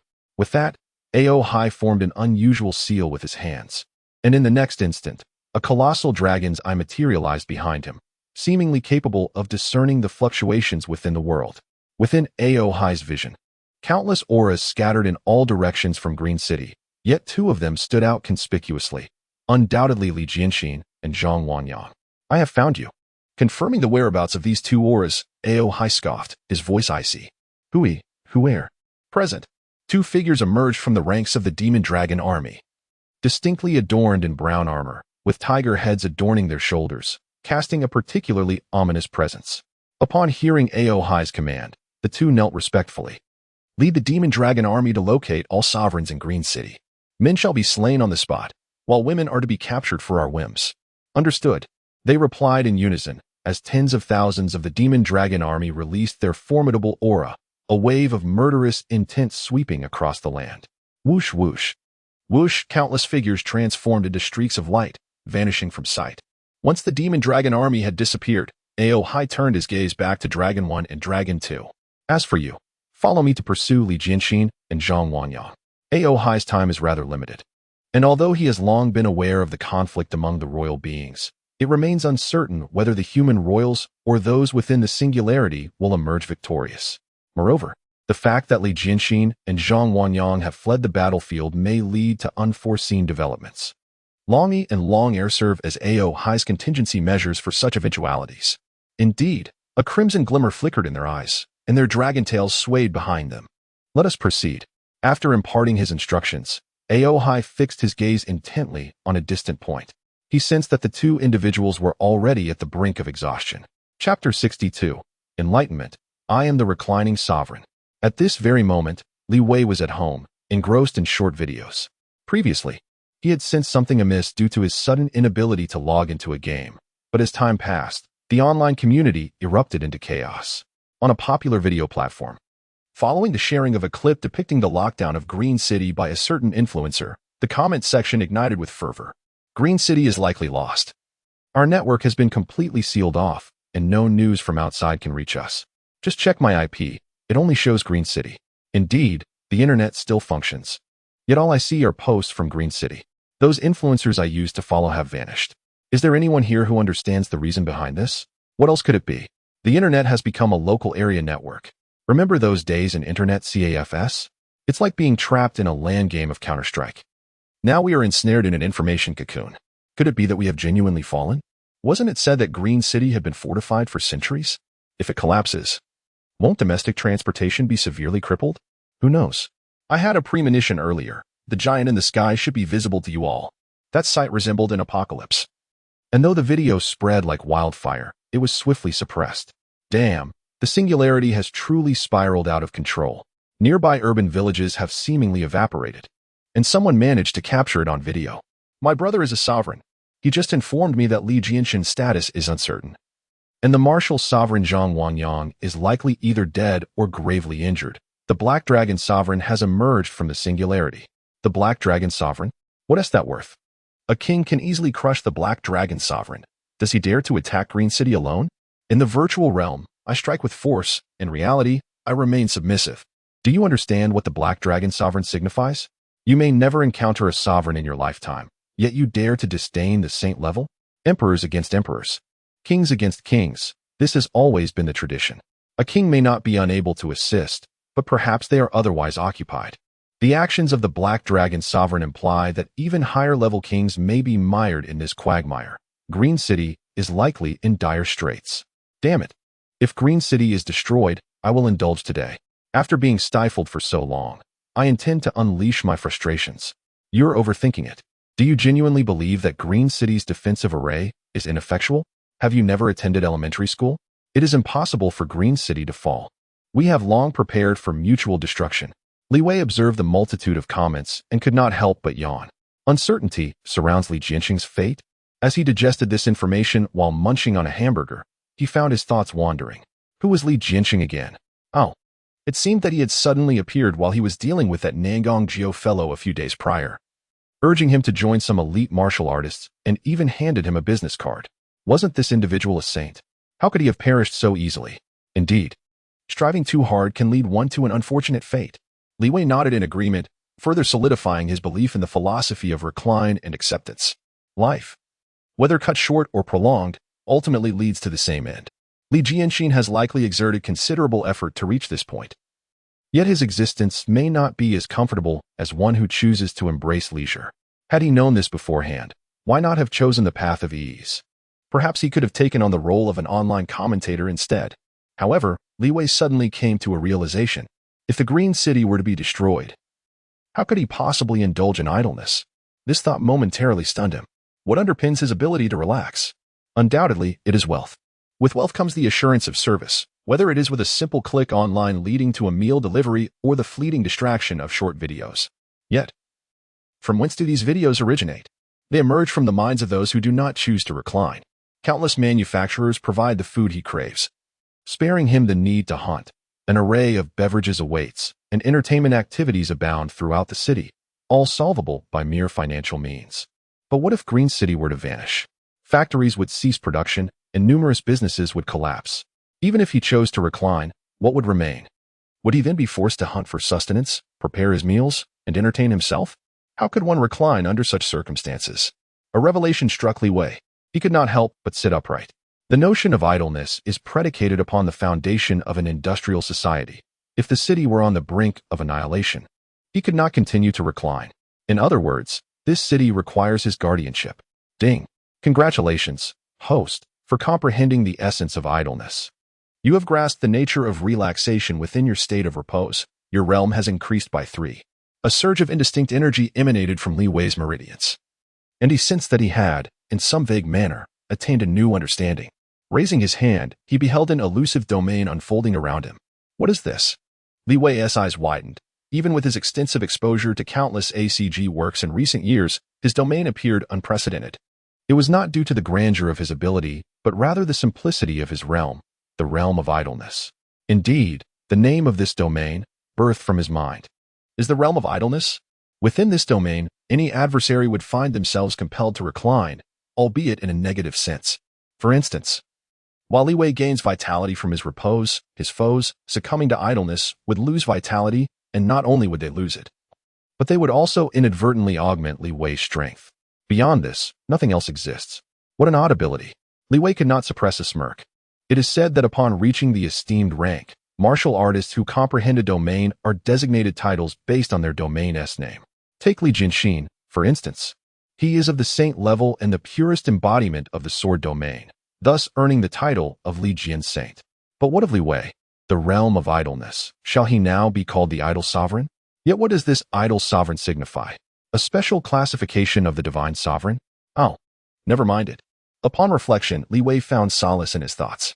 He possessed little ambition, and the extravagant titles found within comics and novels bore no relevance to him. After all, his persona was exceedingly plain, and the moniker of laid-back sovereign held no adverse connotations when self-applied. However, should anyone else dare to call him by that title, he would likely cede with indignation. Given this, it seemed that I must reluctantly take the initiative. Li Wei clenched his fists. Under ordinary circumstances, taking the initiative would undoubtedly contradict the essence of being laid back. But these were not ordinary times. Under a collapsing nest, how could one expect to find unscathed eggs? At present, he and Green City were akin to grasshoppers tethered to the same string. Just as he prepared to step outside, a sudden tremor shook the ground. Moments later, Li Wei beheld a blood-soaked figure, stumbling and collapsing against his window, contorted in distress, exclaiming, "Li Wei, flee at once." Startled, Li Wei scrutinized the figure's features. And to his astonishment, he recognized him, Li Jianxin. Chapter 63. Are you a subordinate of the Black Dragon Sage? To be frank, it was the first time Levi witnessed the Sword Saint in such a distressed state. Just a few days prior, Li Jianxin had exuded an air of composure, resembling an otherworldly sage. How quickly circumstances had changed. Now, he appeared battered and bloodied, his aura severely diminished, as though he bore grave injuries. "Come inside," Levi urged, pulling Li Jianxin through the doorway. "What on earth has happened?"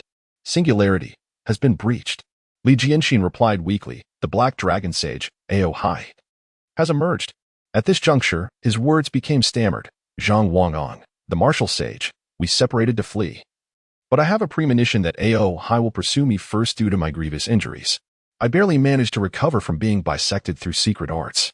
Levi pondered for a moment, So, you led the enemy here? Li Jianxin's eyes widened in alarm. I intended for you to escape. Perhaps it is too late for that. Levi sensed something amiss and gazed into the distance. There, 3 dark figures flickered on the horizon, moving with astonishing speed. Within a heartbeat, they loomed larger, and in an instant, Levi discerned a horned man soaring toward them, accompanied by 2 beings that were neither fully dragon nor fully human. Each sported draconic features, with ebony tails trailing behind them, clad in heavy armor that obscured their faces. Haha.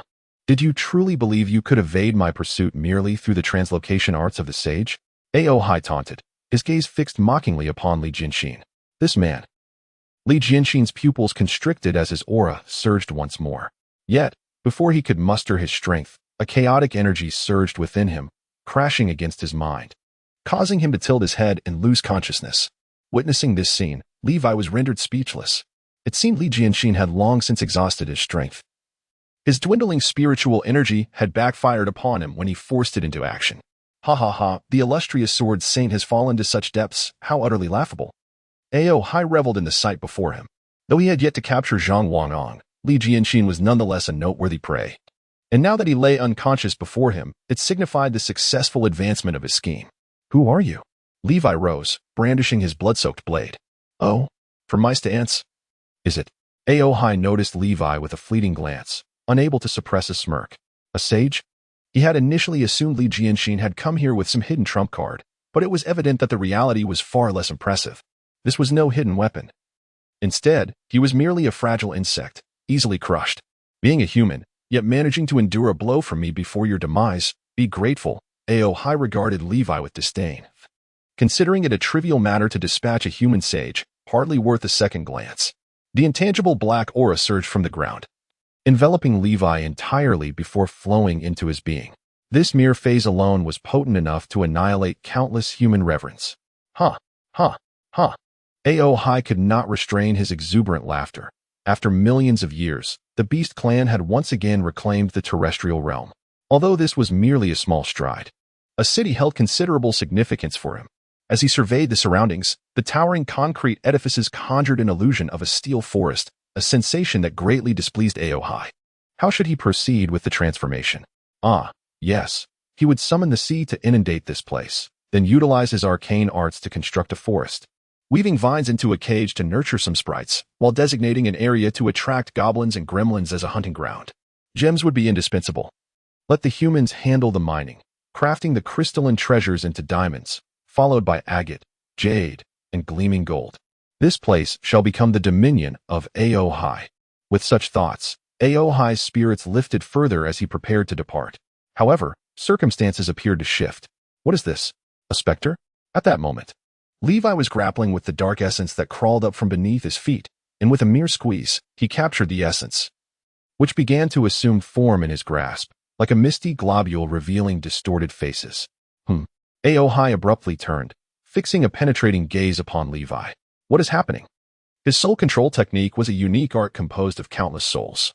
Ao Hai, a fusion of the Sage of Arts and the Sage of Martial, was not purely a Sage of Arts, but rather a divergent path beneath it, the Sage of Necromancy. Unlike traditional Sages of Arts who amplify their own techniques, the Sage of Necromancy excelled in manipulating souls. He could easily enslave the deceased, resurrecting them as his puppets, with chains in his hands materializing his techniques. Typically, ordinary individuals cannot perceive the form of their techniques. After all, it is an intangible substance of extraordinary energy, visible yet untouchable, devoid of physicality. Yet why was Levi able to seize it directly? Crack! With a swift pinch, Levi dissipated the mist in an instant. Dragon 1.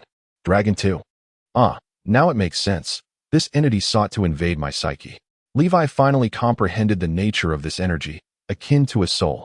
He raised his gaze to Ao Hai, clarity dawning upon him. You must be a subordinate of that so-called Black Dragon Saint, am I correct? I can see you possess a dragon-like appearance, albeit your strength is somewhat lacking. To Levi, the Black Dragon Saint appeared to be considerably stronger, and likewise, the humans seemed to possess greater power as well. In this vast green city, an array of genetic sequences and formidable martial warriors emerges, each character more powerful than the last. Even if singularities have been breached, those formidable beings should be fiercely battling the Black Dragon Saint. Contemplating this, one cannot help but wonder about the circumstances surrounding the three individuals that have appeared before me. The answer becomes evident. These individuals are subordinates of the Black Dragon Saint, or perhaps scouts tasked with gathering intelligence. It is rare to encounter minions without first confronting the boss in battle. A crucial factor lies in the fact that Levi feels he can easily overpower them, truly, in a physical sense. Subordinates? Aohai's expression fluctuates between uncertainty and irritation. What is the meaning of this? Is he deliberately belittling himself, or is he simply a fool? Nevertheless, it is merely a display of some skill. Even if they can withstand a casual strike from him, what does that truly prove? It seems you are courting death. Aohai's tone turned icy. Chapter 64. A fierce assault that could pierce my skin. Aohai coldly commanded, Dragon 1, Dragon 2, eliminate him. For such a wretched breed, it would be too lenient to take matters into his own hands. Aohai had resolved to let Dragon 1 and Dragon 2 torment this individual to the brink of despair. In a certain sense, these two dragons had inherited some physical abilities from their noble lineage, although they could not rival his own mastery of both martial and sorcerous arts. As martial saints, they had honed their strength to its utmost, embodying a more unconventional approach. They were perfectly suited to crush Levi. Yes. Dragon 1 and Dragon 2 responded solemnly as they stepped forward. 3 against 1. How unfair. Levi, with one hand on his hip, furrowed his brow at the unfolding scene. Even dispatching them one by one would prove troublesome. Was there any ability he could wield to ensnare them all at once? His understanding seemed quite adept. He had recently revisited Naruto. Perhaps he could learn the shadow clone technique. With a single thought, a prompt appeared in Levi's mind. Ding.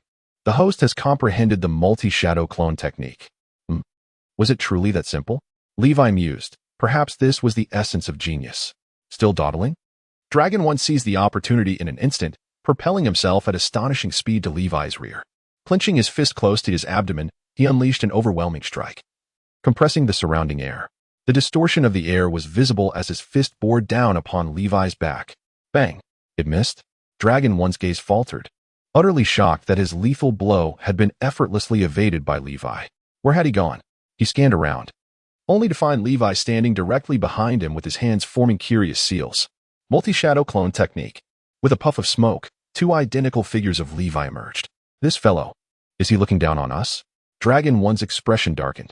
Clone techniques were not unprecedented in this world. However, any such technique implied a division of 1's power, rendering the clone significantly weaker than the original. Levi's audacity to employ such a technique in front of them was utterly brazen. Yet before he could react, the 2 additional levies raised their hands simultaneously. And Dragon 1 and Dragon 2 watched in astonishment as 2 orbs formed in Levi's grasp. Buzzing. The orbs morphed, ultimately resembling blades of wind. What is this? Dragon 2 felt an overwhelming dread, as if he were facing certain death. You fools, get out of the way. Even Aohai's voice turned cold, issuing a warning. What manner of man is this? How does he possess such a formidable skill? But Levi had already launched the Rasengan. Boom. The 2 orbs soared through the air like missiles, hurtling with astonishing speed directly towards Dragon 1 and Dragon 2. Dragon Air was engulfed in terror, instinctively striving to evade. Yet somehow, this entity seemed to possess a tracking capability, rendering escape utterly futile.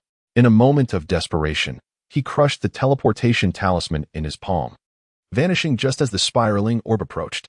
However, Dragon E was far less fortunate. He could only watch in horror as the object brushed past him, subsequently exploding with a resounding bang. Boom. A mushroom cloud ascended, and the terrifying spiritual energy instantaneously transformed into billions of slender needles, relentlessly spinning and shredding everything in their path. Dragon Yi's eyes widened as he witnessed his own skin gradually disintegrating into dust. The once impenetrable dragon armor melted away like tofu, from his limbs to his torso, and before he could react, he had completely vanished. Similarly, another spiraling orb detonated, yet the horrifying aura unleashed obliterated everything in the vicinity. Aohai and the surviving Dragonair could only behold a deep pit nearly 100 meters wide materializing before them. My heavens! Dragonair gasped, realizing that while it was simple for a master to alter the terrain, witnessing an entity like Li Wei annihilating both matter and form was unprecedented for him. What manner of attack is this, that even a martial saint such as myself cannot withstand? It seemed utterly absurd. Did he truly obliterate one? The 3 Li Wei tilted their heads, but soon readied themselves, eyeing Aohai and Dragonair. Fortunately, It was currently 3 against 2. General Aohai, Dragonair exclaimed, startled by the intensity of his gaze. You two imbeciles. Aohai scoffed, kicking Dragonair aside. This fool had just utilized the life-saving talisman he provided to teleport to his side, and yet he displayed such disgraceful behavior, bringing shame before humanity. What a farce. A mere respected figure, who hadn't even grasped the domain, somehow wielded such astonishing martial prowess. What sheer luck you possess. With a single step, Aohai advanced. An invisible black aura coiling around him, making it appear as though he was gliding through the air. With each stride, his presence intensified, as if a demonic deity were emerging. However, today, you are fortunate to have caught my attention. Are you familiar with the art of puppetry? After your demise, I shall extract your soul and subject you to exquisite tortures until you shatter, all to meticulously observe that martial technique.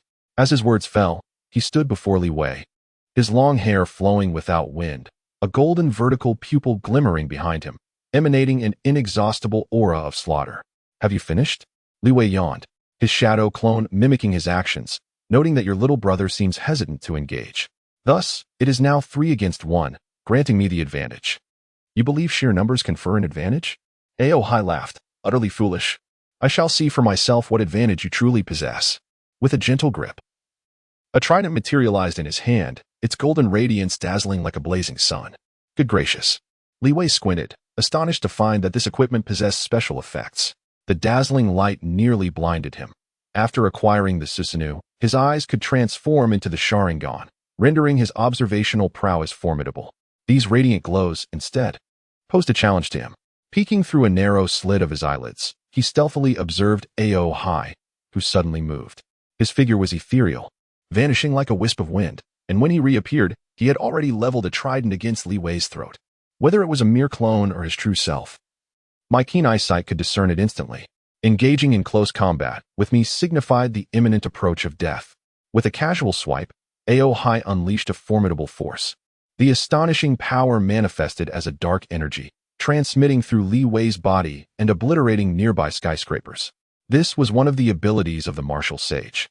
Their ferocious energy granted them unparalleled strength in close quarters, earning them the title of gods of melee combat. Is he truly this powerful? Li Wei mused, rubbing his neck.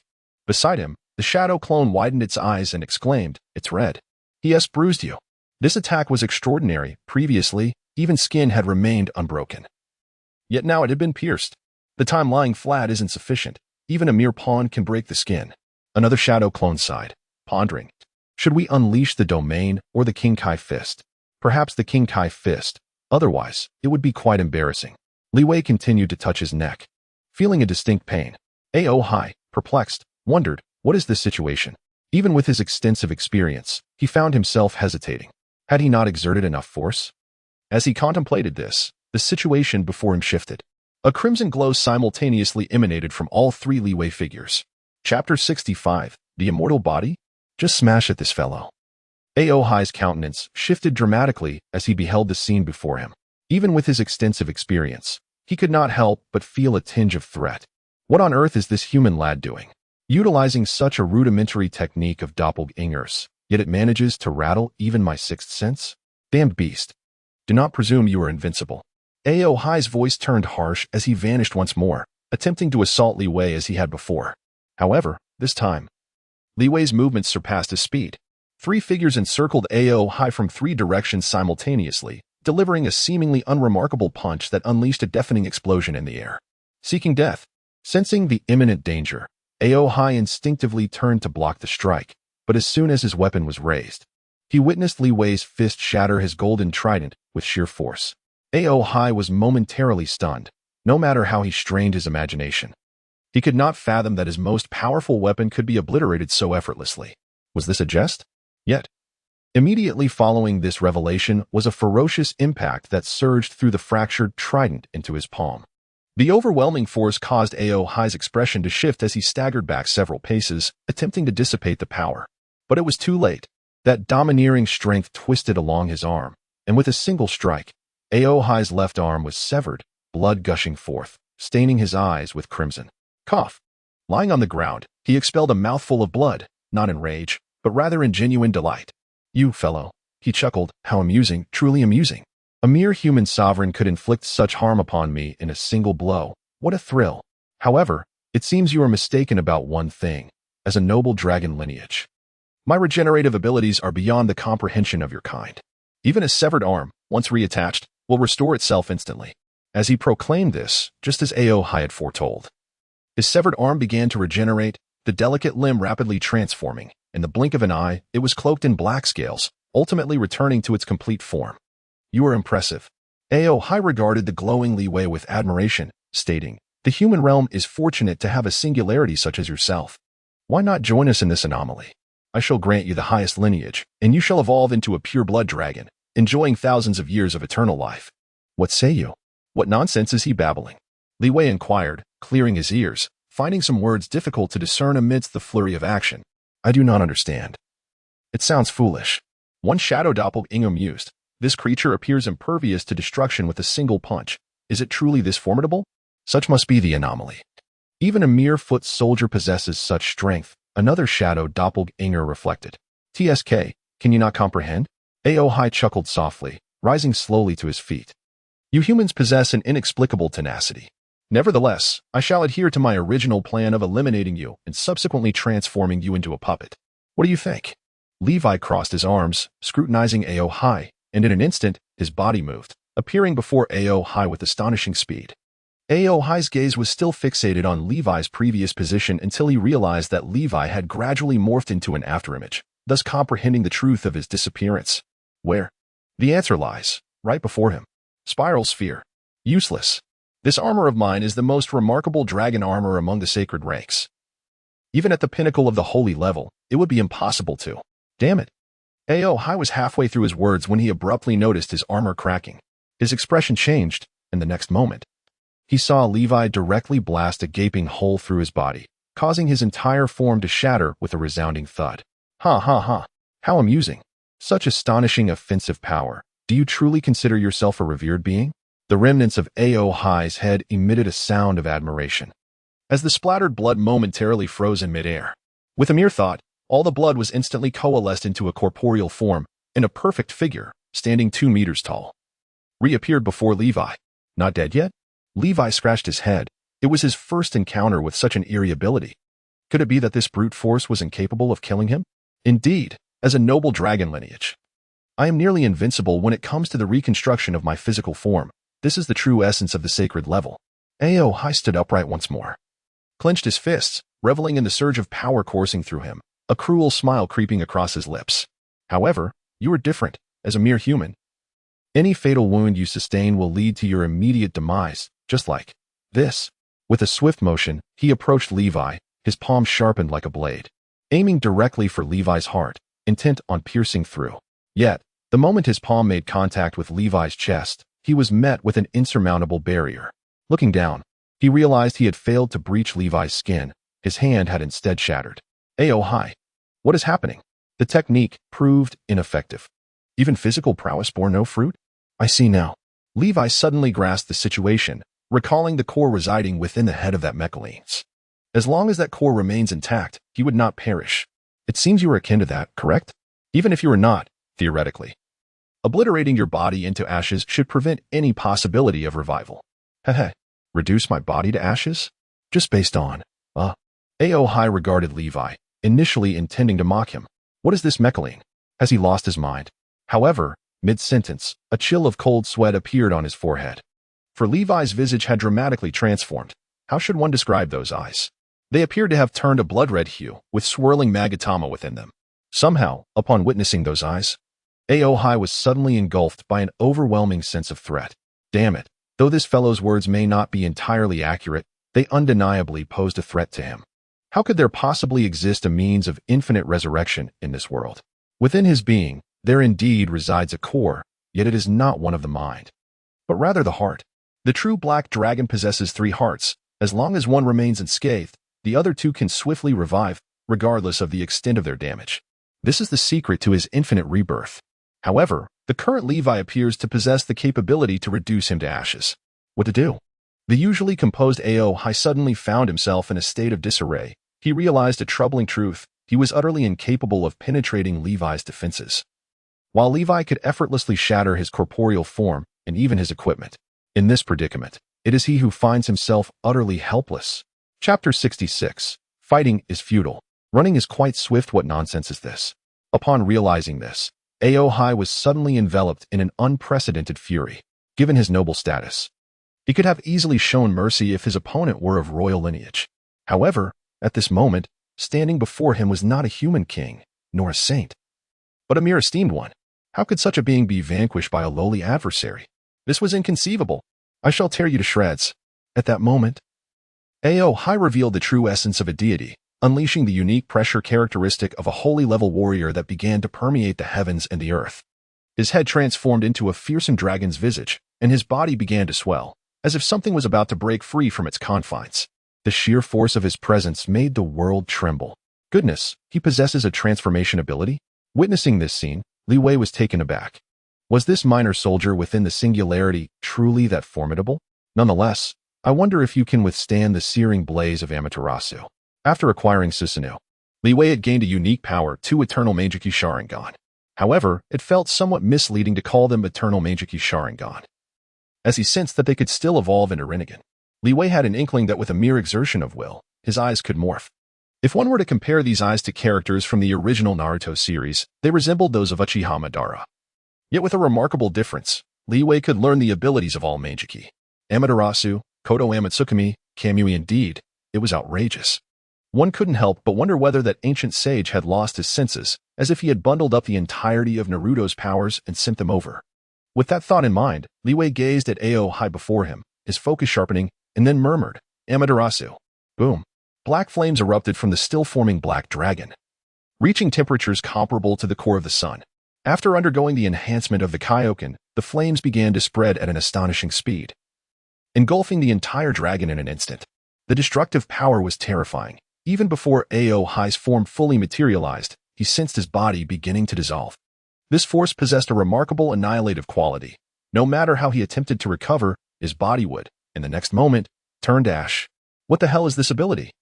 Aohai was filled with dread, experiencing the fear of death for the first time, and realizing it was closer than he had ever imagined. Even with his 3 hearts beating fervently within him, he could not restore his corporeal form. If this continued, in no more than 15 seconds, no, 10 seconds, he would be reduced to a pile of ashes, and Aohai would cease to exist. Aha, I thought you were truly immortal. A mere scout dares to be so arrogant? Seizing the opportunity, Li Wei charged directly to Aohai's front. He intended to throw a punch. But in the moment of his swing, he instinctively activated the Tsukuyami, and the black flames of Amaterasu coalesced into a blade in his hand, slicing towards Aohai's arm. Damn it! Aohai found himself utterly powerless to resist, helplessly witnessing the severance of his own arm, even his storage ring falling away in the process. What could he do? Was this man a human or a specter? The figure before him, Li Wei, was terrifying beyond measure, exuding an extreme cruelty that shattered Aohai's mental fortitude. Without a moment's hesitation, he turned and fled towards the singularity. He had to escape. Even if it meant forsaking the dignity of the Black Dragon clan, survival was paramount. If given the chance to be reborn, he vowed he would never set foot on land again, even at the cost of his own life. As Aohai soared through the air, each passing second saw a portion of his body reduced to ash, the astonishing toll sending his very soul into turmoil. Still daring to flee, Li Wei stood behind him, making no attempt to pursue. With a swift motion of his left hand, he conjured a longbow of Amaterasu flames, and with his right, he drew the bowstring, revealing an arrow that crackled with electrical energy. At the moment the arrow materialized, a dark radiance began to coalesce, the tip twisting and swirling in a mesmerizing dance. To the eye, it resembled a fusion of the spiral sphere and Amaterasu, giving birth to a deep black orb that warped the very fabric of nearby space. Cursed, Aohai could sense the terrifying aura trailing him, his entire being quaking in fear. What was this entity? The instant it appeared, he felt the space around him had been sealed off, as though no matter how he fled, he could not escape Li Wei's aim. As Li Wei released the arrow, it shot forth, causing the surrounding space to ripple as if disturbed water. The arrow moved swiftly, creating expanding waves that surged outward. Boom! What a breathtaking spectacle! As the arrow traversed, every place swept by the spatial ripples saw skyscrapers reduced to dust and land evaporated into nothingness, as if the entire world was beginning to distort. King, please save me. Aohai! nearly paralyzed by fear, cried out in desperation, "There is great terror in Green City. That being is not human." His portrayal of despair was utterly disheveled, his frantic cries piercing through layers of space and echoing onward. Just as the arrow was about to make contact with Ao Hai, a colossal hand materialized from thin air, a dragon's claw, nearly 1,000 meters in diameter, shielding Ao Hai's form and intercepting the arrow. Buzz, in that moment of collision. An astonishing event unfolded. The dragon's claw completely absorbed the arrow's power without causing even the slightest explosion. "Ha ha ha, King, have you triumphed over humanity?" Ao Hai trembled with excitement upon witnessing this spectacle. He was alive.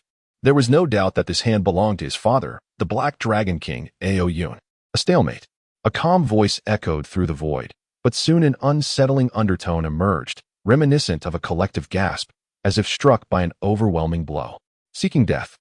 Li Wei flashed through the air, swinging his sword toward Ao Hai, only to be thwarted once again by the enormous dragon's claw.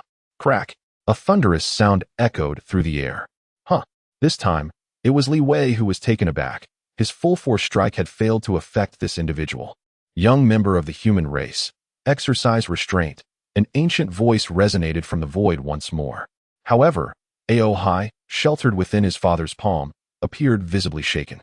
He glanced at his father's broken finger bones, then at Li Wei, and an inexplicable sense of horror washed over him. What is happening here? His father's finger bones are indeed fractured. That seemingly unremarkable strike from Li Wei had inflicted internal injuries upon the dragon claw. Yet it was unclear whether his father was simply enduring the pain in silence, exhibiting remarkable fortitude. "Old dang, what are you even worth? Not allowing the little scout to be killed?" Li Wei furrowed his brow, uncertain whether he could overcome this creature. "Ha, foolish being," the Black Dragon King's indifferent voice resonated. And with a gentle sweep, the Amaterasu enveloping Ao Hai vanished completely. "You are quite intriguing, but today it ends here. We shall meet again on another day." As he spoke, the space around them began to ripple, and the massive handprint faded entirely from existence. Damn it, fighting isn't much, but their ability to flee is unparalleled. Li Wei spat. Yet suddenly, he recalled that this creature had dropped a storage ring. And there was also Uncle Li Jinshin. Li Wei needed to return and check on him. Chapter 67. General Ao Hai has returned. Hey, Li Jinshin? Li Wei grasped the collar of Li Jinshin, shaking him persistently. However, this fellow seemed to have sustained grave injuries, exhibiting a lifeless demeanor regardless of how much Li Wei shook him. Upon testing for breath, Li Wei discovered that a faint spark of life still flickered within Li Jinshin, prompting him to furrow his brow. He can't be dead, can he? A wave of dread washed over him at the thought. He couldn't possibly have failed to kill a mere pawn, only to lose a sword sane instead. That would be utterly absurd. After contemplating, Li Wei summoned the heart of spiritual energy to his hand. At the level of Li Jinshin, spiritual energy could serve as a panacea, capable of both cultivation and healing the body. Indeed, as the surrounding aura grew denser, a flush of color gradually returned to Li Jinshin's pallid face, indicating a marked improvement in his condition. "Where is Ao Hai?" Li Jinshin murmured, as if lost in a dream. "Ao Hai has fled," Li Wei replied hastily, only to realize that Li Jinshin was not inquiring, but rather indulging in a soliloquy. Had he been struck mad? Regaining his composure, Li Wei breathed a sigh of relief. At least Li Jinshin had not perished at his doorstep. As for what would ensue next, Li Wei rubbed his hands together, directing his gaze towards the severed arm of Ao Hai that lay nearby. Although the arm had been nearly incinerated by the flames of Amaterasu, a remarkable item remained amidst the ashes. A storage ring. Li Wei had never encountered such an object before. For someone who had spent nearly a decade in seclusion, he had only heard of storage rings in certain tomes. And this was his first actual sighting. It was said that the quality of a storage ring improved with the increase in space, for instance. A ring with merely 1 cubic meter of storage was considered the lowest tier, a white-grade item. However, that did not diminish its rarity, indeed. Due to the scarcity of monsters carrying such items, even a white-grade storage ring was deemed quite precious. The storage ring before him. As Li Wei picked it up, it shimmered with a golden radiance. Wow, a premium item. By classification, this would be considered an epic-grade storage ring, seemingly possessing an enormous capacity of 1,000 by 1,000 by 1,000 meters. Such items typically indicated the presence of exceedingly rare treasures within. However, a mental seal adorned its surface, exuding an essence akin to Ao Hai's. It appeared that Ao Hai had sealed the ring with his own soul power. If it was sealed, The contents within must be extraordinary, right? With this thought, Li Wei cautiously released his mental aura, probing towards the barrier before him. This required finesse. Due to AO Hai's mental influence enveloping the storage ring, any excessive force could shatter the entire ring, while insufficient power would fail to breach the seal. Fortunately, he was adept at controlling mental energy. After 2 or 3 seconds, he suddenly felt a sensation akin to a rupture, prompting him to channel his mental power with full force. In the next moment, he sensed a plethora of treasures awaiting discovery. This is an epic set of armor? Levi beheld a shimmering piece of light armor radiating golden light. With a flicker of his mental energy, he promptly extracted it. The armor, glowing with an ethereal golden hue, exuded an air of majesty, crafted from the bones of some unknown creature, its surface exhibiting a lustrous, jade-like whiteness that suggested exorbitant value. Indeed, a remarkable find. Nodding in approval, Levi turned his attention back to the interior space. Before long, he drew forth a longsword. This sword, too, shimmered with golden light. Its blade adorned in gilded tones, seemingly imbued with a noble aura. The moment it emerged, Levi felt a chorus of phoenix cries resounding, accompanied by a plume of flames that erupted from the blade. Truly, a splendid artifact. Levi continued to delve deeper. This sensation brought him immense joy. Reminiscent of foraging for bird nests in days gone by, albeit now he was rummaging through a storage ring.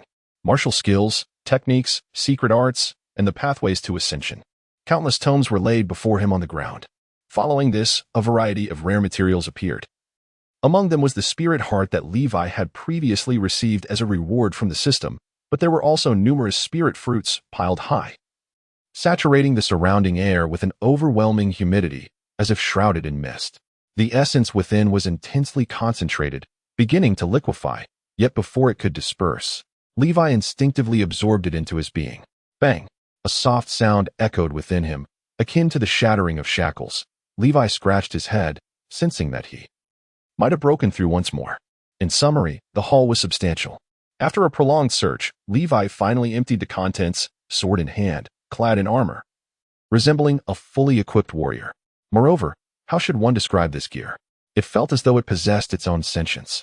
Upon donning the light armor, it appeared to vanish, rendering Levi's outward appearance as that of a regular garment, while in reality, he was protected by the armor's capabilities. As for the longsword, Levi wielded the blade that echoed the phoenix's song, casually slicing through the air. Boom! The searing sword energy abruptly transformed into a billowing flame, reminiscent of an immortal bird igniting and soaring into the heavens. Merely with a casual stroke, he could convert the sword energy into a mightier phoenix, indicative of an exceedingly formidable weapon. The singularity was indeed impressive. Who would have thought such a humble soldier could possess so many treasures? Levi mused, astonished that this individual had previously gone unarmed. Utterly absurd. Yet, perhaps that fellow had no opportunity to utilize them. After all, for Levi, even the finest armor was merely a trifle, perhaps just another 2 spiraling orbs to cast. Nonetheless, the crisis in Green City was resolved. Time to continue lounging in leisure. With a relaxed posture, Levi returned to his home. Within the singularity, here, the apex warriors of the Calamity Army congregated. Countless entities of the revered realm had taken on human forms, lying in wait at the entrance for AO Hai's return. The general's departure raises concerns, for it seems there is no one on land capable of matching his prowess. An excited 9th-level venerable exclaimed, "Once we receive word from the general, we shall decisively conquer Green City, marking an unprecedented milestone in history." With a smirk, another monstrous venerable remarked, "Ah, the return to land after countless eons? I can hardly contain my anticipation. After this battle, I shall return to my hometown to wed." The utterance of these words drew the attention of all present. As they turned to behold the speaker, it was none other than the sage, Long San. A sigh of relief swept through the crowd of monsters, for some inexplicable reason. Those who had previously uttered such ominous phrases met untimely fates. Yet, with Long San at the forefront, surely no peril awaited them? General AO Hai has returned. At that moment, a voice broke forth in astonishment. Chapter 68, The Revival of Green City. As a brilliant golden light flickered, the figure of AO Hai fully materialized before the crowd. Yet, upon witnessing his appearance, everyone stood in stunned silence. AO, General AO Hai. At that moment, each person widened their eyes, gazing at the grotesque creature whose skin began to contort. Due to the beastly transformation, some distinct features of the black dragon lineage remained, such as the jet black dragon head and the dark dragon tail. However, this was utterly horrific. Aohai's skin was burned to a pallid hue, emanating a peculiar aroma reminiscent of charred meat due to the horrific burns. His muscles had unraveled. Some areas were reduced to charred remnants, while others exposed raw, white flesh, with crimson blood oozing from numerous wounds.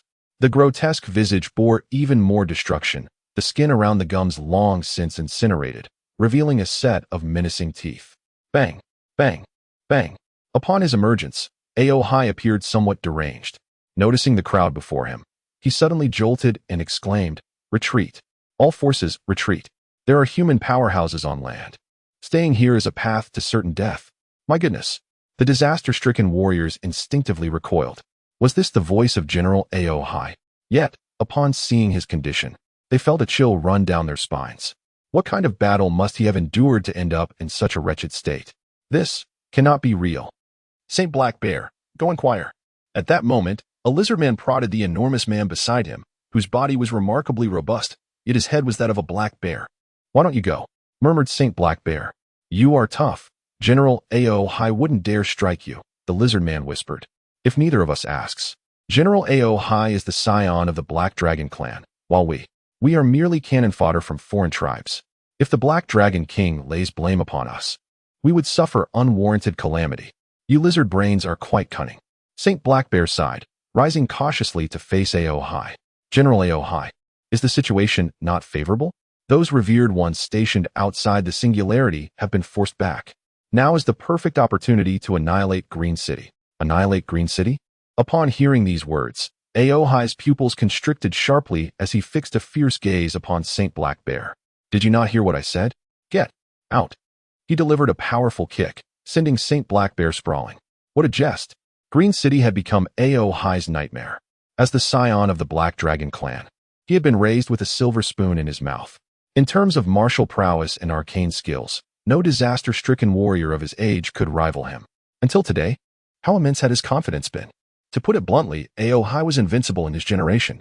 He was the herald of a new era, destined to ascend as the next king if he could weather this storm. But what had he encountered?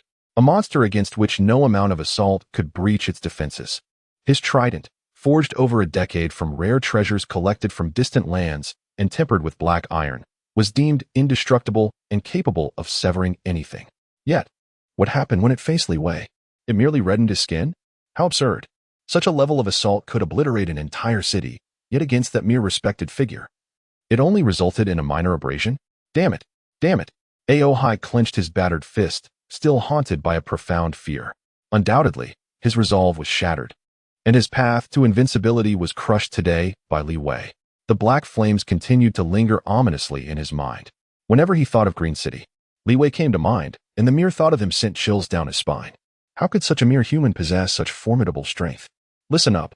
Retreat at once. Aohai's bloodshot eyes scanned every member of the Calamity forces. If you wish to perish, I shall not stop you. If you wish to live, then flee back immediately. With that, he transformed into a streak of light and fled. Aohai's actions sent shockwaves through the entire Calamity army. Was this truly the General Aohai speaking? The invincible General Aohai. What had he encountered? How could it be? He had never witnessed General Aohai's defeat. Among the human sages, he was nearly an invulnerable entity. This was inconceivable. Were we truly retreating? Earth was so close. Without the general, how would we confront the human sages? The battles with the other singularities would not last long, and once the humans regained their strength, a sweeping purge would surely follow. Enough, we shall retreat. The Black Bear Sage reluctantly assumed the role of temporary leader. Unintentionally, he noticed the returning demon dragon army. They had suffered minimal losses. Yet there was a distinct absence of a certain aura. What aura could that be? The Black Bear Sage scratched his head, scrutinizing the demon dragon army, when suddenly his eyes widened. Where were Long E and Long Air? Those two leaders of the demon dragon army, equally at the sage level, were significantly stronger than the Black Dragon Sage, yet at this moment, they were conspicuously absent. Boom. A figure shot out from beside the Black Bear Sage. It was Long San. He fixed his gaze fiercely upon the demon dragon army but could not locate the two figures, and in anger, he exclaimed, "Demon dragon army! Where are my elder brother and second brother? They're dead." Dead? Long San's expression shifted to one of disbelief. The death of a sage should create ripples. Yet he felt nothing and was met with the stark reality of their demise. The clash of sages was not something a respected figure could compare to. Upon reaching sage level, one's recovery capability surged to a spiritual pinnacle. Even if only a head remained, a sage could still potentially revive. Such was the recovery prowess of a sage. Killed by a mere warp, murmured someone within the demon dragon army. The other general perished while fleeing, consumed by flames. Long San was increasingly incredulous. Was death truly that simple?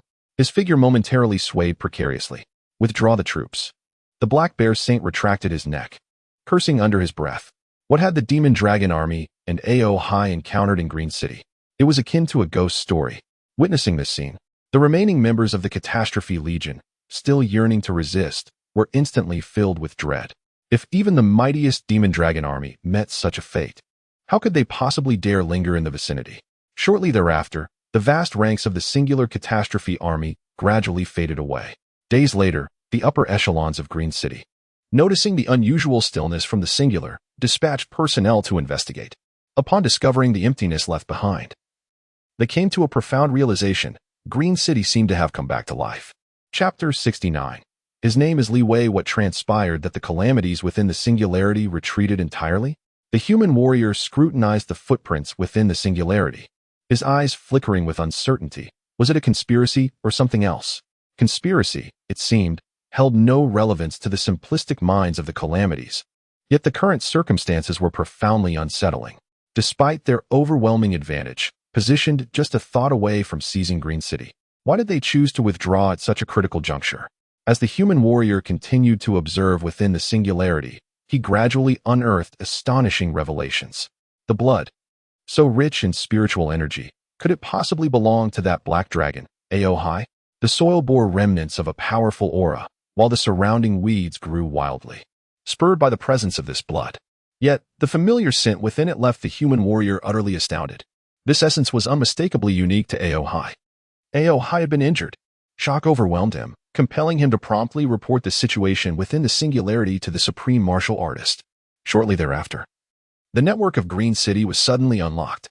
At that moment, the inhabitants of Green City were bombarded with news reports flooding in from outside. It seemed that Green City had encountered a catastrophic disaster. Was there any support from the other cities? The singularity in the imperial capital launched a fierce assault, with royal-level powerhouses engaged, rendering assistance impossible. Within the singularity of Demon City, an azure dragon emerged, clashing with the royal forces of Demon City. Cities across the region faced swift assaults, yet unlike Green City, the calamities in these locales merely engaged in harassment, refraining from true life-and-death battles. This situation left countless netizens in shock. Did these calamities coordinate their efforts? They emerged simultaneously, preventing other cities from aiding Green City. Green City claimed it was a drill and even activated protective formations, allowing entry but barring exit. Our municipal city has no means of reaching it. Could Green City truly be on the brink of destruction? Has anyone seen the Green City IP bubble up recently? It's probably turned into a local network. I'm from Bienliang. I previously saw a massive red giant appear above Green City, estimated to be at least a royal or even higher level. And it wasn't recorded by any faction. I'm also from Bienliang. The entire sky turned blood red that day. Our respected ones were nearly terrified to death, thinking it was the apocalypse. Is it really that outrageous? If this entity rampages through Green City, they might not even manage a one-for-one exchange. Alas, Green City has one of the few royal-level entities in such scarcity. Countless netizens had, over the past few days, gradually pieced together the truth. And it seemed that discussing the state of Green City had become a taboo. Merely mentioning the city invoked the wrath of the great river crab deity. A city holds immeasurable significance for humanity, and its demise would inflict an unfathomable blow. Thus, the authorities remained steadfast in withholding genuine information. However, until today, countless netizens have suddenly discovered that the IP belonging to Green City has remarkably increased. What a surprise! Have the netizens from Green City resurfaced? What is the situation in Green City? Breaking news. It appears that a royal-level figure has engaged in battle with the Black Dragon Saint, who has been forced to retreat, leading to the complete withdrawal of Green City's forces. What on earth? A royal figure? The Black Dragon Saint has fled? Incredible. I witnessed it with my own eyes. That day, 3 warriors, radiating a crimson glow, surrounded the Black Dragon Saint and unleashed a relentless assault. It was truly exhilarating. This is impossible. When royalty faces royalty, and saints confront saints, such standards are seldom altered. Otherwise, both sides would simply pursue and eliminate those of lower ranks. How could it be a royal-level intervention? Yet, the Black Dragon Saint is reputedly invincible among the elite ranks of saints. How could he be subdued? 3 individuals. Then, perhaps it is not so alarming. Green City has astonishingly revived. Could it be that humanity has achieved its first direct victory over the singularity? Green City is remarkable, with Green City re-emerging on the internet. The online community has erupted in excitement, and many have exhaled in relief. Since humanity has faced the threat of the singularity, there have been few instances of direct victories over the singularity forces. Otherwise, disasters would not continuously ravage the surface, a consequence of failed suppression by the singularity warriors. However, the situation is now different. Green City has triumphed despite the overwhelming army besieging it. This news is like a potent stimulant, invigorating the masses. Similarly, within a pitch-black skyscraper at the heart of Green City, the atmosphere is rather oppressive compared to the fervor outside. Though Green City has revived, they confront a pressing dilemma. Who has defeated the Black Dragon Saint Aohai? The sudden emergence of this unknown powerhouse is utterly perplexing. Was it the genetic sequence that orchestrated this? A middle-aged man gazes at the warrior before him, whose forehead is adorned with horns. The genetic sequence, a force adept at physical augmentation, diverges from traditional warriors. Upon reaching the esteemed realm, they begin to shed their flesh, merging with the characteristics of the singularity disasters. The individual before him is named Lu Tianhu. His traits derived from the Black Dragon clan, possessing formidable lethality in close combat. Yet, this should not be the case. Although Lu Tianhu is a saint, he had previously been embroiled in combat with the Dragon clan within the second singularity, leaving him no opportunity to confront the Black Dragon Saint. How could this be? Lu Tianhu shook his head and turned to address a man clad in a black robe. The Demon God Temple. Are you among them?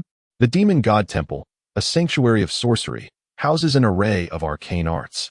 They spare no expense to acquire power, even willing to barter their very souls for stronger techniques. Consequently, members of the Demon God Temple often exude an eerie aura, donning black robes. If it were our doing, why would we need to cloak our actions?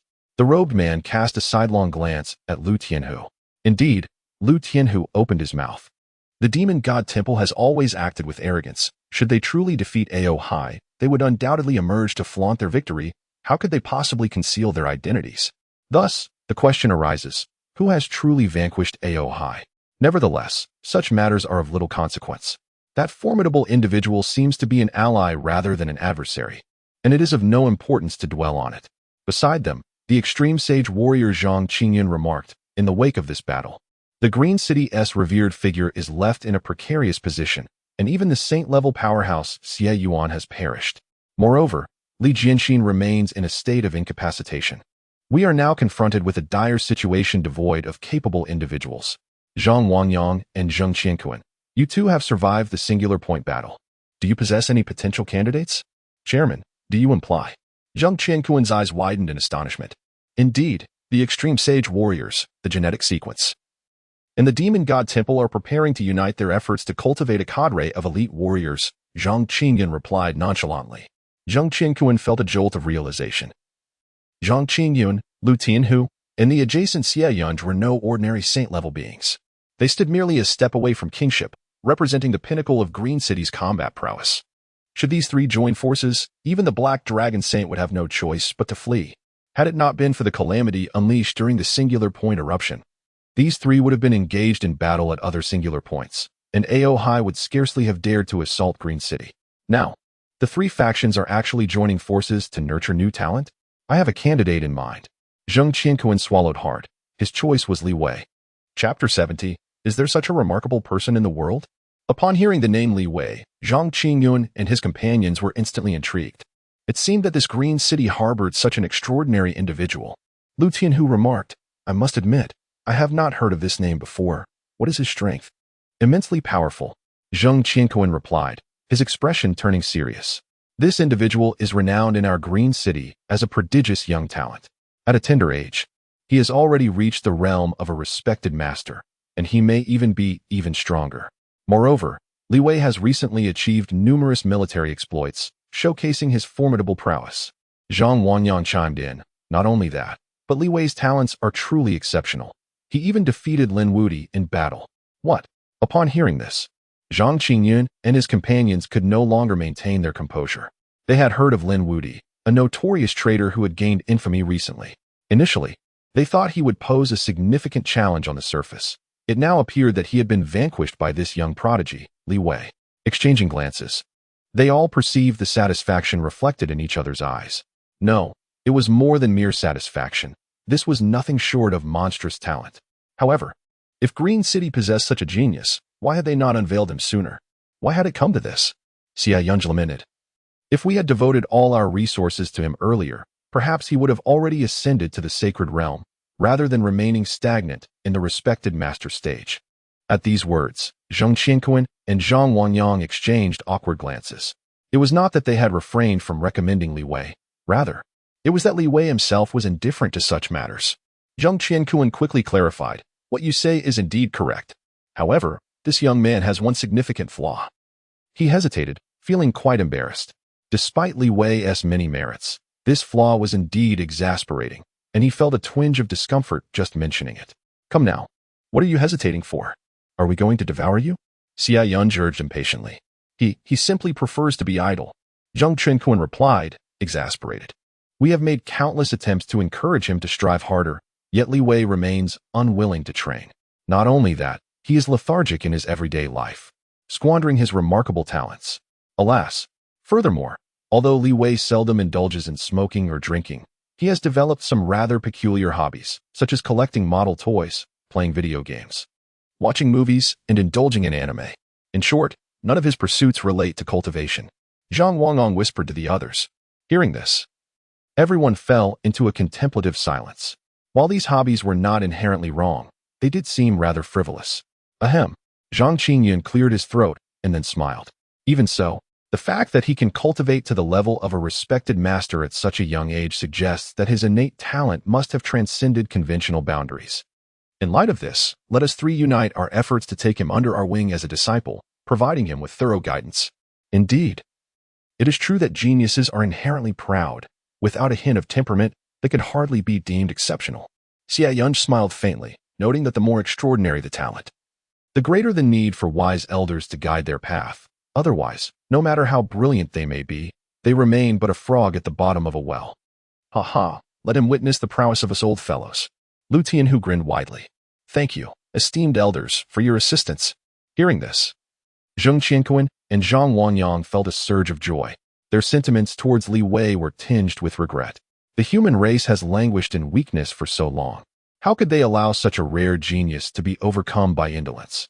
The timely arrival of these three was indeed fortuitous. They believed that soon, Li Wei would surely rise again, rejuvenating the human race.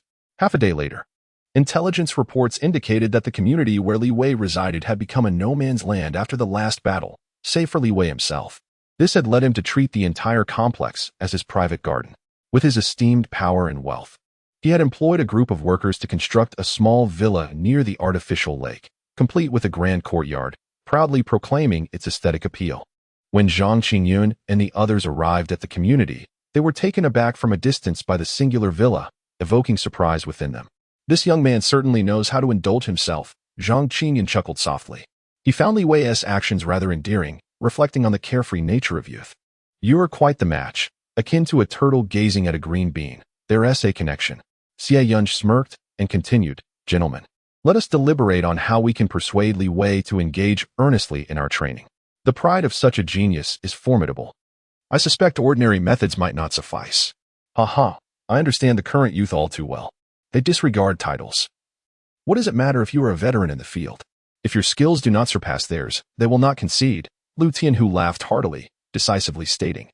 "In my view, we should approach him without revealing our true identities or intentions, instead gradually engaging him as equals. And then, wait, why be so gentle?" Xia Yunj interjected, frowning. "In this realm, strength reigns supreme. We should reveal our invincible might and give him a good thrashing. Surely, after such a lesson, he would comprehend the concept of there are always greater talents beyond oneself. Wouldn't you agree?" "To what? Physical punishment is not a viable approach," Lu Tianhu scoffed. Your son turned out this way due to your heavy-handed methods, didn't he? You, old fool, are stuck in outdated beliefs. How can you educate a genius like this? Enough, enough. Zhang Qingyan hastily intervened to halt their bickering, proposing, since our opinions diverge, let us find a middle ground. We shall approach Li Wei calmly, engage him in conversation, and then conduct a subtle exploration of his capabilities. What do you think? That indeed seems a prudent suggestion. Lu Tianhu stroked his chin and nodded, stating, very well, utilizing 50% of my strength should suffice to deal with this little fellow. 50%? Huh. I can manage with merely 40% of my power. Xie Yunj scoffed, dismissing the notion. After all, he is merely a prodigy. Even if he is a top-tier genius, he remains but a mere venerable. In the presence of a saint-level powerhouse like myself, what distinction does a venerable hold? I assure you, with 50% of my strength, he will not endure more than 3 exchanges. Lu Tianhu retorted, eyes wide with determination. I maintain that with my 40% strength, he too shall not withstand 3 moves. Enough, enough, you too. This level of power is adequate. After all, few can last long against you. Zhang Qingyun ultimately concurred with their assessments. He gestured subtly towards Li Wei's direction, intent on observing whether the rumors were true, that he preferred to remain idle. The other two exchanged glances, their expressions sharpening, and nodded in agreement. The trio approached Li Wei's courtyard with the stealth of thieves. Before they could draw near, they overheard Li Wei's mumbling, somewhat dazed. Goodness. I've slept the entire day. I feel a bit disoriented. Damn it. How have I gained another skill? Let me see. 8 gates of Duanjia? Who on earth would utilize this? It seems inferior to the King of World's Fist. However, if it could be combined with the King of World's Fist. Wait, no side effects from the 8 gates of Duanjia? What a pity. Had I arrived sooner, I would have dispatched that little lizard. Sigh, perhaps I shall play some games. Chapter 71. This humidifier is excellent. Shall we play a game for a while? Upon hearing Li Wei's voice, the 3 of them widened their eyes in astonishment. What utter depravity! What a state of resignation! How could he act in such a manner? Xie Yunj exclaimed in indignation.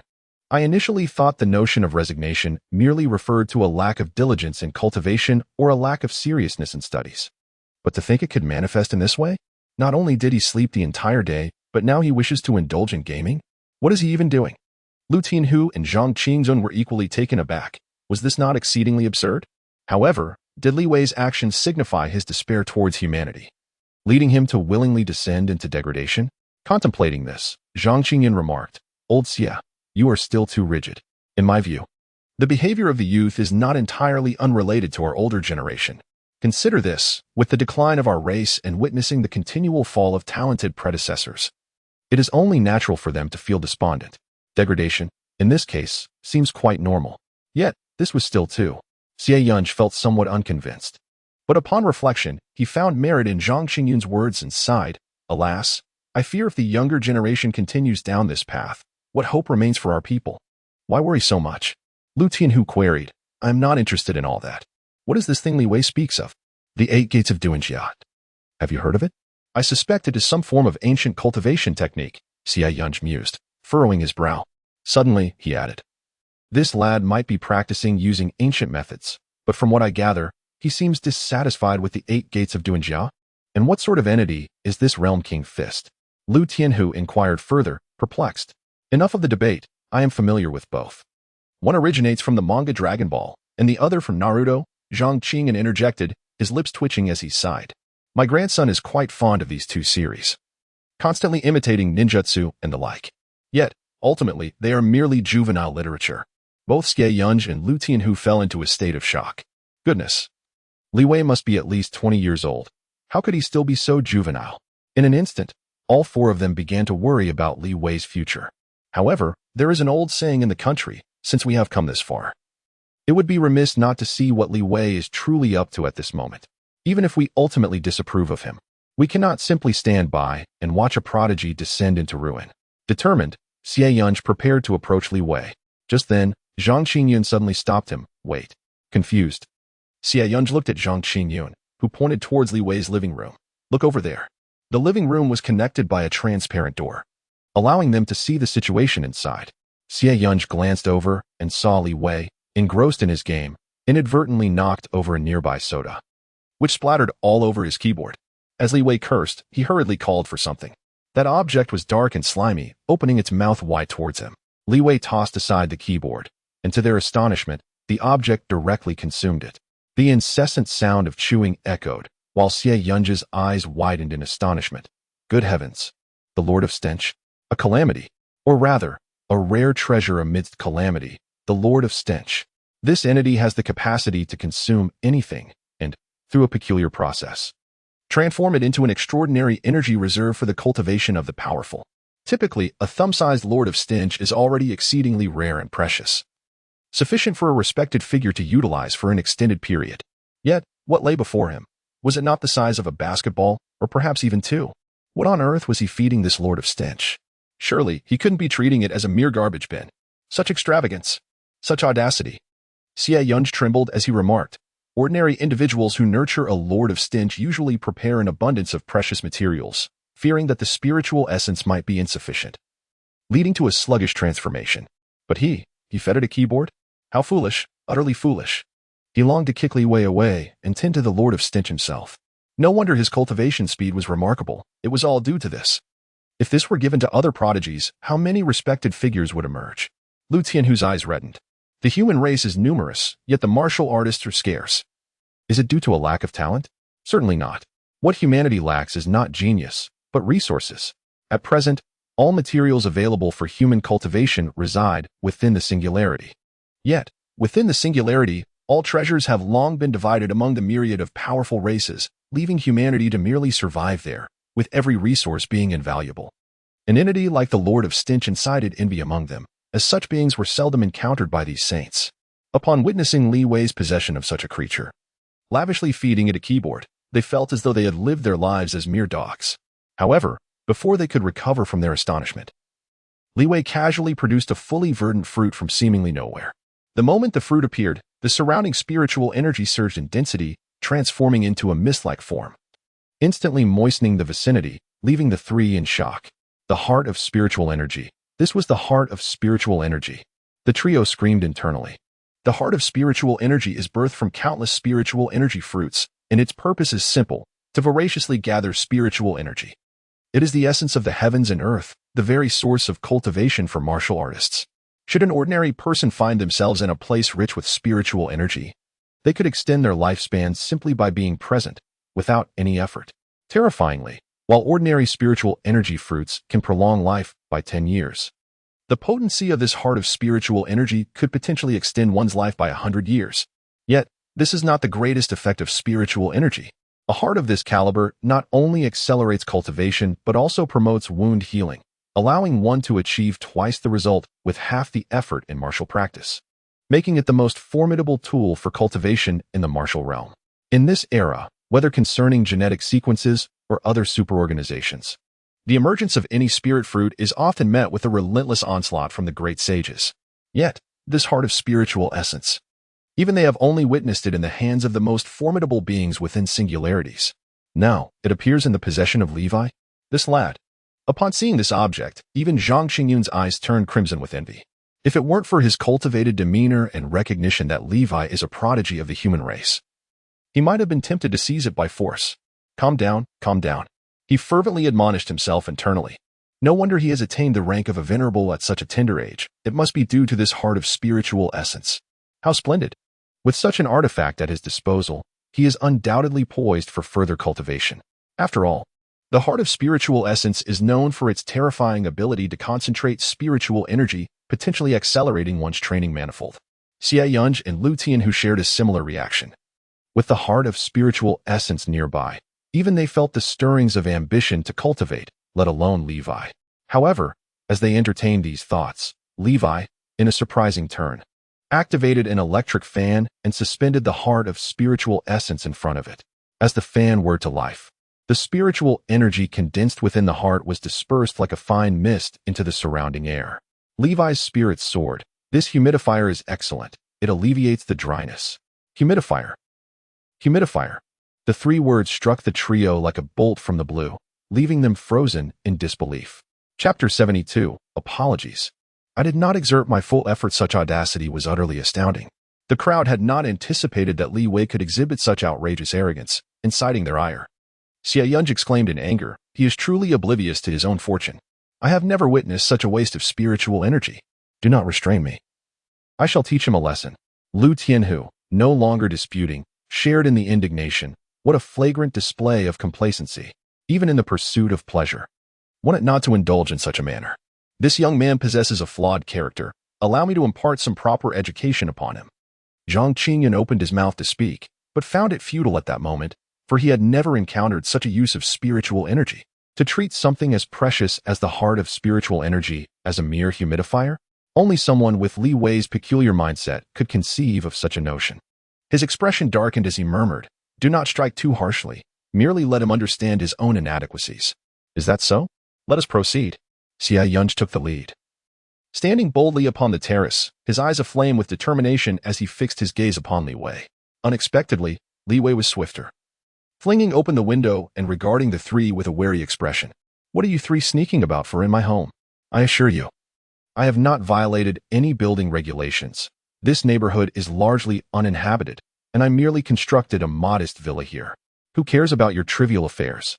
In truth, as they observed Li Wei up close, the spectacle left them utterly astounded. Here was a martial artist, reclining in the most casual manner, clad only in flip-flops and shorts. His upper body bare. What a brazen display. One would be forgiven for mistaking him for a spoiled young master rather than a dignified figure of authority. Xia Yunj stepped forward. Adopting a tone of mockery, "Li Wei, is it? We have had our eyes on you for quite some time. Had your eyes on me for a while." Li Wei's countenance shifted. He had sensed the presence of three old men lurking outside, yet he had not anticipated their preparedness. He coldly retorted, "You decrepit old fools dare to set your sights on me? I am a dignitary. Xia Yunj, Zhang Qingyun, Lu Tianhu. Do you think we are unaware of your status?" Their expression soured. They had concealed their identities to intimidate Li Wei, not to be intimidated themselves. Yet this young man was audacious enough to address them as old fools, leaving them at a loss for dignity. Xia Yunj could no longer suppress his indignation, and with a thunderous roar, his aura exploded forth. "Young man, allow me to ascertain your true worth." A blinding silver radiance enveloped Xia Yunj, his pressure crashing towards Li Wei like a tidal wave. He gathered the winds of distorted space in his right palm, grinning wickedly. "You best be cautious. I am only utilizing 4/10 of my strength." Before he could finish, Li Wei's flip-flops suddenly disintegrated into fragments. "How dare you?" Li Wei glared at the charred remnants of rubber upon his feet, his fury surging. This old man had the audacity to obliterate his footwear upon arrival. What could possibly follow? However, as the saying goes, when a master makes their move, there is no turning back. And the force emanating from his opponent instantly astonished Li Wei. "Old man, where did you acquire your martial prowess? It is quite impressive." Li Wei seldom praises others, and his commendation signifies that this elderly gentleman has genuinely surprised him. However, in the face of such a threat, Li Wei naturally remains unfazed.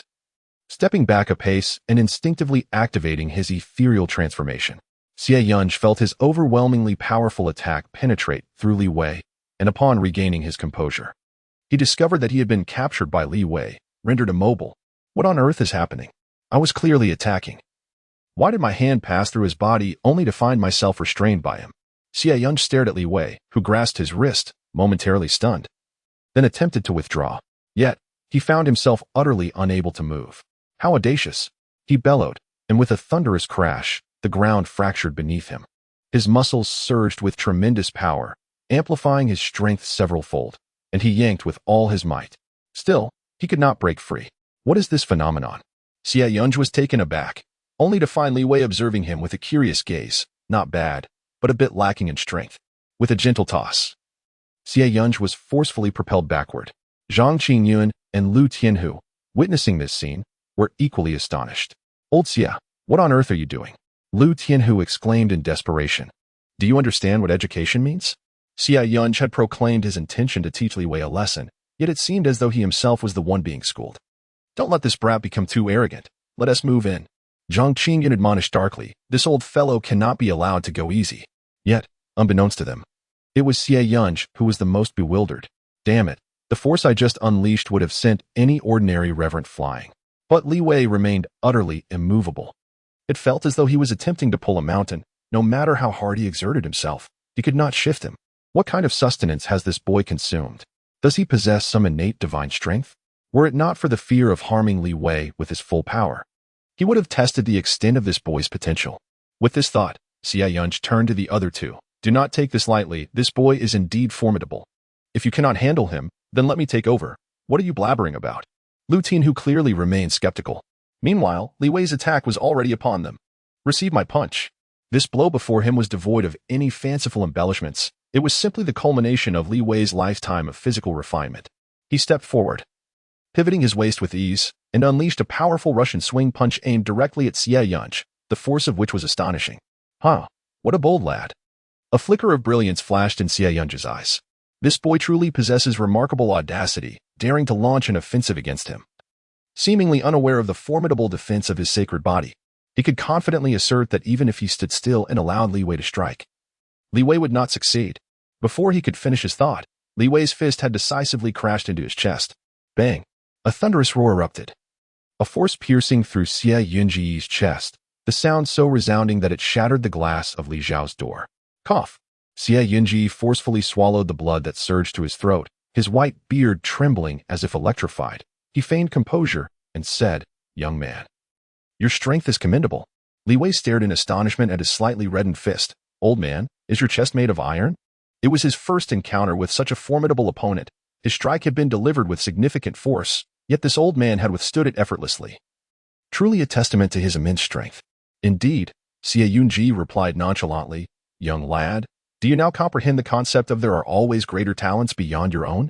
Countless individuals in this world surpass your capabilities, and had I exerted even a fraction more force, the recoil would have been enough to shatter your wrist. Senior, your prowess is indeed formidable." Li Wei could not help but clasp his hands in respect. After a moment's contemplation, he added, "However, I must confess that I did not exert my full strength just now. Shall we try again?" Xie Yunji's previously serene expression abruptly stiffened. "What did you say? You didn't use your full strength?" Chapter 73, The Closed Door Gulyalu. Xie Yunji swallowed the blood in his mouth before casting a sidelong glance and saying, "I see now. Young friend, your strength indeed warrants my respect." Beside him, Zhang Qingyun and Lu Tianhu discerned a hint of the situation. It seemed that Xie Yunji had sustained internal injuries from a single punch. Both were secretly astonished. Li Wei's prowess was truly formidable. Just as the rumors suggested, he was a genius among geniuses. Although Xie Yunji was currently suppressing his own strength, which had led to a lapse in his physical defenses, it was virtually impossible for an ordinary venerable to breach them. Yet, this impossibility was effortlessly achieved by Li Wei. At that moment, both men had to concede that Li Wei indeed possessed the qualifications to warrant their utmost guidance. Li Wei, too, sensed that the three before him were stronger than he had anticipated. However, their intentions did not seem hostile, as they did not unleash their full power. Thus, he felt no need to resort to techniques like the 8 gates of Duanjia or the King of Worlds fist. Instead, he inquired, "May I ask what brings you here?" "Indeed, it appears you have recognized our extraordinary nature." Xie Yunji subtly circulated his energy to rapidly mend his internal injuries, suppressing the pain while maintaining an air of nonchalance and ethereal grace. "But Li Wei, you must understand that there are always greater beings beyond oneself. With such talent and substantial resources, you have achieved remarkable heights at a young age. Nevertheless, without a wise mentor to guide you, you may inevitably stray from the right path. We are here to be your mentors." "You? Mentors?" Li Wei regarded them with suspicion. "Is this a joke?" "Haha. It seems you still underestimate us," Xie Yunji replied with a gentle smile, unperturbed. "After all, you are merely a first-tier hermit, practicing alone and lacking exposure to true power. Today, I shall open your eyes and allow you to witness what it means to be a saint." Humph. With a muffled grunt, he released the restraints within him. In the next moment, a resounding boom echoed. Xie Yunji's white hair stood on end, his feet forming an energy pattern resembling the Taiji yin-yang symbol, and his aura transformed into a towering beam of light that pierced the heavens. That energy revealed its fangs, and behind him, 9 colossal bronze cauldrons materialized in the void, appearing real and instilling fear. To be a saint means to transcend into the extraordinary, to truly become a top-tier powerhouse.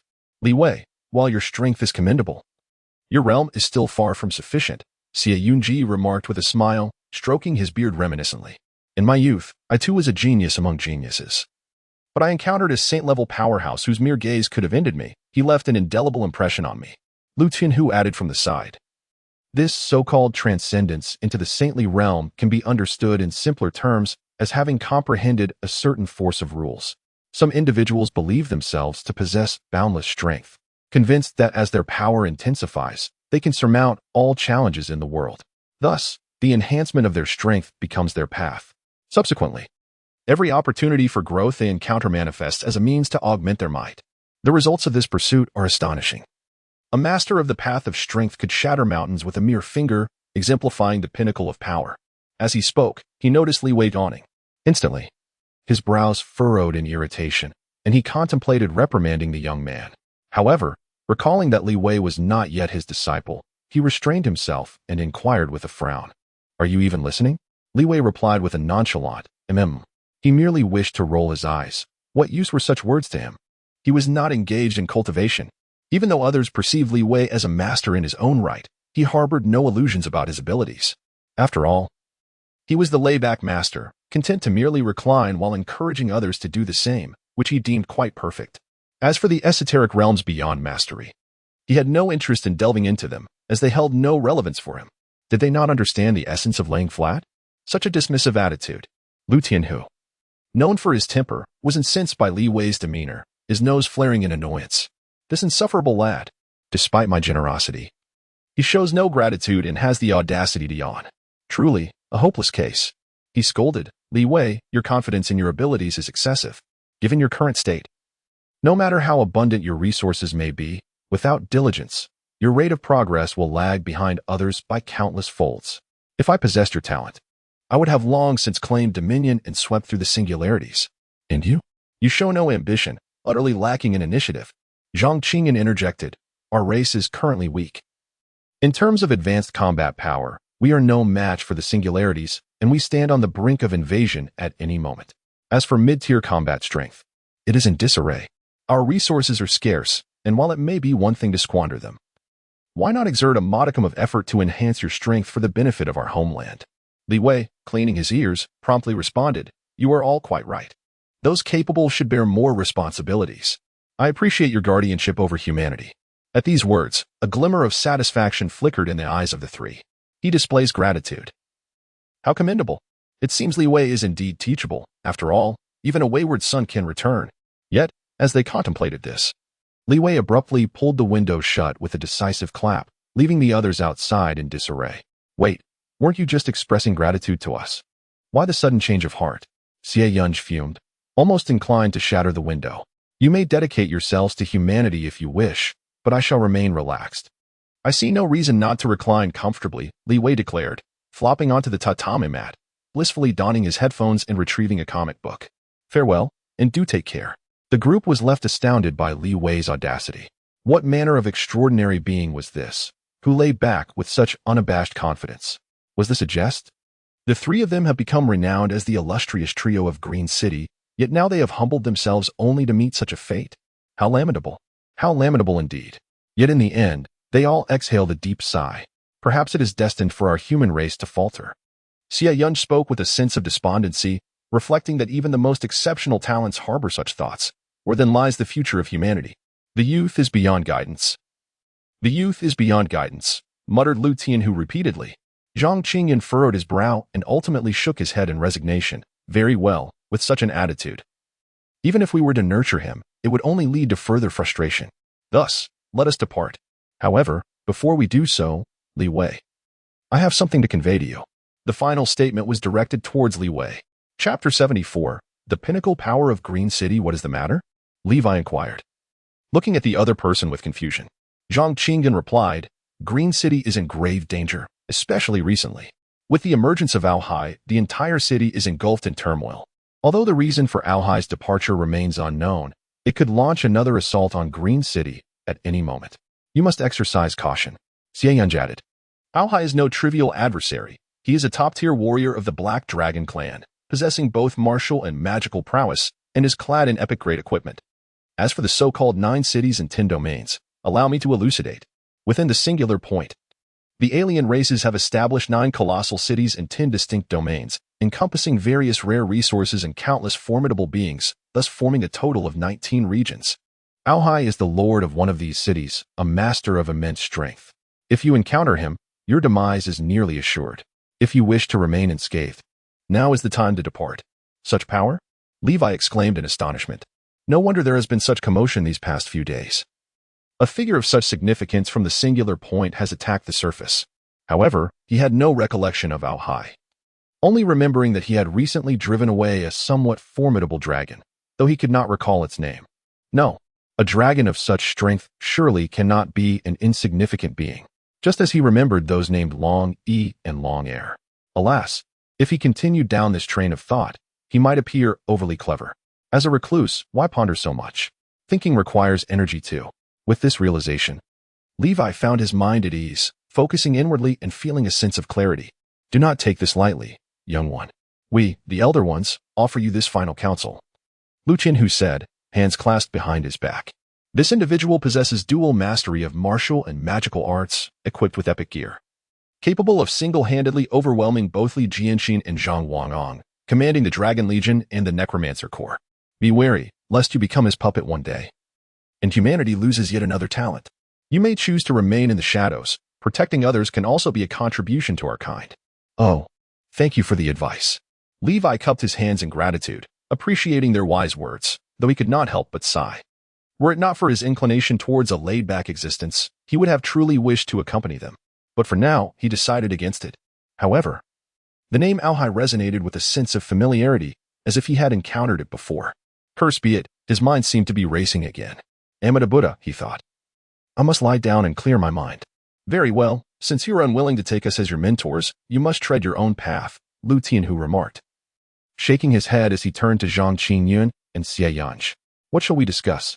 The urgent matter remains to find the expert capable of dealing with Alhai, Zhang Qingyun stated promptly. Indeed, Xie Yanj nodded vigorously. Just a few days ago, an imposing giant suddenly appeared in Green City, casting an ominous shadow that instilled a profound sense of dread, as if a celestial demon had descended. However, it did not wreak havoc upon the city. It is highly likely that it was one of their own, if the master capable of manifesting such a giant could be located. And they ventured forth to explore the singularity. Perhaps salvation for Green City could be at hand. As this thought resonated among the crowd, they exchanged glances before departing in unison. Moments after their departure, a sudden epiphany struck Levi. Wait a moment. Could it be that I inadvertently sent that fellow AO high-flying? Levi felt a spark of clarity illuminating his mind. Indeed, that formidable lizard had displayed an air of arrogance, commanding others to attack him while wielding a trident to strike. Such an individual, of considerable standing, would undoubtedly not be an unknown entity within the singularity. Who else could it be but AO High? Sigh, I am truly too clever for my own good. Even without much contemplation, the truth becomes apparent. Levi sighed, acknowledging the burden of his own brilliance. However, what could he do? Such was the nature of his sharp intellect. He slumped in his computer chair, using his mental prowess to deftly guide the mouse and keyboard, swiftly searching for relevant keywords online. Before long, information regarding AO High materialized. AO High, Black Dragon Saint. Identity: a top-tier powerhouse of the Black Dragon clan, one of the rulers safeguarding the 9 cities and 10 domains of the singularity. Possessing dual capabilities of both Martial Saint and Sorcerer Saint, clad in epic-level equipment. Personality: arrogant and brutal, he scorns humanity, viewing the human race as inferior. He excels in psychological warfare, deriving pleasure from tormenting his adversaries, such as transforming Xie Yuan into a puppet. Record: overwhelmingly defeated Li Jianxin and Zhang Wangong in a one-on-one confrontation, effortlessly breaching the defenses of Green City. Summoned the Dragon Army and Necromancer Legion, bringing Green City to the brink of annihilation. Speculated to be a pawn in the king-level game within the singularity, indirectly causing the human kings to be unable to support Green City. This post was a combat analysis, ranking first in the Green City forum, accompanied by a striking image of AO High. Goodness, this individual is truly formidable. Levi was left astounded as he perused the comments below, where many expressed their despair regarding AO High's combat prowess. Passing by the sugarcane store and being wrongfully accused of stealing sugarcane, the Black Dragon Saint has never been defeated. I have no idea how to win. Perhaps surrender is the only option. Tarina's blade. Who will come to save me? Crimson Water with the green garb. Among the current saints, no one stands a chance against AO High, right? We modern warriors are like this, contributing our taxes. Yet no one can triumph, The comments were overwhelmingly negative. Levi frowned at the display of defeatism. Surely, they could muster some national pride instead of groveling before the wretched lizard of the singularity? Thus, he quickly commented below, "Laid-back monarch, a live stream defeating AO High." Barely had he posted when the comments exploded beneath him. A surge of excitement coursed through Levi. He hadn't anticipated his words would ignite such fervor. He hastily opened his private messages. "What can you even fight?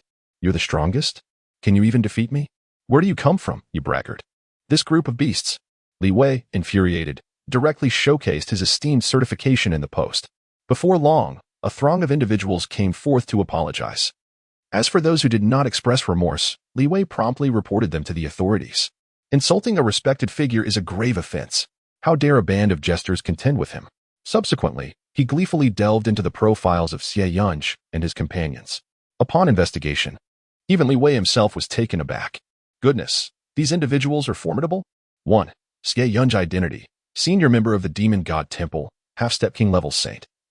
Proficient in the study of techniques and soul contracts. Personality, impulsive and assertive, advocates for a strict, disciplinary approach to education, believing that true talent must be subdued through overwhelming strength. Background: the Demon God Temple is renowned for trading souls in exchange for powerful techniques. Xie Yunj may have extended his lifespan through forbidden secret arts, the cost of which remains unknown. 2. Zhang Qingyun identity. President of the Extreme Saint Martial Association. One of the key decision-makers of Green City, half-step king-level saint, core maintainer of the city's protective formation.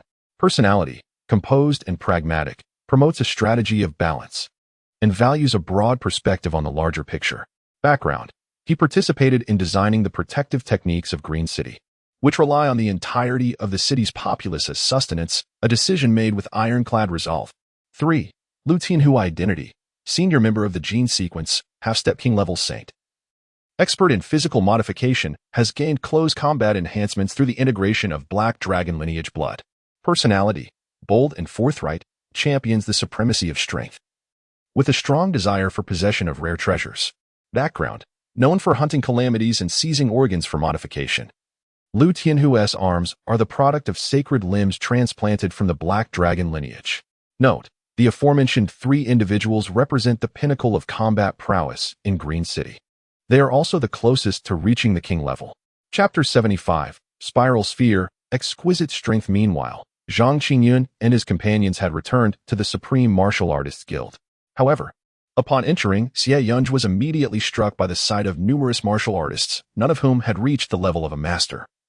Some even in their 30s or 40s. Despite this, they were diligently honing their skills, their relentless efforts astonishing even seasoned saints like them. Alas, witnessing this scene, Xie Yunj could not help but lament. This world is truly unjust. The diligent lack innate talent, while those who wish to coast along are surrounded by abundant resources. How tragic. Lu Tianhu remarked coolly. Fate is merely bait cast by the heavens. Some are shackled by their bloodlines, while others are ensnared by the confines of fortune.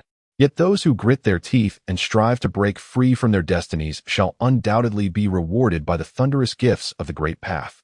Curse it. You two have taken to being poetic with me? Zhang Qingyun chided with a laugh, then added with regret. Li Wei possesses many commendable traits.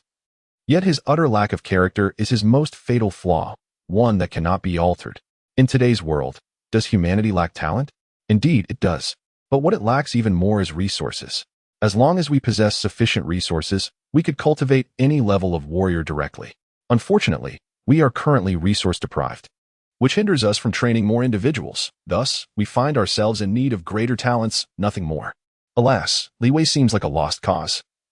Ultimately relying on the seed plan, Xie Yunj mused, scratching his head. The seed plan is one of the contingency measures left by these powerful beings for humanity. In essence, it involves selecting a group of the most exceptional and gifted martial artists and investing every effort into their cultivation. Given the talent Li Wei had displayed, he could have indeed qualified for the seed plan, becoming one of the prime candidates for cultivation. Yet, due to his lack of ambition, they had no choice but to regretfully abandon him. Upon hearing about the seed plan, Lu Tianhu scoffed. What a ridiculous notion. It's merely a scheme for a group of top-tier warriors to preserve their own lineage. It's filled with second-generation martial artists, ha. Xie Yunj fell silent. What Lu Tianhu said was indeed the truth. The seed plan, while presented as a means to safeguard humanity's future, was selective about whose future it would secure. Those true top-tier warriors of humanity, many of whom had lived for centuries, also had descendants, shouldn't their offspring be prioritized? This rendered the seed plan exceedingly delicate, and Xie Yunj and the others found it somewhat unreliable, prompting them to actively seek out talent. Nonetheless, for now, they could only place their faith in this so-called seed plan. Additionally, regarding that giant manifestation, have any of the major factions relayed information? Zhang Qingyan inquired of the two. Both Xie Yunj and Lu Tianhu were the strongest warriors of their respective organizations, the Demon God Temple and the Gene Sequence. Formidable entities that rivaled the Supreme Martial Artists Guild in intelligence gathering. Thus, it was only natural to seek their insights on the matter. None so far. Lu Tianhu shook his head and remarked, that individual is truly terrifying. According to my satellite reconnaissance on that day, a crimson gas instantaneously coalesced into a fearsome, giant skeletal frame, which rapidly expanded to a height of several kilometers, ultimately transforming into a blood-red giant. Then, he hurled 2 suns into the sky. Upon the mention of the suns, the expressions of those present grew subtly complex. They had also witnessed the scene at that time. As per Li Jianxin's account, the towering red giant released energy waves that distorted the heavens, and the explosive convergence of golden and black orbs even caused the lakes to surge into monstrous waves. The crowd felt an overwhelming sense of impending doom, desperately seeking shelter, mistakenly believing it to be the manifestation of a royal-level powerhouse or a cataclysmic disaster. This spectacle was described as possessing apocalyptic might, plunging all observers into a state of near despair. Such power. This enigmatic figure could very well be an unknown royal. However, this left everyone perplexed. The current royal-level powerhouses are all well known, most stationed at the singular point to defend the human realm. It is unlikely for anyone to suddenly descend upon Earth to conjure a celestial phenomenon and toss 2 martial arts techniques skyward. Is that not frightening? Yet, to suggest this individual is a singular point powerhouse seems improbable. For such a being to descend to the surface without causing destruction, instead revealing themselves, would be exceedingly reckless. Thus, the consensus leaned towards the notion that this individual might be one of their own. The problem lies in the absence of any information regarding this mysterious warrior. The only lead they have is perhaps Li Jianxin. Xie Yungu sighed. Based on the circumstances, Li Jianxin was being pursued by Ao Hai at that time, fleeing for his life, but Ao Hai had tracked him down through sorcery, leading Long E and Long Air in pursuit. Under those circumstances, Li Jianxin was surely doomed. Yet, fortuitously, he found the mysterious powerhouse to seek aid, ultimately igniting an unparalleled battle. At that moment, whether it was the Gene Sequence, the extreme holy martial artists, or the Demon God Palace, all 3 faction satellites detected the situation. However, the energy was too overwhelming for the satellites to observe in detail, leaving them only to gauge the situation from the atmosphere. The atmosphere had descended into utter chaos. Various energies danced wildly across the sky, the clouds were directly dispersed, and the satellites could only capture a myriad of flickering energies. It was after that battle that Ao Hai returned directly to the singular point, although it remains uncertain whether Ao Hai and that individual reached a conclusion. It is certain that the power of that being is at least formidable enough to instill caution in Ao Hai. This signifies that humanity may soon be graced with an unknown, mysterious powerhouse. Furthermore, this enigmatic figure is likely to be on par with Ao Hai. Of course, the current predicament is that it remains unknown whether this mysterious powerhouse has sustained injuries. The more dire scenario is that he perished in his confrontation with Ao Hai.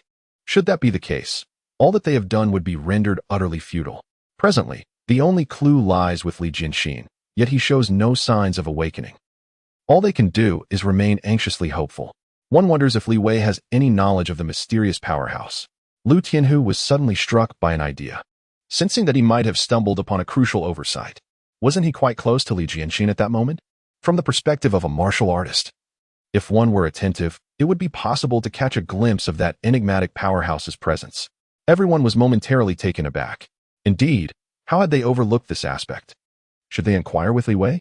As they wrestled with their thoughts, Zhang Wangang suddenly rushed in at great speed, exclaiming, "Esteemed sirs, Li Jianxin shows signs of awakening."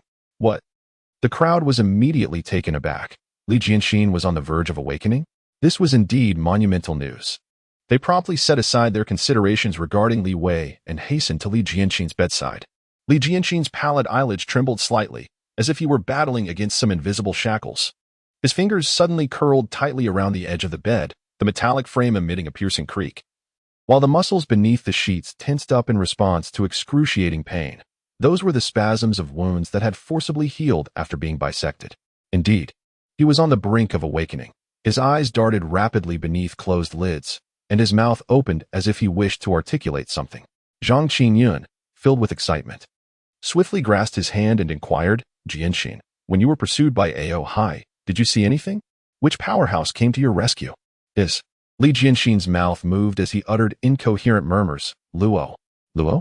Luo. The group instantly became animated. Zhang Qingyun hastily turned to Xie Yunj and the others, urging, quickly remember this. The formidable individual's surname is Luo. Are there any warriors of the Wang rank with the surname Luo? What about those of the Shang rank? Hurry. Search. Xie Yunj, in a flurry, grabbed his phone and began sifting through information. Zhang Qingyun continued pressing Li Jianxin. What is the full name? Which powerhouse is it? Luo Xian. Luo Xian? Who is Luo Xian? Zhang Qingyun racked his brain but could not recall this powerhouse named Luo Xian, causing a sudden jolt of anxiety in his heart. Could it be the singular point? Li Jianxin murmured again. Spiral sphere. Spiral sphere? This time, everyone understood, their eyes widening in astonishment. What on earth was the spiral sphere? Zhang Qingyun leaned in, straining to hear Li Jianxin's words. Li Jianxin murmured, spiral sphere. So incredible. Everyone. Chapter 76. Fear of pain leads to total investment in defense. What on earth is this? What could possibly have led Li Jianxin to express such admiration? Xie Yunj and Lu Tianhu stood there, utterly bewildered, struggling to comprehend the absurdity of Li Jianxin's words.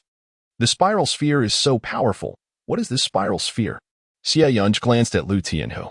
I have no idea, Lu Tianhu replied, furrowing his brow as he rummaged through his mind for any memory of the spiral sphere, only to find none. Beside them, Zhang Qingyun exclaimed in frustration. Isn't this just a power from a comic? How can Li Jianxin shamelessly claim it to be strong? If others are confused, surely he cannot be unaware. The very name spiral sphere sounded frivolous. What kind of martial arts would bear such a name? Could it be that Li Jianxin had sustained a blow to the head during his battle with Ao Hai, resulting in a lapse of reason? Indeed, given his current state of severe injury, it was plausible that his mind was not entirely clear. Zhang Qingyun stroked his chin in contemplation. However, Xie Yunj seized upon a crucial detail, his eyes widening in realization. A comic? Are you saying Li Jianxin referred to something from a comic? Yes. Young people today adore those little books. Zhang Qingyun recalled various elements from Naruto and shared his insights. Xie Yunj's expression shifted dramatically. This was not merely a lack of seriousness. It appeared that Li Jianxin had been so enchanted by such trivialities that his training had faltered, ultimately leading him to this unfortunate predicament. Ahem, there's no need for such indignation. He is still unconscious and merely speaking nonsense, Lu Tianhu interjected, attempting to redirect everyone's focus. He then inquired, Zhang Wangong, did Li Jianxin mention anything else? Perhaps it could provide us with further clues. Indeed, Zhang Wangong nodded eagerly. Moreover, he stated that the multi-shadow clone technique should be promoted nationwide. If all advanced martial artists mastered this technique, stabilizing anomalies would merely be a matter of time. Wait, Xie Yunj interrupted. What is this multi-shadow clone technique? It's from a comic as well, Zhang Qingyun replied. This is absurd. Xie Yunj felt a wave of humiliation wash over him, exclaiming in anger, Zhang Wangyang, are you out of your mind? Why report such blatant nonsense? The so-called shadow clone technique is nothing but a ludicrous invention. How could everyone possibly create clones to stabilize anomalies? Where would you find such abundant spiritual energy? Zhang Wangong felt embarrassed, realizing it was Lu Tianhu who had prompted him to speak. Yet, what could he do? Who could have anticipated that the words of an unconscious Li Jianxin would be so utterly nonsensical? Reflecting on how Li Jianxin had clutched his hand in delirium, murmuring about lying flat, being invincible, and the hope of humanity being the spiral sphere, he felt a wave of incredulity. It seemed Li Jianxin had truly lost his senses. Even in a vegetative state, fixating on such whimsical notions, the atmosphere in the scene became profoundly silent. Currently, the clues surrounding Li Jianxin had been completely severed. However, the crisis of the singularity remained unresolved. It is crucial to understand that with Ao Hai opening the singularity portal, the contamination within would soon spread to Earth. If time passed, the entire Green City would likely be engulfed entirely. Xie Yunj's expression darkened as he stated, we can no longer afford to delay. Time is becoming increasingly urgent. I foresee that the Dead Sea of the Dragon Palace will inevitably extend to the surface. Once Green City is corroded, it will fall entirely under the dominion of the AO family, and it will become extremely difficult for us to reclaim our position. In my opinion, we should launch a direct counterattack on the Dragon Palace, catching them off guard. The Dragon Palace is one of the 9 cities and 10 domains guarded by the Black Dragon clan. They dwell within the Dead Sea of the Singularity, an ocean with a corrosive nature detrimental to Earth, capable of consuming and assimilating all that exists. To the powerful beings of the Singularity, this represents a plunder of Earth. The ocean will continuously devour everything on the planet, even intangible concepts such as fate and causality. Should humanity lose too much of its territorial domain, the consequences would extend far beyond the Singularity, leading to genuine and terrifying calamities. What about the old Dragon King, Lu Tianhu spoke in a grave tone? Shall we attack him with a suicidal assault? The old Dragon King can be dealt with at the kingly level. Zhang Qingyun replied, Old Xie's point is valid. We no longer have the luxury of time. I believe this mysterious powerhouse will not be easily found, but we need not panic. According to intelligence, he likely has not left Green City. Thus, even if we do not locate him, he will inevitably appear due to the crisis or other circumstances. Xie Yunj and Lu Tianhu exchanged glances, their thoughts aligning. Zhang Qingyun was indeed correct. Under the current circumstances, we have no choice but to proceed this way. Therefore, let us commence preparations. Additionally, the Fire Seed project will be executed simultaneously. Xie Yunj nodded. Gentlemen, our 3 factions must unite this time. Division is not an option. Indeed. Let us collectively repel the enemy. Zhang Qingyun and Lu Tianhu nodded in unison, their eyes filled with determination. Time flew by. In the blink of an eye, 3 days had passed. In the neighborhood where Li Wei resided, he maintained a tranquil state of mind for 3 full days, waking naturally from morning until afternoon, ordering takeout when hunger struck, and then indulging in novels, anime, games, and comics. Whenever boredom set in, he would go fishing, living in accordance with a carefree philosophy. Then, he received a myriad of notifications. Green City now stands on the brink of a tremendous crisis, yet you remain unflustered, sleeping soundly until you awaken naturally. You have gained immense enhancement. In your dreams, your foundation has surged. You felt hunger, calmly enjoying a meal of takeout. In a moment of clarity, a flash of insight illuminated your mind, leading you to comprehend the essence of the venerable realm. Lying flat is not merely for the sake of becoming stronger, but rather, it is simply for the act of lying flat itself. The god of lying flat greatly appreciates your understanding. The god of lying flat inquires, would you like to jump directly to the saint level and continue lying flat? You respond, I can't be bothered to jump. The god of lying flat, in a moment of delight, waved his hand, and your prowess was enhanced. Unbeknownst to you, as you gazed thoughtfully at the anime, you found the techniques within to be dazzling and magnificent, yet a subtle sense of disquiet lingered in your mind. Finally, as the animation drew to a close, you discerned that the incongruity lay not within the anime itself, but within you, and you awakened to a wondrous skill. You have comprehended the skill. Due to an overwhelming fear of pain, you allocated all your points to defense. Effect, your defensive capabilities have increased tenfold. You have grasped another skill. Could allocating all points to defense mean a lack of offensive power? Effect, your offensive capabilities have also surged tenfold. Your current strength stands at level 9 sovereign. Achoo! Li Wei sneezed, and upon opening his eyes, he was met with a sudden influx of various information. He was momentarily taken aback, lost in contemplation. What on earth is this?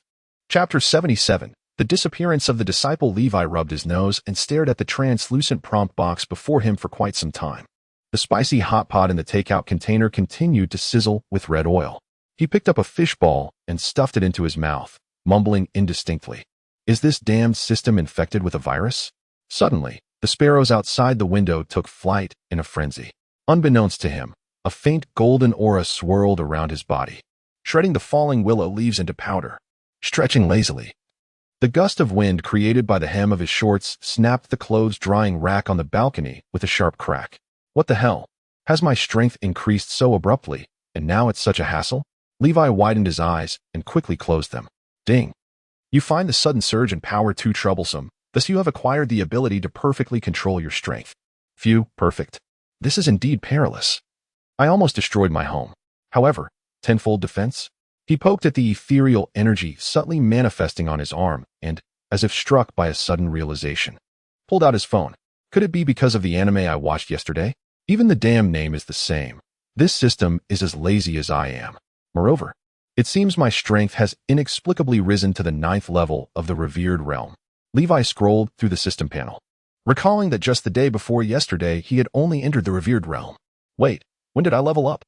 He turned to glance at the dusty artificial hill outside the window, casually flicking a sunflower seed shell. Boom. The artificial hill vaporized instantaneously, leaving a 3-meter-wide spiral pattern on the wall as a shockwave reverberated. The alarms of abandoned electric vehicles in the neighborhood blared in response, and Levi, startled, knocked over his hot pot. What the hell? Does this tenfold attack power mean I'm tearing apart my own home? He had merely exerted a slight effort. In his current state, you should be able to contend with that AO high, right?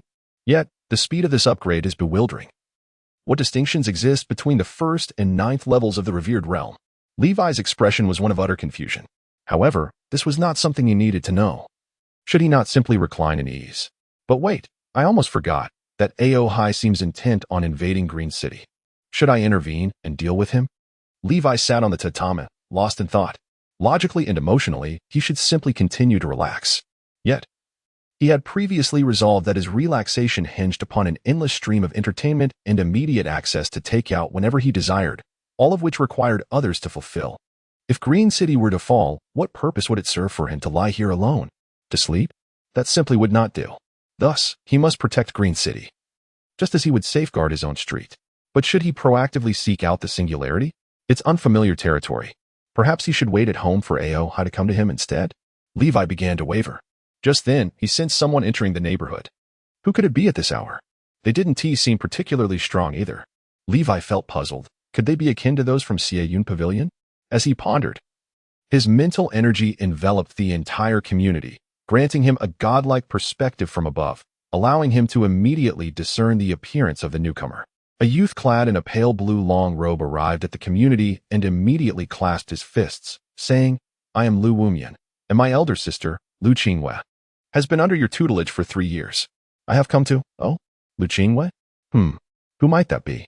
No, wait.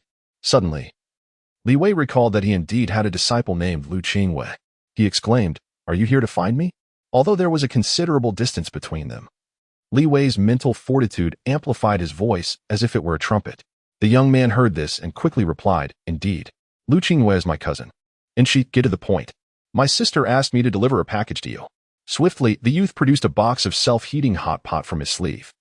Its packaging adorned with Lu Qingwei's elegant handwriting. Master, the demon hot pot from the singularity is truly delectable. Oh, Lu Qingwei is quite a respectful and devoted student.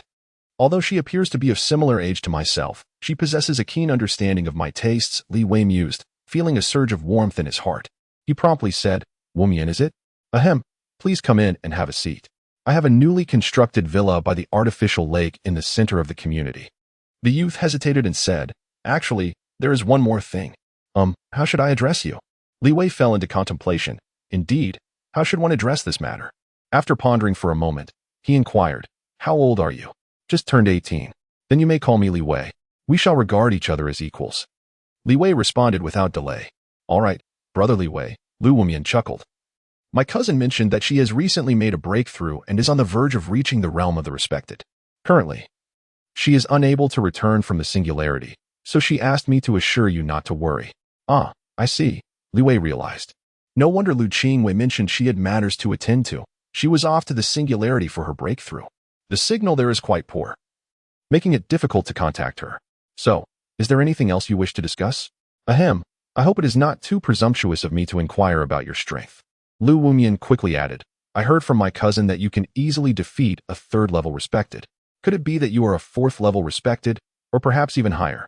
Upon the mention of strength, Li Wei's eyes sparkled, and he proudly declared, Not quite. Not quite. Lu Wumian was somewhat taken aback. Yet a hint of resignation crept into his voice as he remarked, If that is the case, I shall seek assistance elsewhere. 4th level respected is nothing to scoff at.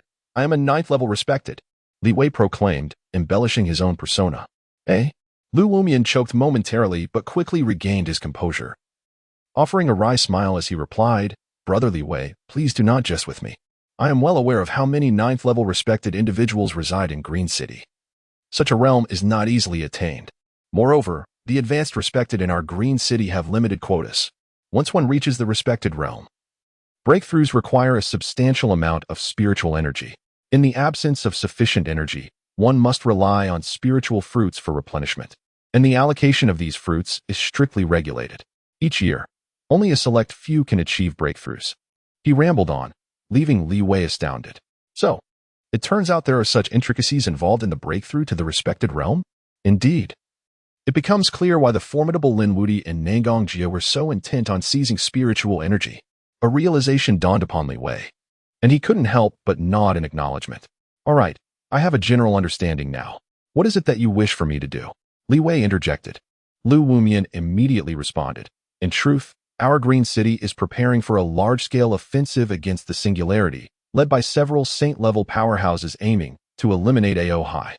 However, this assassination cannot be overt. Thus, we require a decoy team. Our Green City currently faces a critical shortage of strong individuals. And I have heard from my cousin of your remarkable strength, which is truly impressive. Therefore, I humbly request your assistance. Chapter 78. Detecting a Vagabond? Oh, I see. It appears I must take matters into my own hands. Li Wei hesitated, torn between the troublesome presence of AO High and his reluctance to relinquish his indulgent lifestyle for the day. Notably, a captivating anime series he had been following was set to update that very evening. The storyline was incredibly engaging, and more importantly, it had garnered immense popularity upon airing. It would undoubtedly incite a tempest on the toilet forum, where Li Wei eagerly consumed the latest gossip every night. What would he do if he missed out on today's grand spectacle? Meanwhile, Lu Wumian, noticing Li Wei's silence, presumed he found their little team to be a death sentence and hastily clarified, "Brotherly, the situation is not as dire as you envision. Our team comprises numerous formidable individuals, some of whom are seeds of the Ember Project, boasting strengths of at least level 5 or above. We are certainly not heading into oblivion. Moreover, this time, various corporations are backing us, and mere attendance will yield an array of rewards, including rare treasures. Of course, I understand your discerning taste, yet these companies are not mere nobodies. They possess substantial wealth. Industries like Miha Tour and Tingxuan have invested significantly, and, at this point, Li Wei's eyes sparkled with excitement. Miha Tour and Tingxuan? I want Miha Tour to max out all my characters with full health and energy. Not just one account, I mean all of them. Lu Wumian, not grasping the full implications of Li Wei's words, nevertheless regarded it as a trivial matter since it pertained to gaming. And Tingxuan? I want my DNF earrings to be 31. Lu Wumian, lacking understanding of the gaming realm, could only muster the courage to respond, "Please hold on. I'll call those gaming companies to inquire." With that, he promptly made the call. Before long, Lu Wumian's face lit up with joy. "Brotherly, it's done. The company expressed that serving a respected individual like you is their honor." He found it somewhat peculiar. Logically, given the current state of affairs, there were various games in the market, yet the number of martial artists engaging in such pastimes was minimal. In today's era, ordinary people and martial artists inhabited entirely different worlds. The fervent battles and explorations that captivated the common folk were but a jest to martial artists. Craving combat? Martial artists engage in real-life duels. Seeking adventure? The singularities are fraught with peril, ensuring a fatal experience. Even the most significant competitive games held little allure for martial artists, as their reflexes rendered such experiences mundane. For them, first-person shooters appeared to unfold in slow motion. There were instances where professional players encountered martial artists in casual games, only to be utterly overwhelmed. Thus, martial artists generally lacked interest in gaming. Yet perhaps Li Wei was an anomaly? Lu Wumian dismissed the thought, considering it a fortunate circumstance to have Li Wei on board. Similarly, Li Wei was filled with unexpected delight. He never anticipated Miha Tour would invest. It was quite a relief. He sighed contentedly, reflecting on how he had enjoyed several games under Miha Tour, primarily for the enchanting characters they featured. The issue lies in the cumbersome process of recharging this wretched game. One can only top up 648 at a time, making it a tedious endeavor for those wishing to invest. It would be far simpler for Li Wei to request a super account directly from the company, thus sparing him considerable hassle. As for the subsequent DNF, while the game's equipment can be enhanced, the probability of success is rather disheartening, transcending mere monetary investment. Should he manage to acquire a 31 piece of equipment, it would indeed rectify one of Li Wei's regrets, enabling him to flaunt his prowess against streamers. With this thought in mind, Li Wei concentrated, and in an instant, he appeared before Lu Wumian. clad in flip-flops and a pair of oversized white shorts. "Let us be off," he declared. "Aren't you going to wear a shirt?" Lu Wumian was momentarily taken aback. His brother Li was truly an eccentric individual. However, recalling his cousin's words, he recognized that Li Wei's strength was formidable. Consequently, he found himself admiring Li Wei's unconventional demeanor, reflecting on the fact that geniuses indeed possess their own unique styles. After a brief contemplation, Li Wei returned to don a casual short-sleeve shirt and took the opportunity to place the hot pot sent by Lu Qingyue in his home. Notably, the hot pot contained a letter which, upon opening, elucidated his disciple's thoughts. After considerable deliberation, she ultimately chose not to believe in the philosophy of complacency, opting instead to strive within the singularity. As a result, she severed communication with him. Her efforts bore fruit, as she reportedly dismantled an alien stronghold within the singularity, garnering immense spiritual energy that allowed her to finally break through to the rank of a respected master. Upon her next emergence, she would be a true sword master, at which point she intended to consult Li Wei regarding her cultivation. Upon reading the letter, Li Wei remained silent, merely reflecting on the fact that every individual possesses a distinct character. The notion of complacency cannot be enforced upon anyone. Half an hour later, Li Wei followed Lu Wumian to the front of the Extreme Holy Warrior Association. As his flip-flops touched the steps of the association, the alloy automatic door emitted a piercing alarm. 8 infrared aiming points swiftly locked onto his chest, while a mechanical female voice announced in both English and Mandarin, "Unknown vagrant detected, initiating defense mode. Misunderstanding. This is our self-destruct team's special consultant." Lu Wumian hastily produced an electronic token. "Damn it. Does the Extreme Holy Association look down on people? What do you mean by a known vagrant? This individual is a respected master. Do you comprehend?" He turned to Li Wei, embarrassment evident on his face. "Brotherly, this machine's core is malfunctioning. Please do not take it to heart. However, when you meet the others, do show them proper respect. They are all high-ranking masters, and your demeanor must be impeccable." Li Wei felt a wave of frustration wash over him. "A vagrant? Do I resemble one?" He glanced at Lu Wumian. "How could that be?" Lu Wumian exclaimed. "There is no one more handsome than you. This machine is faulty." "Indeed, I concur," Li Wei nodded, feeling considerably reassured. It seems that flattery does have its merits. Otherwise, he might have dismantled that wretched machine. Nevertheless, he pondered whether he could enhance his image to exude a more refined aura. Li Wei followed closely behind Lu Wumian, stroking his chin in contemplation. Recently, he had watched an anime titled Lord of Shadows. In it, the protagonist, outwardly a meek individual often bullied, secretly possessed unparalleled strength. Each time he made an appearance, he donned a dark cloak. Should he perhaps emulate that? Nevertheless, he dismissed the thought, deeming it somewhat troublesome, after all. He seldom ventured outside, so who would he be presenting his refined image to? Li Wei shook his head. As he pondered this, he inadvertently lagged behind.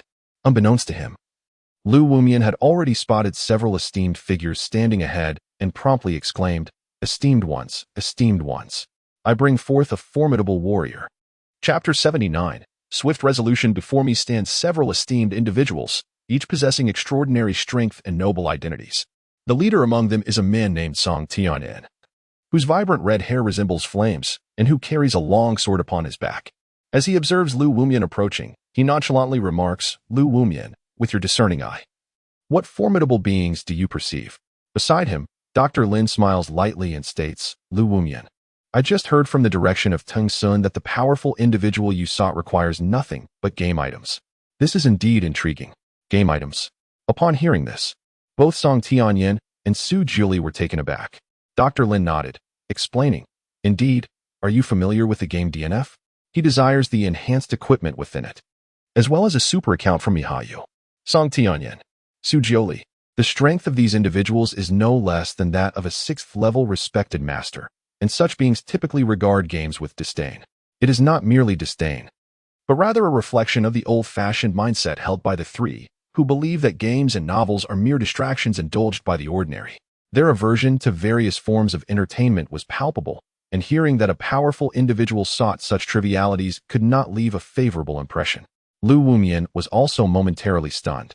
However, recalling Li Wei's formidable prowess, he quickly reassured them, "Rest assured, he is indeed a true respected master, who has unlocked his domain and is an immense force to be reckoned with." A respected master from Green City? Su Jiuli inquired, her expression one of surprise. Though I hail from Bianjing, I am aware that most respected masters from Green City have already departed for the singularity. Which of them remains in the city? He goes by the name of Li Wei, Lu Wumian introduced, instinctively glancing back. Li Wei, my brother, these esteemed individuals are. Huh? Upon turning around, Lu Wumian was left speechless. Where was Li Wei? A closer look revealed him standing at a nearby convenience store, purchasing cigarettes. His mouth twitched involuntarily. Wait. How can my cousin's master be smoking? The act of smoking poses significant harm to a martial artist's health and can even impede their cultivation progress. Naturally, at the level of a respected master, ordinary smoke poses no threat to their bodies. Nevertheless, it is exceedingly rare for martial artists to indulge in smoking. This was quite an eccentricity. Upon hearing Li Wei's name, Su Jiuli appeared enlightened. Ah, I know him. He is rather well known in Green City. It is said that he possesses immense talent but is exceedingly fond of idleness, squandering his gifts. However, the fact that you managed to invite him speaks volumes about your efforts and intentions. At this moment, she reluctantly nodded, acknowledging the term powerful individual as it pertained to Lu Wumian. Lu Wumian sighed with relief. Su Jiuli is no ordinary individual. She is a candidate for the Bianjing Fire Seed Project, merely 28 years of age, yet already a 7th-level respected master, exhibiting extraordinary strength, truly a genius among geniuses. So it is Li Wei, Song Tianyan remarked, equally astonished, before breaking into a smile. No wonder, he is indeed the only respected master from Green City. Although he may be somewhat inferior in strength compared to the esteemed masters, he nonetheless qualifies as a genuine master himself, capable of pursuing martial artists ranging from levels 1 to 9, and can certainly be considered a formidable force. Indeed, we have little room for choice. Furthermore, it is said that Li Wei possesses above-average aptitude, albeit he is rather indolent. Dr. Lin, standing nearby, shook his head disapprovingly. Dr. Lin, with his eccentric attire, is a special envoy from a technology company. Unlike those focused on martial arts, he emphasizes mechanical ascension. Consequently, he has implanted a quantum analyzer in his left eye and sports various mechanical arms, all of which are cutting-edge technology within the singularity. Coupled with his martial prowess, he can unleash the power of an 8th-level master, making him a unique entity in his own right. At that moment, Li Wei finally ambled over. Dr. Lin immediately activated his quantum analyzer to scan Li Wei. Beep. A pair of ordinary flip-flops. Beep. Discounted shorts. Beep. A faded short-sleeve shirt, resembling a novice's intelligence cloak. Goodness, such an unremarkable individual. The corners of Dr. Lin's mouth twitched as he opened his mouth to speak, but ultimately chose silence. Beside them, Lu Wumian hurriedly chimed in, Brotherly, look, these are the esteemed individuals I mentioned to you. This is Brother Song Tianyan, a 9th-level master and sword sovereign. This is Dr. Lin, an 8th-level master and martial sovereign, who has integrated mechanical expertise and undergone physical modifications, and this is Su Jiuli, a 7th-level spell sovereign. The more he spoke, the more reverent his tone became. The prowess of these individuals was entirely beyond Lu Wumian's imagination. Considering he himself was merely a 9th-level martial artist, the disparity in strength between them and Song Tianyan was astronomical. Noticing the situation, Li Wei promptly nodded and reached into his pocket, retrieving a few cigarettes to offer. Hello, everyone. Would you like one? Dr. Lin. Song Tianyan. Su Jiuli. Lu Wumian. What on earth? Lu Wumian felt a chill run down his spine. Martial artists hold a deep aversion to cigarettes, and here was Li Wei dancing on the edge of a blade, quite literally playing with fire. He quickly interjected, Brotherly. They don't smoke. No one here smokes. Oh, what a pity, Li Wei remarked, nodding as he lit one for himself. Exhaling, he released a plume of white smoke, further enhancing his lung capacity. Upon witnessing this, Song Tianyan's impression of Li Wei diminished considerably. However, in the martial world, strength reigns supreme. Despite Li Wei's apparent lack of decorum, he was still a master, and thus Song Tianyan refrained from voicing his discontent, albeit with a hint of irritation. Li Wei, I am Song Tianyan. Do you understand our objective for this endeavor? Isn't it to confront AO Hai? Li Wei responded, somewhat taken aback. While that statement holds some truth, we are primarily serving as bait to lure AO Hai out. Moreover, this exploration is fraught with peril. A single misstep could result in our demise at AO Hai's hands. Have you prepared yourself mentally? Song Tianyan crossed his arms, scrutinizing Li Wei. Both Su Jiuli and Dr. Lin regarded him with calm, assessing gazes. Lu Wumian felt a wave of panic. He realized that Song Tianyin was gauging whether Li Wei possessed the courage to be the bait. If he proved inadequate, Li Wei's status as a master would be of no consequence. Rest assured, Li Wei finished his cigarette with a flurry of words, then waved his hand, stating that it would suffice for him to confront Ao Hai when the time came, while the others merely observed. The moment these words left his lips, everyone was momentarily taken aback. Could this truly be the case? Li Wei himself would take on Ao Hai. After a brief pause, Song Tianyin quickly responded, "You said it. So do not go back on your word." Sighing, he added, "Let us settle this swiftly and return home to relax. What are we lingering for?" Li Wei shook his head. As soon as he finished speaking, Su Jiuli displayed a charming smile, affirming, "Li Wei is right. We must act decisively." His words seemed to put everyone at ease, as they had not anticipated that someone like Li Wei possessed such courage. The way they regarded him transformed, becoming notably more favorable. Even Lu Wumian appeared somewhat astonished. Truly, he was the master of her cousin. Had he already foreseen everything? Remarkable. Chapter 80. Let's have some chicken first. After a round of introductions, Song Tianyin took the lead, guiding Li Wei and the others towards the vicinity of the Green City Singularity. This location was notoriously perilous, situated near the city's second ring road. Upon closer inspection, Li Wei was astonished to discover a high-speed rail station nearby. It was no wonder that Green City placed such significance on this singularity. The emergence of singularities was typically erratic, and it was indeed a pity that a high-speed rail station, a vital hub for our nation's transportation, was located here. Upon arriving at the station, Song Tianyin couldn't help but express his dismay. Li Wei resonated with his sentiments, but, after some contemplation, realized that he rarely ventured out, rendering the existence of the high-speed rail irrelevant to him. Thus, he calmly took out his phone and played a game of Mahjong Soul. Beside him, Lu Wumian watched Li Wei intently, astonished by his nonchalance. "Brotherly, is this really all right? Aren't you being a bit too reckless?" Li Wei glanced at him. And considering Lu Qingwei was his cousin, he explained, "I am engaging in self-cultivation." Self-cultivation? Lu Wumian was momentarily taken aback. How could this be deemed self-cultivation? The way he perceived others' self-discipline was through relentless training, striving diligently from childhood to adulthood. Even then, progress in cultivation was exceedingly arduous. Oh, but therein lies the crux of the matter, the incessant striving. Li Wei shook his head. Everyone is caught in this relentless competition. Ultimately, a select few will emerge as the champions. And you, fixated on those champions, believe that by exerting similar effort, you too can attain excellence. But in reality, some individuals are born into a higher status, with their paths meticulously paved by their parents. Even their talents, resources, and experiences far surpass yours. Do you truly think you can compete with them? In the end, you might just end up as a mere beast of burden. Lu Wumian stood frozen, feeling as though struck by lightning. Why did this sound so painfully realistic? It seemed he was precisely the type with mediocre talent and average family background, who relied solely on hard work. Li Wei continued, "It's akin to playing a game. Some start with fully developed characters, while others can't even afford a pair of basic shoes.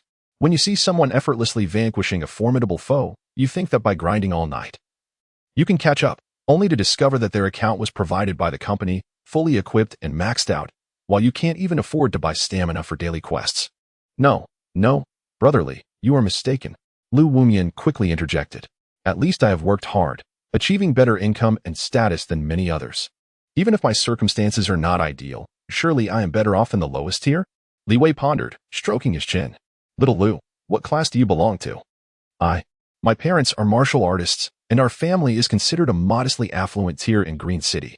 I suppose I belong to the lower echelon of the upper class, neither particularly impressive nor destitute," Lu Wumian declared with pride.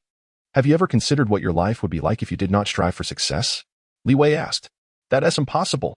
My parents have been cultivating my foundation since childhood, teaching me martial arts, so regardless, I will become a martial artist. At the very least," Lu Wumian began, only to suddenly feel a dissonance in his thoughts. Wasn't this precisely the path he was currently treading? There seemed to be little distinction. There is no fault in this. Regardless of your efforts, you remain ensnared within the destiny predetermined at the moment of your birth.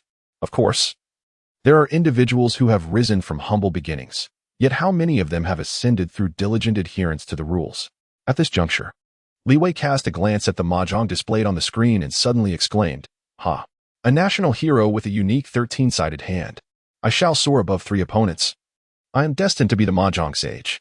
Lu Wumian, however, was plunged into contemplation. He sensed a semblance of truth in Li Wei's words, albeit with an underlying disquiet. Yet, before long, a faint realization began to dawn upon him. According to Li Wei, the efforts he had perceived throughout his life were merely the pathways laid out by his parents. In his youth, he possessed neither discernment nor the resources or insight to navigate independently. Thus, his actions were entirely reliant on his parents. Consequently, his worldview was irrevocably shaped at a tender age, and all subsequent actions were merely manifestations of his parents' ideologies. In other words, everything he had accomplished thus far could hardly be termed as effort, but rather as mere repetition. Master, I have attained enlightenment. Upon this revelation, Lu Wumian felt a stirring within him, though he struggled to articulate it, causing him to pace excitedly in place. Li Wei regarded him with bemusement, shaking his head. He was merely rambling, after all. What could this lad possibly comprehend? Moreover, Li Wei spoke from a position of comfort. And surely Lu Wumian would not naively take him at his word. Master, what must I do? Lu Wumian gazed intently at Li Wei, sensing that he had discovered a new direction. Li Wei hesitated for a moment before responding. You may follow my example and simply relax. I understand. Lu Wumian nodded eagerly, glancing at Li Wei before asking, Master, how does one relax? Is that truly how you address me? Li Wei was momentarily taken aback, then replied with a hint of gravity, Do whatever you wish. That is the essence of relaxing. Master, I have attained enlightenment.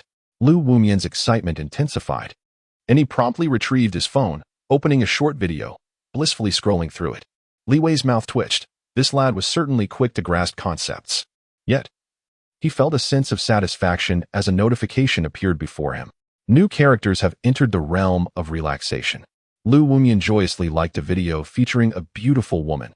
His foundation increases by 1, and as his master, yours increases by 2. At that moment, esteemed gentlemen, the self-destruct squad has assembled. Song Tianyin saluted Zhang Qingyun and the others before him. Indeed, you have done well. Zhang Qingyun began, only to suddenly narrow his eyes upon noticing Li Wei trailing behind the group. This lad had arrived unannounced. Despite his previous efforts to coax Li Wei into the Fire Seed project, Li Wei had vehemently refused. Yet now, when faced with peril, he had chosen to appear willingly. This unexpected turn of events left Zhang Qingyun astonished and somewhat reflective. Truly, heroes emerge in the bloom of youth. The mission of the self-destruct squad is exceedingly perilous. The members venture to the singularity, serving as bait to provoke Aohai's attack. A moment's inattention could result in fatal consequences. Thus, the members of the self-destruct squad are perpetually on the brink of death, with even Song Tianyin and his companions harboring no illusions of returning alive. The presence of Li Wei within this squad clearly indicates that he has resolved to embrace the same fate. Reflecting on this, Zhang Qingyun felt a wave of melancholy wash over him, and he found himself viewing Li Wei with newfound admiration. Beside him, both Xie Yunj and Lu Tianhu shared similar sentiments. The three exchanged knowing nods and silent acknowledgement of their respect for a hero, refraining from engaging Li Wei in conversation. Meanwhile, Li Wei was engrossed in his phone, engaged in a game of PUBG with Lu Wumian beside him. Quick, there's someone at 12 o'clock. Go check him out. All right, master, I'll cover you. Their banter infused a sense of joy into the otherwise desolate atmosphere of the bus station. Chapter 81. Entering the Dragon Palace once everyone had gathered, Zhang Qingyun stood on the platform, gazing down at the solemn faces of the warriors. With the exception of Li Wei and Lu Wumian, a wave of sorrow surged within him. These were valiant soldiers of the human race, noble men. After today, countless lives would be sacrificed. Zhang Qingyun's eyes swept over each countenance, his spine piercing the heavy atmosphere like a long spear. His voice, infused with spiritual energy, erupted from the platform. Today, we do not fight for mere survival. His clenched fist suddenly unleashed a burst of azure arcs, reducing the electronic screen above to mere fragments. The singularity looms before us, and there is no retreat. Think of your wives and children as tears. Think of your family's safety. Think of the backbone of our race. We must live. We must stand tall. The dragon race seeks not land, but to drain our lifeblood to fill their dead sea. Are we willing? No. No matter how strong they are, what difference does it make? We would rather be shattered like jade than remain whole like broken tiles. Today, we shall wager everything and engage them in battle. Shattered glass fell like stars upon his shoulders. reflecting the web woven from the bloodshot threads at the corners of his eyes. Those standing here are mad dogs who have bet their lives on the table. If we cannot pierce the black dragon race's throat, then let my heart explode to annihilate the entire singularity. His voice crescendoed. Brothers and sisters, today we march to our deaths together. Boom. All the warriors erupted, their astounding vitality surging forth, making the entire station nearly boil over. The fighting spirit of humanity had been fully unleashed. Today we march to our deaths together. United in purpose, their voices roared like dragons. Beside the platform, Xie Yunji nodded slightly, and then turned his gaze towards Li Wei and Lu Wumian, who were currently embroiled in a fierce struggle. Witnessing this, Xie Yunji's lips twitched, ultimately directing his attention to their leader, Song Tianyan. Song Tianyan, as members of the self-detonation squad, your mission is of utmost importance. As part of our clan's Fire Seed project, you bear the crucial responsibility of luring AO High into action. This is a perilous endeavor. However, despite the extreme danger, we still require your willingness to sacrifice. Remember, your apparent adversaries are the geniuses of the Dragon Palace, including 23 6th-level venerables, 27th-level venerables, 16 8th-level venerables, 10 9th-level venerables, and 3 1st-level saints. Your task is to engage these foes with all your might. The more you kill, the better. Strike terror into their hearts. Even slaying saints if necessary, and showcase your talents with fervor. The alien races at the Singularity are deeply wary of our human geniuses. If you perform exceptionally, AO High will undoubtedly appear to eliminate you, and that will be our moment to strike. I will not deceive you. When the Black Dragon Saint strikes, you, as venerables, are almost certain to perish. Even if we intervene, the chances of intercepting his assault are slim to none. Even so, are you willing to face death? As Xie Yunji's words fell, the platform was engulfed in a profound silence. Lu Wumian felt cold sweat seeping from his palms as he gripped his phone. Only then did he truly comprehend that he was about to confront a lethal force of saint-level caliber. The curses of his teammates echoed in his ears as he mechanically clicked the surrender button, raising his gaze to the overcast sky above.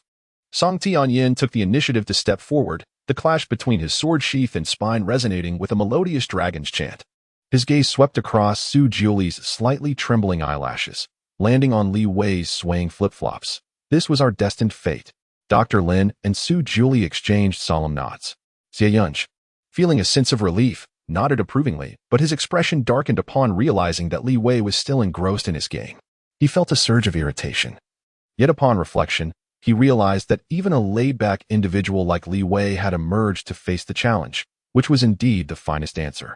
Seizing the moment, he rallied the group, proclaiming, "Everyone, today even Li Wei has come to meet his fate. I must commend him. This Li Wei, as you all know, is renowned in our green city for his laid-back demeanor, reigning as the king of leisure. He avoids exertion at all costs, squandering his remarkable talents." At this point, the crowd erupted in astonishment, casting surprised glances at Li Wei. However, Xie Yunj swiftly pivoted his rhetoric. "But do you think I am belittling Li Wei? No. He is fully aware of his nature, yet in the face of peril for Green City, he steps forward to contribute. He even relinquished his qualification for the Fire Seed plan to join the self-detonation squad. This embodies the spirit of valor and serves as a paragon for our humanity." With this revelation, the crowd's perception of Li Wei transformed once more, now infused with admiration. They felt that even while playing games, he exuded a beauty that disregarded life and death. Is this the emblem of humanity's spirit? The title of laid-back king, which usually seemed whimsical, now touched the hearts of all present. If even such an esteemed figure was willing to face death, what reason did they have to fear? For humanity, someone suddenly shouted. Soon after, more voices echoed, willing to face death. For humanity, willing to face death.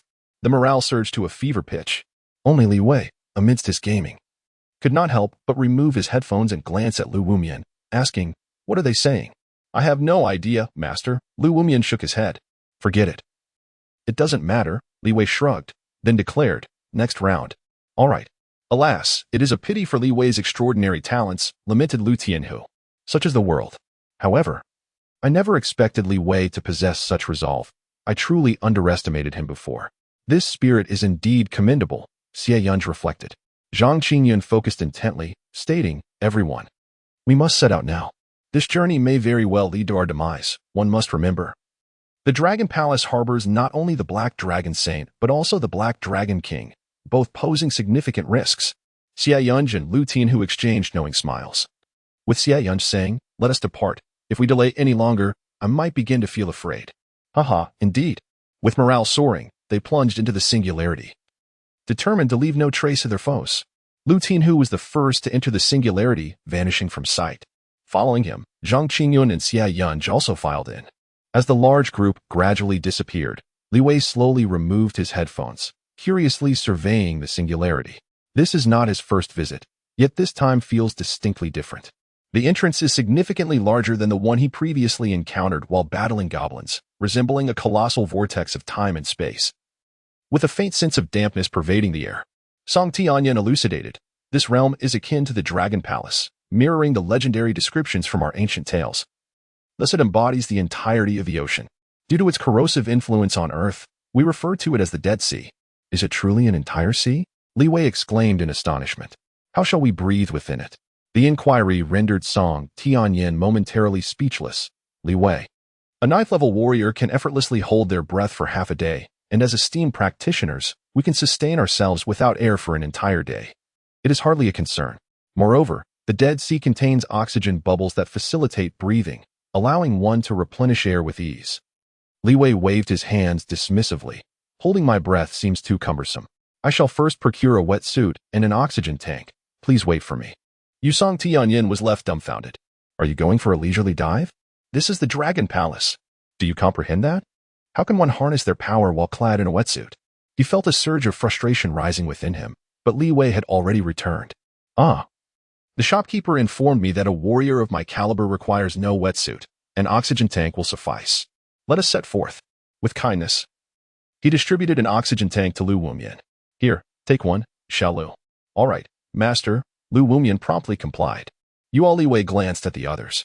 "We do not require it," Song Tianyin retorted, exasperatedly waving his hand. Just then, their turn to enter the singularity arrived, prompting him to hastily declare, "It is our time. Let us proceed." Chapter 82. Step forward to meet your fate. The entrance to the passage resembled a colossal vortex of time and space, its edges twisting with deep blue ripples, while the damp mist carried the briny scent of the sea, rushing towards them. At the vortex's center glimmered a profound, dark golden light, as if it connected to the abyss of another realm. As they drew nearer, one could distinctly perceive the silent surging of water in the void, the ripples stacking like dragon scales, occasionally coalescing into a translucent liquid barrier, only to disperse into fine droplets suspended in the air, refracting a kaleidoscope of colors. Song Tianyin led the way, followed closely by Li Wei and the others. Soon, Li Wei felt as though he had traversed a membrane. His vision blurred momentarily before he beheld a realm unlike any other. This was the interior of the Singularity Passage, a dimension seemingly eroded by seawater, where the landscape was filled with flowing liquid ripples. Surrounding them were faintly visible coral-like clusters of dark red crystals sprouting from the twisted rock walls, their surfaces cloaked in slimy algae, emanating a soft glow. Deeper within, enormous bubbles of oxygen slowly ascended from the ocean floor's fissures, within which swirled faint green spiritual energy, providing the necessary oxygen for the passage. Li Wei took a deep breath and realized he had reached the seabed. He quickly activated his oxygen tube, not wishing to hold his breath. Beside him, Song Tianyin remarked, "Brotherly, there is truly no need for such precautions. The oxygen here is not so scarce. Moreover, as warriors, we can still converse. We merely need to use our vital energy to transmit sound in place of air." His demonstration left Li Wei momentarily stunned. But upon attempting to imitate him, he discovered that his vital energy could indeed serve as a medium for communication. "It really is so. Where do we venture next?" "We shall split into 2 groups," Song Tianyin explained.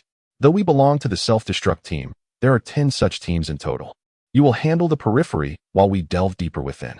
Su Julie smiled as she elaborated. "The primary reason is that you are too weak, especially Lu Wumyan, who has yet to reach the realm of the revered. Accompanying us would only hinder our progress. As for you, Li Wei, although you are also a revered, defeating a saint-level opponent may prove too ambitious.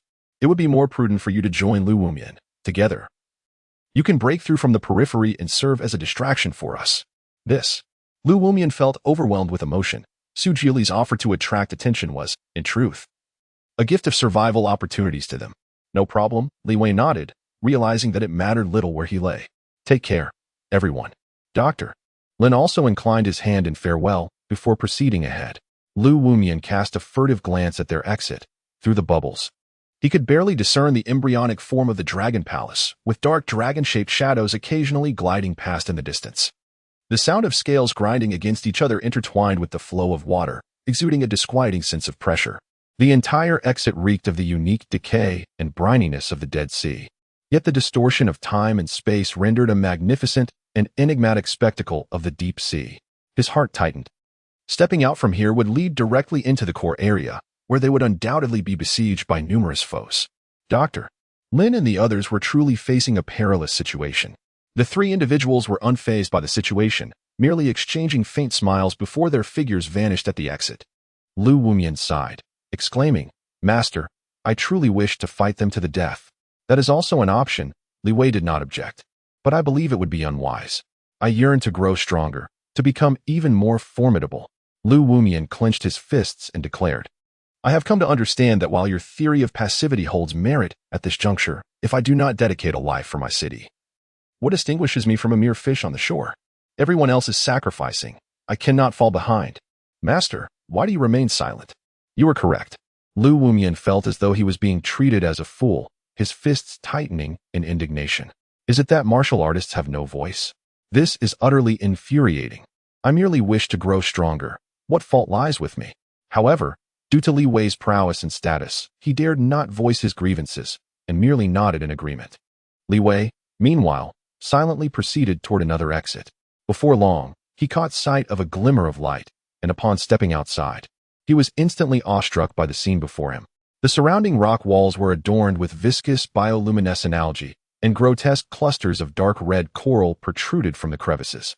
While liquid wave patterns refracted a spectrum of colors like a flowing curtain, enormous oxygen bubbles floated up from the ocean floor, their interiors swirling with a faint green aura, creating the sole breathable sanctuary. Not far off, he could see human soldiers, all approximately at the 9th level of martial prowess, with the occasional lower-tier dignitary among them. Upon noticing Li Wei's arrival, the crowd nodded in acknowledgement, evidently aware of his circumstances from the previous encouragement meeting, their faces displaying friendly smiles. Lord Li Wei, soon. An officer stationed nearby swam over. Upon seeing Li Wei still equipped with an oxygen tank, the officer's lips twitched slightly before he quickly added, You must be the highest ranked among us. What are your orders? Am I the commander? Li Wei was momentarily taken aback. The officer confirmed, Indeed, Lord Li Wei. We are tasked with guarding the periphery of the Dragon Palace, primarily confronting lower-tier dragonkin and higher-level adversaries. However, the Dragon Palace wields immense power, with not only dragonkin but also ferocious beasts such as bone-eating fish and abyssal giant squids, including formidable top-tier dignitaries.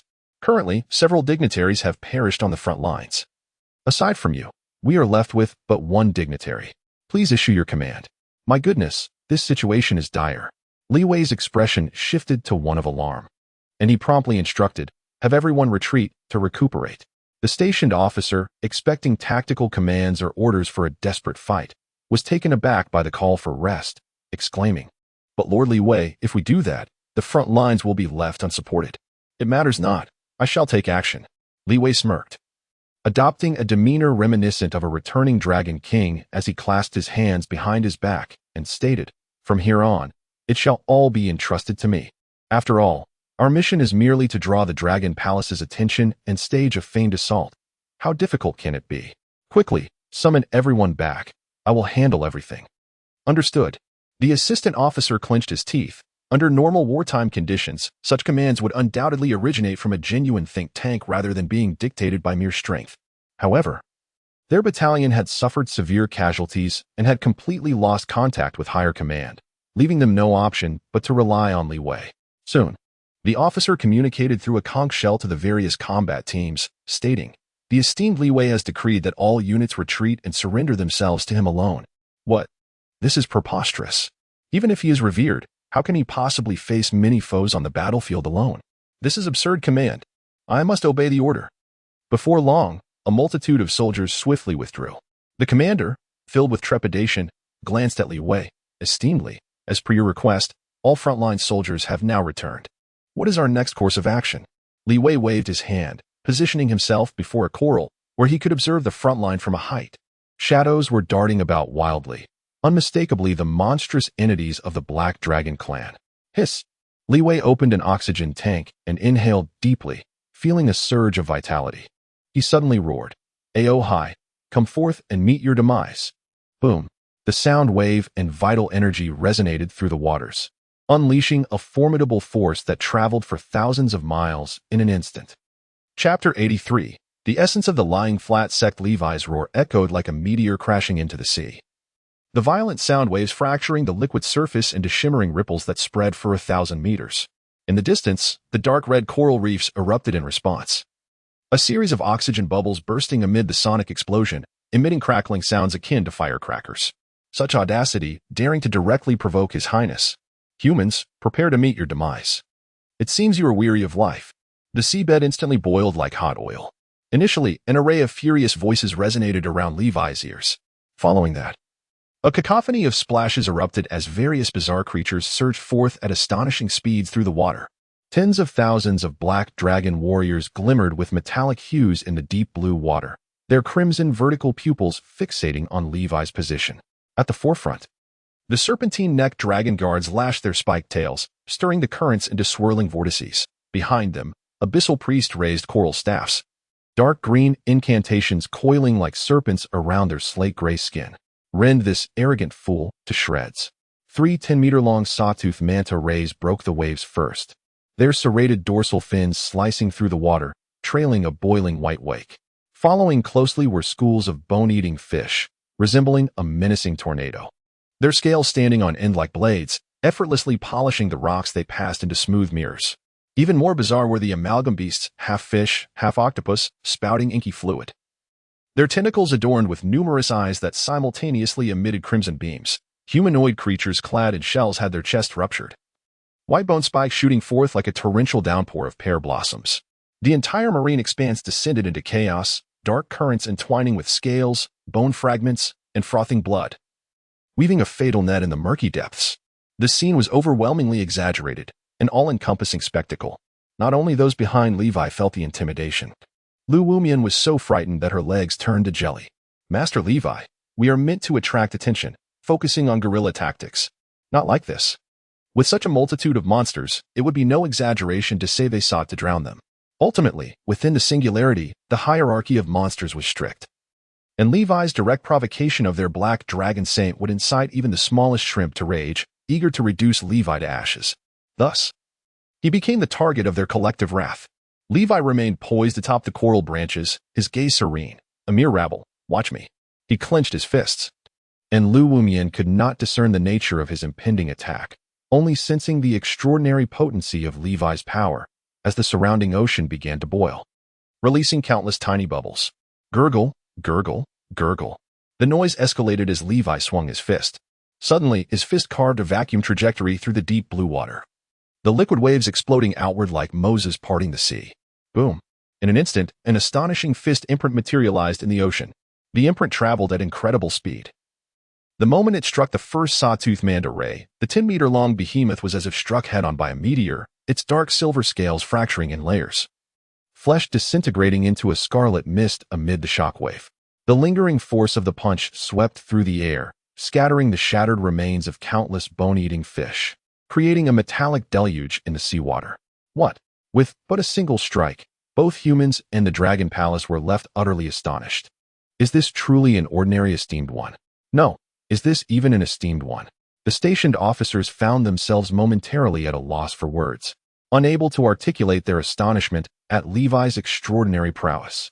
They had been there for quite some time, engaging in arduous battles with each Dragon Palace warrior, risking their lives in prolonged skirmishes. Yet here was Levi, who with a single blow had dispatched hundreds, if not thousands, of these foreign creatures with a terrifying efficiency. However, Levi's onslaught did not cease there. As the foreign creatures advanced, 3 tendrils ensnared his ankles, and the myriad eyes of the fusion beast fixated on him, intent on his demise.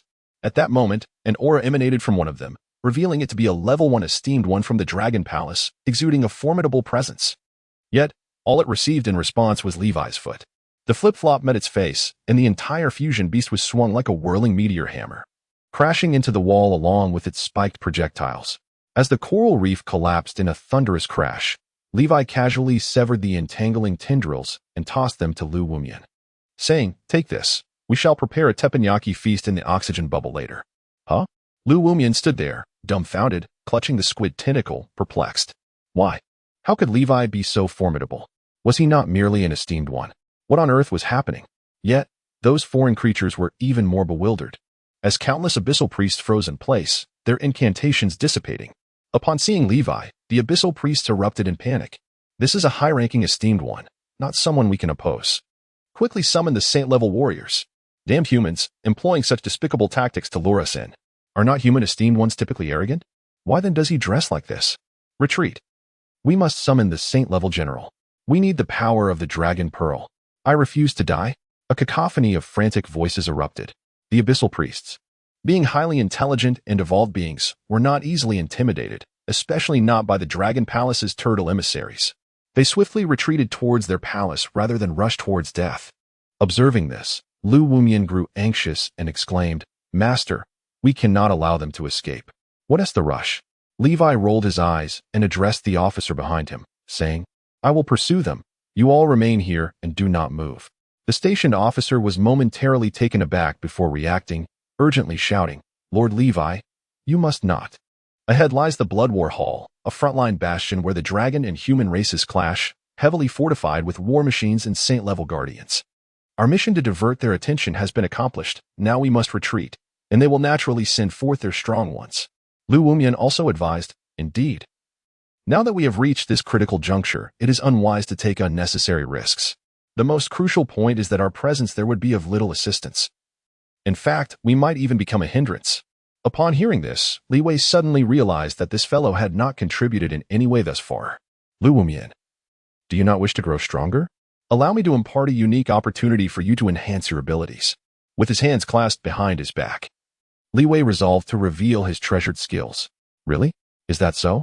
Despite the abrupt shift in topic, Lu Wumian felt a surge of excitement and anxiously regarded Li Wei. "How can I become stronger?" "It's quite simple. What do you enjoy doing most?" Li Wei inquired. "I am not referring to your training, but rather to your genuine hobbies." Reading novels?" Lu Wumian hesitantly replied. Reading novels was one of his few pastimes. He indulged in a variety of genres, primarily online literature, consuming them at an astonishing pace.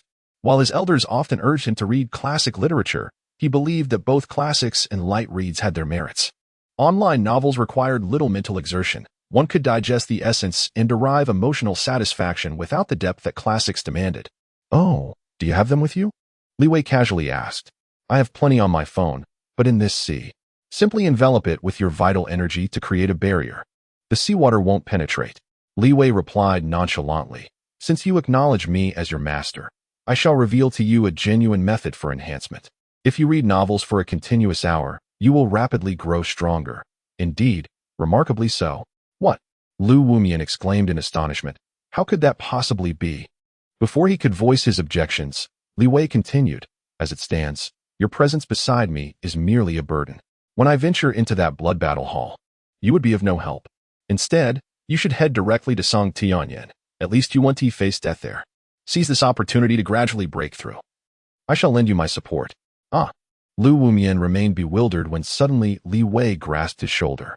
"Remember this. Find your favorite novel and immerse yourself in it.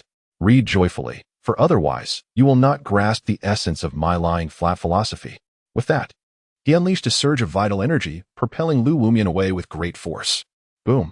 Lu Wumian's body was sent flying like a cannonball. Phew. At last. I have rid myself of this encumbrance. Li Wei wiped away his non-existent sweat and glanced at the stationed officer beside him. "You all continue to recuperate. I shall proceed alone to the blood battle hall." "Yes, sir."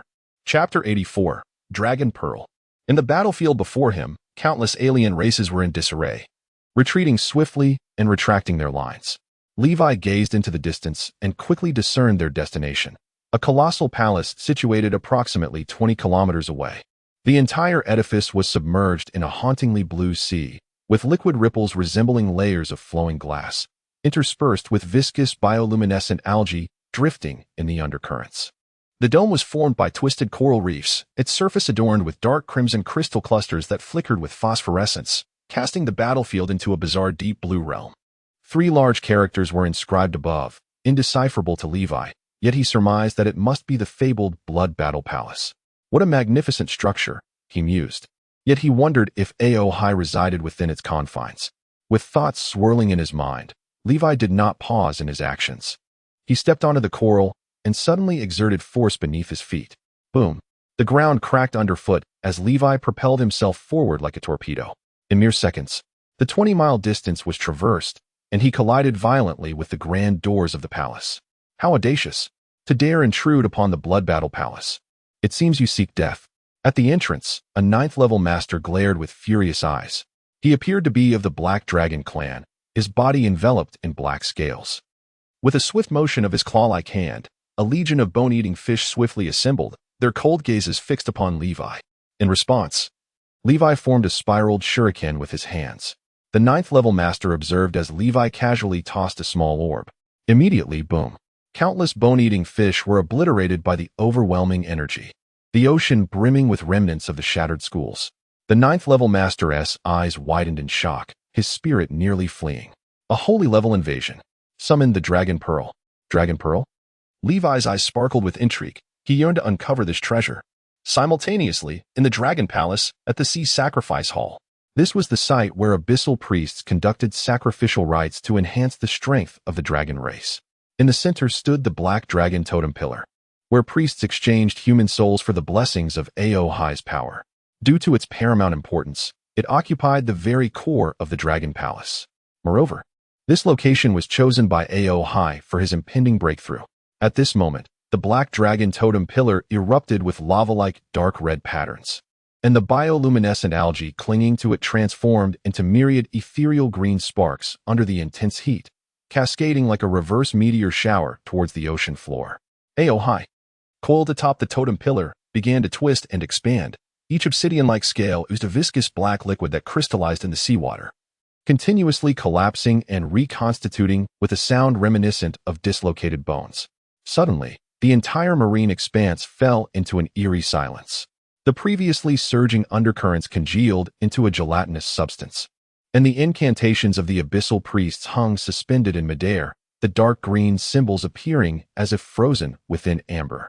In an instant, a circular shockwave erupted from the totem pillar, tearing the liquid ripples into a spiral vacuum, as the coral reefs crumbled like fragile sugar sculptures. The skeletal remains of the human race accumulated within the sacrificial pool soared into the heavens, melting into a ghastly white powder amidst the frenzied energy. As Ao High tilted his head and emitted a silent dragon's roar, the bone powder swirled above him, coalescing into a dark crown. The seabed began to tremble, and the lurking currents of the Dead Sea transformed into countless shadowy dragons, entwining around Ao High's ever-evolving form. The newly formed bony spines at his tail pierced through his old scales, and as dark golden blood seeped forth, it was instantly vaporized by the boiling seawater, creating a scarlet mist imbued with the scent of sulfur in the deep azure ocean. When the final dragon scale completed its replacement, the entire totem pillar erupted with a thunderous crash, fragments entwined with the remnants of flesh and blood from the sacrificial pool, constructing a realm of death akin to a ring of stars around Ao High. Ao High had broken through. 7th tier of the Saint Realm, ha ha ha. Who would have thought that this failure not only spared me from utter despair, but instead granted me a tremendous opportunity through that sliver of terror? Ao High gazed at his hands, unable to suppress his laughter. Marvelous, truly marvelous.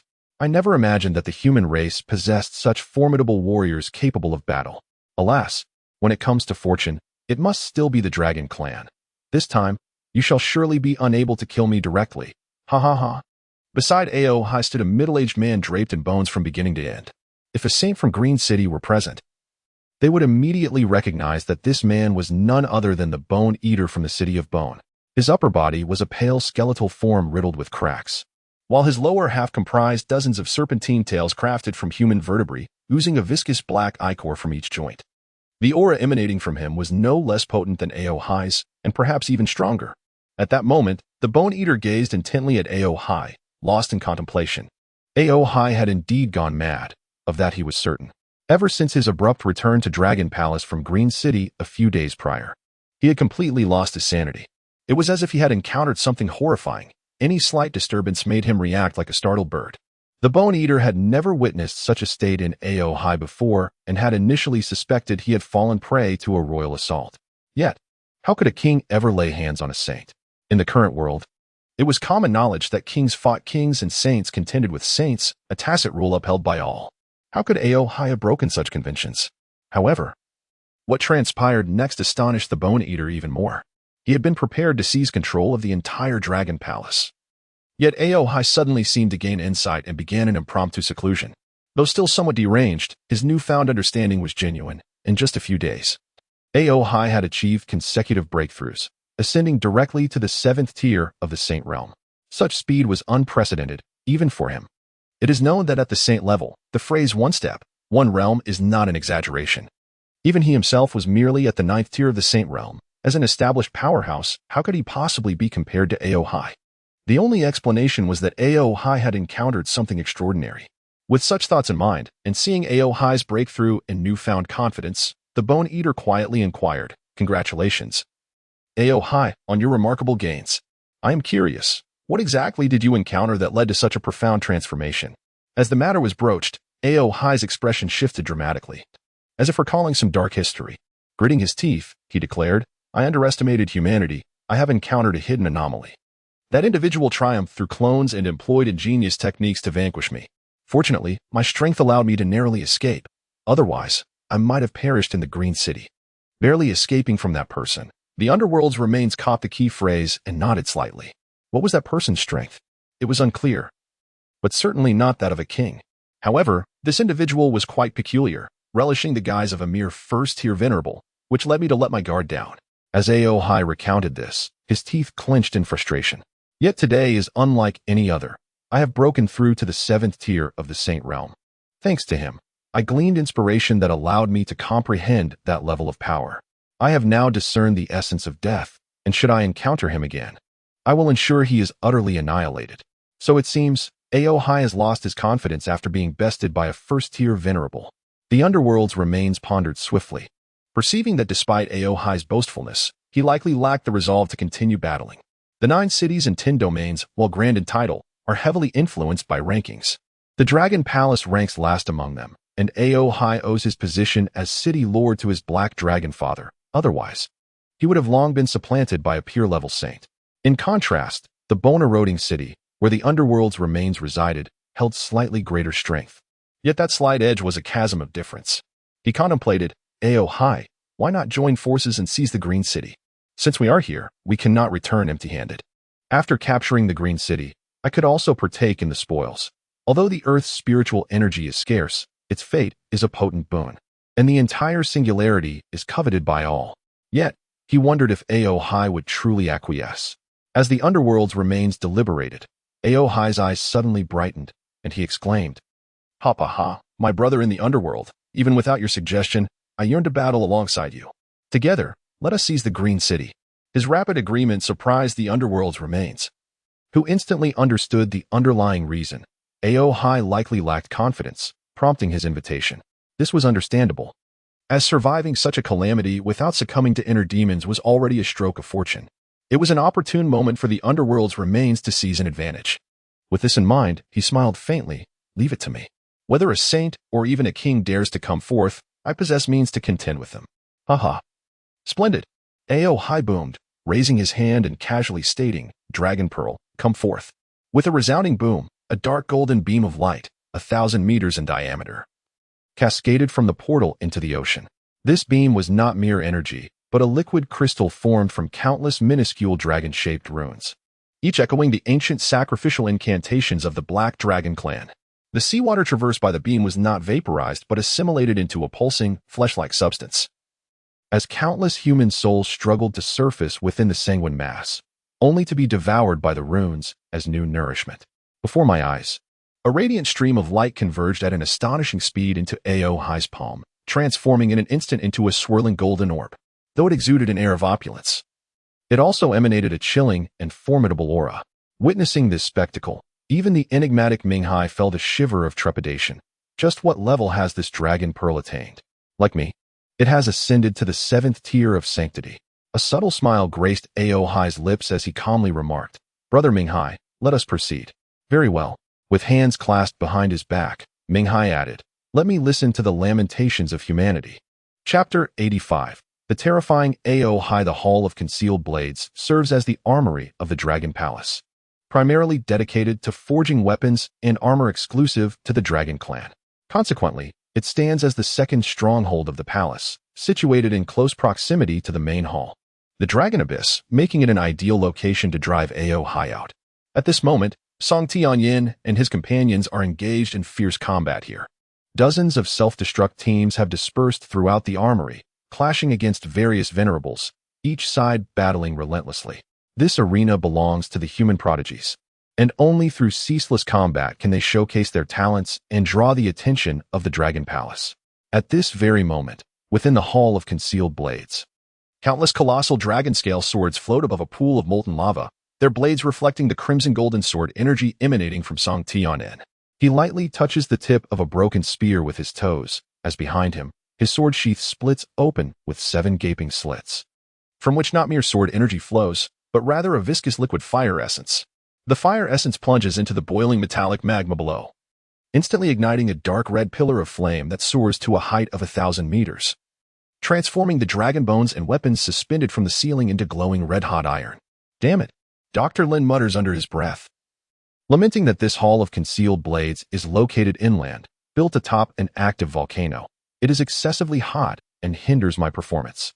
Naturally, this is the forging site for weapons. Where else would it be constructed, if not on a volcano? Should they use seawater to forge weapons instead? Sujioli shot him a glance, her expression tinged with worry. Song Tianyin's situation is dire. He has single-handedly slain 10 6th-level venerables, and his stamina must be waning. Yet, the opposing sage has yet to make an appearance. At this rate, how long will it take to attract Aohai? Not long. Doctor. Lin's expression sharpened as his mechanical eye analyzed the situation frantically. Have you not noticed? Besides the enemies of the Dragon Palace, there are clearly other foes present. According to my data, those must be reinforcements from Bone Erosion City. Bone Erosion City? Sujioli exclaimed in shock. Aren't the 9 cities and 10 domains operating independently? How could Bone Erosion City possibly come to the Dragon Palace? I don't know. This unforeseen development unsettles me as well. However, there are agreements between city lords, so they shouldn't casually offer support. Dr. Lin paused, his expression shifting abruptly. Damn it, that kid, Song Tianyin, is about to unleash a grand move. Quick, take cover. As soon as he spoke, the sword rose, Song Tianyin brushed his fingers across his brow, and all the colossal swords in the lava pool trembled simultaneously. With a swift gesture, he summoned the countless blades, which, in an instant, coalesced into a massive sword energy silhouette in the air. With a thunderous roar, Song Tianyin declared, all swords return to the origin. Boom, boom, boom. A ghostly blue light erupted from his sword sheath, revealing the ancient sword-burning sea, which had finally awakened. The blades sliced through the air, aiming directly at the sword energy silhouette above, and in that fleeting moment, the two merged seamlessly. In that instant, the sword light surged. The entire sea of lava was cleaved in two, and before him, 6 venerables were directly bisected by that one sword strike, their corpses exploding into a rain of flesh and debris. Well done. Sujioli clenched her fists. How astonishing. Song Tianyin was originally a swordmaster, and the presence of countless weapons in the Tsangfeng Hall augmented his prowess to an astonishing degree.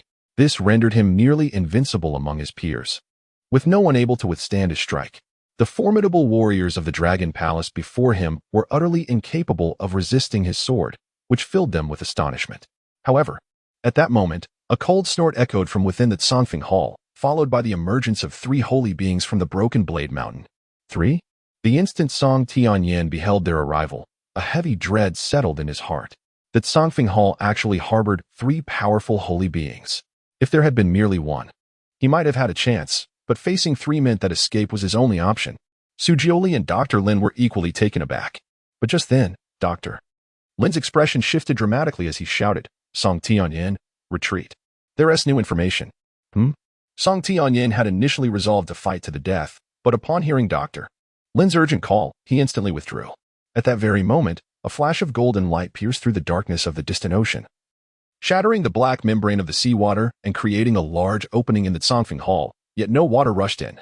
Remarkably, it had evaded my casual strike. Impressive. Do reveal your name. A noble and aloof voice resonated from the air. Soon after, two figures gradually materialized.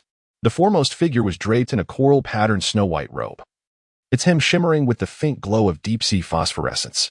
Spiraling dragon horns of obsidian adorned his brow, with dark golden droplets of blood seeping from their tips, crystallizing into sulphurous formations in the air. An aura of death enveloped him, and amidst his flowing black hair, wisps of gray mist, embodying the vengeful souls of humanity. Entwined around him, this was Aohai, long unseen. Behind him stood an even more terrifying figure, a being clad in bone. The bones resembled a white jade statue eroded by acid rain over millennia, the surface marred with a web of cracks from which a viscous, tar-like liquid perpetually oozed, forming stalactite-like clusters of pitch-black crystals at the jawline. This was the underworld corpse. As the two appeared, the three holy beings who had been poised to attack Song Tianyin quickly knelt on one knee, exclaiming in delight, "We welcome your highness back. Rise." Aohai replied with a slight smirk, his gaze indifferent as it fell upon Song Tianyin and the others. In that instant, his molten gold vertical pupils erupted with an overwhelming dragon might. Boom. Just the mere act of meeting that gaze sent a tremendous shock through Song Tianyin and his companions, making them feel as though their very souls were in peril of being expelled from their bodies. How is this possible? Song Tianyin was profoundly shaken. Could Aohai, with but a glance, exert such pressure? Had he truly transcended his previous limitations to become so formidable? As a genius of the human race, Song Tianyin had encountered numerous human holy beings and understood the caliber of their strength. Yet, he had never encountered anyone like Aohai, whose mere gaze could impose such immense pressure upon him. The sensation was akin to that of an insect confronting a bird of prey, rendered utterly defenseless, incapable of even harboring thoughts of resistance. There was no possibility of opposing such power. Behind him, Dr. Lin observed Aohai, feeling as if his entire body were on the verge of disintegration, nearly overcome with exhaustion. The data from his prosthetic eye had completely exploded, rendering any prediction of Aohai's strength utterly impossible. Simultaneously, his modified body was frantically sending out signals, desperately hoping to establish contact with Zhang Qingyun and others. The arrival of Zhang Qingyun would signify their chance of survival. In Su Jiuli's hand, she clutched a jade pendant, appearing ready to self-destruct at any moment. Of course, the pendant lacked any self-destruct function. It merely had the capability to heal their injuries, a trivial benefit in the face of Aohai's might. As for the mysterious figure beside Aohai, the three were entirely unacquainted. Ah, such a gaze of terror. I find it quite delightful. Aohai could sense the fear emanating from the group, and he chuckled. You are the prodigies of the human race. Had this been before, to dare act so brazenly within my Zongfeng Hall, I would have reduced you to mere ashes. However, fortune smiles upon you today, for my mood is exceptionally splendid. Thus, flee, run without looking back. If you can evade the pursuit of my undead minions, what would it matter if I grant you your lives? At that moment, countless corpses quietly stirred to life beside Aohai. The aura they emitted unmistakably indicated they were all first-tier saints. This sight caused even the nearby undead to shudder. Aohai's puppet mastery had grown increasingly terrifying. Not only was he a saint himself, but his puppets also possessed the strength of saints, pushing humanity to the brink of annihilation. For Song Tianyin and the others, despair was the only emotion they could comprehend. The sensation was overwhelmingly horrifying. They were not even qualified to be targeted by Aohai, instead being hunted by the undead of their forebears. As they gazed at the soulless corpses, a mix of sorrow and indignation filled their hearts, yet they had no choice but to prepare for their escape. Regardless of circumstances, survival remained paramount. At that very moment, where on earth am I? Someone help me. In the sky shrouded by a dark membrane, a man clutching a phone suddenly plummeted to the ground. As Song Tianyin and the others focused their eyes, they were left utterly stunned. The newcomer was none other than Lu Wumian. Chapter 86. Unfazed in crisis. As the figure of Lu Wumian soared into the air, a collective bewilderment enveloped the crowd. They were acutely aware that this was the Zongfeng Hall, the closest vicinity to the main sanctuary. How could a mere warrior, barely a dignitary, muster the audacity to venture here? Lu Wumian, what brings you to the Zongfeng Hall? Are you seeking death? Dr. Lin erupted in scorn.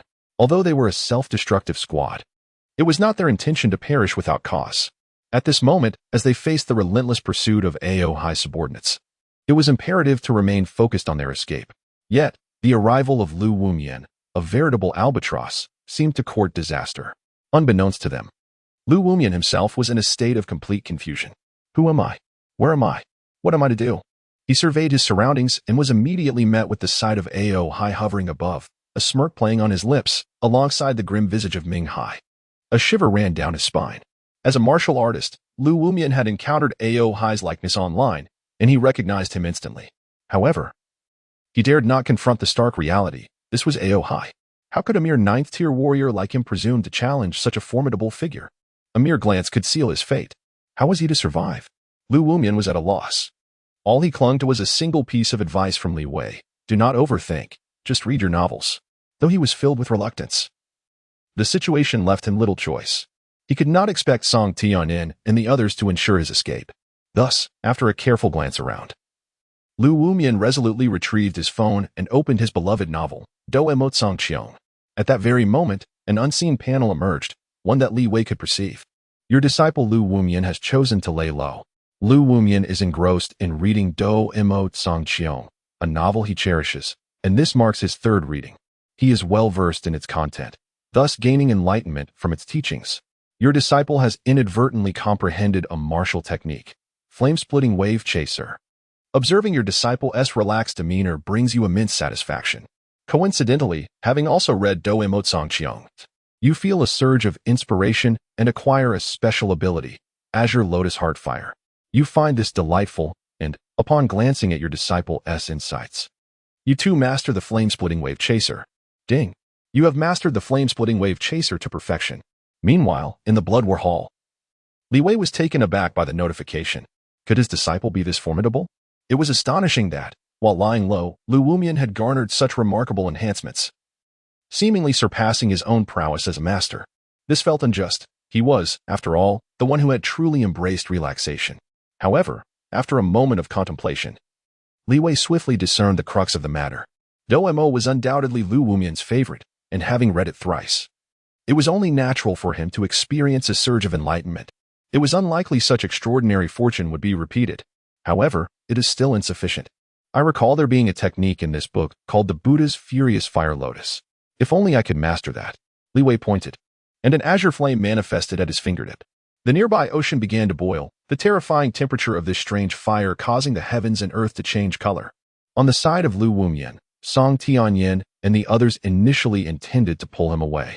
But upon witnessing Lu Wumian surveying the surroundings and then fixating on his phone, they were seized by a fit of rage. Lu Wumian, you fool! What on earth are you doing?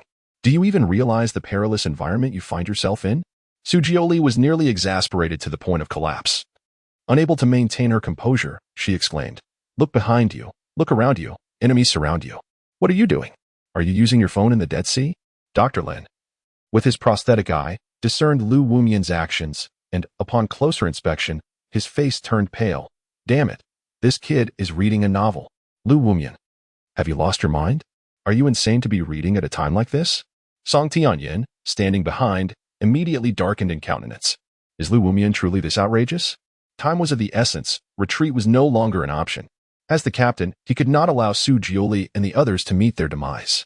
He decisively commanded, Dr. Lin, stop wasting breath on Lu Wumian. Just pull him over. We must leave swiftly. Understood. Dr. Lin had already contemplated this course of action. His left hand, modified with a mechanical claw, aimed directly at the oblivious Lu Wumian and seized him as effortlessly as one would catch a chick. The moment he succeeded, Song Tianyin shouted, Move. The three, along with the captured Lu Wumian, began to sprint madly towards the Dead Sea. Just as they fled, a water gun suddenly shot forth from the distance. It was Ao Hai's puppet.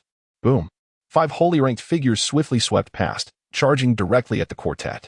Witnessing this scene, Ming Hai remarked, that sudden intruder was quite intriguing. As for the mobile phone, Singularity can understand its significance. During their conflict with humanity, they had collected various human technological artifacts, and thus had conducted some research. However, what Ming Hai could not comprehend was Lu Wumian's apparent lack of sense. Ao Hai furrowed his brow, stating with a hint of disdain, I can't shake the feeling that his behavior resembles that of a certain individual. Oh? Ming Hai's interest was piqued. A figure flashed through Ao Hai's mind, but he quickly relaxed his brow. Never mind, he is merely a 9th-level warrior, and his life shall be claimed shortly. Before that, my good brother Ming Hai, I would appreciate your protection. At this, Ming Hai was momentarily moved. They had surmised humanity's plans, which essentially revolved around luring out Dragon Clan powerhouses by dispatching gifted individuals to slay them. The reason they stood here was to await the imminent arrival of Zhang Qingyun and his companions. However, at this moment, Ao Hai voluntarily offered to serve as his protector. The implication being quite evident, this fellow likely intended to confront 3 adversaries single-handedly. Have you made up your mind? Ming Hai inquired in astonishment. Naturally. Ao Hai replied with a light chuckle. Those 3 are not even at the king level. Ultimately, it would be futile. My dragon lineage is inherently invincible. And with the dragon pearl firmly in my grasp, I am now fully prepared to vanquish them here. Such a grand ambition, Ming Hai nodded slightly. He was stronger than Ao Hai and could discern the latter's true capabilities. From his perspective, Ao Hai indeed possessed the qualifications to utter such words. In that case, once you break through, I shall venture nearby in search of some amusement, Ming Hai remarked, a glimmer of intrigue shining in his eyes. Haha, that would be splendid. Ao Hai boisterously laughed. Chapter 87. Consume my Buddha's Wrath Lotus. Lu Wumian? Lu Wumian. Within the Hall of Concealed Edge, Dr. Lin, tugging at Lin Wumian, bellowed. Are you human or ghost? Why, in the face of calamity, are you engrossed in that ridiculous novel? Speak, for heaven's sake. He was on the verge of a breakdown. The 3 of them had been sprinting for 30,000 meters while dragging Lu Wumian along. Yet the lad seemed to be in a peculiar trance, his gaze fixated on that wretched phone, occasionally breaking into a foolish grin. This bizarre behavior sent a shiver down Dr. Lin's spine, leading him to suspect that Lu Wumian might be possessed by some entity. Lu Wumian, jolted by the reminder, finally responded, raising his voice, Everyone, I am reading a novel, please do not disturb me. Was he out of his mind? Su Julie, her fury boiling over, retorted.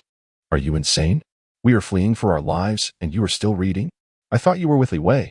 Where is he? How did you end up here? Li Wei.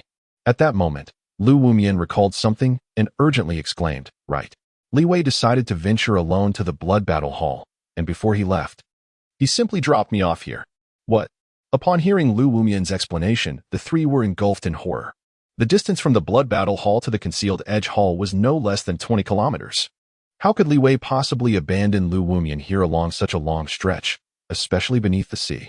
Song Tianyin quickly exchanged glances with Dr. Lin and Su Julie, then cautiously inquired, Are you saying Li Wei intends to go to the Blood Battle Hall alone? Is he courting death? I do not know, Lu Wumian replied. Master Li Wei said I was a burden and left me here.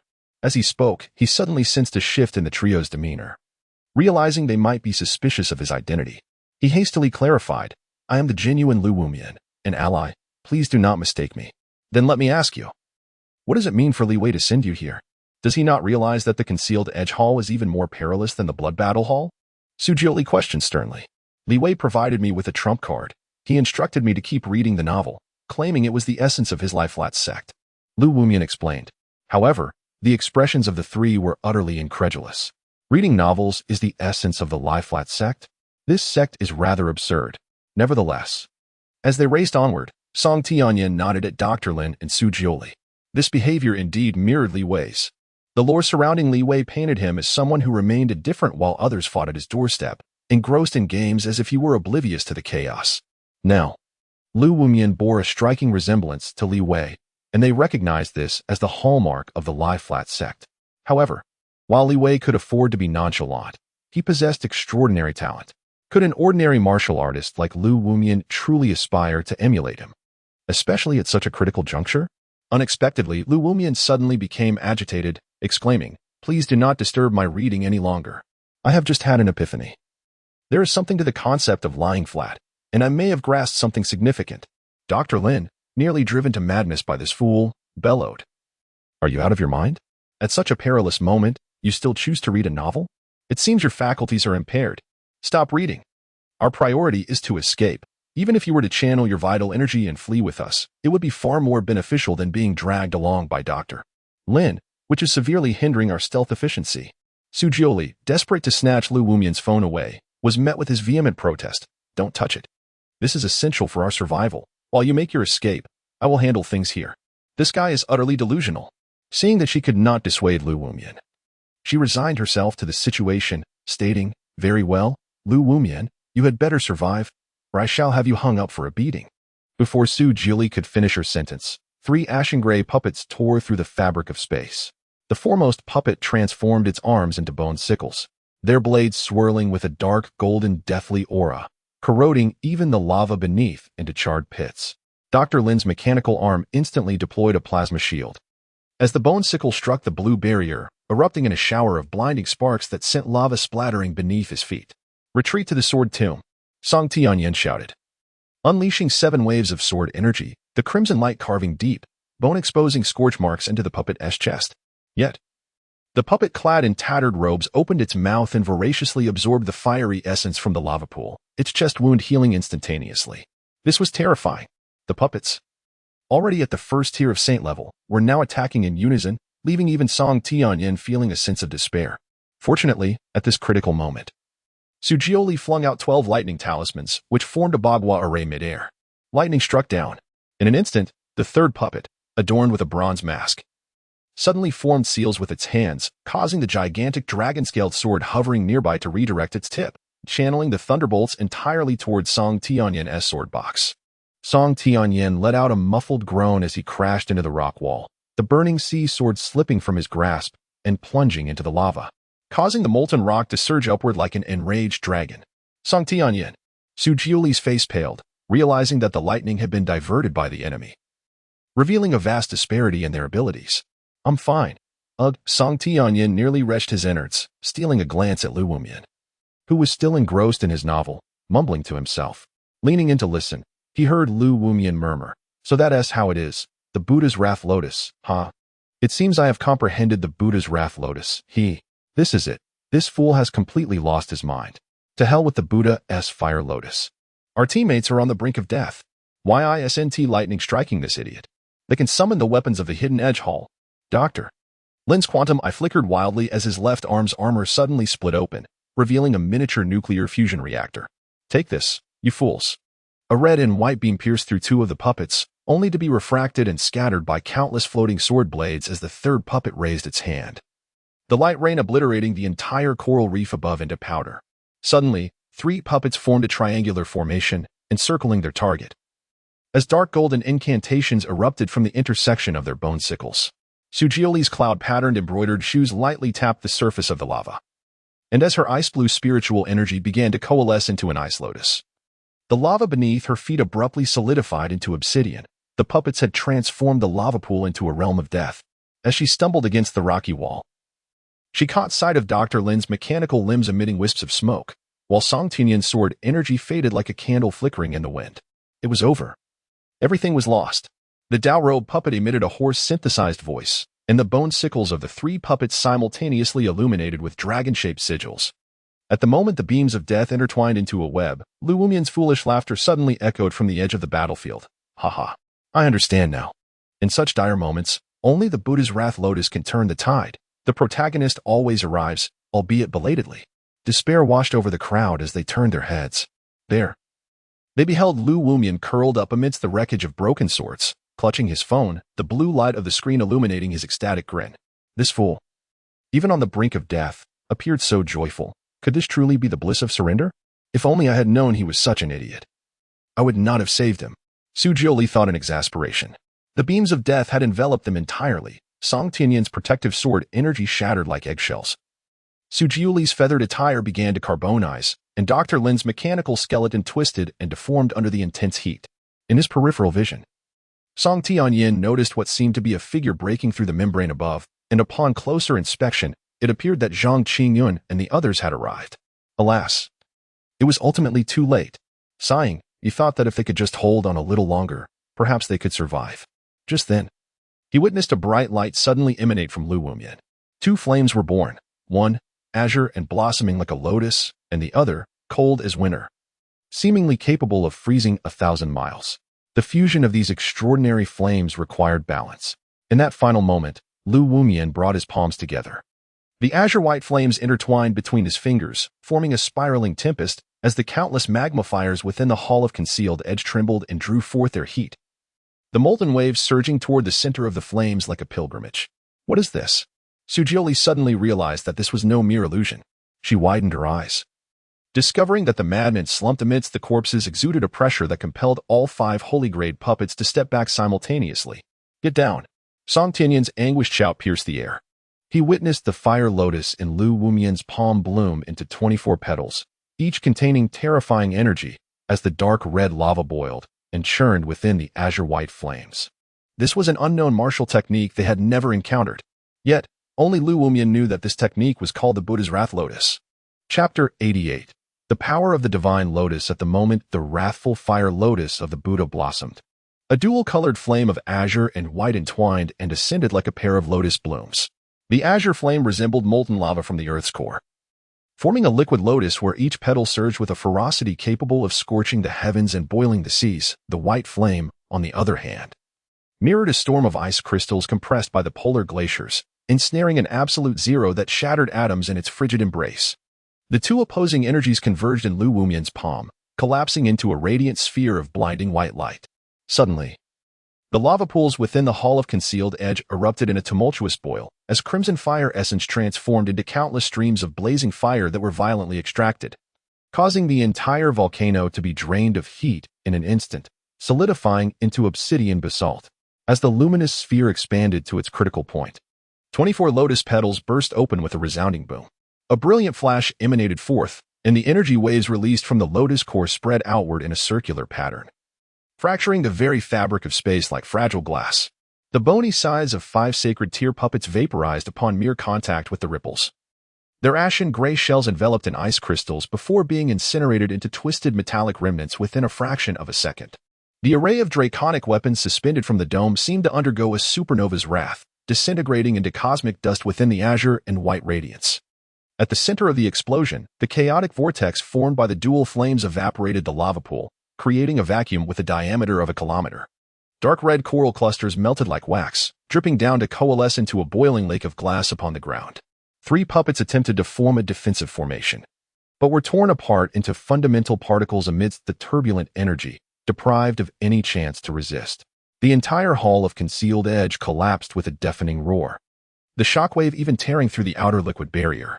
As colossal waves surged from the returning sea, the remnants of the azure-white fire lotus hung in the void like an indelible imprint, each flicker of dissipating flame generating mushroom clouds that soared 1,000 meters high, intertwining sulfurous fumes with fragments of frost to weave a shroud of deathly mist.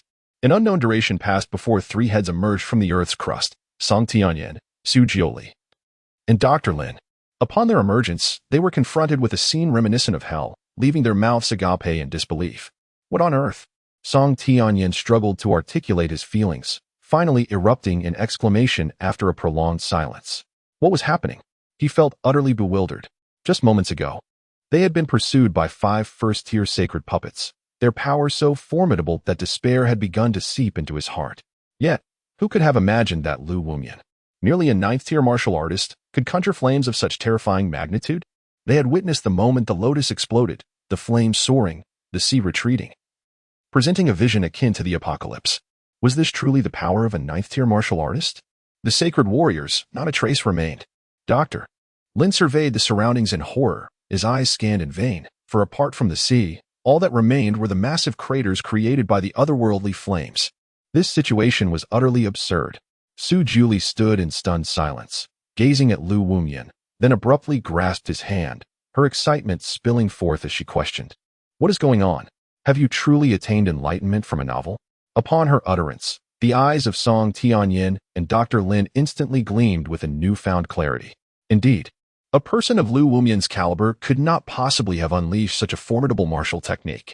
Coupled with the bizarre spectacle they had just witnessed, it became increasingly difficult for the trio to dismiss the connection between the event and his actions. However, Lu Wumian himself was equally bewildered. He gazed at the 3, hesitantly murmuring, "I have no idea. You must be joking." Dr. Lin thought to himself, nearly tempted to slap the youth across the face. How could you not know? From the moment you began reading that novel, you suddenly unleashed such a terrifying martial art. What on earth is going on? Speak. Elaborate in detail. Their curiosity reached an almost feverish pitch. For a 9th-level martial artist to defeat a respected master was deemed impossible, let alone a saint. And 5 saints at that. Such an event would be unprecedented in the annals of history, and yet it was unfolding right before their eyes. Lu Wumian finally responded, "I truly do not know. All of this was imparted to me by Master Li Wei. He said that as long as I diligently read the novel, I would gain profound insights. Initially, I was skeptical, but upon my arrival here and encountering AO High, I thought to myself that as a mere 9th-level martial artist, there was no way I could escape his grasp. So, I decided to simply lay back and accept my fate. Even in death, I wished to be at ease. As I continued reading, I began to comprehend. That's impossible. Song Tianyin blurted out instinctively. Gaining martial prowess through reading novels? Are you jesting? Yet. In the next moment, he witnessed Song Tianyin extend his hand. Suddenly, a flame burst forth from his palm, a cerulean fire resembling a lotus. Its ethereal flames rising and warming the air around them. The sight left Song Tianyin utterly stupefied. This was indeed a unique flame, just by its appearance. One could discern the immense power it possessed, a rarity he had scarcely encountered in his lifetime. Lu Wumian had indeed vanquished a saint with such a force. But what on earth was happening? Could it be that reading novels truly enhances one's strength? Song Tianyin felt as though the very foundations of his worldview, painstakingly cultivated over the years, had been utterly shattered, as if a peculiar pathway beckoned to him. Perhaps we should also read novels, Su Juli remarked half-jokingly. Meanwhile, Dr. Lin had plopped down on the ground, his gaze fixated intently on Lu Wumian's phone. Lu Wumian felt a chill run down his spine under the intense scrutiny and cautiously inquired, Dr. Lin, what do you mean by that? What novel are you reading? Dr. Lin, eyes wide, responded, I wish to see if there is a corresponding entry in my database. I too wish to read and see for myself. Do-mo. Lu Wumian uttered the title of the novel, and Dr. Lin promptly located it in his database. I refuse to believe that reading novels can make one stronger. Let me also give it a try. Upon witnessing this situation, Song Tianyin felt an undeniable surge of excitement. However, his instincts cautioned him against the possibility of its recurrence. He shook his head and declared, let us not squander our time here. Lu Wumian's circumstances are likely a stroke of fortune, not easily replicated. Our immediate priority is to withdraw from the Songfeng Hall, as AO High is on the verge of being encircled by Lord Zhang and his associates. A great battle is imminent, and we must not be caught in its wake. We must retreat swiftly. Su Juli also nodded slowly, acknowledging the validity of Song Tianyin's words. Lu Wumian's predicament appeared to be an anomaly. He might have consumed some rare treasure from heaven or earth, which could explain this phenomenon. Indeed, it was time to evacuate. However, at that moment, Lu Wumian suddenly exclaimed with uncontained joy, lo and behold, these two strands have propelled me to the rank of A. The three of them exchanged bewildered glances. Lu Wumian continued, it seems I have instantaneously ascended to A. Ha! Song Tianyin, feeling exasperated, responded, I see now. We must leave at once. It will soon be too late. Whoosh, whoosh, whoosh. For beams of light burst forth from the ruins of the Songfeng Hall. Simultaneously, in the skies above Songfeng Hall, AO High gazed down with a mix of uncertainty and astonishment. What just transpired? Chapter 89, The Pursuit of AO High. Before AO High, the dark currents of the ocean entwined with the remnants of strange flames flickered in the void. What on earth was happening with those individuals? AO High was astounded. Even he felt an immense threat from such peculiar fire. Moreover, this was within the Dead Sea, where, as the membrane fractured and seawater surged in, those flames remained unextinguished, which truly left him in awe. Were these beings powerful members of the human race? When did such entities emerge among humans? Nevertheless, while the flames were indeed remarkable, they ultimately lacked something essential. However, their residual power could certainly be harnessed by me. AO High's 5 fingers suddenly clenched, and the dragon pearl in his palm erupted into a dark golden vortex that devoured all. The chaotic energy churning within the ruins of the Concealed Edge Palace was forcibly extracted and transformed into serpentine chains of bones stretching hundreds of miles, an energy beyond the control of any human sage. Nearby, the skeletal figure of the underworld's remains saw a surge of ghostly flames within its eye sockets, accompanied by the jarring sound of bones grinding together. AO High, what is the nature of this flame? It is exceedingly unique. AO High's molten golden vertical pupil narrowed slightly as he reached out with his dragon claw to grasp a wisp of the dissipating strange fire. The moment the dark golden scales made contact with the flame, charred cracks appeared, and the mingling scent of sulfur mixed with an intense chill caused him to recoil abruptly. Even its residual force could easily inflict harm upon him. Yet, he had never encountered anything of this sort among the human race. At this juncture, AO High was suddenly taken aback, a figure clad in loose shorts and flip-flops surfacing in his mind. At that time, the individual had employed a similarly bizarre technique. involving clones and spiraling attacks, adorned with flamboyance yet terrifyingly potent, leaving a lasting impression on Ao Hai. Could it be him? Was it truly he who employed such unheard-of methods? The underworld's remains, observing Ao Hai's hesitation, recalled the account Ao Hai had previously shared regarding the Green City encounter, leading him to a sudden realization. Are you suggesting that it was the means employed by the individual from Green City who defeated you? The underworld's remains were deeply intrigued. If that individual was indeed a powerful human, he should have heard of him, yet he had only encountered mention of him through Ao Hai. Could it be that the humans possessed a secret weapon? Or perhaps Ao Hai was concealing something from him? For the underworld's remains, he did not genuinely believe that Ao Hai could be defeated by an individual who had never before appeared. The rationale was simple. The singularities were currently at war with humanity, and despite humanity's desperate efforts, they were suffering relentless defeats. How could there possibly be a powerful being hiding their strength solely to ambush Ao Hai? It was utterly nonsensical. Unbeknownst to them, Ao Hai himself was fervently denying this notion. No, it cannot possibly be him. Ao Hai clenched his fist, his voice brimming with unwillingness. That person's techniques were grand and sweeping, yet not reliant on external forces. These two flames could not possibly be mere manifestations of vitality. They were extraordinary creations formed by the cosmos, likely treasures from within my singularities. Unless, at this point, he abruptly halted, and both individuals turned their gazes southeast. Three presences of saints, tearing through the liquid barriers, were approaching like falling stars plunging into the sea. It was Zhang Qingyun and the others. Upon seeing those three phantoms, Ao Hai's eyes narrowed.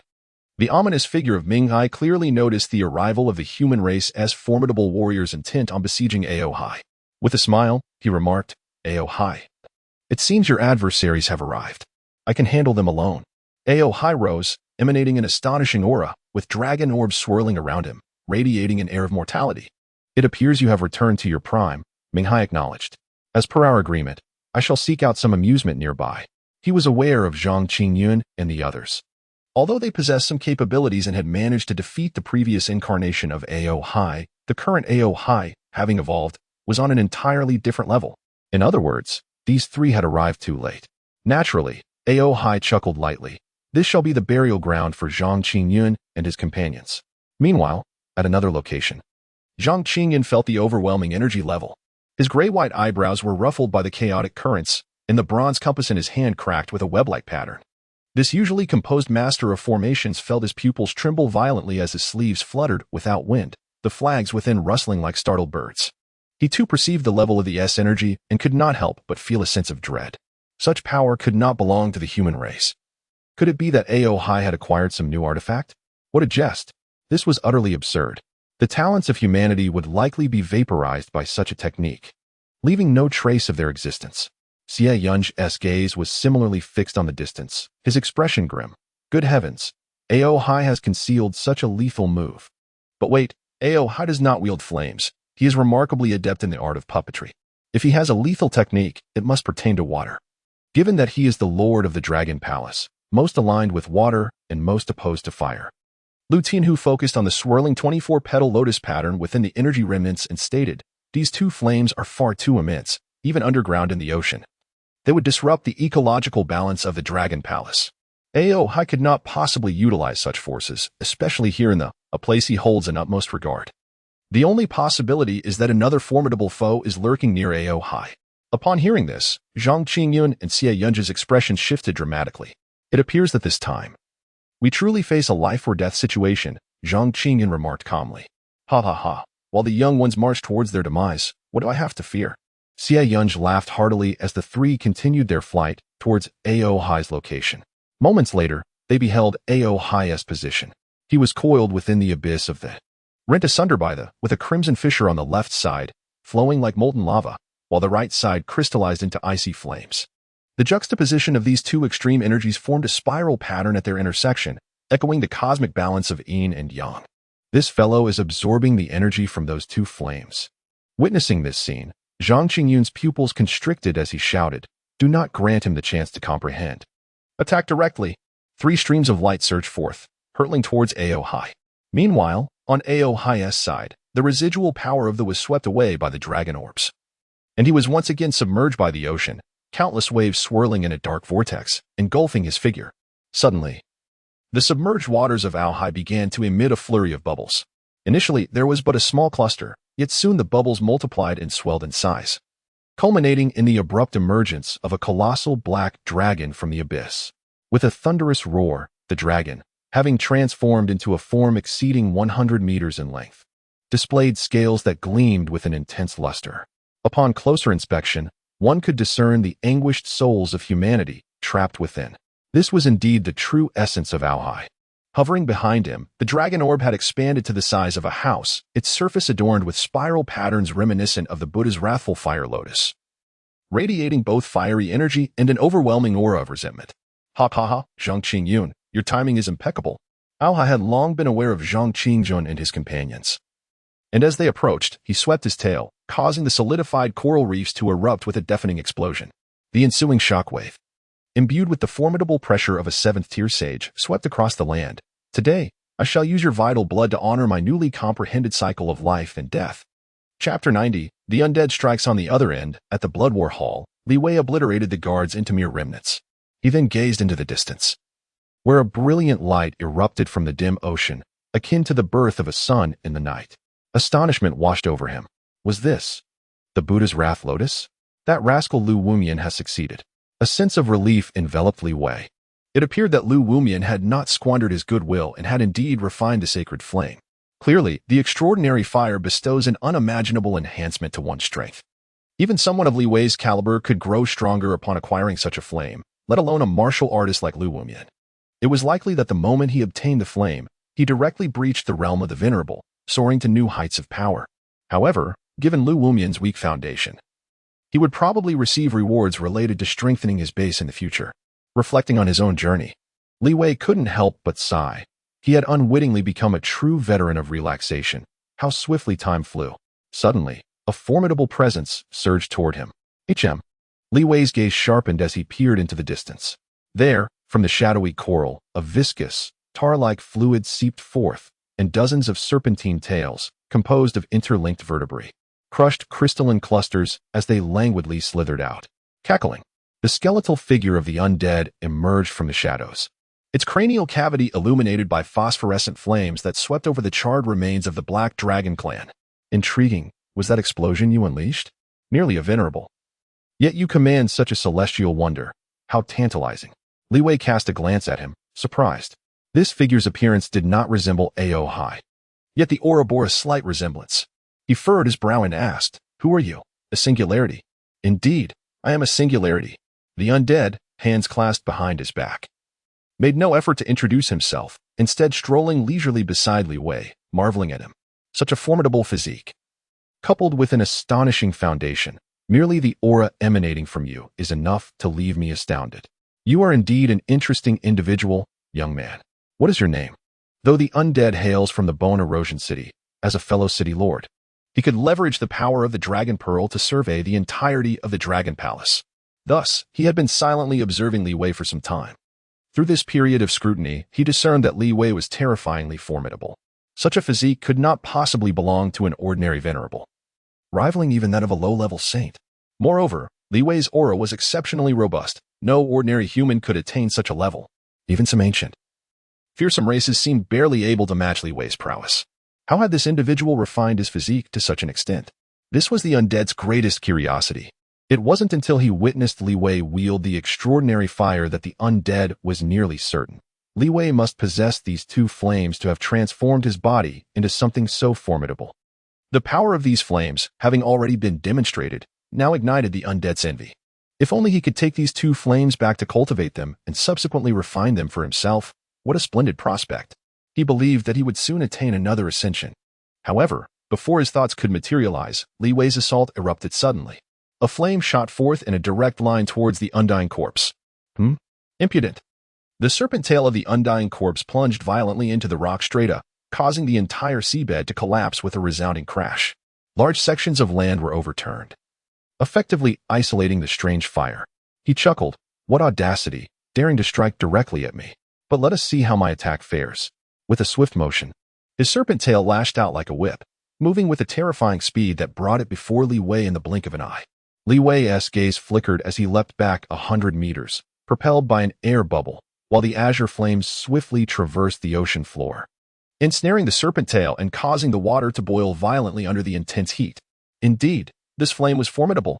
Sensing the temperature of the strange fire, the undying corpse felt an unexpected thrill. His tail, composed of stitched bones, was devoid of any sensation. As the bones began to melt, a noxious, dark green vapor began to rise from his serpent tail. The moment this substance emerged, everything in close proximity began to dissolve rapidly, including the coral and soil. Even Li Wei faltered under such a terrifying assault, as the toxic gas enveloped him entirely. Haha, die for me. The undying corpse seized the opportunity, his bony hand reaching out in a grasping motion. In an instant, countless bone spikes erupted from the fissures in the rock, their white surfaces spiraled and oozing a viscous, tar-like substance, unmistakably laden with venom, as they simultaneously pierced into Li Wei's body. Clang, clang, clang. A multitude of bone spikes relentlessly pierced, leaving behind white marks on Li Wei, a clear sign of impending rupture. Wait, is this fellow's physique truly so robust? My bone spikes have only managed this much? Quite impressive indeed. You possess some skill. Seeing this, the undying corpse was even more delighted. It appeared that this body had completely fused with the flames, forging a form that transcended humanity. It seemed that not only would I seize the flames, but I would also utilize your body as material. This would surely make for an excellent piece of equipment, haha. Li Wei regarded him as if he were a fool. Surrounded by the cage of bone spikes, he had no choice but to extend his palm, summoning the azure heart fire once more. Though it was newly acquired, its power was undeniably formidable. With this thought, Li Wei compressed the azure heart fire to the size of a grain of rice and flicked it with his finger. Whoosh! The flame darted into the eye of the bone spikes, exploding with a thunderous boom, the expanding firelight shattering the skeletal cage into a cascade of embers. At that moment, Li Wei raised his hand again, this time with a completely different gesture. A spiraling orb of energy suddenly appeared in his palm, swirling furiously. As the azure flames joined in, the energy orb became even more terrifying. Celestial technique, Azure Heartfire Spiral Shuriken. With a humble yet striking name. The Azure Spiral Shuriken was hurled by Li Wei, swiftly annihilating all nearby bubbles of oxygen. The swirling energy transformed the seafloor into a vortex, illuminating the depths with an extraordinary brilliance. Initially, the undying corpse wore an indifferent demeanor, but upon sensing the terror emanating from this projectile, his expression shifted in astonishment. What audacity! Let me witness the extent of your prowess. The eyes of the undying corpse flared with phosphorescent fire, and its bony hands inscribed intricate seals, coalescing a foul liquid into a colossal bronze shield adorned with arcane inscriptions. With a thunderous clang, the moment the fire lotus collided with the giant shield, the entire Blood War Hall relic trembled as if struck by a meteor. The vacuum bubbles formed by the evaporating seawater rapidly expanded and then collapsed, reducing the surrounding coral reefs to mere dust. The surface of the bronze shield became ensnared with a web of fissures, while the scales of the undying corpse's serpentine tail curled and peeled away under the intense heat, revealing the writhing necrotic flesh beneath. He let out a boisterous laugh, declaring, "Is that all there is to it?"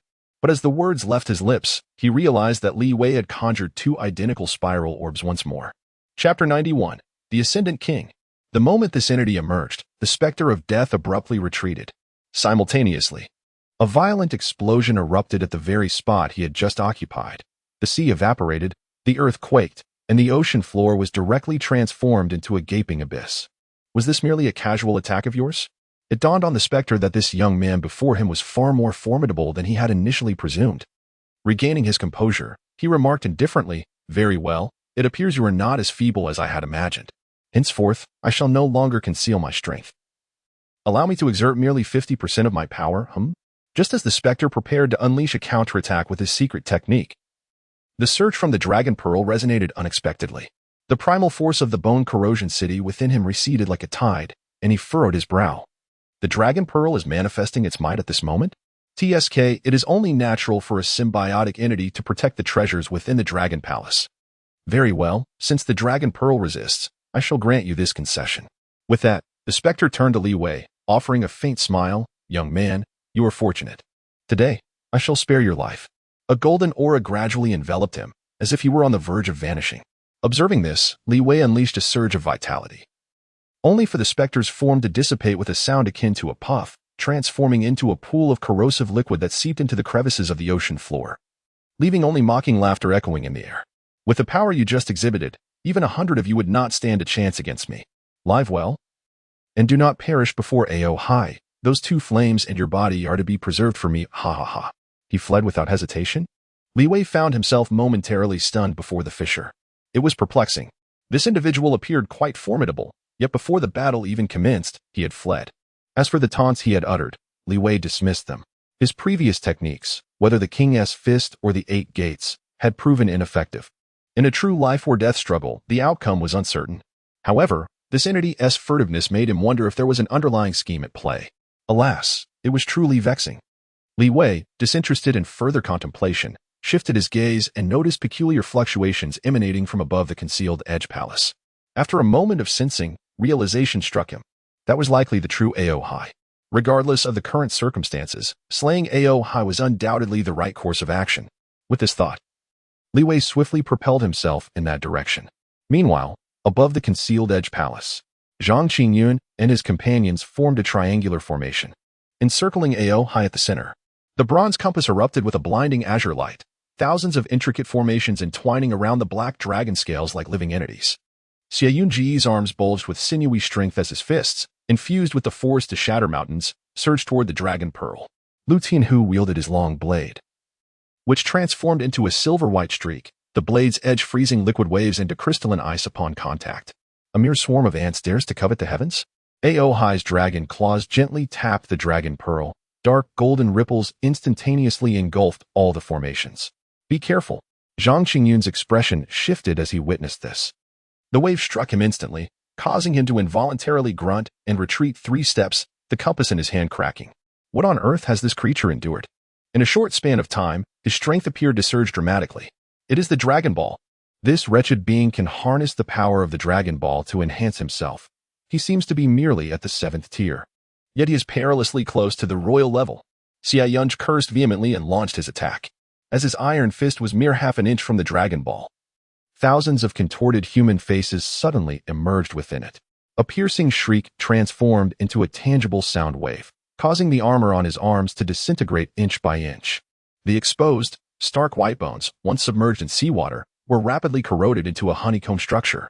Simultaneously, Lu Tianhu's icy blade struck the black dragon's reverse scales, erupting in dazzling sparks, yet the blade was abruptly ensnared and enveloped by the suddenly animated scales, contorted and deformed as if caught in the coils of a monstrous python. These dragon scales are devouring my blade's intent. Lu Tianhu, in a state of sheer horror, relinquished the hilt, only to discover that the flesh in his palm had been drawn into a desiccated bark-like texture by the scales. Ha ha! I have long proclaimed that this place shall be your grave. Ao Hai casually swept his tail through the void, sending the 3 of them hurtling backward as if struck by a meteor. Zhang Qingyun detonated 12 substitute talismans in midair, yet his true form was still toppled by the residual shockwave amidst the coral reefs. Spitting blood, he gazed upward, witnessing a deathly domain stretching a kilometer wide where the black dragon spiraled, evaporating all objects that touched the dark golden halo. That is the product of the Dragon Ball merging the residual power of with the resentment of the Dead Sea. I must resort to that technique. Lu Tianhu wiped the black blood from the corner of his mouth as the jade pendant on his chest suddenly exploded into powder. An icy blue spiritual energy pierced through the seabed and soared into the sky, causing the entire marine expanse to freeze into a glacier in an instant. Seizing the opportunity, Xie Yunj plunged his fist into the ice layer, where countless fissures radiated from his center, each crack erupting with the searing intent of molten lava. Oh, a quasi-royal level ice fire duel formation? Ao Hai watched with keen interest as the glacier and flames intertwined. The meager fireworks conjured by the 3 ants barely sufficient to amuse him. At this moment, Zhang Qingyun pressed the shattered compass against his chest, his skin revealing bronze-colored meridians. He roared as he plunged his arms into the seabed's rocky layers, with tens of thousands of formations growing wildly like tree roots, swiftly converging beneath Ao Hai to form a dragon-ensnaring array spanning 10 miles. The glacier shattered, lava erupted, and the formations contracted, as the triple threat transformed into a towering beam of light that engulfed the black dragon. The coral reef where Song Tianyin and the others had suddenly carbonized into powder. The shimmering barrier, desperately upheld by Su Jiuli, fractured like an eggshell, while Dr. Lin's mechanical arm melted into molten iron under the intense heat. Everyone was left utterly stunned, clearly unprepared for such a breathtaking battle. Is this the pinnacle of a saint? Su Jiuli was overwhelmed with astonishment.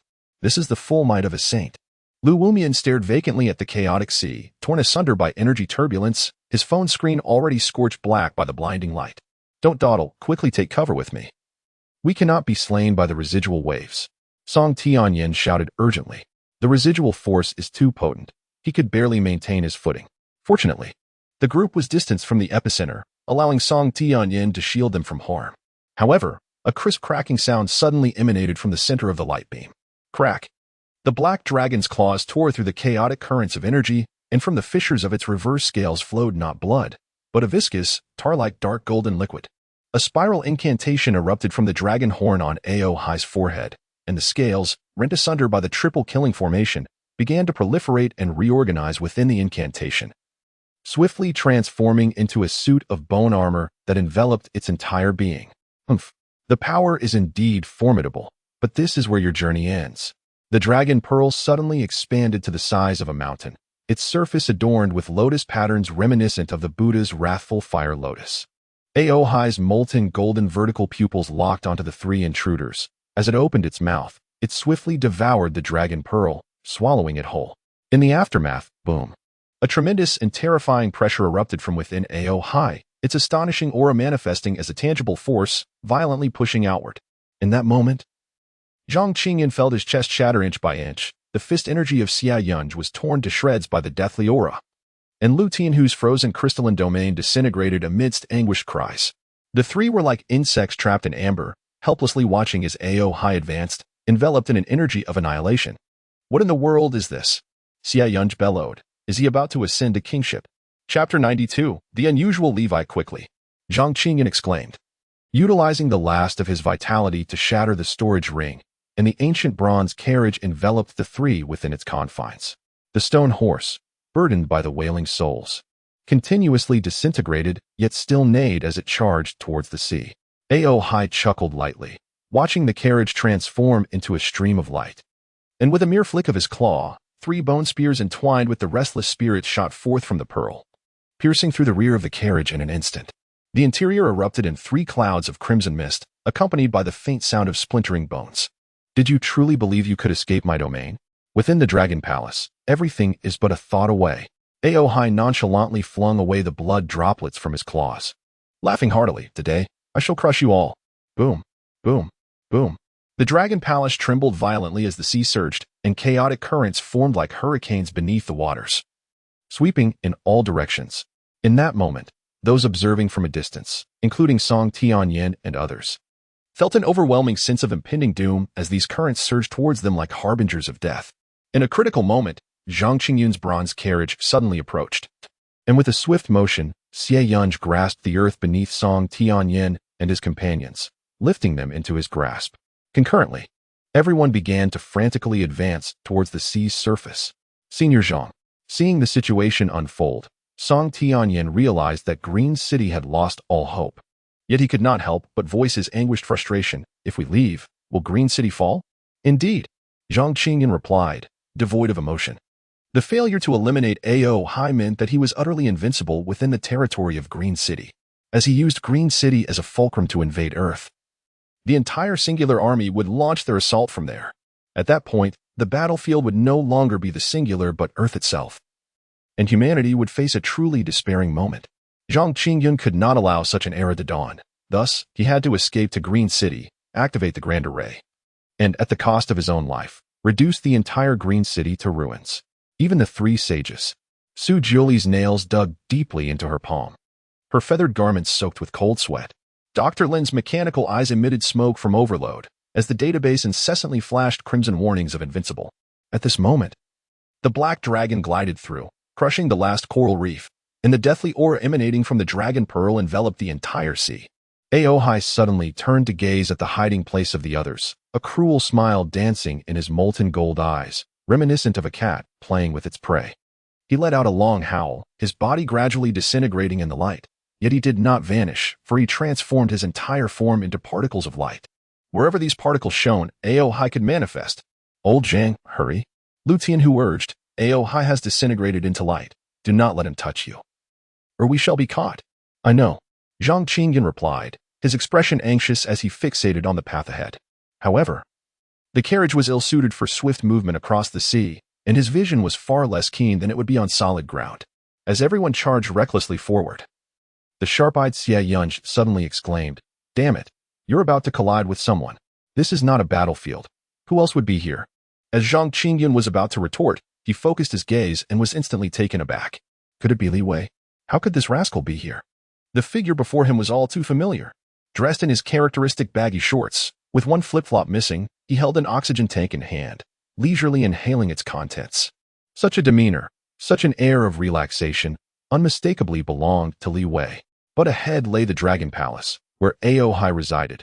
What business did Li Wei have here? Li Wei, Ao Hai is ahead. Retreat at once. In a moment of desperation, Lu Tianhu bellowed. Song Tianyin and the others also spotted Li Wei, however. Ensnared within the grasp of Xie Yunj's immense power, they lacked the strength to project their voices past the overwhelming aura of blood and energy. All they could do was wave frantically at Li Wei. Fortunately, Li Wei heard Lu Tianhu's voice. He looked up, surprised, and exclaimed that as splendid. I've come to slay Ao Hai. Slay Ao Hai? What power do you possess to even entertain such thoughts? The group was nearly rendered speechless by Li Wei's declaration. Yet, upon reflection, they realized that Li Wei might possess a spirit of self-sacrifice, resolutely choosing to confront Ao Hai, even at the cost of his own life. Which moved them greatly. Zhang Qingyun halted his horse, lamenting, Li Wei, I commend your determination. However, Ao Hai is already transcended. He is far beyond what we can easily defeat. We should escape while we still can. Escape? Why would we flee? Oh, I see you're injured. In that case, you should return. I can handle Ao Hai on my own. Li Wei sensed their diminished vigor and immediately waved his hand dismissively. Yet, the others were left in stunned silence. Zhang Qingyun interjected, No, do you truly grasp what we are saying? Ao Hai has transcended. He has directly ascended to the 7th Order Saint. Aren't you all half-step king level? Li Wei asked, bewildered. This left the three momentarily speechless. Xie Yunj, in exasperation, declared, It is not that simple to quantify. Ao Hai possesses a treasure known as the Dragon Pearl, an extraordinary artifact of the Dragon Clan, forged over the years from the essence and grievances of our human race. Its enhancement to Ao Hai is beyond imagination. With this item, Ao Hai can leap directly to the king level, and we find ourselves utterly powerless against him.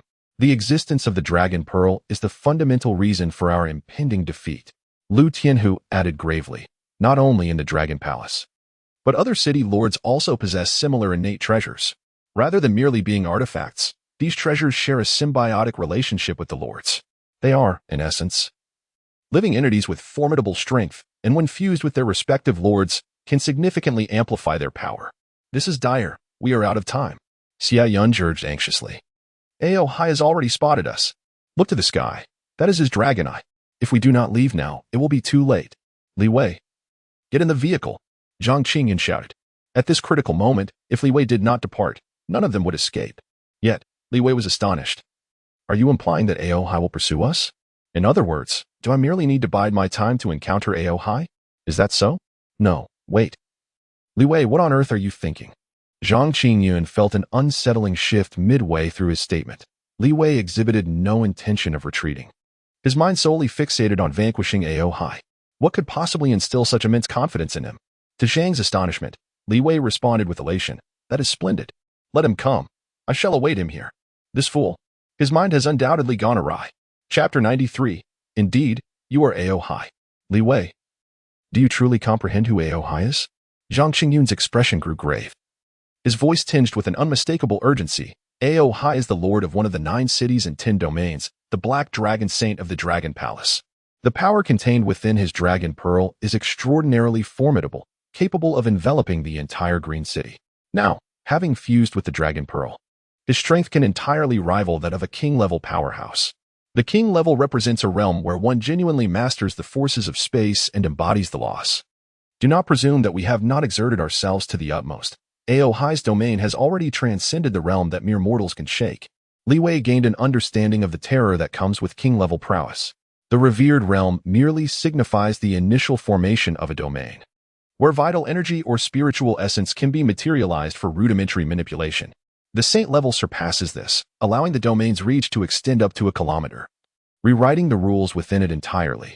Should a frost element saint emerge, they could melt steel into glaciers, instantly transforming the enemy's formation into a world of ice sculptures. However, upon crossing into the king level, one can truly rend space asunder, create black holes, or achieve long-range strikes through spatial folding. One might even manifest laws as tangible entities, such as solidifying time into a controllable hourglass to regulate the flow of time. Such beings are exceedingly rare, for only the most exceptional among the heavens can comprehend the laws of space and time. Ordinary king-level cultivators typically grasp merely the most fundamental of laws. Reflecting upon this, Li Wei turned to Zhang Qingyun, his brow furrowed, and resolutely murmured, "If that is the case, what are we waiting for? We must strike him down before he fully ascends to kinghood, severing his path." Xie Yunj and several others were initially taken aback by his words, but soon erupted in anger. "You are being rather naive.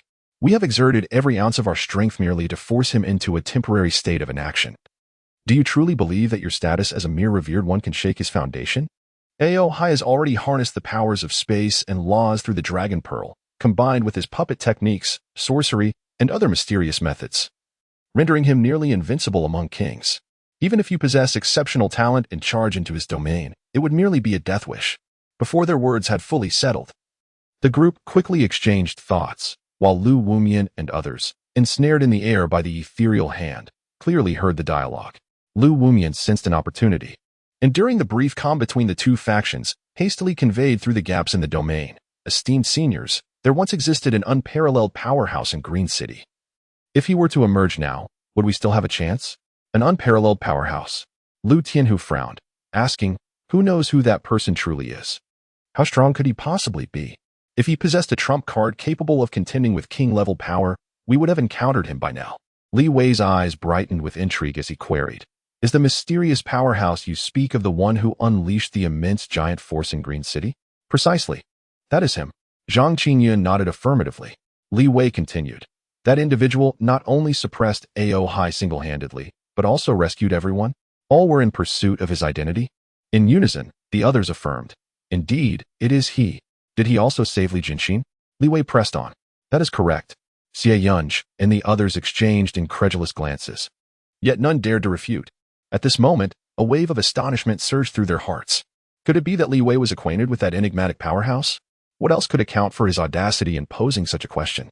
The crowd, filled with curiosity, turned their gazes towards Li Wei. A subtle smile graced his lips, and with a calm demeanor imbued with a hint of confidence, he declared, "Indeed, that person is none other than myself." Instantly, the previously tense atmosphere froze, as disbelief washed over the assembly. Sujioli was the first to react, indignantly exclaiming, "Li Wei, do not jest with us. That individual is at least a fifth-tier saint. While you are merely a respectable, the gap is insurmountable." Song Tianyan interjected solemnly, "On that day, the giant obscured the sky for miles, and the phenomena were beyond mere imagination, as if the heavens themselves had changed color. From my observation, that power was at least of the ninth-tier saint level, if not nearing the realm of kings, utterly beyond the capabilities of a respectable." Dr. Lin nodded in agreement. "Li Wei, while your prowess is indeed remarkable, it is unlikely you possess such extraordinary strength."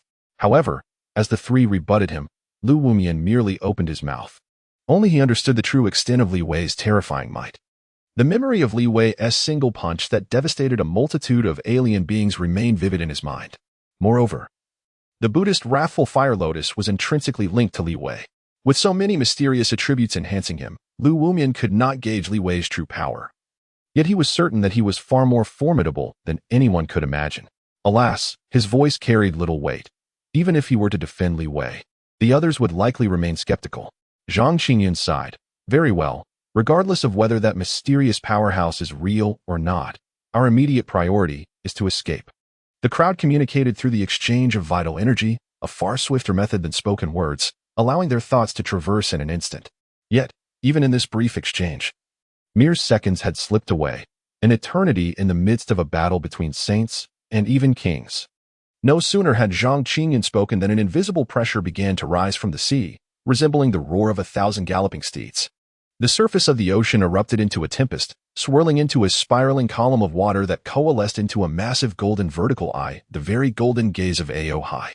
"Humph, Zhang Qingyun, no matter how skillful your escape tactics may be, you cannot evade my control." Ao Hai's voice resonated from the void with a chilling laughter.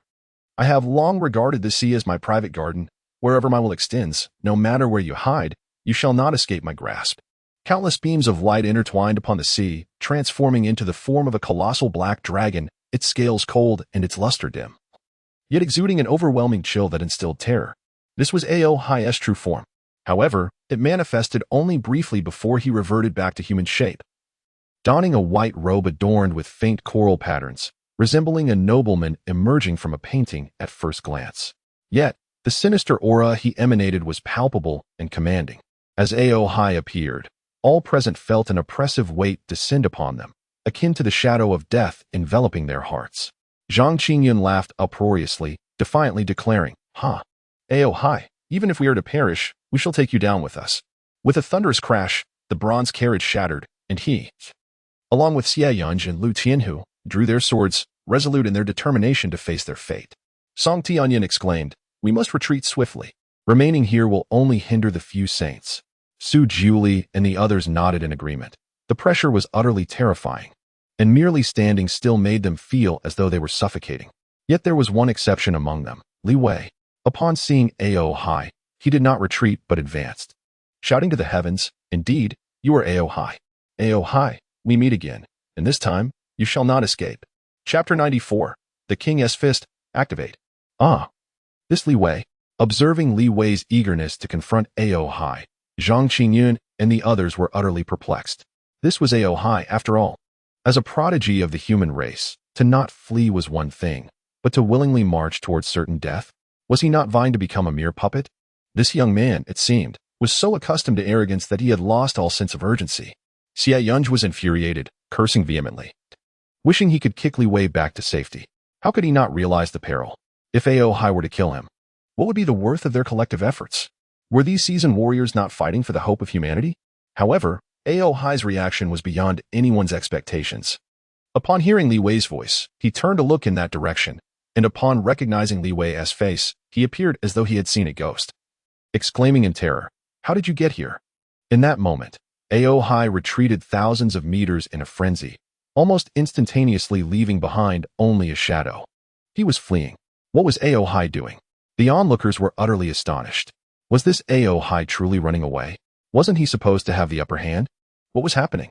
The Aohai before them was a far cry from the imposing black dragon they had envisioned, leaving them momentarily bewildered, questioning their own perceptions. Yet, Aohai was indeed frantically withdrawing. As they watched him shrink into the distance almost in the blink of an eye, Zhang Qingyun, who was poised to strike, stood frozen, exclaiming, "Could it be that Aohai is concocting some scheme? Is he planning to torment us with a long-range attack? Fool, this is no scheme. Aohai is genuinely fleeing." Xie Yunj was equally taken aback by the unexpected scene, his eyes nearly popping out of their sockets, exclaiming, "Heavens! Li Wei must possess